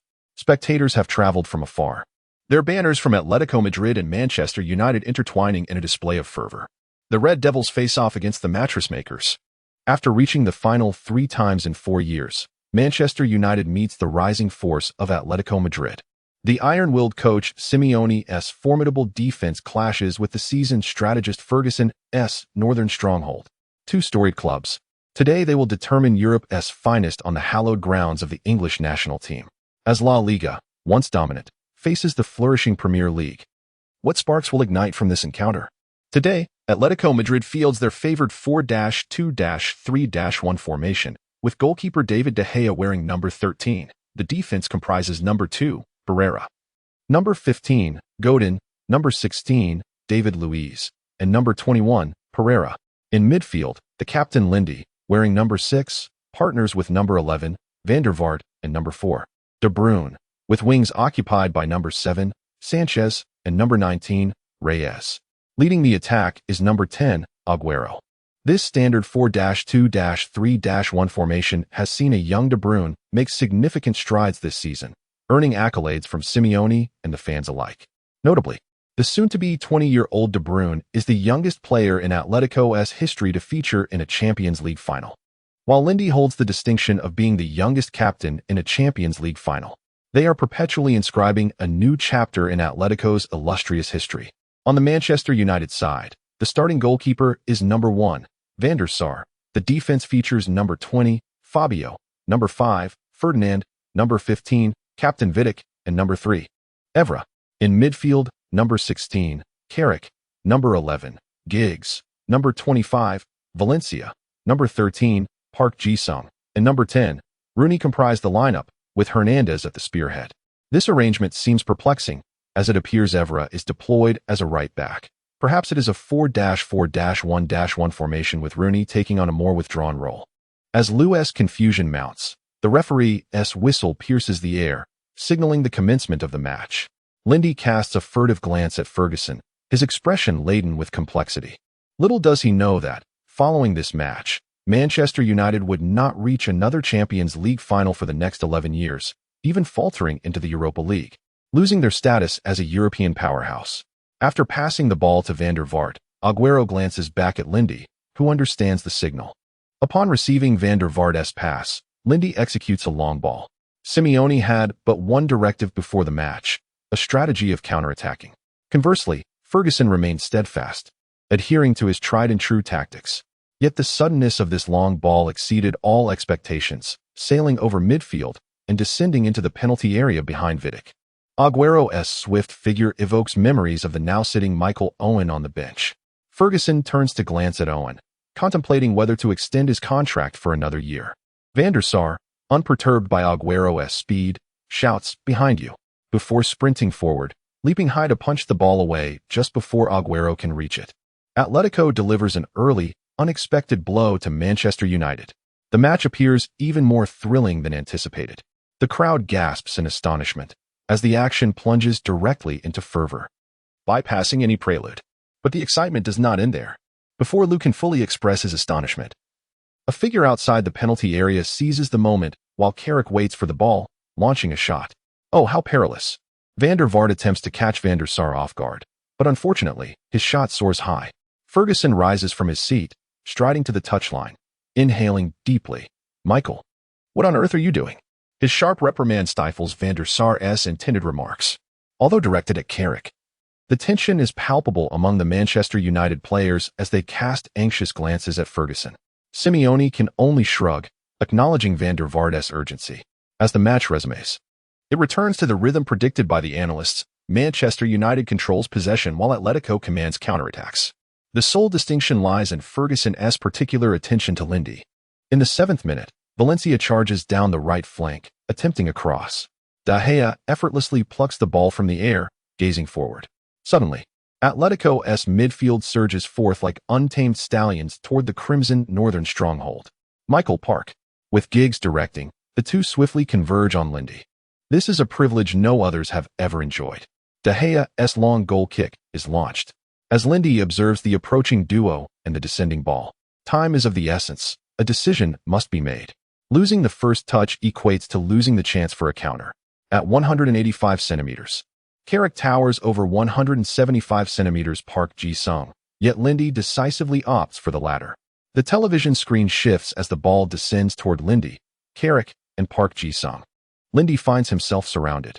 Xiaoma gasps in astonishment. Ferguson's strategy aims to stifle Atletico's counter-attacking linchpin. Lou calmly analyzes the situation. Atletico's counters largely depend on long passes controlled by a forward or midfielder, creating opportunities for teammates. Before Lou can finish, the ball descends. All three leap simultaneously. Carrick charges toward Lindy while Park Ji-sung darts toward the ball. This is Ferguson's trump card against Atletico's counterattack. He seeks to neutralize their pivotal point. Securing this Champions League title is paramount for him before retirement. The final piece is the last Premier League trophy. Just one more league title, and Manchester United will surpass Liverpool as the true sovereign of England. He is resolute in his pursuit of victory in this final. Chapter 427. The backup Simone comforted Van der Vaart, cradling his head. You did exceptionally well. Leave the rest to your teammates. He could empathize with the feeling of being substituted in a crucial match. He vividly recalled the fateful England-Argentina clash, where Beckham was sent off before his eyes. A look of despondency etched forever in his memory. Regrets? None. Although his fall had indeed been somewhat exaggerated, he had made contact. Today, it seemed that fellow player had also come to watch the match, chuckling to himself. Van der Vaart, limping, sat on the bench, covering his face with a towel as he relinquished his injured foot to the team doctor. What a time to be injured, particularly during this pivotal moment of the Champions League final. On the pitch, after a substitution, the rhythm of the game shifted. Nani's entry signaled Ferguson's tactical adjustments. Nani moved to the left flank, while Park Ji-sung replaced Valencia on the right. Giggs transitioned to a more advanced playmaker role, diverging from his previous position alongside Carrick in the back. Conversely, Atletico Madrid also modified their formation with the introduction of Paulo Asano. The previously employed double pivot strategy now seemed somewhat odd with an additional player. Nevertheless, Atletico's defense had become more formidable. In the 52nd minute, Manchester United appeared to have activated their offensive switch. The dual-wing strategy was second nature to both teams, yet Ferguson opted for simplicity. What is the quintessential British tactic? Long passes and aerial balls. Carrick glanced forward, disregarding Lindy's advance, and executed a long pass. The ball soared across half the pitch, finding Nani with pinpoint accuracy. Only Reyes understood the trouble this troublesome player could cause. He managed to position himself ahead of Nani, but felt the pressure dissipate behind him, and the ball was nudged away. Trouble. Thankfully, Felipe's timely intervention reclaimed possession. Reyes passed the ball to Lindy in midfield. As Lindy prepared to advance, he noticed Giggs standing before him. Attempting a repeat of his earlier success, Lindy made a sudden explosive run. However, the veteran Giggs was not the young Carrick. A mere prediction was all it took for him to dispossess Lindy effortlessly. Evra, in support, received the ball and sent another long pass. Danger loomed. Lindy's error in midfield opened a gap in Atletico's defense. Rooney seized the opportunity, spinning smoothly while facing the approaching De Bruyne, evading him with a sudden burst of speed. Cheers erupted from the stands. Manchester United's fans sensed a glimmer of hope. Oh no, Lindy, retreating, entered a state of superb anticipation. The crimson trajectory from Rooney's foot sailed directly into the corner of the net. Curse be it, he couldn't even catch up. As predicted, a second later, a thunderous cheer erupted from the new Wembley Stadium. Oh, heavens! Rooney's world-class strike. The shot was utterly unexpected. Finding the net's corner, while De Gea's save came a moment too late. From Lindy's dispossession to De Bruyne being bypassed, a mere 3 seconds elapsed. 2-1. And Manchester United glimpsed the light of a potential comeback. Could this be a reprise of the Istanbul night? Commentators from various nations were electrified. This stirring goal had pulled Manchester United back from the precipice of despair. Gary boldly proclaimed, "Earlier, you asked me about Manchester United's spirit. I can now answer. This is the spirit of Manchester United." Observing Lindy, he noted that Giggs could easily contain him, asserting, "I've said it before." We've thoroughly analyzed him. The commentators then engaged in spirited discussion. After the injury to Van der Vaart, ATL Tico lacked ball carriers in the forward line aside from the flanks. Clearly, Lindy was not yet equipped with the capability to penetrate defenses. He could serve as a pivot, but not a breakthrough point. Moreover, Lindy's excessive forward runs left gaps that neither De Bruyne nor Paulo Asin could cover. It seemed to validate their claims as ATL Tico's subsequent 2 counterattacks were executed down the flanks. Yet, wary of being caught off guard, Lindy consistently positioned himself defensively, relying solely on Shea and AG Aero. Creating opportunities in the front line proved challenging. Consequently, Manchester United began to attack with greater ease. The situation on the field took a dramatic turn. Simone, sensing the predicament, realized that without offensive counterattacks, his team was but a disarrayed assembly. Despite the seamless connection between the players in the first half, it was predicated on a shared offensive burden. Moreover, Lindy's style of play was entirely irreplicable. If they failed to exert pressure on Manchester United, the relentless assault would inevitably lead to conceding a goal. Resolute in his thoughts, he shouted towards the pitch, "Lind." Upon catching Lindy's attention, he gestured. To the onlookers, it appeared to be a display of dissatisfaction with Lindy's hesitancy in attack. However, only he understood it was an opportunity for De Bruyne. Kevin. Lindy made a forward motion. The others appeared puzzled. Forward? Suddenly, Simone's expression shifted. His gaze toward Lindy filled with inquiry. Lindy nodded affirmatively. De Bruyne's mind wandered back a month prior, during a training break when Lindy had sat beside him, sipping water. "Do you know why you were brought to Madrid?" The question left De Bruyne momentarily stunned. Why? What kind of question was that? Wasn't it due to his potential? Why? He stammered, uncertain. Lindy tilted his head, glancing at Van der Vaart on the field. "What do you think of him?" Very strong. He is a role model for me." But Lindy shook his head. And, what does that mean? Should I be prepared for backbiting? Perhaps defensively? Lindy shook his head again. "This season, I can only say ATL Tico is fortunate, yet unexpected events can occur at any moment on the pitch." Then, as he watched Lindy rise, he slowly uttered a phrase that sent shivers down De Bruyne's spine. "You are Van der Vaart's backup. Whether in the present or the future, as long as he is here, you shall always be a backup." Lindy turned to him, a warm smile gracing his face. "Always be ready. If that day comes, you must vindicate yourself." Sunlight bathed him, illuminating his presence. De Bruyne quelled his tremors, comprehending his mission and the course of action he needed to take. The sounds of the pitch returned to him, and he couldn't help but glance at Simone on the sidelines. The latter's expression was grave, offering no indication to halt his advance. De Bruyne could even hear the rapid beating of his own heart. "I refuse to be anyone's backup." Chapter 441.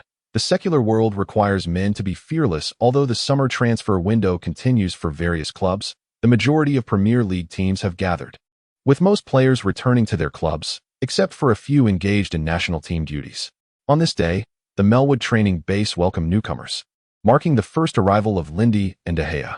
Lindy, adhering to his routine, jogged to the location, while De Gea had already been waiting for him in the parking lot. Along the path to the training base, numerous fans eagerly awaited the player's emergence. The entrance of the tall Lindy and the swift De Gea sent the atmosphere outside the stadium into a frenzy. "Lind, David!" Cheers and shouts erupted. De Gea posed for photos with fans, while Lindy urged him, "Don't just stand there. At least give them a signature or a high five. Cohen taught me this. He did it yesterday and looked incredibly cool. Did you see his Instagram?" De Gea appeared somewhat aggrieved. Lindy paused, turning to him with a smirk. "I can't shake the feeling that you enjoy being in Manchester City." De Gea jolted, quickly moving towards the crowd. "Hello, I'm De Gea. Would you like a photo?" Lindy followed suit, approaching the fans. "Lind, last year Manchester United claimed their 19th league title, surpassing us to become the first," a young boy exclaimed, his voice tinged with shyness as if he found the request a bit excessive. Another boy beside him, however, showed no such hesitance. "Lind, take them down. We need to catch up." Lindy chuckled. "That won't be an easy task. We all need to work hard." He then signed jerseys for both boys. As Lindy and De Gea engaged with fans at Melwood, other teammates gradually arrived at the training base. "Glenn, how was your holiday?" Carragher inquired as he encountered Glenn Johnson in the parking lot. Johnson embraced Carragher, replying, "Not bad, just a bit of back pain." "Haha, take it easy." The boss's demands are no small feat. As they conversed, Daniel Adger arrived in his Land Rover.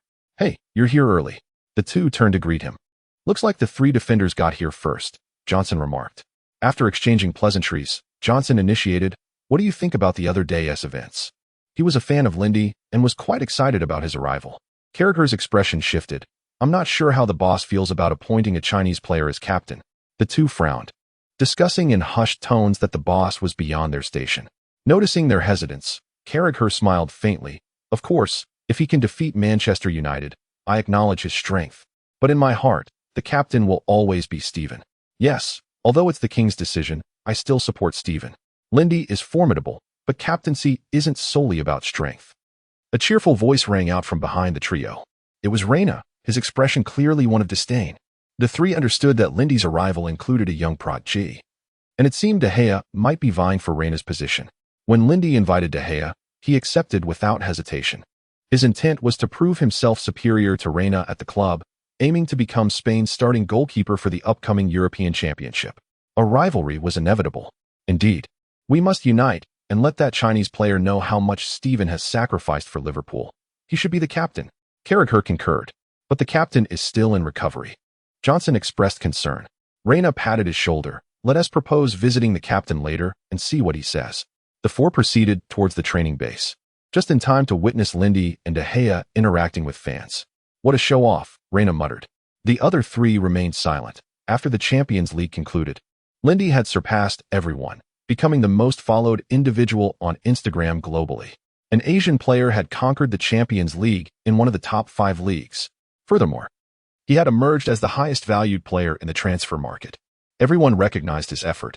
Lindy demonstrated to the world that hard work yields rewards. Consequently, following the announcement of his transfer to Liverpool, the prices for season tickets surged.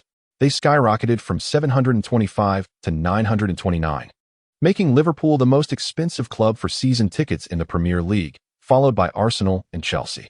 Manchester United, who lost the Champions League final, ranked 7th at $532.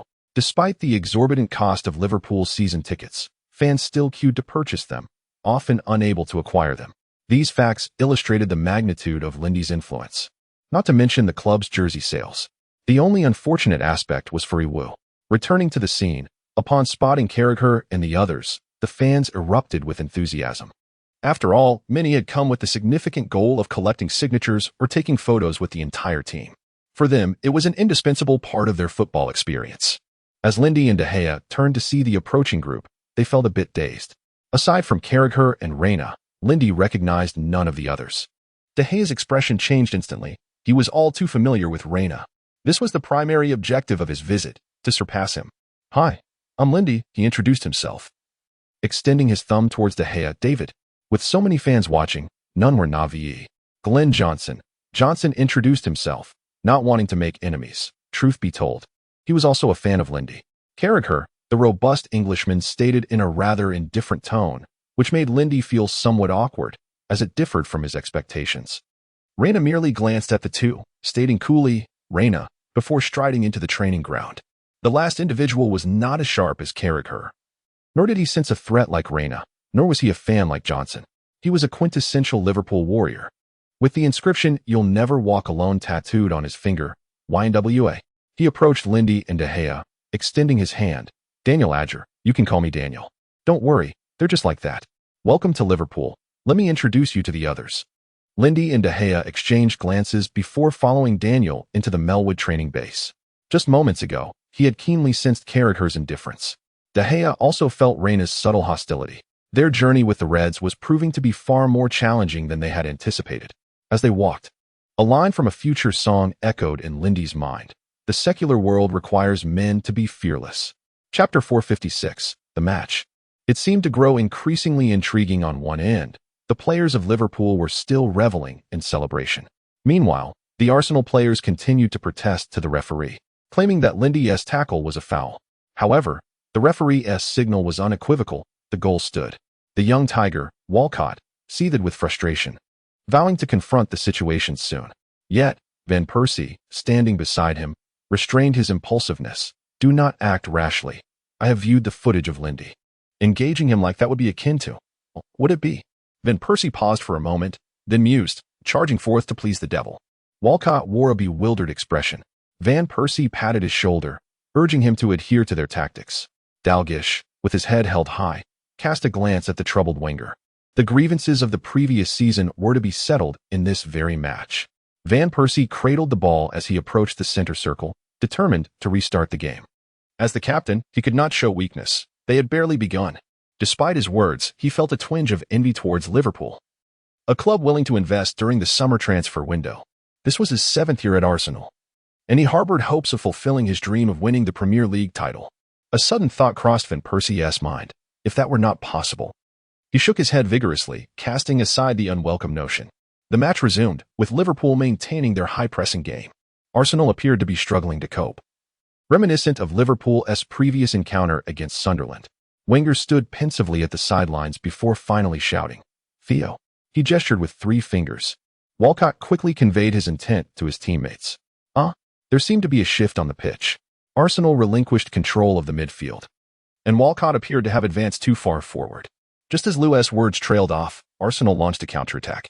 Gibbs, under pressure from Suarez, leaned back and passed the ball to the advancing Sagna, who merely glanced ahead before sending a long ball soaring across half the pitch, landing in Liverpool's half. Lindy assessed the ball's trajectory, realizing it was somewhat distant. In the next moment, a red figure raced toward the ball, while Adger ambled along, oblivious to the impending danger. "Daniel!" Both Lindy and De Gea shouted simultaneously. Hearing his name called from both directions, Adger turned, nearly startled out of his wits. Van Persie was almost upon him. It is in moments of fear or threat that one can truly unleash their potential. Adger, belonging to the former, found himself momentarily distanced from the approaching Van Persie. Seizing the opportunity, Adger, uncertain of the situation behind him, simply nudged the ball out of bounds.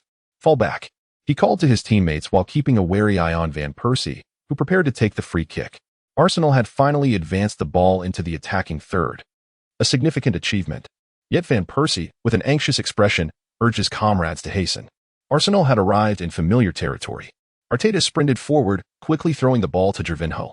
Lucas closely shadowed him, refusing to yield any ground, regardless of Gervinho's attempts to maneuver. To defend against such speedy players, it is crucial to prevent them from gaining momentum. A swift turn is often the defender's best choice. However, Arsenal's prowess extended beyond mere speed. Before Lindy could close in, Walcott passed the ball to the arriving Rosicky, who deftly let it pass to Alexander Song, who surged forward through the center. Van Persie was now in a rapid advance. When Alexander Song redistributed the ball to the right flank, Walcott was poised to carry it forward, only to see Lindy, like the harbinger of death, charging towards him. In a moment of urgency, Walcott delivered a pass that he would later find astonishing. The ball soared from the right wing, tracing a graceful arc in the air above the Emirates Stadium. As Van Persie and Coates raced toward the ball, the latter, upon assessing the trajectory, recognized their chances were slim due to the depth of the pass. Just as he contemplated easing his pace, a red figure shot past him like a drawn sword. With unparalleled precision, the figure transformed into a rainbow, striking true. De Gea, poised to intervene, was filled with dread. The ball met his head. Lindy, still in motion, gradually halted, gazing vacantly into the penalty area. That airborne figure was so familiar. How could it be here? The Emirates erupted like a volcano, with the red figure celebrating amidst the stark contrast of the 11 immobilized Liverpool players. Even Wenger could not restrain himself, delivering a triumphant fist pump. What a spectacular moment. The score was now 1-1. Who would have anticipated this? Van Persie soared through the air, sending the ball into Liverpool's net. This was undoubtedly a goal destined for the annals of history. Let us take a moment to appreciate this classic scene. It is so exquisite one wishes to freeze time at this instant. Only Lindy remained, quietly observing this spectacle, suddenly stroking his chin and chuckling to himself. The match, it seems to be growing ever more intriguing. Dowling, passing by, stared at Lindy in shock. Was this fellow a villain from a film? Why did his smile appear so sinister? Coincidentally, the broadcast camera focused on Lindy, capturing this moment for all viewers at home. While the audience could not hear Lindy's words, his gestures and expressions, combined with the shape of his lips, led to a collective interpretation. Moreover, wearing a black jersey added to the dramatic flair. Viewers unwittingly filled in their own movie lines. Things, it seems, are becoming increasingly interesting. Many swallowed hard at the screen. Even Lou, caught up in the moment, muttered, "Is he about to start devouring them raw?" Since the last match, the phrase "devour raw" had become a rampant meme among netizens. Lindy intends to devour 5 children raw. Liverpool's children are insufficient. Lindy is poised to feast on defenders. Such phrases proliferated. This clip was also displayed on the large screen at the stadium. The Arsenal fans at the Emirates gradually calmed down, for the Devour Raw meme had made its way to social media, and everyone was enjoying the jest. However, it now seemed that Lindy was about to begin feasting on the children of North London, or rather, the defenders. Just the thought sent a shiver down many spines. Chapter 470, Activation. Here comes Liverpool's counterattack. Lindy's precise long pass. At some point, we seem to have grown accustomed to Lindy's long passes. Gerrard, a splendid distribution. Downing, who joined Liverpool this season for £20 million, has yet to shine. A deft nutmeg. A cross. Giroud. Alas, Gomez's good friend, the crossbar, thwarted him from scoring against Spurs. Giroud kneels in frustration, clutching his head with both hands. A header from such close range went astray. Suarez beside him can only helplessly spread his hands, indicating he was well positioned too. After rising, Giroud gives a thumbs up to Downing, the first commendation of the day. We notice Downing is now positioned further forward, while Hector and Enrique merely play supporting roles. During his time at Middlesbrough and Aston Villa, Downing was the undisputed core of the team. Such dribbling is commonplace, as the New England Wings seem to have rediscovered their place at Liverpool. Dalglish continues to clap enthusiastically from the sidelines. It appears Lindy possesses not only defensive and offensive prowess but also embodies the intellect of the team. McKelly watches in astonishment at this king of Liverpool. Such words from him are undoubtedly the highest praise, akin to stating that Liverpool has another coach directing play from the field. The match continues, and this momentum is unstoppable. The back-and-forth exchanges have transformed into a unilateral domination by Liverpool. In the final minutes of the first half, Spurs frantically launch attacks, but they are consistently thwarted by Lindy, Lucas, and Gerrard in midfield. For the first time, spectators realize that a 4-3-3 high press can yield such splendid defense. This reality prompts fans and netizens to exclaim, "I feel this is Liverpool's A.T. field, an absolute midfield domain. Spurs are in for a tough time." I initially thought Spurs had an abundance of midfield offense but lacked defense. Now it seems they are deficient in offense as well. Is this a replica of Atletico's graveyard midfield? It's simply overwhelming.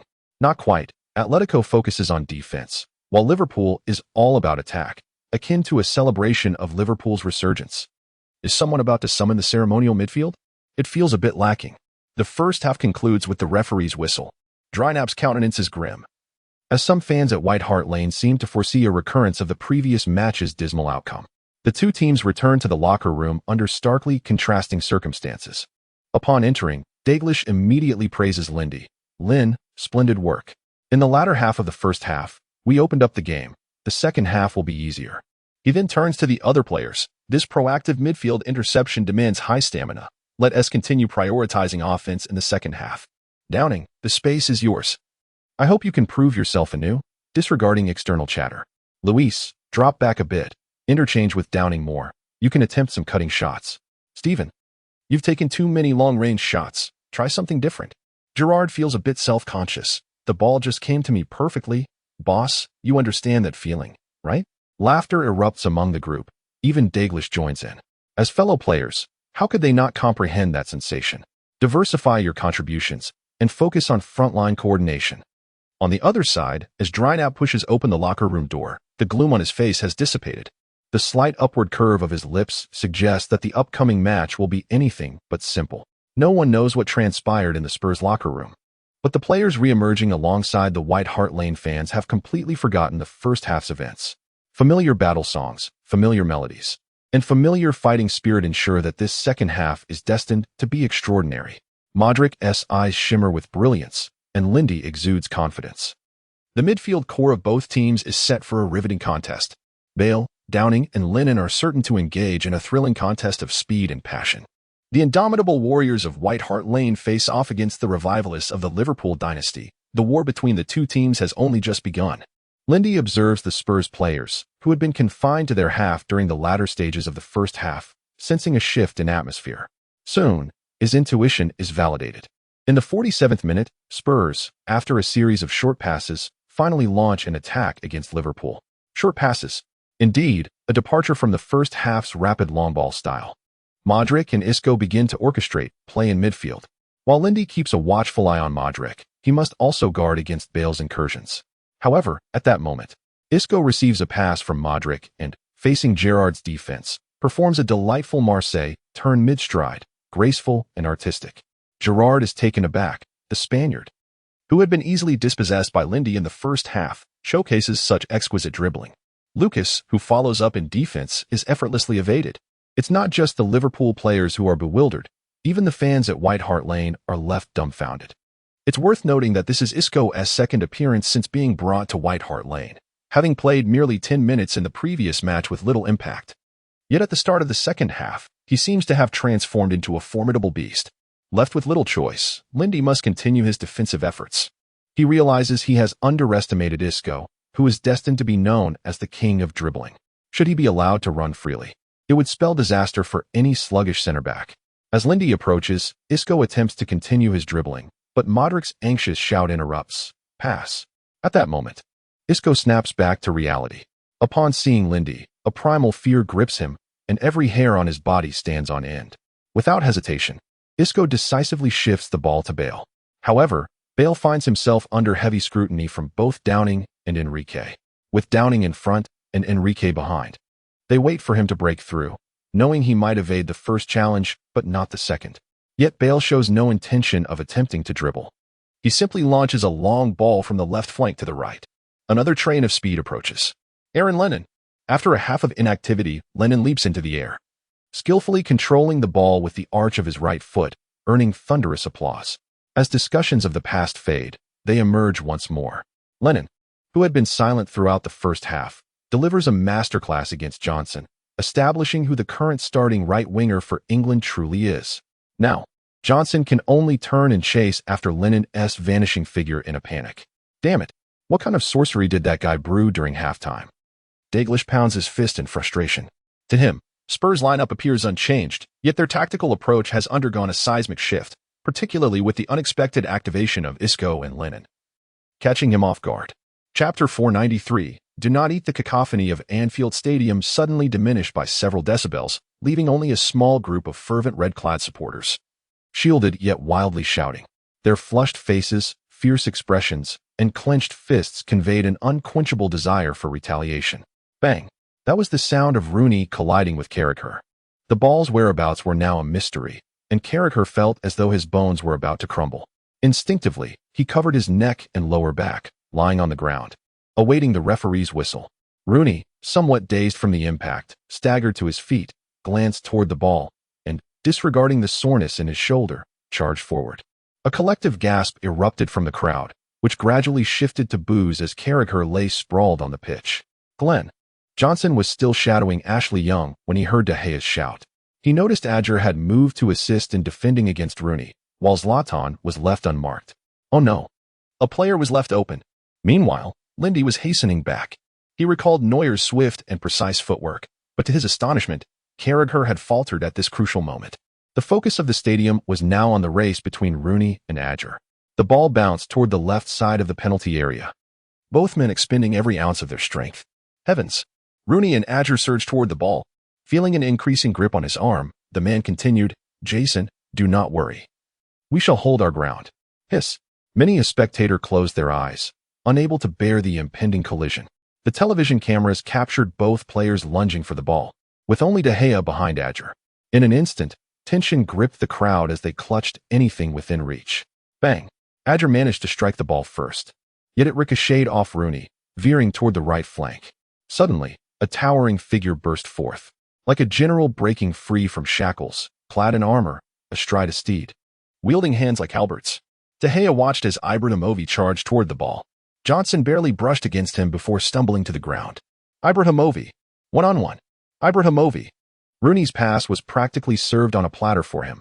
Manchester United had a golden opportunity. The entire crowd held its breath, watching De Gea advance to confront the oncoming Ibrahimovic. Would he equalize the score? Ibrahimovic glanced at the advancing De Gea, preparing to lob the ball into the net. Despite his height, his footwork was remarkably adept. At 29, he was at the pinnacle of his career. Meanwhile, De Gea transformed into a fortress, stretching his body wide to serve as a shield against the impending shot. Just as their paths were about to cross, do not eat. Lindy's figure shot through the air like an arrow. The red and black knights had yet to clash when Lindy zipped between them. Ibrahimović's foot missed the ball entirely, and De Gea's outstretched form failed to intercept anything. In that fleeting moment, the ball vanished between the two players. Boom. The atmosphere erupted. Dalglish had yet to comprehend the situation as Liverpool's bench players, astonished, rushed onto the field, their hands clutching their heads. What the hell? Incredible. Coates, as a central defender, knelt at the sideline, touching his cheek in disbelief. Is this even humanly possible? Old James and Little Ma were equally ecstatic. Lindy. If it had been just a second, no, half a second later, Lindy would have surely been injured. It was far too perilous. Had it not been for Lindy's speed and precision, replaying the moment showed Lindy's head nearly brushing against Ibrahimović's, while his foot barely grazed the ball. Little Ma was so shocked by the scene that he covered his mouth. Spectators held their heads in disbelief, unable to fathom Lindy's interception. They continually grasped their companions, exclaiming, "My God, what did I just witness? Goodness. Jason, Lindy did it. He thwarted the one-on-one chance. We held our ground." The man shouted in Jason's ear. As the fans' cheers dwindled, Jason finally began to celebrate, albeit a moment slower than the rest. Just as Lindy rose, De Gea lunged at him, exclaiming, "Goodness. That was too close. You nearly sent my brother away. Do you realize that?" He ruffled Lindy's hair while shouting. A shaken Johnson joined in, patting Lindy on the back. When he fell, he had felt certain doom. Such a blunder could have made him the villain of Anfield. "Lindy, we owe you one." Only Ibrahimović remained, kneeling, striking his head in frustration, seemingly regretting his premature shot. Meanwhile, he pondered, what does "do not eat" mean? Ferguson paused momentarily while chewing gum, then resumed. The match resumed. But the cameras shifted to Jason. When the cameraman panned across the stands, he discovered the little chubby boy still joyfully celebrating, standing out amidst the crowd. Others merely regarded him as a boy with a notably delayed reaction. The match resumed.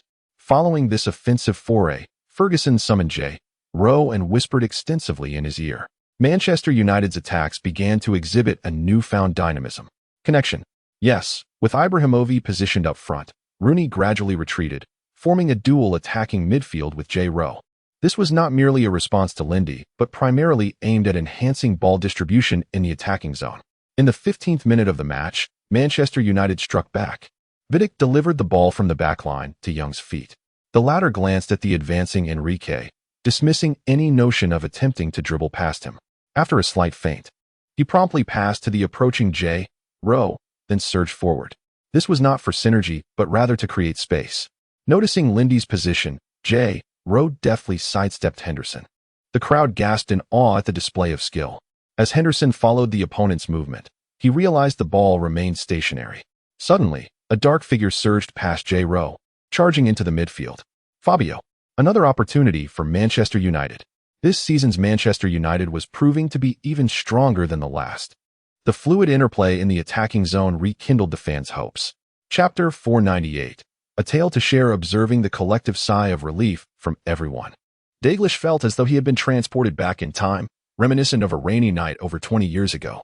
"You should have held your position instead of recklessly extending your foot," he admonished.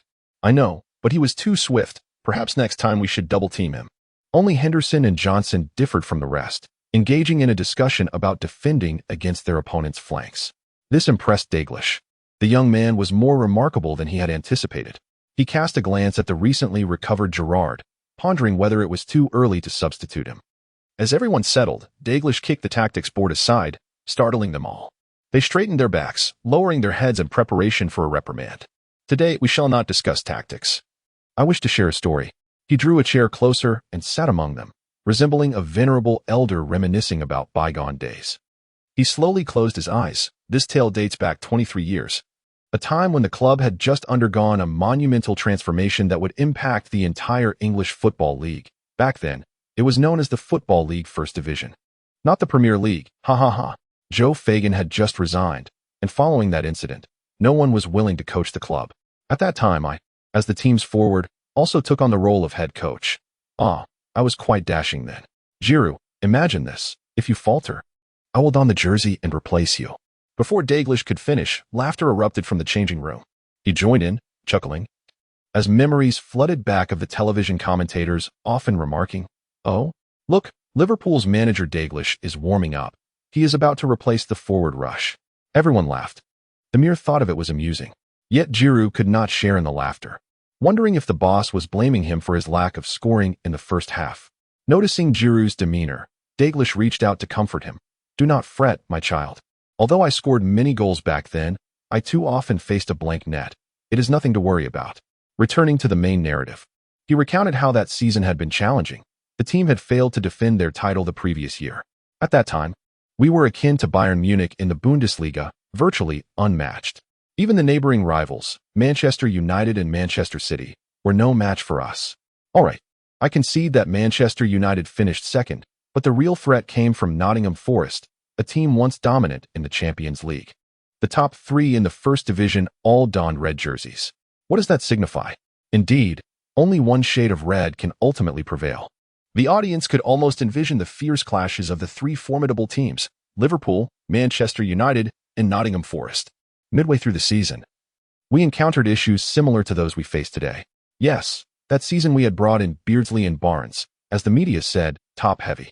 Dalglish's eyes sparkled with clarity, as if reflecting the very scenes of the matches. The encounter against Nottingham Forest was perilous. We found ourselves trailing 0-2. And losing that match would mean being overtaken by both Forest and Manchester United. Alan Hansen, yes, the very commentator from the BBC, was then a key defender for our team. During halftime, I thought he had been struck dumb. I was the coach, he was the captain, yet on the field, I was also a player. Have you ever felt such a duality? Amused by his own words, Dalglish waved his hand, recalling that he had contemplated reprimanding him, but then realized that the first goal had stemmed from my own error in the attack. Finally, De Gea could no longer contain his laughter. Lindy, noticing, threw a hefty towel at him. Is this really the time for laughter? Caught off guard, De Gea toppled from his seat, and the laughter abruptly ceased. Hilarity ensued. Even Dalglish found himself laughing heartily. After a moment, he raised his hand, signaling for silence. Let me continue. I then asked Hansen, what shall we do in the second half? Can you guess his response? This lad is fortunate to have transitioned to commentary. Had it not been for the fear of daily criticism from the BBC, I would have knocked him out. Everyone stared at Dalglish with curiosity.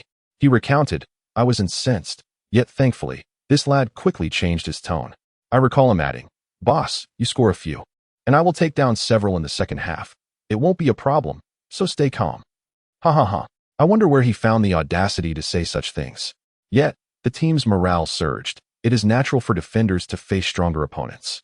Sometimes, they are not necessarily superior, perhaps merely a stylistic mismatch. Courage, that is the crux of my message. Defense requires bravery. It is not solely about skill. Remember, this is a competitive sport, a contest among men, not a delicate endeavor. Dalglish raised his right fist emphatically. Johnson, Enrique, Adger, and Carragher nodded in silent agreement. Deep in thought. Seeing this, Dalglish smiled slightly and continued. In the second half, Hansen indeed fulfilled his promise, dismantling Nottingham Forest's offense, disrupting their rhythm and resolve, making it challenging for them to mount an attack. As for me, I took it upon myself to address the issue of that 0, and we triumphed 3-2. Despite being thwarted in the first half, I scored 2 goals. As he spoke, he glanced knowingly at Giroud. The issue had been resolved, quite simply. Dalglish's face radiated joy, as if reliving that match from 23 years ago. By season's end, we had secured the league championship trophy. Just as everyone was immersed in the tale, Dalglish's smile suddenly faded, and he solemnly uttered the final remark of the halftime story. However, within the club's honor display, there remains yet to be a single Premier League championship trophy. Chapter 500, Collision. The so-called fearless Ibrahimovic instinctively took a half-step back with his right foot. However, he quickly regained his composure, huffing in defiance. To mask the awkwardness of his retreat, he fixated on Lindy for several seconds before slowly turning away. Trust me, Lindy's words were succinct, yet resonated with immense power in the ears of the onlookers. This was the Lindy they had come to respect, the new spiritual leader of Liverpool. The match continued. If the term soul-stirring encapsulated the essence of a game, it was undoubtedly referring to the present moment. The fiery contest mirrored the October weather, remaining undiminished by a mere yellow card. Just moments ago, Ibrahimovic had infringed upon Lindy. In retaliation, Suarez aggressively tackled Fletcher, sending him and the ball hurtling out of play. It was infuriating to witness Suarez, upon rising, glance at the fallen Fletcher with a bemused expression, as if to say, stop pretending. Get up. I hardly touched you. As the 55th minute ticked by, James Rodriguez collided with Henderson in a bid for the ball. Yet the football sailed to the opposite side. Lindy leaped into action, propelling Rooney away by more than 2 meters. The crowd erupted in applause. The adrenaline coursed through not only the players on the field but also the fans in the stands. Every interruption of play, every clash of bodies, every foul ignited their fervor, leaving them yearning for an outlet.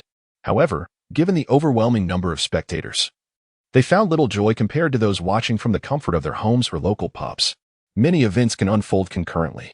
In the suburbs of Liverpool, a dedicated drive-in theater had secured the rights to broadcast the historic match live. The sight of cars bobbing up and down filled the proprietor's face with satisfaction. Yet, if the Merseyside Derby were merely a spectacle of muscle and fervor, it would hardly deserve the title of England's national derby. In such a scenario, heroes inevitably emerge. In the sky, the emblematic Red Devil of Manchester United, Fred, seemed to vanish.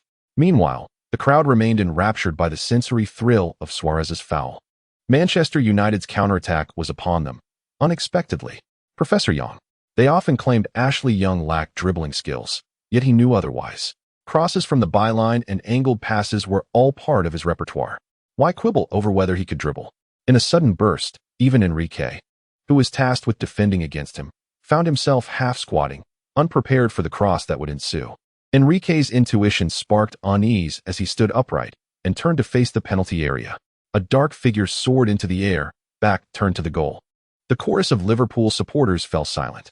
Time seemed to halt as hearts synchronized with the trajectory of the football and the ascending figure. Tension, breathlessness, all eyes fixated on that moment. The airborne figure, perhaps even unaware of his own capabilities, felt lighter than ever before. He caught a glimpse of Adger's incredulous expression as he defended him. Alas, it was not meant to be. Soon, his body aligned parallel to the ground, feet intertwined. The football, seemingly guided by a celestial force, spiraled towards his right foot. To Ibrahimovic, the sky morphed into an inverted goal. Suddenly, another face materialized before him. In an instant, his eyes widened at the visage he most despised. Why? Why was he here? Why could he see his face? The impact was palpable. Ibrahimovic felt he had struck true, the sensation unmistakably clear. In the next moment, his gaze transformed from anger to terror as he witnessed Lindy return the ball with identical ferocity. Boom. Both players collapsed, but the atmosphere erupted. Now was the moment. Do not speak of scissor kicks, of puskas, of fervor, or brilliance. Fans both in the stadium and glued to their screens spiraled into madness. Yes, madness. People embraced one another, bewildered, seeking confirmation of this reality. My God, what have I just witnessed? Hit me, Dad. Wake me from this dream. Jason, I swear to God, everything I've said is true. This is no deception. You must believe me. Dalglish and Ferguson stood motionless on the sidelines, momentarily forgetting their roles as coaches. De Gea, half-crouched, suddenly stood upright, gazing at Lindy as if he were a stranger. The ball had already been collected by Henderson, and Liverpool launched their counterattack. However, commentators from various networks, including those in Anfield, fell into prolonged silence. Incredible emerged from Little Horse, yet she quickly sensed the gravity of the moment and patted old James. The latter jolted with excitement. What a brilliant play. It was simply exquisite, he declared. I swear upon my commentary career, I have never witnessed such a breathtaking clearance. Had I not seen it with my own eyes, I would have assumed it belonged in a film. Utterly unfathomable, utterly stunning. Beyond the elevated difficulty of the technical skill, it demanded an extraordinary core strength.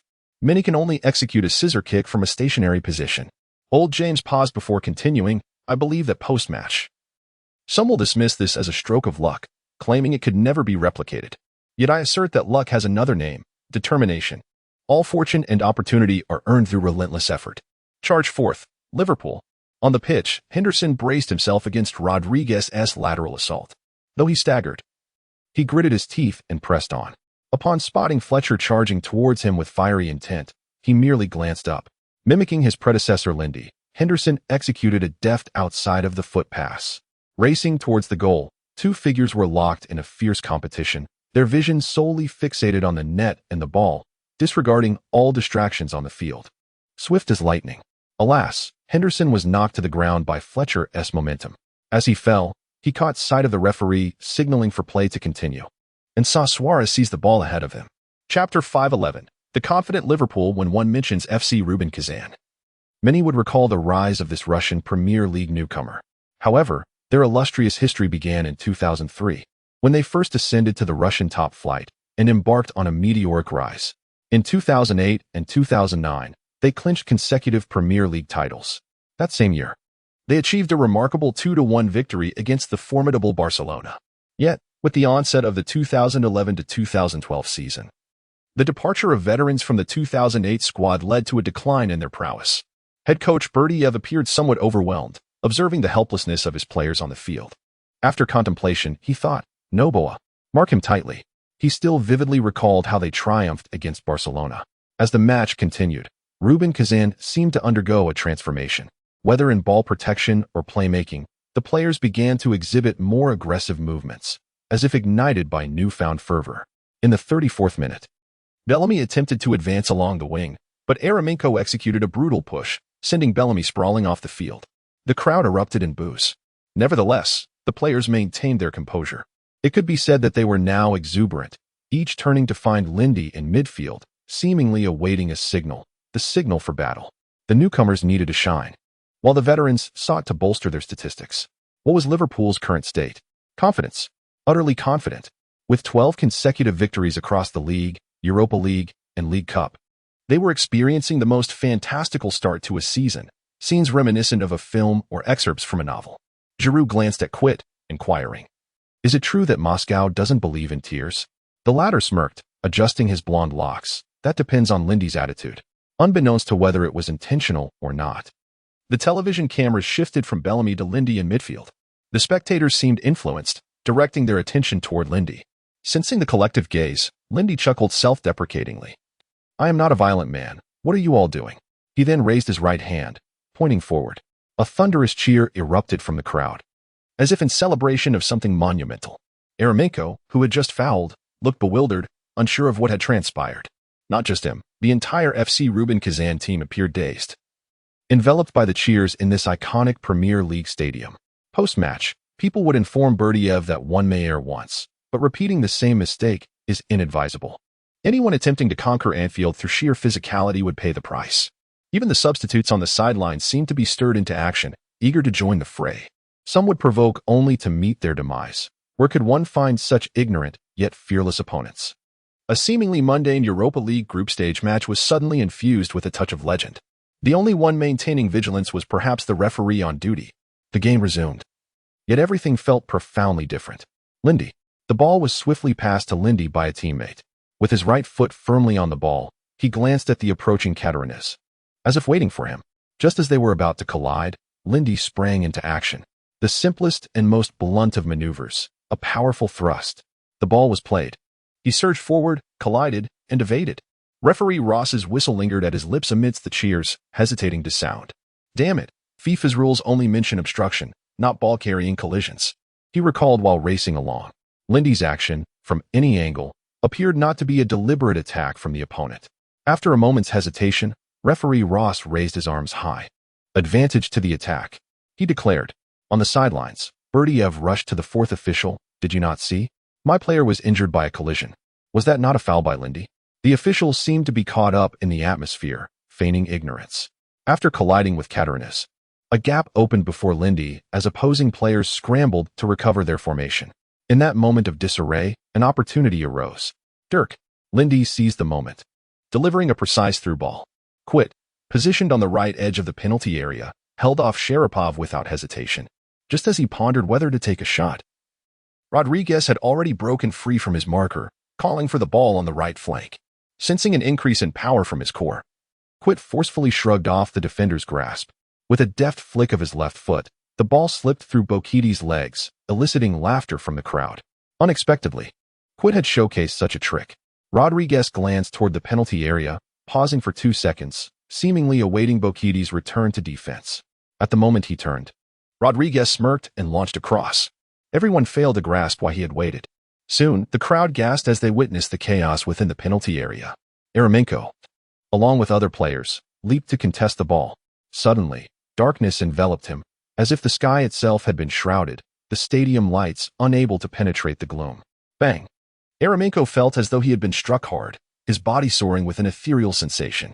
In the terrified gaze of goalkeeper Rezikov, Yarmolenko was forcefully propelled into the net. accompanied by the ball that had spun in the air for what felt like an eternity. Upon landing, his body seemed to bounce slightly. Rezakov's throat constricted, instinctively wanting to signal a foul, yet he overlooked the condition of his teammate. Only Captain Sharapov rushed anxiously toward his fallen comrade. At that moment, Eremenko felt as if his entire being was coming apart. He couldn't pinpoint the pain, yet it resonated throughout his body. In a daze, he imagined he saw his great-grandmother beckoning him. The cheers from the crowd arrived a second or two late, gradually building in intensity. The spectators were left in stunned silence. They had witnessed headers before, but never had they seen such a ferocious one. "Adam, Liverpool football has always been this way," Reed exclaimed, downing his beer and smashing the cup to the ground. His companions laughed excitedly. "This is the Lindy phenomenon. It's exhilarating, isn't it? This is what football is all about." Let the traditional English style fade away. Chapter 528. The storm begins outside Stamford Bridge. A sea of red-clad supporters huddle together, allowing the rain to drench them. Unwavering in their loyalty to the team. Even from the periphery, they stood resolute, united with their team. However, upon witnessing Lindy's fury ignited by the provocations of unruly individuals, their own anger surged. Since Lindy's arrival, Liverpool had undergone a monumental transformation, both in performance and spirit. The memory of Lindy bravely plunging into a crowd to rescue others during the Merseyside Derby remained vivid. How could they allow him to be bullied here? It was time to protect Lindy. Amidst the crowd, a fan, evidently the organizer, shouted passionately. Indeed, these ruffians must not be allowed to continue their arrogance. Precisely, Lindy has safeguarded Liverpool. Now it is our turn to safeguard him.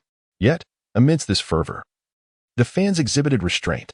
They began to leverage their networks, launching a campaign against the alleged racial discrimination on various social media platforms. As Chelsea fans dispersed, they remained remarkably composed, refraining from engaging in a brawl. History had shown that such actions ultimately harmed the club. Nonetheless, every individual awaiting outside cast a fierce glare at the exiting Chelsea supporters. Not a single voice was raised. Their eyes spoke volumes. A silent fury enveloped the atmosphere, creating palpable pressure even on the security personnel stationed outside. The falling rain seemed to carry a sense of oppression. In this charged environment, Dalglish, accompanied by the players, finally approached to express gratitude to the fans braving the rain in support of them. The sight of their king, flanked by Lindy, shattered the fans' silence. "Lind, we support you. Rest assured, we've memorized those scoundrels' faces. If the FA does not intervene, we will teach them a lesson ourselves. Yes, do not worry. We will show them what true red represents." They found every fan fervently rallying behind Lindy. Observing the faces of those who had waited in the rain for so long, Lindy felt a surge of emotion. Their angry visages, though unfamiliar, radiated warmth. There existed a profound sense of protection, a comforting embrace of home. "Lind, fear not. The club will stand by you," Dalglish reassured, his arm draped over Lindy's shoulder. "Go, join your family." The crowd slowly parted, welcoming Lindy, perhaps embracing him. As he walked forward, each person stepped up to offer a silent hug, as if to lend him their strength, conveying the message, "Do not fear, we are with you." His teammates followed suit, entering the throng alongside Lindy. It was akin to a baptism, a cleansing of the soul. Henderson was overwhelmed, feeling a unity he had not experienced during his years at Sunderland. Young De Gea was equally moved, trailing behind Lindy and reflecting on his admiration for this brother of his. From Atletico Madrid to Liverpool, Lindy had always garnered the fans' affection, serving as a role model. Yet, in this moment, De Gea seemed to grasp a deeper truth. The bond between players and fans is often a reciprocal journey. With the conclusion of the 12th round of the Premier League, the outcomes came as no surprise to most. This season, Liverpool faced no Champions League pressure. After bolstering their squad, even minor defensive lapses were sufficient to dominate the Europa League. Conversely, their league rivals were not as fortunate. Manchester City faced a resilient Newcastle United, led by Flores, at their home ground. Even at the 88th minute, trailing 0-1, Newcastle equalized with a stunning free kick from David Beckham, momentarily stalling City's title challenge against Liverpool. Meanwhile, Manchester United, Tottenham, and Arsenal each triumphed over their opponents. After 12 matches, Liverpool stood at the pinnacle with 34 points from 11 wins and 1 draw. Manchester City trailed with 32 points. Manchester United followed with 28, and Newcastle held 26 points. Tottenham, Arsenal, and Chelsea lagged behind with 25, 23, and 22 points respectively. The dynamics of the Premier League had shifted dramatically. as Liverpool emerged as a formidable force alongside the rising Manchester City. As a third of the season unfolded, Manchester United appeared to be gradually retreating from the title race, leaving many who had anticipated their resurgence in disbelief. However, most of the traditional top six dismissed Liverpool's current success, mirroring their disdain for the financially backed Manchester City. Yet, the narrative quickly pivoted following an impending press conference. The next day, Liverpool convened a solemn press conference where CEO Ian Ayre represented the club, issuing a strong condemnation of the racial discrimination incident directed at player Lindy during the 12th round of the Premier League. Liverpool officially appealed to the FA for severe penalties against such behavior. Dalglish remained silent at the post-match press conference, aligning with the club's strategy. Inappropriate anger and rhetoric might steer the situation into unpredictable territory. Flashbulbs erupted as reporters eagerly raised their hands to pose questions. Yet, for safety reasons, the club declined to respond, deeming the situation too sensitive. Such incidents had never transpired before. It was not that racial discrimination had not occurred, but rather that no club had previously taken such an official stance. As the press conference concluded, the seemingly tranquil British atmosphere erupted into a tempest. The source of this upheaval resonated throughout the nation, as media outlets, online forums, and platforms collectively voiced their outrage. In the 21st century, a nation regarded as one of the most free and democratic allowing such occurrences is utterly disheartening. Premier League scandal, racial discrimination surfaces at Stamford Bridge. If the media's tone remained measured, the online comments unleashed a torrent of fury, condemning the extreme fans relentlessly. How dare they look down upon us? From today, if I buy anything English, I shall cease to be a Chinese person. Agreed, but what does England even produce now? A resolute boycott. Burberry, Coca-Cola, and that Taiku brand. If no accountability is provided, I shall never return. Indeed, no accountability, a firm boycott. Lindy is our national treasure. How could anyone treat him this way? Chapter 548. Winter is coming. The team appears to have become accustomed to Lindy's driving runs with the ball. Even the fans in the stands have begun to chant his name unconsciously. Captain Lin. Captain Lin. Captain Lin. Amidst such fervent cheers, Lindy seems to have entered a new realm of focus. As he dashed past the halfway line, Mikel finally surged forward. Without hesitation, Lindy nudged the ball with his right foot, allowing Henderson to carry it forward seamlessly. Even Henderson himself was unaware that such a pass required no deliberate effort to meet the ball, as if he were the one in possession. Without the ball, Lindy merely glanced at Mikel before accelerating sharply, leaving his opponent behind. Liverpool's advance continued unabated. Suddenly, a chill swept through Stamford Bridge. As the first wave of frigid air from the Arctic Circle began to engulf Britain, the Chelsea supporters instinctively hunched their shoulders, a wave of coldness enveloping the entire stadium. Winter is indeed approaching. On the pitch, Henderson had already laid the ball off to Lindy. The two had developed an impressive synergy over the course of the season. Regaining possession, Lindy faced Lampard, glanced right at Henderson, and then surged past Lampard with a swift maneuver. The cheers from the Liverpool fans grew louder, creating a stark contrast between the vibrant atmosphere of their section and the shivering Chelsea supporters nearby. The players on the bench leapt to their feet, rushing to the sidelines. It felt as if they were witnessing a momentous event. After bypassing Lampard, only Terry and Alex stood before Lindy. With a light touch of his right foot, he feigned a shot. To Lindy, the airborne Terry resembled a mobile training dummy designed by Sherry and Watangsy. With a deft touch, he opened up the field before him. Once more controlling the ball, Lindy surged into the penalty area. Faced with an advancing check, Lindy unexpectedly slid the ball to his right. The pass caught both Terry and the rushing Czech off guard. As they turned in alarm, the ball had already crossed the goal line. 2-1. Liverpool had turned the tide at Stamford Bridge. The red figure who had scored the goal looked momentarily bewildered, his expression a foolish grin as if trying to ascertain the reality of the event. At that moment, his mind echoed with Captain Lin's words, "Don't overthink it. Just shoot." It seemed to have worked. Yes. I scored. Sterling finally came to his senses and rushed towards the camera on the sidelines, exclaiming, "Mom, did you see that? I scored. It's me, Raheem. I scored." Seeing Sterling's exuberance, Lindy found it hard to reconcile this moment with the future version of Sterling, known for missing open goals. "Captain Lin, I scored. Thank you." Sterling finally remembered who had selflessly passed the ball to him. Lindy, spotting the diminutive Sterling rushing towards him, lifted him up, reminiscent of Ronaldinho carrying Messi years ago. allowing Sterling to bask in the adulation of the Liverpool fans. Dalglish applauded with joy. This lad, putting on quite a show. Gerrard approached Dalglish and remarked, "Boss, I have a bit of a scare now." Dalglish looked puzzled. "What do you mean?" Gerrard continued. "Had I known this would happen today, I would have insisted on accompanying you to Madrid to personally hand him the captainess armband. If Lindy hadn't joined Liverpool, I fear I wouldn't find peace until I retired." Dalglish was taken aback, a chill running down his spine. Yes, perhaps this is Liverpool's destiny? No, thankfully, this is Liverpool's destiny. On the Chelsea side, from the coaching staff to the stands, the players drenched in sweat felt a palpable chill. What kind of super beast midfielder had they been led to believe in? This was clearly the world's best midfielder, wasn't he it? They had been deceived for so long. Just look at this dribbling, this advancement, this final pass. A mere 17-year-old child had scored the pivotal goal in the League Cup quarterfinals. Lampard increasingly envied Gerrard, who was chatting with the coach on the sidelines. After a lifetime of battles, he was now witnessing others reap the rewards effortlessly. The reality of comparisons was truly infuriating. For the other teams watching the match on television, it was a bitter pill to swallow.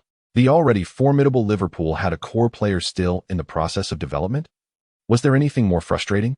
The ensuing match could only be described as a series of dramatic reversals. Just as Chelsea was gearing up for a major offensive, they were abruptly pushed back into their half. In the 76th minute, Liverpool intercepted the ball in their own half, and Henderson immediately passed it to Lindy. This had seemingly become second nature for the players on the pitch. Lindy, shouldering Mikel, received the ball, flicked it with his right foot, and spun descended into the gap between Terry and Alex. There was that red-clad figure again. Sterling's attributes were fully displayed here. Keen instincts, exceptional positioning, and blistering speed. Yet, in his stride, Sterling did not stop to control the ball. He chased after it. As the ball rolled into the penalty area, without lifting his head, he unleashed a shot. This took the advancing Czech by surprise, the ball slipping through his right armpit. As the ball rolled into the net, Stamford Bridge seemed to ignite in a blaze of red, caught between extremes of heat and cold. The blue-clad supporters watched in disbelief as the fervent Liverpool fans, nearly ready to shed their red jerseys, celebrated wildly. All that remained was envy. "Mike, loan him out. During the winter transfer window, let him accept loans from top domestic leagues, preferably in La Liga or the Bundesliga. I believe, in 2 years, we will reap the rewards." Dalglish, observing the sprinting figure on the pitch, became more resolute in his decision. Allowing a 17-year-old still in development to endure the rigors of the Premier League was not a wise choice. The fall of so many talents was something Dalglish was acutely aware of. Moreover, he needed more competitive experience, and the current first team could not provide him with ample opportunities. With this goal, the suspense of the League Cup quarterfinals dissipated entirely. Although Chelsea continued to display commendable attacking prowess in the following minutes, they could not breach Liverpool's defenses. Particularly, Lukaku's several forward runs and shots showcased his talent. Yet what he lacked was a goal. Lindy's 2 assists and a goal had decisively propelled Liverpool into the League Cup semi-finals. The media rated Lindy a perfect score of 10 for his performance. After the match, as the MVP of the game, Lindy was interviewed on the sidelines by a reporter with cascading waves of hair. Perhaps it was intentional, but in the biting cold, it seemed she had left a button undone. The chill from the Arctic Circle brushed gently between the hills, transforming the abyssal black into a blinding white. In that moment, Lindy appeared to embody Messi, rigid and awkward, knowing that someone might be watching from home, popcorn in hand. "Lindy, in this match, we seemingly witnessed a different facet of your performance. The previously unfavorable situation was entirely transformed by your exceptional assists and a goal." For some reason, Lindy felt that the pronunciation of goal sounded rather peculiar. Moreover, what kind of question is this? "Ah, indeed," Lindy inadvertently blurted out, as Lin Chanchan once again morphed into Lin Papipi. Encountering a question without a clear answer is the quintessential response. At this point, the female reporter appeared somewhat bewildered. Shouldn't there be some pleasantries exchanged? Following an awkward smile, she straightened her posture and continued with her inquiry. "We noticed that when you received a second opportunity, you chose not to shoot, but instead passed to the 17-year-old newcomer. Raheem Sterling, correct?" "Certainly. The youth require more opportunities and training, though all of that was mere pretense." Lindy chuckled softly, feeling a bit more relaxed, but soon adopted a serious demeanor and stated, "I will not grant opportunities based on who is a newcomer or who is younger. What matters is that he appeared in the right position at the right time, allowing me the chance to pass to him. This sequence must not be mistaken. The reporter with the voluminous hair gazed at Lindy's earnest expression, becoming somewhat entranced. No problem. I need to check on my teammates. Apologies. With that, Lindy strode directly off the field, his mind occupied with the injuries of Lucas and Quit, which had been weighing heavily on him. Chapter 567, Voting the England team, often referred to as the European Chinese team, has not reached the finals since their glorious victory on home soil during the World Cup years ago. According to historical trends, they have failed to qualify for this World Cup. The Lone Star emblem on their chest has accompanied them since 1966 and remains to this day. After extensive negotiations, a consensus was finally reached, with many individuals working diligently behind the scenes, including former adversaries and the current head coach of England. Even the local fans in England organized a grand petition. In a voting event hosted by The Sun, Lindy garnered over 4 million votes in support, alongside more than 700,000 opposing votes, predominantly from Scotland and Wales. The English Football Association is set to hold a press conference the following day to formalize the agreement. Meanwhile, in China, concerned parties initiated a voting activity with a straightforward question. Under the current circumstances, which team do you support Lindy joining? The options were 1. Chinese men's football team. 2. Temporarily naturalized to the English men's football team. In light of this unexpected development, Lindy appeared somewhat unprepared. Upon receiving the news, he felt a pang of anxiety and hastily convened his team to formulate a response plan. The first 2 pages of the plan stated, if domestic fans oppose unanimously, Lindy would relinquish any naturalization conditions. If domestic fans support while the Football Association opposes, Lindy would disregard them and join the England men's team. On the first day of voting, Lindy sat at the computer alongside Aaron. Are you nervous? Aaron asked softly, noticing the increasing tension in his hands. No, How could I sigh? This sigh conveyed a myriad of emotions, including frustration with the domestic situation and sympathy for his teammates. Wang Chu and Hao Junmin had delivered mediocre performances at Mallorca this season, not particularly outstanding. However, both had scored in La Liga and become key players in the team's rotation, earning considerable adoration from domestic fans. Highlights of each match were regularly compiled by the media, showcasing every goal. Despite this seemingly harmonious scenario, recent developments saw Hao Junmin summoned to the national team. Meanwhile, Wang Chu, who had previously declined all friendly matches and the national games, awaited the announcement of the first 20-member roster for the Chinese men's football team. Yes, he was not selected. A rotation player from a mid-tier La Liga team had been overlooked. The individual chosen in his place was merely a backup player in the Chinese Super League. Before the roster was announced, Hao Junmin had called Wang Chu, hinting that his agent should reach out to Li Tong, TZ, suggesting that there might still be an opportunity. However, recalling the incident from years past that led to his leg injury, Wang Chu resolved to focus solely on playing in La Liga, disregarding any prospects with the national team. This incident sparked considerable uproar domestically, with fans clamoring for Wang Chu's inclusion in the national team. A ripple effect ensued, yet the waves crashed silently against the shore, faced with countless accusations and the skepticism of a minority of media outlets. Silence and the passage of time served as their most potent responses.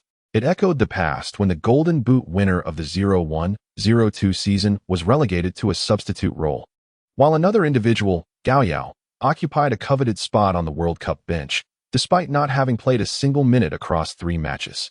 Was that a loss? Not at all. He earned a title, a veteran of the 2002 World Cup. Nevertheless, the majority of domestic media remained skeptical about Lindy's temporary naturalization endeavor. To them, such a move was too unconventional and unlikely to garner fan support. The online discourse split into 2 extreme factions, with some referencing Wang Chu's situation while others appealed to principles of ethics and nurturing. Both sides remained oblivious to the inner workings. Yet the heated discussion attracted a diverse array of voices. To the leadership of the men's football team and the media, it was evident that Lindy was destined to join the national team. Despite lacking any immediate benefits, their success would serve as their reward. The training camp was set for 26 players, yet only 20 names were disclosed. What of the remaining 6? 1 spot was reserved for Lindy. As for the other 5, they were still under consideration, coveted prospects. Rumor had it that several leaders had recently been scouting properties and vehicles. In this context, the voting commenced.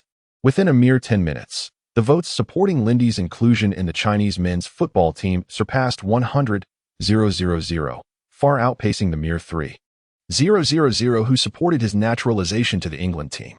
Lindy's spirits plummeted. It appeared that some matters were beyond human control. Lindy. Aaron embraced him, fully aware of his aspirations. Lindy's lips moved. I'm fine. He then closed his eyes, holding Aaron tightly. Meanwhile, thousands of miles away in a private club in China, several individuals observed the fluctuating votes on an electronic screen, raising their glasses in celebration. Captain, we owe you this one. We never anticipated we could maneuver like this. One individual chuckled. Not at all. It was your ability to meet all the foreign coaches' selections that allowed me to make this move. Another person flicked his hair, took a sip of his drink, and smiled. It's all about the leadership's strategic direction. The leader waved his hand dismissively. Let us not misinterpret. We are selecting talent for the nation. However, he only completed half of his thought, his gaze transfixed on the electronic screen, stunned into silence. The votes supporting Lindy's naturalization to the England team had surged unexpectedly, skyrocketing from over 3,000 to more than 3 million. 10 minutes earlier, in a small company conference room in Shantang City, smoke filled the air. Today marked an urgent meeting of Lindy's fan club from Jiangsu and Zhejiang provinces, with the president providing his company as conference room. Yet, the atmosphere was heavy, as if a great weight pressed upon the chests of those present. Although the issue was not new, and this was not the first voting event, the last time England had received 49 of the votes. However, that previous voting had a playful nature, with many casually casting votes for amusement. This time, however, was markedly different. This was serious, as the Football Association was preparing to hold a press conference. Furthermore, it coincided with the sensitive period of player selection for the World Cup qualifiers. To be candid, the current situation among the various fan clubs was quite similar. All the fans felt a profound conflict. They neither wanted Lindy to return nor wished for him to stay away. Listening to the heated exchanges among several vice presidents in the conference room, the president of Lindy's Jiangsu and Zhejiang fan club could no longer contain himself. Everyone, please stop arguing. Chapter 570. Zurich Opera House. As the crowd continued to discuss the day's ceremony, players and legends alike queued to disembark from their vehicles, receiving the adoration of fans. Upon arriving, Lindy spotted Messi, impeccably attired in a suit, at the entrance. Lionel Messi seemed to be engaging with fans, posing for photographs in a rather passive manner. The women surrounding him appeared almost eager to cling to him. One could only wonder what Antonella would think upon seeing this. Hey, Lynn, Messi exclaimed, as if he had found a savior, quickly approaching. In their embrace, Lindy seized the moment to gently ruffle Messi's hair. The fervent fans outside the 1-meter line waved frantically, calling out, Lindy, Messi. With the crowd's enthusiastic shouts, the two had no choice but to slow their pace, allowing fans to capture photographs. Standing beside Lindy, Messi felt an inexplicable sense of security. It was peculiar, but at least he was spared the close proximity of those women. So he dismissed the thought. Just as they were about to leave, another luxury car pulled up. As the man emerged, he instantly captivated everyone's attention. The King, Pell. With a cheerful expression, Pell acknowledged the two most renowned young talents before him, remarking to those nearby, unfortunately, Brazil has yet to match the prowess of these two. Behind him stood a significantly more rotund Ronaldo, who countered, do not say that. You haven't seen that lad. He's been the South American Player of the Year for 2 consecutive years. Yet, Ronaldo internally scoffed, aware that his relationship with Pell was not as amicable as it appeared. If it weren't for the insistence of others for them to appear together today, he would not have accompanied the old legend. Pell nodded, then shook his head, acknowledging that he needed to prove himself further in Europe. Dominating South America held little value. As they approached the two younger players, Lindy felt a surge of excitement. After meeting Maradona, only Pell remained unencountered. Lindy, I've watched your matches. Your vigor is impressive. Truly a visual spectacle, Pell said with a smile, shaking Lindy's hand. However, Lindy's hand trembled slightly. He resisted the urge to touzle the legendary player's hair. Thankfully, the multitude of reporters and cameras surrounding them helped him maintain his composure. Thank you for your kind words. I believe I should visit Brazil to learn if I have the opportunity, Lindy said, originally intending it as mere politeness. To his surprise, Pell's eyes sparkled as he turned to Ronaldo, suggesting, perhaps we should let Neymar and Lindy learn from each other. Neymar tends to favor flamboyant play. But football must not solely rely on technique. The upcoming World Cup in Brazil presents a splendid opportunity for us to reclaim the trophy. Ronaldo's expression stiffened at that moment, his thoughts laced with irritation.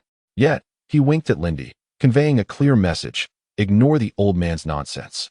Lindy couldn't help but chuckle inwardly, pondering whether this was the reason for Brazil's defeat in the 2014 World Cup. Does this old fellow not realize the impact of his words?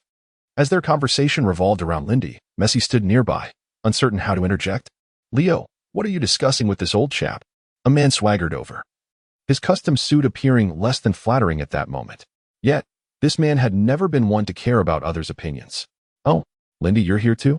Maradona exclaimed, draping an arm around both Lindy and Messi as he provocatively addressed Pell. "What do you think? Isn't Argentina brimming with talent?" Pell rolled his eyes, pondering Lindy's connection to Argentina.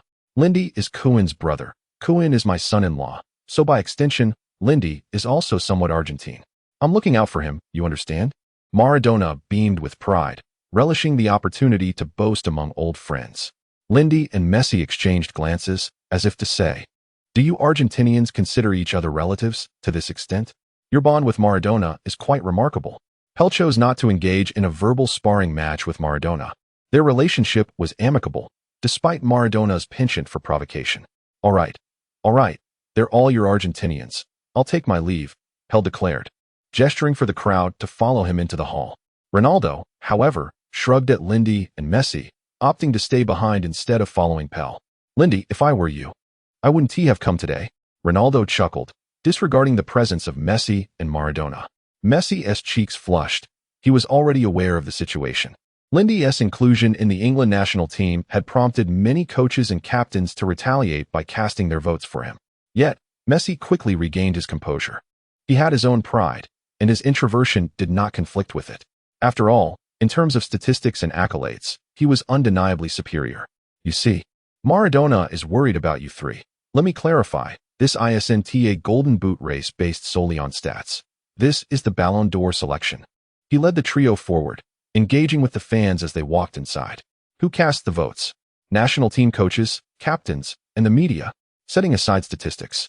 Just the emergence of someone like Lindy in the European Championship and World Cup is enough to give them a headache. Do not forget the protests from various football associations. Unless Lindy possesses an undeniable advantage, he won't receive votes, as everyone still values their reputation. Just like this time, Lindy does not hold statistical superiority. They can easily vote for Leo instead. If I were in their shoes, I would too. After all, he is the best in terms of both statistics and individual awards. Maradona ruffled Messi's hair affectionately. "Do not bear any burdens. Your skills are still on the rise, which even surprises me." Messi finally released his psychological weight, but still offered Lindy an apologetic smile. As Lindy pondered the reasons behind it, he felt a twinge of discomfort. It seemed Maradona sensed Lindy's thoughts and patted his shoulder, laughing. "Do not feel it's unfair. Your talent, joining England, is the greatest injustice to them. If they harbor grievances, let them witness your prowess in this European Championship and vie for the European Championship trophy against Leo." Turning to Messi, he added, "Now, your rivals extend beyond Cristiano and La Liga. You must also contend with Lindy on the international stage, so keep pushing yourself." Ronaldo watched as Maradona imparted wisdom to the younger players, casting a glance at his own king, who could only offer empty praise. The competition between legends was fierce. Lindy locked eyes with Messi, extending his hand with a smile. "Ha ha ha. Next year, I shall strive to claim your Ballon d'Or." Messi, shedding his bashfulness, grasped Lindy's hand firmly, nodding. "The loser shall present the award to the winner next year." At that moment, Cristiano Ronaldo queued nearby. Observing Lindy and Messi's handshake from a distance, he silently vowed, "Next year, I will do whatever it takes to seize the trophy that rightfully belongs to me." Little did he realize that he was about to face the formidable challenge posed by Messi's record of 91 goals and the equally relentless Lindy. Chapter 579, The Second Clash of the Red Rivals. 3 days later, Liverpool faced Manchester United in a rematch. Ironically, despite significant reinforcements this season, Manchester United's performance in the Champions League has been underwhelming, transforming from title contenders to favorites for the Europa League. The hardships of this journey are known only to the fans of the Red Devils. Additionally, their league performance has been disheartening. Apart from the defeat to Liverpool in the first encounter, this team, which boasts the highest market value in the Premier League, has repeatedly struggled against relegation-threatened teams. Currently, with 59 points, they sit in second place, a staggering 15 points behind Liverpool, who lead the table with 74 points. If this gap persists, Liverpool could clinch the title with 6 matches to spare. According to Sir Ferguson, apart from Liverpool, all the other big 6 teams in the Premier League are out of form this season. Liverpool fans were understandably displeased upon hearing this. Their team had returned with a king. Recruited Lindy, Giroud, De Gea, and other prominent players, achieving such results, yet they were belittled as merely benefiting from the misfortunes of others. Prior to this season, Liverpool fans had a common refrain. If it's tough, just look at the Reds. Liverpool fans' lives matter. Arsenal and Bayern fans could relate, with their own chants echoing. If it's lacking, just see London's Arsenal. If it's tragic, just witness Bayern Munich. In this heated atmosphere, fans clamored to thrash Manchester United at Old Trafford, while Red Devils supporters vowed to show Liverpool what true dominance looks like. Speculations abounded about an exhilarating second clash of the Red rivals. For Liverpool, this match held intrinsic value. As LeBron James aptly stated, "Today, at Old Trafford, we once again welcome the battle of the Red rivals." This marked the 190th encounter in their storied history. In previous meetings, Manchester United led with 77 victories, 50 draws, and 63 losses. The Red Devils, boasting 19 English top-flight league titles and 3 Champions League trophies, faced off against Liverpool, who have 18 league titles and 6 Champions League victories. This match epitomized the pinnacle of Premier League rivalry. How could we possibly miss such a spectacle? Let us turn our attention to this thrilling second clash of the Red rivals. Pre-match in the Liverpool dressing room, Lindy, while donning his socks, inquired of his companion Gerrard, "So, Stephen, now that I'm part of the England squad, should I greet Rooney and Ashley Young?" Gerrard, seasoned as he was, paused momentarily. Indeed, although the national team training camp had yet to commence, the squad had long been announced. However, he quickly smiled and replied to Lindy, "Since when did you start caring about such things? Focus on your work, that's what truly matters." Lindy sighed, acknowledging that this was merely a job. Perhaps just a platform for him. Yet Gerrard added, "Regardless, I am genuinely pleased you made this choice." "Why?" Gerrard chuckled. "Do you have any idea how long the double trouble conundrum has plagued England? With you here, that issue is resolved. Finally, no one will compare me to him." He patted Lindy's shoulder and continued, "I've had enough of those nonsensical remarks. By the way, remember to pass to me during the match." Haha. Since Lindy's arrival, Gerrard had been in high spirits, inching closer to his dreams with the team. What was there to be unhappy about? This carefree demeanor translated onto the pitch as well. Just 7 minutes into the match, Liverpool sounded the horn of battle. It was an efficient and succinct attack. De Gea, harboring resentment towards Ferguson, swiftly threw the ball to Enrique after catching Rooney's feeble long-range shot. Without breaking stride, Enrique pushed the ball forward. Lindy, sprinting, flicked the ball with his left foot, seamlessly advancing it. Thus, Liverpool's offensive onslaught commenced. With a single burst of speed, the ball had already traversed the halfway line. Fletcher, accompanying the play, sensed that Lindy's pace had noticeably increased since their last encounter. He was not alone in this observation. Rooney, desperately chasing from behind, shared the same sentiment. Unable to keep pace? Nevertheless, Vidic's timely intervention was commendable. Although he stood before Lindy, he refrained from rushing in, instead retreating 3 meters in front of Lindy, ready to thwart his path. Seeing this, Lindy quickly distributed the ball to the flank. Another swift figure dashed in. Griezmann, sporting a freshly dyed white hairstyle, surged past before Evra could even react. Meanwhile, Lindy, unmarked, accelerated past the defensive line. However, upon witnessing Griezmann's pass, Fernandinho raised his arm. It was then that Lindy realized he had been caught offside. What to do? The ball was tantalizingly close when he heard a shout from behind. "Lind." It was Suarez's voice. Simultaneously, Lindy noticed the assistant referee preparing to raise the flag. He lunged forward, and Fernandinho followed suit. Yet, as he approached the ball, Lindy deliberately stepped over it, avoiding any contact. Meanwhile, goalkeeper Neuer, drawn to Lindy's movement, shifted toward the near post. Whoosh! The ball rolled into the net. Behind Lindy, Suarez evaded Vidic, tapping the ball in from an onside position. The referee immediately validated the goal. All Manchester United players rushed toward the referee, particularly Rooney, who was beside himself. That was clearly offside. Neuer joined the fray, questioning if there had been interference in defense. The cacophony of jeers from the Red Devils supporters echoed throughout Old Trafford. Meanwhile, the giant screen played a slow-motion replay of the incident. This goal. LeBron scratched his head, noting that according to the rules, since Lindy did not touch the ball and merely ran past it effortlessly, if the assistant referee deemed he did not play the ball, the goal should stand. However, rumors circulated that FIFA was drafting new offside regulations. According to credible sources, if an attacking player benefits while in an offside position, a foul would be called, regardless of whether they touched the ball. This situation was indeed challenging to adjudicate. For instance, in the earlier play, had Lindy not been present, Neuer would not have been drawn to the near post, and Vidic might not have relaxed his guard. These were all chain reactions. Under the new rules, a foul would likely have been called, though exceptions would vary case by case. Not only was LeBron explaining the offside rule, but nearly every broadcaster was discussing it as well. After struggling, Manchester United's players conceded. This goal was undeniably a lapse in concentration. They had presumed Lindy would touch the ball, only to be outwitted by Suarez. 1-0, Liverpool temporarily took the lead. Chapter 587. Anthony, are you certain? The man suggested once more, urging his son to reconsider, lest he regretted his decision. The rain continued to fall in a sparse drizzle from the sky, mirroring the somber expression on his face. With an umbrella held firmly in hand, he regarded his son with an air of indifference. Why can he do it, but I cannot? Anthony's small visage was a portrait of defiance and resilience. The man crouched down, his expression remaining grim, yet he gently ruffled the boy's hair, speaking in a low voice. You are not like him. We have discussed this matter countless times. You are different. At this juncture, the man noticed that Anthony's eyes were glistening with unshed tears.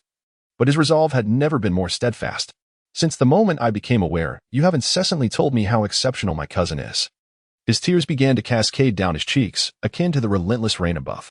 Yes, he possesses talent and has caught the attention of scouts from Liverpool. But so what? Am I not your son? Why must I always be compared to him? What makes him superior to me? I despise this. I must go? With that, he struggled to break free from his father's grasp and plunge into the downpour. However, a firm hand seized his arm, preventing him from escaping the shelter of the umbrella. Look into my eyes. The man's tone had shifted, revealing a new emotion, one of tenderness. Anthony remained turned away, yet he ceased his struggles. The man forcibly turned him to face him again, reiterating, Look into my eyes. Reluctantly, the boy complied, albeit begrudgingly. In that brief moment of turning, the father's gaze returned to its previous coldness. Go if you must. Instantly, the boy's eyes sparkled with renewed hope, as if the world had once again opened up to him. We need to make a pact. Do you agree? Of course I agree. The boy eagerly tilted his head back, hastily responding before his father could stipulate any conditions. Firstly, if you are not chosen this time, you will return to complete your studies, and we shall not take you to any other trials. Secondly, if you cannot advance from the development squad to the elite group within 2 years, I will bring you back. Thirdly, if you ultimately do not secure a youth contract, do not expect us to take responsibility for your future, for this is the path you have chosen. The boy listened intently, though he remained oblivious to the uncertain fate that awaited him without a youth contract. Noticing his father had ceased to impose further conditions, he quickly nodded in agreement. It is a deal. Seeing the boy's prompt acquiescence, the man furrowed his brow and reiterated the terms. Subsequently, he and his wife accompanied him to Everton's youth training facility, observing as the boy stubbornly rejected their presence once more. The couple huddled together in the rain, silently watching his retreating figure. Anthony will succeed, will he not? The woman grasped her husband's arm anxiously. Indeed, he is my son. How could he possibly fail? A hint of a smile finally graced the man's face. She gently nudged him, but we both know his talent is rather ordinary. What if? Just what if? The man raised a hand to silence her, fixing his gaze on the youth training facility through the rain. I believe in him. Why? I have never heard you praise him. Not even once, the woman replied, her brow furrowed in confusion. After all, the boy had cried in her arms more than once, lamenting his struggles. That is precisely why he has made it this far. A cold gust swept through the rain. The man tightened his embrace around his wife. In the stands of Wembley Stadium, the couple watched as the boy lay sprawled on the pitch. Oh, he could no longer be referred to as merely a boy. He had grown up. Liverpool was in the lead. I know, the man responded in a neutral tone, as though detached from the fervor of the Cardiff fans surrounding him. The woman, visibly displeased, continued, You have been in a cold war for so many years. Why do you still come to watch his matches? Before he could reply, she persisted. You can keep pretending. I always take our son out for meals alone. You have no right. On the field, Anthony dusted himself off after being assisted to his feet by a teammate. Anthony, your cousin certainly does not hold back, defender Hudson chuckled teasingly. Since joining the team, many had wondered why he lingered in lower-tier clubs despite having such an illustrious cousin. At times, he was relegated to the bench. This match, facing Liverpool, might have offered him no opportunity at all had it not been for the circumstances. After all, players like him numbered over 4,000 in England, all professional, not semi-professional. The number of youth players dwarfed that figure. Anthony was not even eligible to participate in the PL2 matches. He smiled, choosing not to engage. That name, that haunting specter from his childhood, was returning. The name he had fought so hard to escape. Watching his cousin flash a fleeting smile before darting away reignited the fire within him. The last time he had felt this surge of determination was when he concluded his time at Everton's youth academy. Unfortunately, he parted ways with his father after failing to secure a professional contract. He then trialed at Walsall in League One, where his tenacity caught the attention of assistant coach Walker, leading to his first professional contract. Finally, he was free from the unyielding scrutiny of his father's gaze. The previous time he had felt this drive was upon joining Everton's youth academy, where he had been on the verge of exclusion but was retained thanks to his fierce determination. The match continued, but Cardiff was being relentlessly pressured by Liverpool. For a championship team, defeating the league leaders would require a miracle. In the 10th minute of the match, Liverpool seized another opportunity. Griezmann, positioned in the diamond-shaped midfield, appeared to find newfound freedom. More accurately, he had been afforded greater space. After skillfully evading two opponents, he spotted an opening in the center. Gerrard's sudden advance created a significant gap. Anthony glanced at his cousin, who had surged into the penalty area, then at Griezmann, poised to strike from outside the box. In a split second, he made his decision. He disregarded Gerrard and hurled his entire body forward. Thud! Heaton's desperate dive failed to intercept the ball, and Anthony found himself crumpled on the ground, one hand shielding his face. In the stands, the man abruptly rose, anxiously gazing at his son, who lay on the ground within the penalty area. Chapter 606. There is still room for rescue before Lindy arrived. Everyone hoped that little Alfonso would persuade him to return. Yet, when Lindy stood before them, not a single person could utter the words "come home." They could palpably sense Lindy's significance to the team, as well as the affection Liverpool fans held for him. Must they subject another to the same suffering? No, they were unwilling to do so. However, the crux of the matter was not this. The most important realization was that they could see Lindy thriving, and that alone sufficed. Little Alfonso opened his mouth, and his words of retention morphed into, "Lind, come to my house for dinner tonight." Lindy smiled and agreed, relieved that this group did not press him to return.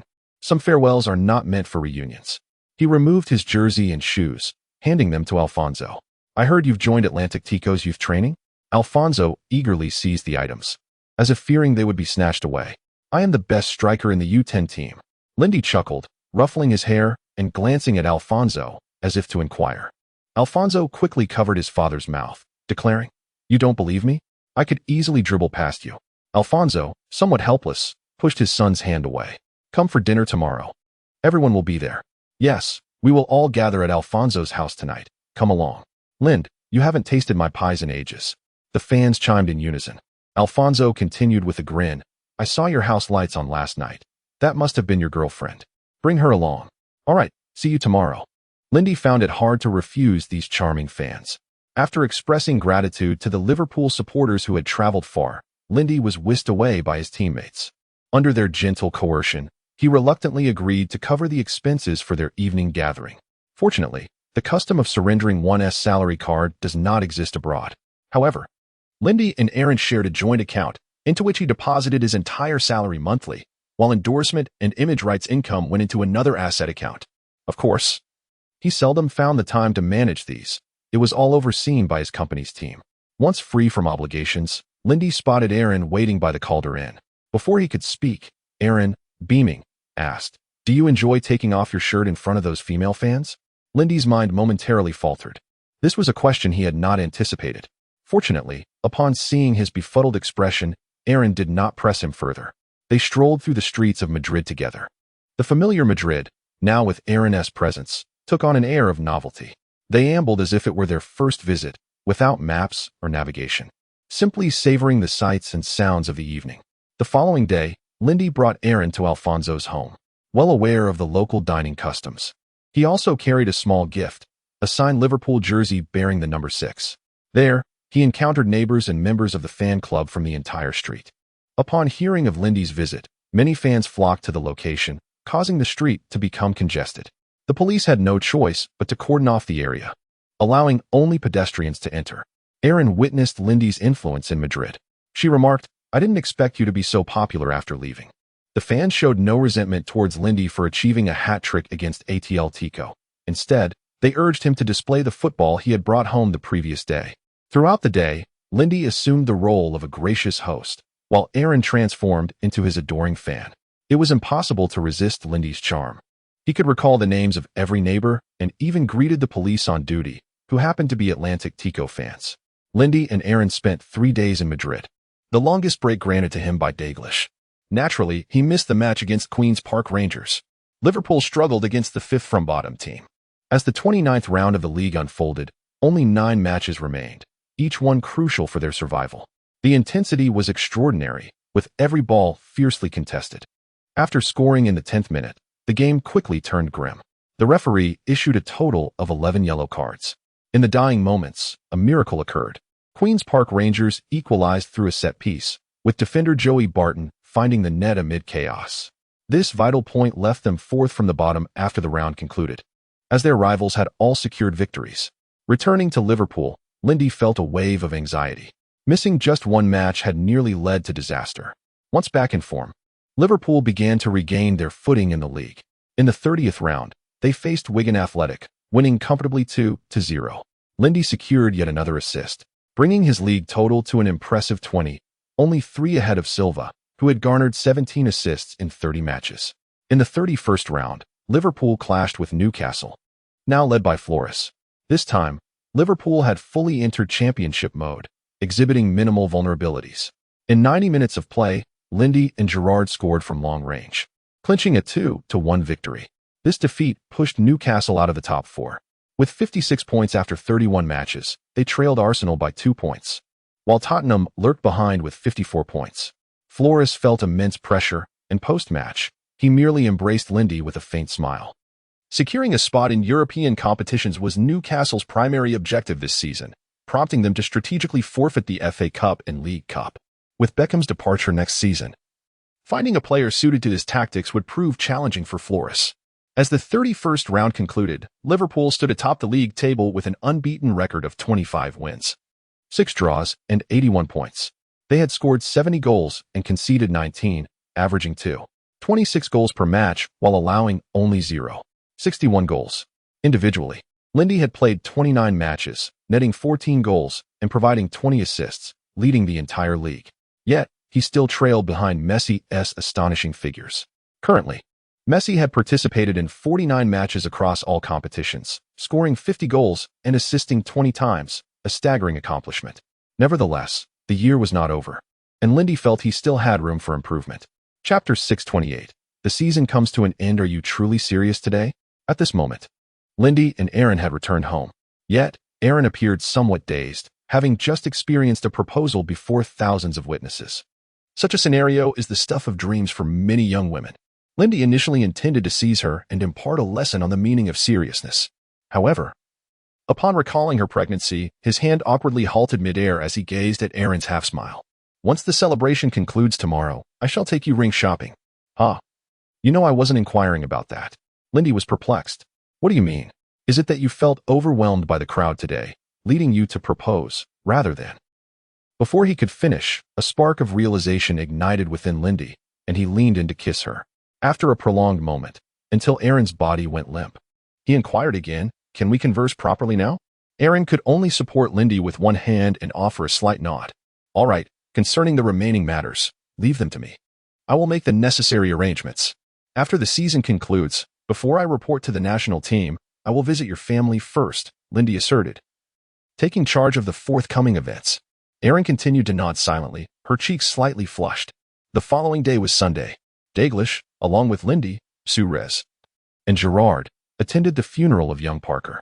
Dalglish stood silently at the side, much like he had 2 decades prior, though this time he was accompanied by Lindy and Sue Rez. The little one's gravestone was not entirely red, as it would disrupt the integrity of the club's crest. Beside his portrait clad in a jersey, the Liverpool emblem was displayed. The inscription read, "The deceased was a formerly contracted player of Liverpool's first team, the record holder for goals in Liverpool's U10 youth training, the most courageous and resilient player, and the youngest goalscorer in Premier League history, Stephen Parker." As the pastor concluded the eulogy, the coffin was gently lowered. Lindy looked skyward, striving to suppress his tears.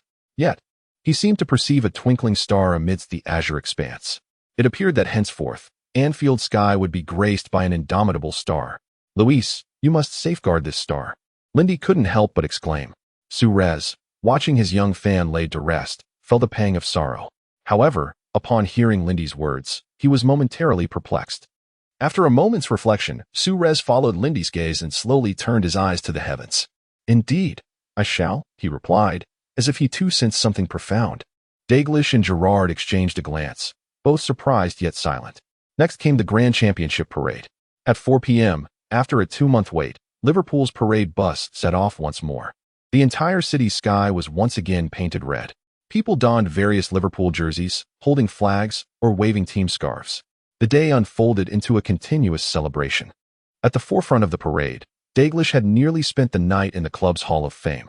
It was said that even the new owner of the team had been grinning foolishly while clutching the championship trophy.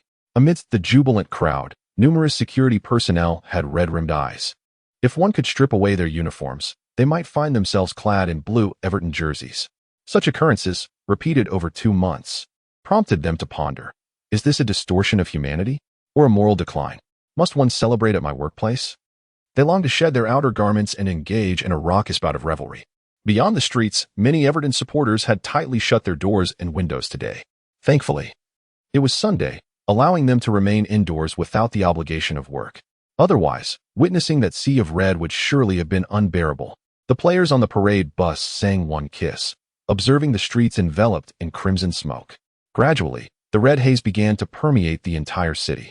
From an aerial view, it appeared as though a colossal red giant was rising in Liverpool, ready to envelop the British Isles and traverse the European continent. Lindy and Gerrard flanked Dalglish, collectively savoring the allure of their city. Reports indicated that over 400,000 fans participated in the celebration, including supporters from other countries and regions of Europe. During this revelry, the bus carrying 2 trophies traversed a total of 14 kilometers, celebrating alongside the fans lining the route. Lindy noted that Dalglish, now over 60, radiated joy akin to that of a child, alternating between touching the Premier League trophy and the League Cup trophy.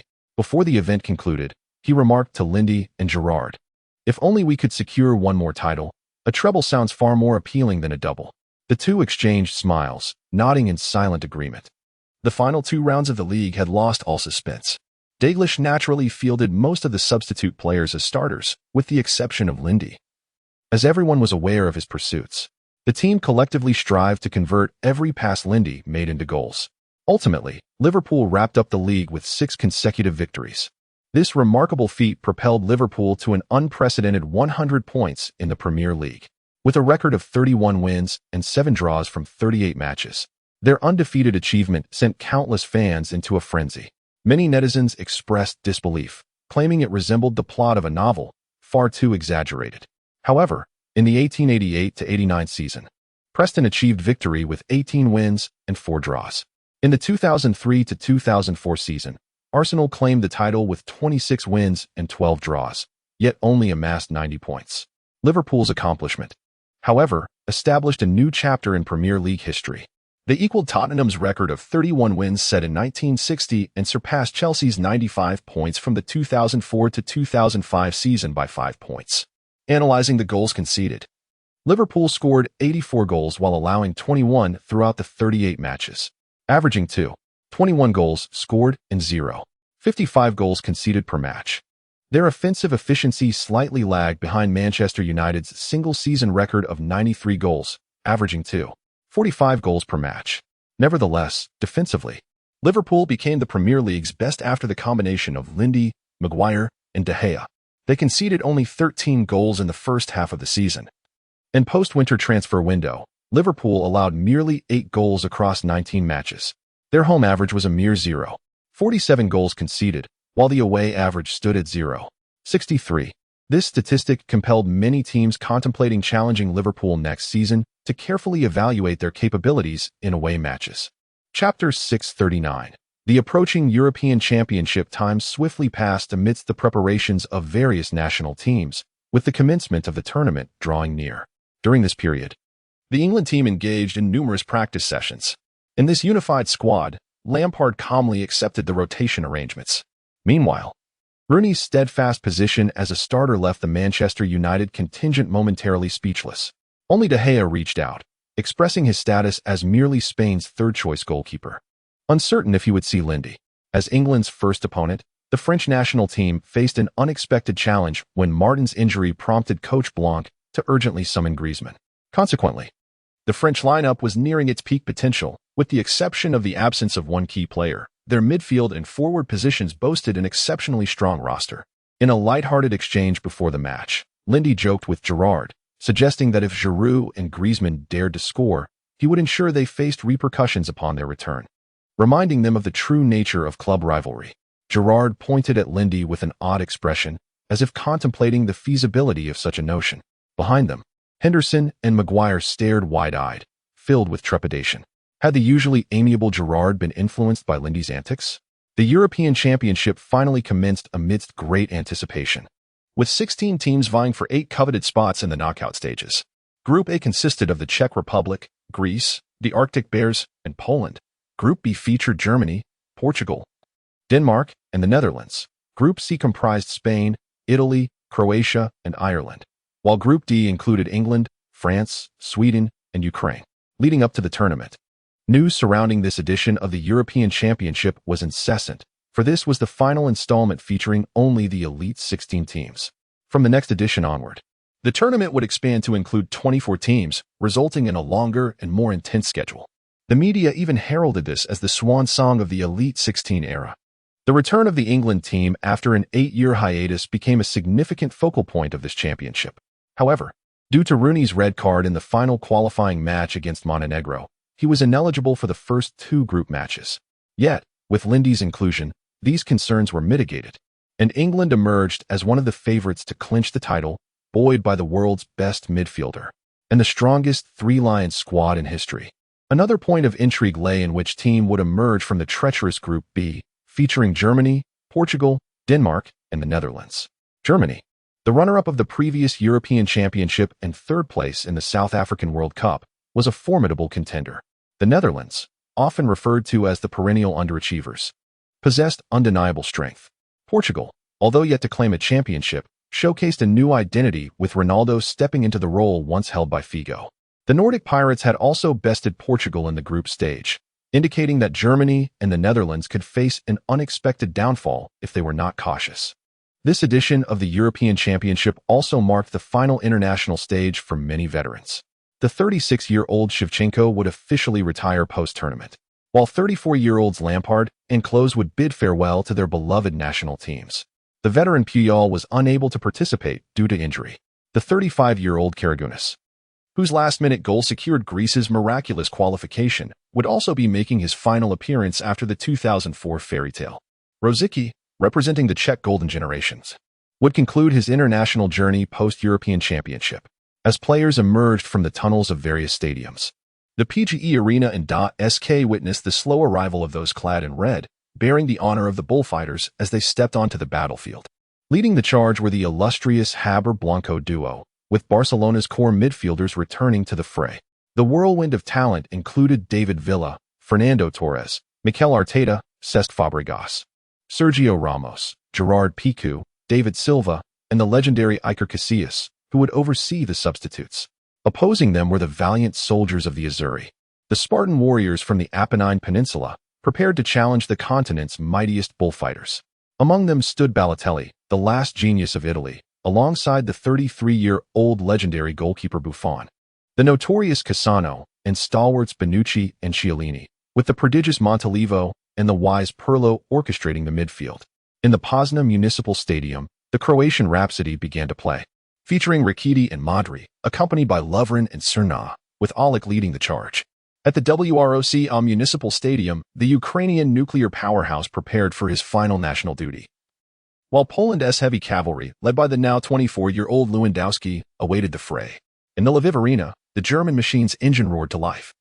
With Toni Kroos emerging as the midfield linchpin, while Müller and Klose, eager to display their prowess, readied themselves for action. The German squad, brimming with talent, awaited LW's strategic guidance on the field. Chapter 643. N'Golo Kante after the England team took a narrow lead of 1-0. The Gallic Roosters seemed to awaken from their stupor, particularly Franck Ribéry, who cast a frigid gaze at his compatriots. Prior to the match, many were skeptical about the French team. Although this squad, seemingly capable of claiming the pinnacle of European football, had maintained an unbeaten streak in their last 21 qualifying and friendly matches, they had failed to commence their last 3 major tournaments with a victory. Indeed, they had never enjoyed a triumphant start, and now it appeared they might succumb to defeat right from the outset. At the pre-match press conference, coach Laurent Blanc candidly remarked, "Regrettably, I must remind you that France has not been among the elite teams for quite some time." His words seemed aimed at the fans, but also served to perplex Roy Hodgson. Yet, the reality was undeniable. After lamenting the astonishing performance of Lindy, the elder Jean sighed. "This French side gives me the impression of being top-heavy. Look at their midfield and forwards, all players from prestigious clubs or top-tier teams in the Premier League and La Liga. But then, observe their back line. Perhaps their goalkeeper is their only reliable asset." The elder Huang also sighed. They lack central defenders. Who were the stalwarts of that championship-winning French defense? Lizarazu, Barthez, Thuram, Desailly, and Blanc himself on the sidelines. It is no wonder he made such comments before the match. Contrasting his era with this one must evoke a profound sense of nostalgia for him. As the two shared their sighs, Blanc crouched on the sidelines, fixating on the players on the pitch. He did not harbor any illusions that this group could replicate their predecessor's journey to the finals. Yet being bypassed by a defensive midfielder was utterly unacceptable. Blanc slowly rose and called out, "N'Golo." He gestured to Kante, who understood the cue. As a fellow defensive midfielder, he was the one deemed the finest by Coach Flores. Kante had long admired him, having quietly watched videos of this Chinese player since joining Newcastle. From his debut in La Liga to the final of the Europa League, Kante witnessed a defensive player evolve into a versatile one. This inspired him. Yet he did not delude himself into thinking he could develop in the same multifaceted manner as Lindy. Instead, he meticulously studied all the defensive footage of Lindy. He even scoured the internet, finding numerous highlights of Lindy's defensive prowess created by fans and media alike. If Kante's defensive talent had been gradually ignited through experience in various leagues, the current Kante, under Flores' guidance and Lindy's influence, had catalyzed his defensive abilities prematurely. Merely half a season after joining Newcastle, his interception and defensive success rates had soared to the highest in the team, with his market value skyrocketing, earning Flores the moniker of the Spanish Wenger. However, it was not only Kante who kept a watchful eye on Lindy. Several French players, including Ribéry, were equally focused on him. The recent scene had struck them like a resounding slap in the face. Once the match resumed, France seemed to awaken from their stupor, launching a ferocious assault on the England team. Yet, the core of the French strategy lay on the flanks, where Ribéry and Griezmann both faced intense scrutiny. In the 14th minute, Nasri lofted the ball into the penalty area from the center. Before the physically imposing Benzema could establish his position, a mountainous shadow loomed before him. With a powerful leap, the ball was sent soaring back. Benzema glanced at the robust figure before him, contemplating, is this the 19-year-old rookie Griezmann spoke of? He looks more like he is 29. After several unsuccessful attempts to find the center forward, the French attack shifted back to the wings. On the left flank, Ashley Cole and Ashley Young formed a formidable defensive barrier against Griezmann's advances, while on the right, Glenn Johnson and Walcott awaited Ribéry's approach. Parker and Lindy tightened their formation at the edge of the penalty area to prevent the opposing wingers from cutting inside. Blanc, taken aback by England's sudden defensive formation, appeared somewhat disoriented. Even the elder Huang felt a twinge of embarrassment, noting, this England side exhibits a distinctly Italian flavor in their defense. The two defensive midfielders not only shield the center backs, but also protect the flanks. France is struggling to find opportunities. Director Jean offered his perspective. As we discussed earlier, England, bolstered by Lindy, exhibits remarkable defensive stability, but they seem somewhat lackluster in their offensive conclusion. After all, we all understand Welbeck's limitations. He took a sip of water and continued. It should be a 50-50 contest. Once they score, it becomes quite challenging. Look at Maguire. His role is to counter center forwards. Whether it's Giroud or Benzema.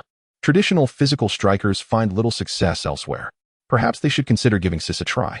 As their conversation progressed, France squandered 2 more opportunities. Lindy perceived that the opponent's offense lacked coherence. The flanks were making futile runs without an orchestrator for passing. Just then, he noticed Nasri hesitating too long with the ball, contemplating to whom he should pass. In a flash, he positioned himself, leaned in, and intercepted the ball. The momentum shifted. This time, without waiting for Lindy's call. The 3 Lions surged forward as if they had heard the charge of the Normandy landings. The spectators felt a surge of adrenaline, reminiscent of Liverpool's glory days in the Premier League. Lindy charged once more, colliding forcefully with the recovering Nasri. With a deft touch of his right foot, he propelled the ball forward. Cabai, witnessing Lindy's interception, wasted no time and lunged in with a tackle. However, instead of attempting to dribble past, Lindy executed a simple yet effective 1-2 with Parker, leaving the lunging Cabai stunned. Why didn't he choose to take on the defender?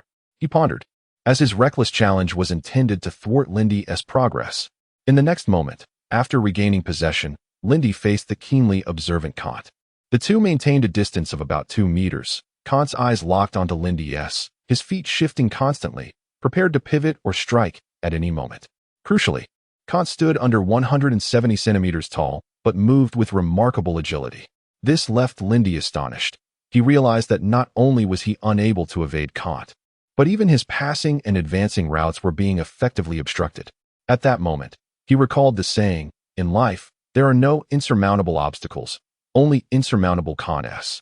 Yet, why did this scene feel so familiar? It wasn't just Lindy who felt this way. Even Messi, watching from his television, sensed a striking similarity. Antonella, doesn't this scene seem familiar to you? He inquired. She embraced Messi. Darling, are you referring to when Lindy defended against you? It wasn't just Messi. Even Cristiano Ronaldo, who would take to the field the following day, found this moment eerily familiar, though he chuckled heartily. So Lindy has his day too? Everyone shared the sentiment that standing before Lindy was none other than Lindy himself. Chapter 650. Lindy's post-match press conference. When the silhouettes of the two appeared at the post-match press conference, the journalists were both astonished and exhilarated as they gazed at Hodgson. Could it be that Liverpool was truly on the verge of internal strife? Once seated, the reporters below swiftly raised their hands to pose their inquiries. However, Hodgson, with both hands raised in a gesture of negation, declared, "Today, I shall not be responsible for answering questions." This proclamation sent the room into a tumult. Not responsible for answering questions? Hodgson relished in the thrill of teasing the unacknowledged king, as the subsequent inquiries would be addressed by Lindy. With that, he pushed the microphone toward Lindy. The reporters below finally grasped the situation. This was indeed a slap in the face. Naturally, they were quite entertained, each eagerly raising their hands once more. Lindy, you achieved 2 assists and 1 goal in this match. Yet everyone agrees that Gerrard performed better and awarded him the title of best player. The middle-aged journalist from Germany fixed a piercing gaze upon Lindy after delivering his statement. The others mirrored his intense scrutiny. However, Lindy remained silent, the two locked in a silent stare for a prolonged moment. Finally, the journalist could no longer contain himself. "I implore you to respond." Lindy let out a soft chuckle, inadvertently provoking the ire of the German journalist. Yet, just as the journalist was about to speak, Lindy grinned and said, "Your statement is declarative, not a question. How am I to respond?" The German journalist was taken aback. What was this unconventional approach? Please share your thoughts. Thoughts. Lindy's response was equally succinct. The others were left perplexed. Even Hodgson appeared somewhat bewildered. But in the next moment, he burst into laughter. Those present were no fools. The moment they saw Hodgson's reaction, they understood the underlying meaning. Laughter erupted as they turned their attention to the journalist, caught in a predicament of indecision. Next, the BBC journalist was called upon, managing to suppress his bewilderment to ask the premeditated question. Following your victory over France, is England's objective to secure the European Championship? This question held some merit. Lindy chuckled, realizing that this BBC journalist might be rather dim-witted, seemingly losing track of his own nationality. He began to articulate, "We are here to win. Our participation in this tournament is solely for the purpose of claiming the championship." This seemingly conventional response was deemed unsatisfactory. And just as the BBC journalist was about to take his seat, Lindy gestured to Hodgson, signaling for a moment to share his perspective. The boss has informed us that this time at the European Championship, England has only Plan A. That is, the championship. A wave of astonishment swept through the room, with even Hodgson staring at Lindy in confusion. When did I say such a thing? The implications of this statement were manifold. In essence, it conveyed, "You lot, we are here solely to claim the championship and do not intend to regard you with any esteem." Many began drafting headlines. Arrogant Englishmen. They see no adversaries. Lindy boldly asserts, "The championship is already within my grasp," and so forth. Lindy paid no mind to how others would frame his words. He continued, perhaps addressing some viewers at home. Many teams enter cup competitions with Plan A, Plan B, Plan C. However, once your plans possess multiple escape routes, you might find yourself thinking that even a draw is acceptable, still within Plan B. Even losing this match might not matter, as it falls within Plan C. People often invest considerable energy into refining Plans B and C. The boss has stated that England has only Plan A, without any alternatives, which will foster greater cohesion and focus within our team as we pursue a singular goal. England will accept no outcome other than the championship. Having expressed all his thoughts, Lindy felt an immense sense of satisfaction. A cup competition without a goal resembles a life devoid of direction, aimlessly drifting. As a player, if one lacks the ambition to contend for the championship, it is akin to competitive football losing its essence. What? Are we here to play leisurely football? Hodgson and the journalists present were utterly taken aback. They fixed their gaze upon Lindy, as if searching for a flaw in his demeanor. What sort of audacity would compel someone to utter such words here? Furthermore, Hodgson's expression clearly indicated his ignorance of the matter. Was Lindy merely venting his frustration over not being awarded the player of the match title? It appeared so. Yet no team has ever dared to make such bold proclamations after the first match of the group stage in the World Cup, European Championship, or Champions League. Isn't it said that the Chinese are inherently modest? See, Ronaldo, watching from home, seethed with frustration. This guy is becoming increasingly arrogant. Don't let me encounter you in the knockout stages. Meanwhile, Messi, weary and exhausted, turned his attention to the screen, eager to catch Lindy's words. He raised an eyebrow. Has Lindy gone mad? Lindy's Instagram was immediately inundated with a torrent of criticism, as fans from various nations participating in the European Championship flocked to voice their disdain. In the comments below his latest post, one Chinese individual remarked, "You make bold claims after not receiving the Player of the Match award? Just wait. The Spanish team will surely send you home in the knockout stages. Do not be too arrogant. Defeating a weak French side is hardly an achievement. Mind your words, you. We merely underestimated them. Lindy, you will pay for these words. Utterly arrogant. But worry not. Emler will teach you a lesson." Besides foreign fans, numerous international students were equally unaccustomed to such audacious remarks. I previously mentioned that a player like Lindy would not last long. Temporary naturalization in England is one thing. But making such bold statements? Who gave him such audacity? Is he channeling that singer from Taiwan? Indeed, once abroad, he seems to have forgotten his roots, casting aside our values of humility and respect. It's utterly disgraceful. The quality of our nation is being dragged down by such behavior. Of course, Lindy was oblivious to these comments. Unbeknownst to many, the Italian media had enlisted the recently unemployed Maradona to provide commentary for this match. Having just been dismissed by the Al Wasl club in the UAE, he was eager to engage. Upon hearing Lindy's statements, Maradona felt a wave of emotion wash over him. No Plan B. He mused. Clearly, those words are entirely Lindy's. Hodgson lacks such audacity. I must intervene. The lad is bound to face backlash, and I need to lend him my support. Chapter 661. 2 consecutive victories. Isaacson's aspirations remain unfulfilled. Suddenly, a dark figure darted forth, emerging amidst the 4 robust legs of the Swedish players. Swiftly and accurately, it pierced through the defense and struck the football. Whoosh. Stunned silence. 4-1. Welbeck. A hat trick. A hat trick. The first hat trick of this European Championship. The England team demonstrated formidable prowess to the world, as Manchester United's third top scorer achieved a hat trick against the team's leading scorer.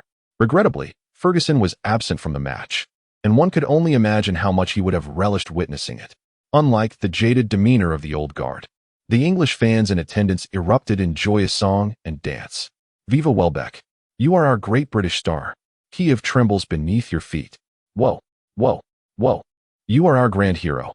Lindy and Gerard, buoyed by the raucous chants, wore broad smiles.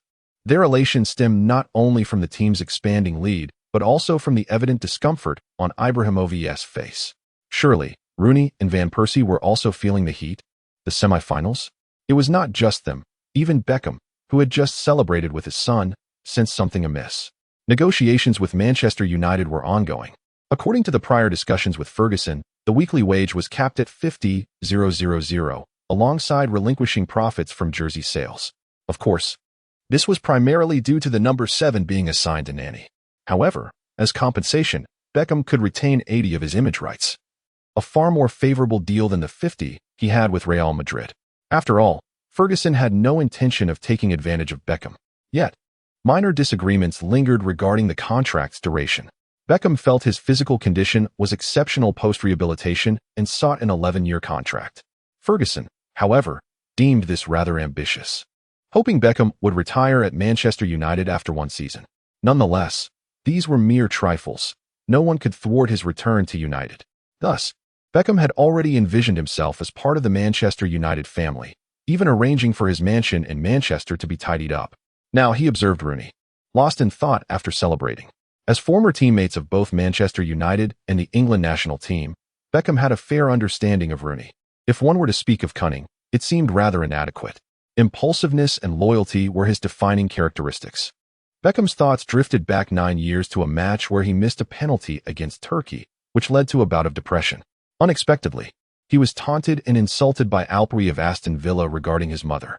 Rooney was the first to intervene in the players' tunnel. Beckham had never forgotten this incident. Of course, the unfortunate Alpri was subsequently expelled from both the Turkish national team and Aston Villa. Even the Turkish Football Association was fined by UEFA for the incident. Glancing once more at Rooney, whose emotions were inscrutable, Beckham instructed his son to sit still and walked over. The score of 4-1 had almost sealed the match. In the remaining time, the Swedish team seemed to fulfill their midfield pledge to fight for the fans. They relentlessly sprinted, throwing themselves into every challenge. Hodgson decisively substituted Henderson and Parker, allowing Welbeck to bask in the applause of the English fans before withdrawing. Only Defoe remained in the forward line, while Gerard also stepped back to rest. The subsequent moments saw Sweden launch a series of attacks.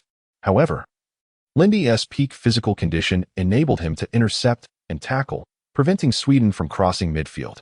When Sweden replaced a defender with a forward, shifting to a 3-4-3 formation, Hodgson continued to make adjustments, bringing on Phil Jones to replace Terry, who had closely marked Ibrahimovic for most of the match. You go up, let Harry mark Ibrahimovic, and tell Cole and Johnson to converge in the middle, understood? He patted Jones on the head, sending him into battle. He then embraced Terry. How's it going? Boss, I believe it's beneficial to give the young one some experience. Terry rubbed his nose, his gaze somewhat unfocused. Now, the pressure lay heavily on the midfield. Hodgson did not wish to engage in a physical contest with Sweden. He was already contemplating the upcoming knockout stage. In the final match, a draw would secure England's advancement as group leaders, thereby avoiding a clash with formidable Spain. Presently, it appeared that Spain would likely top Group C, with the second place to be contested between Croatia and Italy. Lost in thought, Sweden executed another long-range shot. As both teams' stamina waned, Lindy's activity became strikingly apparent. It was as if everyone was playing a simulation game, albeit controlling only one defensive midfielder without influence over others. In the 77th minute, Lindy sprinted from midfield to the right flank, directly ushering the encroaching elder man out of bounds. Parker, come here. During this period, Sweden had committed considerable manpower to the flanks. Lindy had to remain vigilant about both sides. In the 80th minute, some English players began to cramp, drawing boos from the Swedish fans. However, it was Ashley Young who truly suffered a cramp. In the 83rd minute, after intercepting the ball on the flank, Lindy delivered a long pass, successfully springing Defoe from an offside position, who then sprinted 30 meters to deliver the ball to the English fans. In the final minutes, Sweden resorted to frantic, reckless crosses. England's penalty area became increasingly perilous. Yet, an amusing phenomenon captured everyone's attention. Almost every ball seemed to gravitate towards a single destination, the head of Maguire. He appeared as if he were a magnet, redirecting the ball with the slightest shift in position. After several attempts, even the Swedish team appeared bewildered. They were not targeting Maguire's head at all. The match swiftly entered its final stoppage time. Nevertheless, Sweden persisted, running with unwavering determination. Lindy noticed Svensson clearly cramping but still gritted his teeth, standing firm in the penalty area. However, the tension in his thigh revealed the truth. In the closing moments, Sweden delivered another cross. This time, unlike before, the ball was played along the ground. Lindy's eyelids twitched, sensing an impending event. Sure enough, Ibrahimovic fell within the penalty area. The referee's whistle blew at that moment. A penalty? Sweden was awarded a consolation penalty in the dying seconds, adjudged for a foul by Maguire. The young player had been somewhat impulsive in confronting Ibrahimovic at the last moment. As Gerrard engaged in dialogue with the referee, Lindy approached Maguire, patting his head. "It's all right. We won. That's what matters. You've gained experience, haven't you?" Maguire, initially disheartened, felt considerably better after Lindy's reassurance. "Lindy, when you consoled Griezmann last time." Slap. Before Maguire could finish, Lindy delivered a swift slap. Those nearby, including the English fans watching on television and Hodgson on the sidelines, were left stunned. What? Are we having internal strife? However, the next moment, Maguire scratched his head and walked away, having received another kick from Lindy. At last, everyone could breathe a sigh of relief. Subsequently, in the dying moments of the match, Ibrahimovic scored a goal that salvaged Sweden's honor. The final score stood at 4-2. England celebrated 2 consecutive victories in the group stage, amassing a total of 6 points, thus firmly securing the top position in their Euro group. The British Isles erupted into a festive atmosphere. Numerous fans indulged in revelry at the pubs once more. Meanwhile, a number of female fans, racking their brains for new ideas, took out their phones. "Brother, I have 2 characters to dissect, but I can't figure them out. Would you come to my house to help?" What is the radical for? Chapter 683. Frantic Thursday trailing by a goal. LW paced back and forth along the sidelines. A mere positional adjustment by Lindy seemed to invigorate the entire England squad. However, as he contemplated this, the commentators and football legends unearthed an unwelcome truth they had long concealed. Following Lindy's assist, his tally for this European Championship surged to 5 goals and 6 assists, dominating the dual rankings. He shared the top spot in the scoring chart with Welbeck, both having netted 5 goals, while Gomez and Ronaldo followed closely with 4 and 3 goals respectively. The assist leaderboard was unequivocally Lindy's domain. Even the esteemed commentator Gary Neville had to concede. This England team currently relies on Lindy more than he on them. Many may argue that Lindy's positional freedom or tactical flexibility is England's answer, yet this does not overshadow his remarkable performance. Indeed, I find myself somewhat envious. Not just him, but commentators from various nations began to extol Lindy's unprecedented dual-ranking achievement. This record is without precedent. Perhaps Lindy may not match Maddison's single tournament record of 11 goals. But May 6th, 11, isn't that something? As the first half drew to a close, LW did not await the referee's whistle before heading straight down the player tunnel. Meanwhile, Lindy and his teammates exchanged high-fives with Hodgson before returning to the locker room. The contrasting demeanors of the 2 teams mirrored their differing mindsets. LW, having retreated to the restroom, locked himself in, with his hands cradling his head and a pained expression. He seemed a far cry from the detached figure who had been casually picking his nose moments earlier. After about a minute, he vigorously rubbed his face, attempting to regain clarity. The absence of his presence for an extended duration could potentially affect the player's morale. When LW re-emerged before Emler, he wore a stern countenance, devoid of any signs of anxiety or discouragement, as if the first half's deficit were a mere figment of imagination. He dragged a tactical board over to the table and casually took a seat. Grasping a whiteboard marker, he bit open the cap and declared, in the second half, "We shall revert to our original strategy." His words banished all other thoughts from the players' minds, redirecting their focus entirely to LW's tactics, while LW appeared unfazed. A keen observer could discern the simmering intensity beneath his calm exterior. A tactical shift ensued. The Germans transitioned to a 3-5-2 formation, boldly substituting Badstuber for Klose, and replacing the underperforming player with Jean Duen, thus forming a new attacking trident.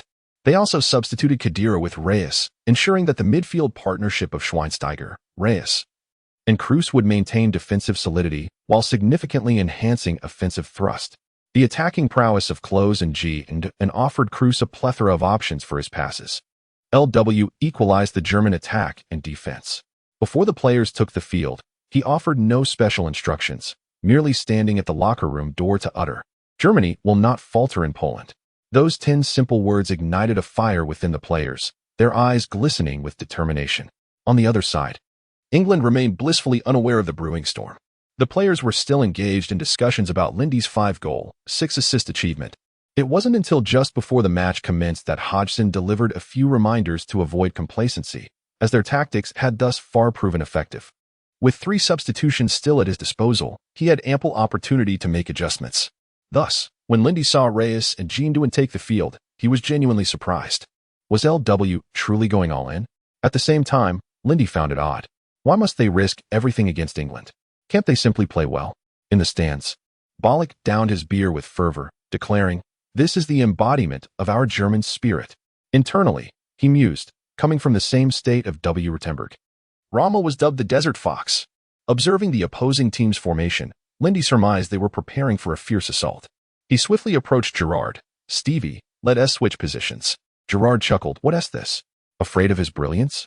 Lindy shook his head, encouraging you to read more is futile. Even Sun Tzu said, "Strike when the enemy is unprepared." The match commenced with the referee's whistle, mirroring Hodgson's furrowed brow. The Germans launched an immediate counteroffensive, eager to avenge their frustrations from the first half. In the 46th minute, Reyes and Schweinsteiger surged forward, while Kroos dropped back to receive the ball. After evading Rooney's superficial defense, he delivered a precise through ball to the wide Jean Duin. The primary distinction in the German attack compared to the first half lay in Müller and Jean Duin simultaneously stretching the pitch. As the space opened up, Lindy's expression shifted to one of concern. "Stevie, Frank, press out," he commanded, directing the duo to constrain the opposition's midfield movement while keeping a wary eye on Klose and his teammates behind them. Yet, at that moment, Jean Duin and the advancing Lahm executed a swift combination. Lindy's nerves tightened to their limit. Disregarding the midfield, he darted towards the penalty area. As anticipated, Johnson was caught flat-footed, and the ball found its way to Jean Duin, who was poised to strike. Lindy sprinted, signaling Terry not to approach. "I've got this. Don't leave anyone open." However, this very caution proved costly for England. After Lindy swiftly blocked Jean Duin and shooting angle, the latter flicked a pass into the danger zone. Turning his head, Lindy saw Maguire grappling with Gomez while pointing at Klose. Terry merely glanced at Klose, satisfied he had not lost him. Little did he realize Klose's sudden movement for a header.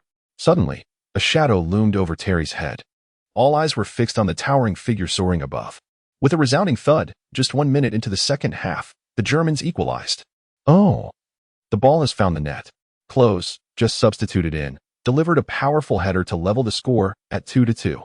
LW's tactical change had proven immensely successful. Once more, both teams stood on equal footing. Lindy watched Klose, now 34, perform a backflip in celebration. What was this? Was it Thursday? Full of surprises. Chapter 699. Is it true?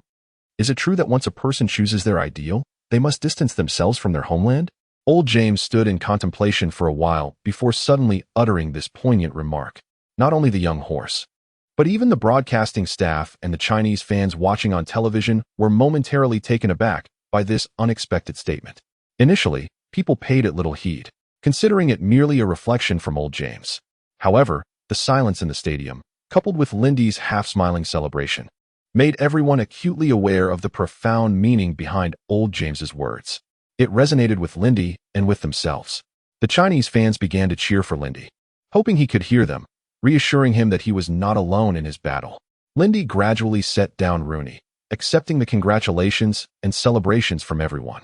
Just as he was preparing to return to his half of the field, he spotted a small sea of red in the neutral fan zone near the right corner flag. If one did not pay close attention, they might confuse them with the Spanish team's jerseys. But when Lindy noticed, that tiny red spot in the stands suddenly blossomed before his eyes, reminiscent of a splendid red peony, its petals of crimson and its stamen of gold. It felt so familiar, so endearing. Upon closer inspection, he was captivated. Lindy, go for it. Hometown fan club from Yongcheng. These were fans from his homeland. Oh, I crave some Tangyuan and Yuzhanzi. Instantly, he felt invigorated, as though electrified. Lindy pointed towards that crimson peony and then clenched his fist, thumping his chest. He was uncertain if they could see him, but he felt compelled to express his gratitude. When the match resumed, everyone noticed that the England team appeared somewhat disjointed. Lindy, as if newly invigorated, and his fellow English players began to sprint across the field with fervor. It was as if they had been injected with adrenaline. Through that red peony, Lindy could sense hope from miles away. Even in Kiev, he felt his family watching over him.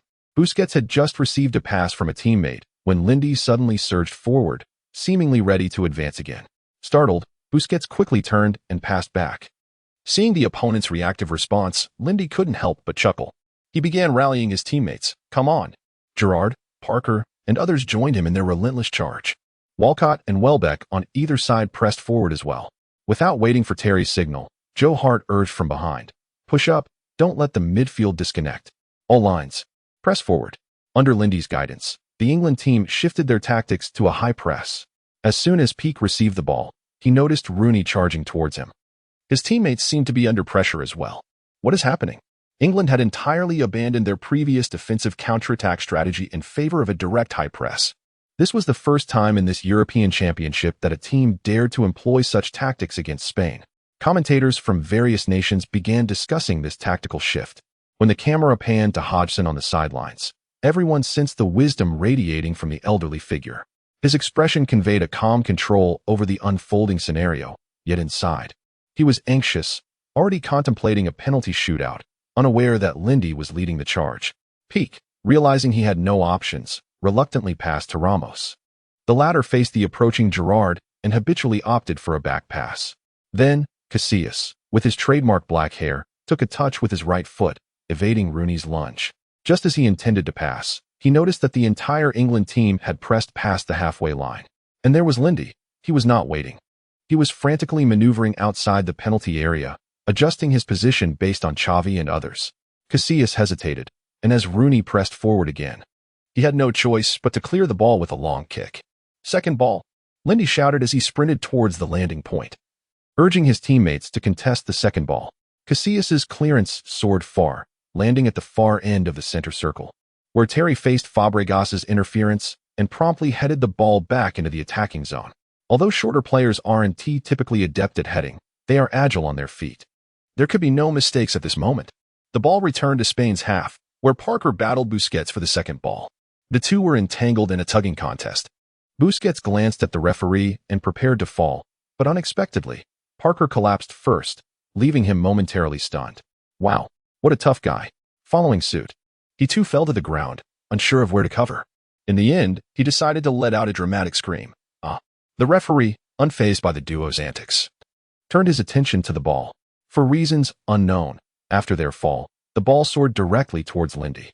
After a brief moment of confusion, Lindy swiftly pulled back his right foot and dashed towards the Spaniards' penalty area, causing chaos in their formation.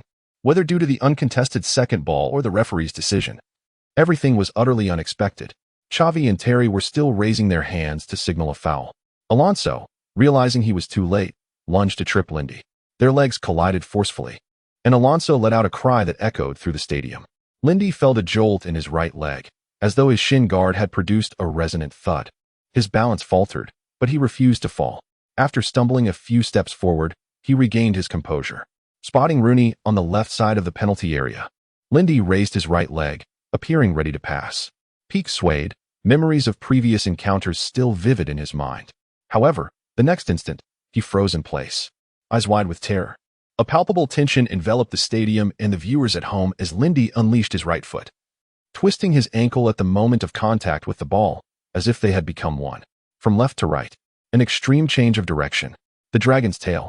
Lindy plunged into the fray, one-on-one against the advancing Casillas. This was Lindy's inaugural solo run. The cleats of his left foot dug deeply into the turf, while the speed of his right foot left Casillas momentarily blinded to Lindy's movements. Bang! It became indistinguishable whether the sound or the ball arrived first. Casillas felt his right hand go numb. In the next moment, he hadn't even seen the ball fly past him. The tingling sensation in his hand only reached his brain afterward. Faintly, the roar of the crowd at Kiev's Olympic Stadium crescendoed in his ears, transforming from a trickling stream into a thunderous eruption. Slumped on the ground, Casillas watched as that familiar figure sprinted away in jubilation. How infuriating! Meanwhile, those watching on television were ecstatic, witnessing Lindy remove his jersey. His well-defined muscles, paired with a resolute gaze, were perfectly captured by the photographers at the sidelines. The stadium lights illuminated the scene, casting a celestial glow reminiscent of a second moon, outlining the figure of a warrior. Yet that face, devoid of a smile, inevitably evokes the recollection of LeBron's poignant words. Once one chooses an ideal, must one inevitably distance oneself from home? Chapter 708. How lay the scene transitions to the club where Lao Ma is situated. Under the dim glow of the lights, he is flanked by two beautiful young ladies, their fair skin and long legs captivating. Amidst their playful teasing and adoring glances, the whiskey in his glass disappears steadily. A nearby short-haired beauty, acting as a translator, expresses her intent to tutor Lao Ma in the Huaxia language that evening. In a haze of intoxication, Lao Ma feels as if he has entered a realm of tenderness, surrounded by fine wine and enchanting women, a veritable paradise of indulgence. However, upon awakening the next day, he finds himself naked in an unfamiliar bed. Of course, Lao Ma is never alone. Like a seasoned steed, he still possesses vigor. At least, the two sleeping women beside him might think so. Upon returning to the hotel, he discovers Lindy has been waiting for quite some time. Are you happy? Lindy blocks his room door, preventing Lao Ma from entering. Feeling somewhat guilty, Lao Ma suggests, "Shall we discuss this inside?" Lindy retorts, "If this weren't Huaxia, I would have hired mercenaries to rescue you." Lao Ma scratches his face. "It's not that dramatic. I merely enjoyed a few drinks with friends." "I had no idea you had friends in Huaxia," Lindy replies with a faint smile. "Just now, I received 5 names of children you promised to help. I must commend you for recruiting players." Lao Ma's eyes dart around as if trying to recall what unfolded the previous night. "Let us go to the site. After it concludes, I'll head back directly. Yao Ming will assist with the subsequent matters." Lindy, not wishing to further embarrass Lao Ma, acknowledges that his self-control leaves much to be desired. Yao Ming, the NBA giant? Wait, why are you leaving? Recently, Lao Ma has grown accustomed to spending time with Lindy, though he mostly takes the lead while Lindy remains busy. Being around Lindy allows him to evade his daughter's scrutiny, and the sudden introduction of a stranger feels somewhat disconcerting. "If I leave, won't you be free to indulge every day? When you return, just remember not to forget your personal doctor in Huaxia to ensure Lao Ma's health during his trip." Lindy has employed a personal physician at considerable expense. Lao Ma nods eagerly, seemingly already planning to reconnect with his good friends. As for the 5 children, those are mere trifles. Observing Lao Ma's cheerful demeanor, Lindy sighs. "I forgot to mention, the doctor has examined you. If you continue drinking excessively, in no more than 5 to 6 years, you will be unable to care for yourself." Upon hearing this, Lao Ma's face contorts in disdain, as if mocking Lindy's poor tactics. "My team informed me they just resolved the matter of your illegitimate child in Italy, named Diego Sinagra." Lao Ma's expression stiffens, as if Lindy has seized upon a sensitive issue. His lips quiver, attempting to articulate a response, but Lindy cuts him off. "The matter has been settled. Gianna and the others will remain unaware." Only then does Lao Ma exhale in relief, embracing Lindy tightly in gratitude. Lindy refrains from further admonishing him, acknowledging that he is an adult. No amount of persuasion will sway him, not even from his own children. The remainder of the itinerary proceeds smoothly, with no unsavory individuals to challenge Lindy before Lao Ma and Yao Ming. After all, diplomatic concerns must be considered, and numerous businessmen and sports officials come to forge connections. True to his reputation, Lao Ma's eloquence shines through as he extols Huaxia football, showing great respect. He receives the officials without the usual nonchalance, instead exuding the regal demeanor of a football king. This impresses Lindy. Well done, this merits a pay raise. Ultimately, they select the first batch of 17 children at the sports arena. Regrettably, only one hails from a humble background. The others, in terms of physical prowess and foundational training, far surpass those from less privileged origins.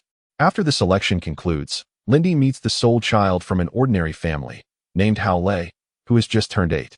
His skills and awareness are commendable, though his physique appears somewhat frail. His parents, exuding humility, display a sense of pride mixed with worry. The man has a kind demeanor, appearing honest and sincere, while the woman's face beams with joy, yet carries an undercurrent of concern. The family has traversed from Xiangnan to this location in a single day, arriving without even finding a hotel first. Lindy is struck by their earnestness. Just 2 minutes before the selection began, the trio burst into the venue, drenched in sweat. Had it not been for Lao Ma and Lindy's timely intervention, they may have been turned away. Lao Ma approaches the child with a smile, and the boy's excitement upon seeing him surpasses that of meeting Lindy. Yet, After a moment of exhilaration, the child quickly regains composure, leaving Lindy astonished at the maturity exhibited by an 8-year-old. What follows leaves everyone astonished.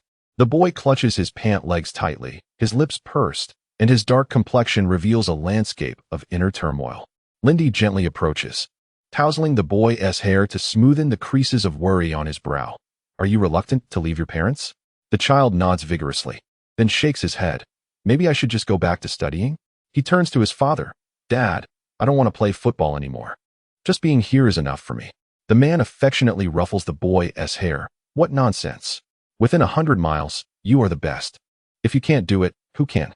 He glances at the woman, who tearfully concurs. Don't worry, as long as you give us a call. Your mom and dad will be there in an instant. Go on, play football well. The man crouches down, grasping the boy's arm, smiling. Rest assured, if you call tonight, I'll be right there by morning. Just as Lauma is about to speak, Lindy presses him down. Now is not the time for revelations. Lindy understands that in every child's eyes, their parents are invincible heroes. With a single call, they would traverse any distance to be by their side.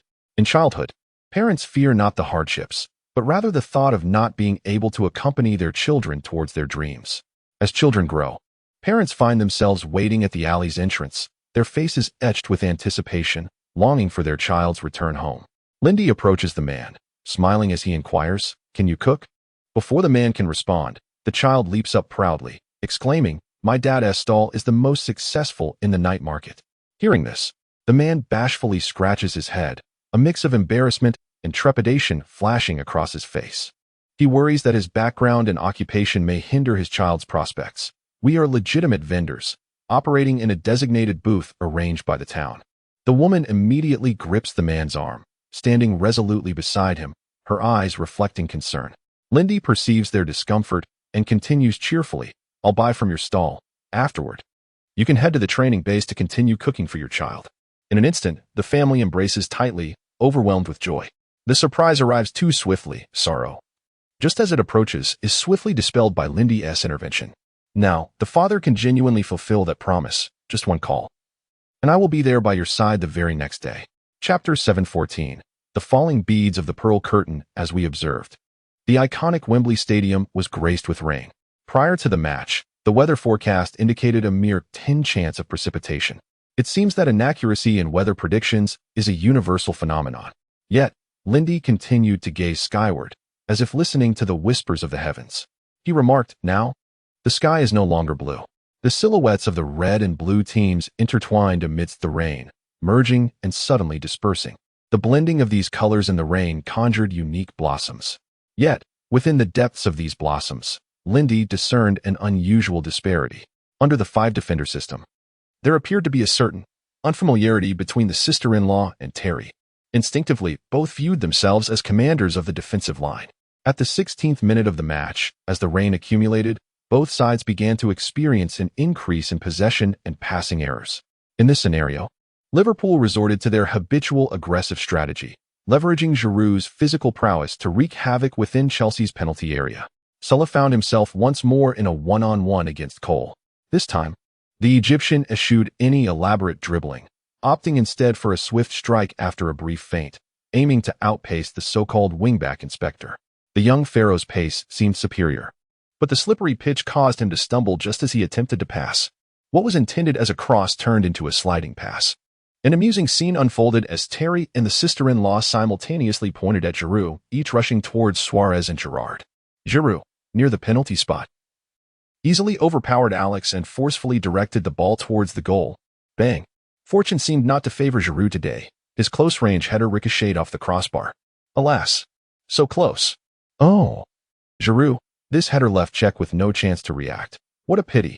Old James replayed the slow-motion footage. It was a clear defensive blunder, as both the sister-in-law and Terry assumed the other would mark Giroud. Unfortunately, a stroke of luck eluded Giroud's header. Lindy felt he had gleaned insight into the opposing tactics. Yet he felt the need for further experimentation. "Luis," Lindy called upon Suarez and whispered a few words in his ear. Soon, Liverpool mounted another attack 2 minutes later. Following Lindy's exchange with Suarez, Chelsea's focus shifted to the left side where Suarez operated. Here, Terry began orchestrating the defense. It appeared that both the wing players and defenders fell under his command. This proved effective, as the collaboration between Suarez and Lindy was swiftly dismantled. Terry's shouts revealed his excitement. However, Chelsea's offensive maneuvers appeared hasty, intercepted before they could traverse the center. Lindy switched the play to the right flank. Although Sulla failed to bypass Cole once again, Lindy's late run enabled Liverpool to execute a beautiful attack, only for Cech to easily claim Gerrard's attempted poke shot. Lindy had solidified his thoughts. He summoned Gerrard, and the two exchanged a few words while retreating. On the sidelines, Dalglish shook his damp hair, intently watching Lindy. What on earth is he up to? Since Lindy rejoined the training camp, such actions had become commonplace. At times, Dalglish found himself curious. Typically, players adhered to pre-match tactical deployments, and occasional collaborations were either rehearsed in training or spontaneous moments of brilliance. However, Lindy's overt strategizing was a rarity. At the 22nd minute, Chelsea had yet to find their rhythm, but their defense appeared remarkably solid. This allowed the observing coaches to breathe a sigh of relief. After all, who would refuse a point against Liverpool if the sit-back strategy proved effective? However, the situation shifted rapidly. After a series of forward passes, the ball found its way to Lindy's feet. This time, Lindy positioned himself deep, almost at the edge of the center circle. Just as Torres intended to disrupt Lindy from behind, he was taken aback when Lindy, who had been orchestrating play throughout the match, suddenly surged forward. Simultaneously, Liverpool's wingers converged inward. The team's synergy began to manifest, as this lineup was exceedingly familiar with one another. Glenn Johnson and Jose Enrique sprinted forward from the back, while even Maguire trailed Lindy closely, leaving only Carragher in midfield. As Liverpool pressed forward, Chelsea's formation retreated. Lindy and Henderson executed a simple combination that allowed them to bypass the approaching hazard. It felt akin to strolling down a quiet morning street, as Lindy deftly evaded Mikel with a change of direction. Through their collaboration, he maneuvered past two opponents. Terry and the sister-in-law simultaneously sensed a looming threat, particularly with Giroud, Suarez, and Sulla's positioning, as if poised to shoot at any moment. Block him. There it was. Terry and the sister-in-law extended their arms, pointing at Lindy. At this juncture, only Lampard remained in midfield. Yet, neither took action. Cole and Bozingwa observed as the advancing fullback aimed to penetrate the box, glancing back at the crowd inside the area, but remained motionless. What transpired next was a one-on-one duel between Lindy and Lampard. Lampard's gaze was fixed on Lindy, his footwork shifting as he retreated, striving to maintain his balance and deny Lindy any opportunity to dribble past. If he could just buy time, he would emerge victorious. However, none anticipated that Lindy had concealed his true capabilities in this match. His speed had long surpassed 92. Following discussions with the coaching staff, Lindy's speed had soared to 97. A 5-point increase. Lindy's speed surged to an entirely new echelon. Lampard's retreating pace could no longer match his own balance. Without any change of direction, Lindy sent Lampard sprawling at the edge of the penalty arc background scene. No one came to block. An opening in the center. Lindy took a step forward, his presence transforming. From the moment he began his approach to the goal, it was as if an aerial corridor had emerged. Boom. Indeed, neither Terry nor the sister-in-law made an attempt to intervene. And this shot, propelled by Lindy's swiftness, pierced through the rain. The raindrops along its path seemed to part, scattering in all directions, with some even returning to the sky. The falling beads of the pearl curtain. Cech's eyes caught sight of that small black dot. His mind commanded his hand to block, yet his body remained unresponsive. Whoosh. Lindy raised his hands high, his expression radiant. Chapter 726. The Yellow Card. Next chapter at 10 o'clock. On the pitch, the red and white figures continued their fervent chase. In the stands, Florentino crossed his arms, engaged in animated conversation with the person beside him, indicating that he had matters of greater significance to discuss beyond the game itself. The television broadcast adeptly shifted from a divine perspective to one at the sidelines. The two players' sprint down the right flank exuded a remarkable aesthetic. Although Cristiano Ronaldo's arm swing was not as pronounced as Lindy's, his strides and cadence were slightly more rapid. Unexpectedly, as the ball traversed the midfield, it took a noticeable curve towards Ronaldo, who was charging inward. It was as if a divine breath had caressed the field. Lindy, with his greater pace, appeared to have lost the edge, while a slight smile graced Ronaldo's lips. On the edge of the penalty area, Ronaldo prepared to outmaneuver Lindy and cut into the box. In the next moment, the world turned upside down. Ronaldo's vision first blurred into darkness, only to be illuminated by a star-studded sky. The twinkling stars seemed to suggest that the entire universe was witnessing this fateful confrontation. A cacophony of gasps mingled with a few jeers reached his ears, as if the world had truly returned to his perception at that moment. Ronaldo fell within the lines. To Lindy, this fellow momentarily dazed, donned a mask of agony, clutching his foot as if in excruciating pain. Rising and stepping on the ball, Lindy rolled his eyes and advanced with the ball. Just moments ago, he had felt no contact whatsoever. A dive? Unlikely. He only possessed a habitual instinct to protect himself through a preemptive leap.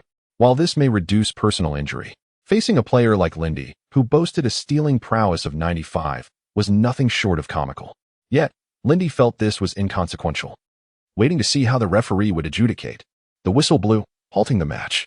Old James felt a lump rise in his throat, as did the thousands of Liverpool fans present. The tackle had been impeccably clean, a quintessential Lindy tackle, undeniably making contact with the ball first. However, Ronaldo's fall occurred in a sensitive area, potentially within the penalty box. Little Pony cast a sidelong glance at Old James, remarking, "Does it matter where he falls if you claim there's no foul?"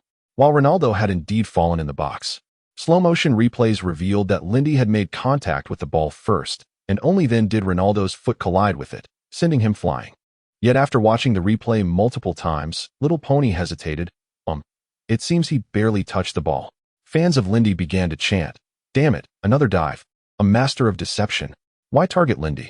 Just as they had uttered these words, the referee approached the two players, seemingly rummaging in his pocket. Lindy's eyes widened in anticipation. And just as he was about to speak, the referee signaled for Ronaldo to rise, brandishing a yellow card. This scene transformed the furious Dalglish at the sidelines from rage to delight, as he gently patted the fourth official's shoulder. Moments ago, this official had nearly faced Dalglish's wrath for not calling the referee's attention. The Liverpool fans erupted in applause, expressing admiration for the referee's keen judgment. Only those near Ronaldo, like Alonso, felt awkward, momentarily at a loss for words. Yet Madrid continued to entangle the referee, arguing, "How can this possibly be a dive? There was absolutely physical contact. Issuing a card seems rather unreasonable. Such as love, perhaps?" Ronaldo struggled to rise, the referee ignoring Modric and others, directly issuing a yellow card to Ronaldo. The latter shrugged, then slammed his hand against his thigh in frustration. After taking a few steps, he pointed and shook his head slightly. Ronaldo glanced at Lindy, who wore a bemused expression, shaking his chin as he gazed into the distance, attempting to stifle a laugh. Witnessing this, Ronaldo's ire surged. Lindy had matured too rapidly, leaving him uncertain whether his sleepless nights stemmed from excitement or deeper emotions. He shook his head, striving to dispel such thoughts. Over the past year, he had watched every single match Lindy played whenever possible. Unbeknownst to him, Lindy had become the second formidable rival after Messi. Lindy, amused by Ronaldo's yellow card, stroked his chin. "By the way, did you even touch him?" Maguire inquired with curiosity, holding the ball casually. Lindy offered no reply, instead gifting him a mysterious smile before sprinting forward. On the sidelines, Mourinho cast a complex glance at Ronaldo, then a fervent one at Lindy. But this was merely a minor episode in the match. Fans online buzzed with excitement. The great tackle sends diving Ronaldo a yellow card. Hilariously epic. What were they thinking? Trying to deceive Lindy? This isn't La Liga. Meanwhile, Ronaldo's supporters remained silent, accustomed to their hero's ability to silence critics with goals. The match, however, did not unfold as thrillingly as many had anticipated, with a predominant focus on defensive play from both sides. Even the formidable Liverpool attack refrained from pressing too aggressively. Both teams seemed to await the opportune moment to strike when the other faltered. This cautious approach left spectators reminiscing about the earlier Lindy-Ronaldo clash. The director, with a sense of humor, replayed that moment twice. Yet, during the second replay, a blunder in Liverpool's front line allowed Real Madrid to launch a counterattack. Reminiscent of countless previous matches, Pepe sent a long pass forward. Again, 3 players surged forward. However, this time, it seemed intentional or coincidental. Lindy noticed that Ronaldo had ventured to the left flank. Was he intimidated? Meanwhile, the ball soared towards the right. Abandoning Modric, Lindy charged toward Ronaldo. The two figures resumed their fierce sprint, this time with the conflict commencing in a non-ball scenario. Lindy sensed that Ronaldo's speed had intensified compared to before. However, he was oblivious to the fact that anyone chased by a lion would exceed their limits. As they ran, their hands continually interfered with one another, albeit subtly. Spectators from the side might have wondered if the two were engaged in some sort of playful tussle. Soon, after their shoulders collided, the crowd's adrenaline surged. Many fans leaped to their feet, asking themselves, what did we buy these tickets for? To witness Lindy tackle Ronaldo or Ronaldo bulldoze Lindy? If they could just brawl right here, it would be utterly exhilarating. In an instant, the two players, engaged in off-the-ball movement, captured the world's attention. Meanwhile, Modric, advancing with the ball through the center, effortlessly bypassed Henderson, executing a classic Mourinho counterattack.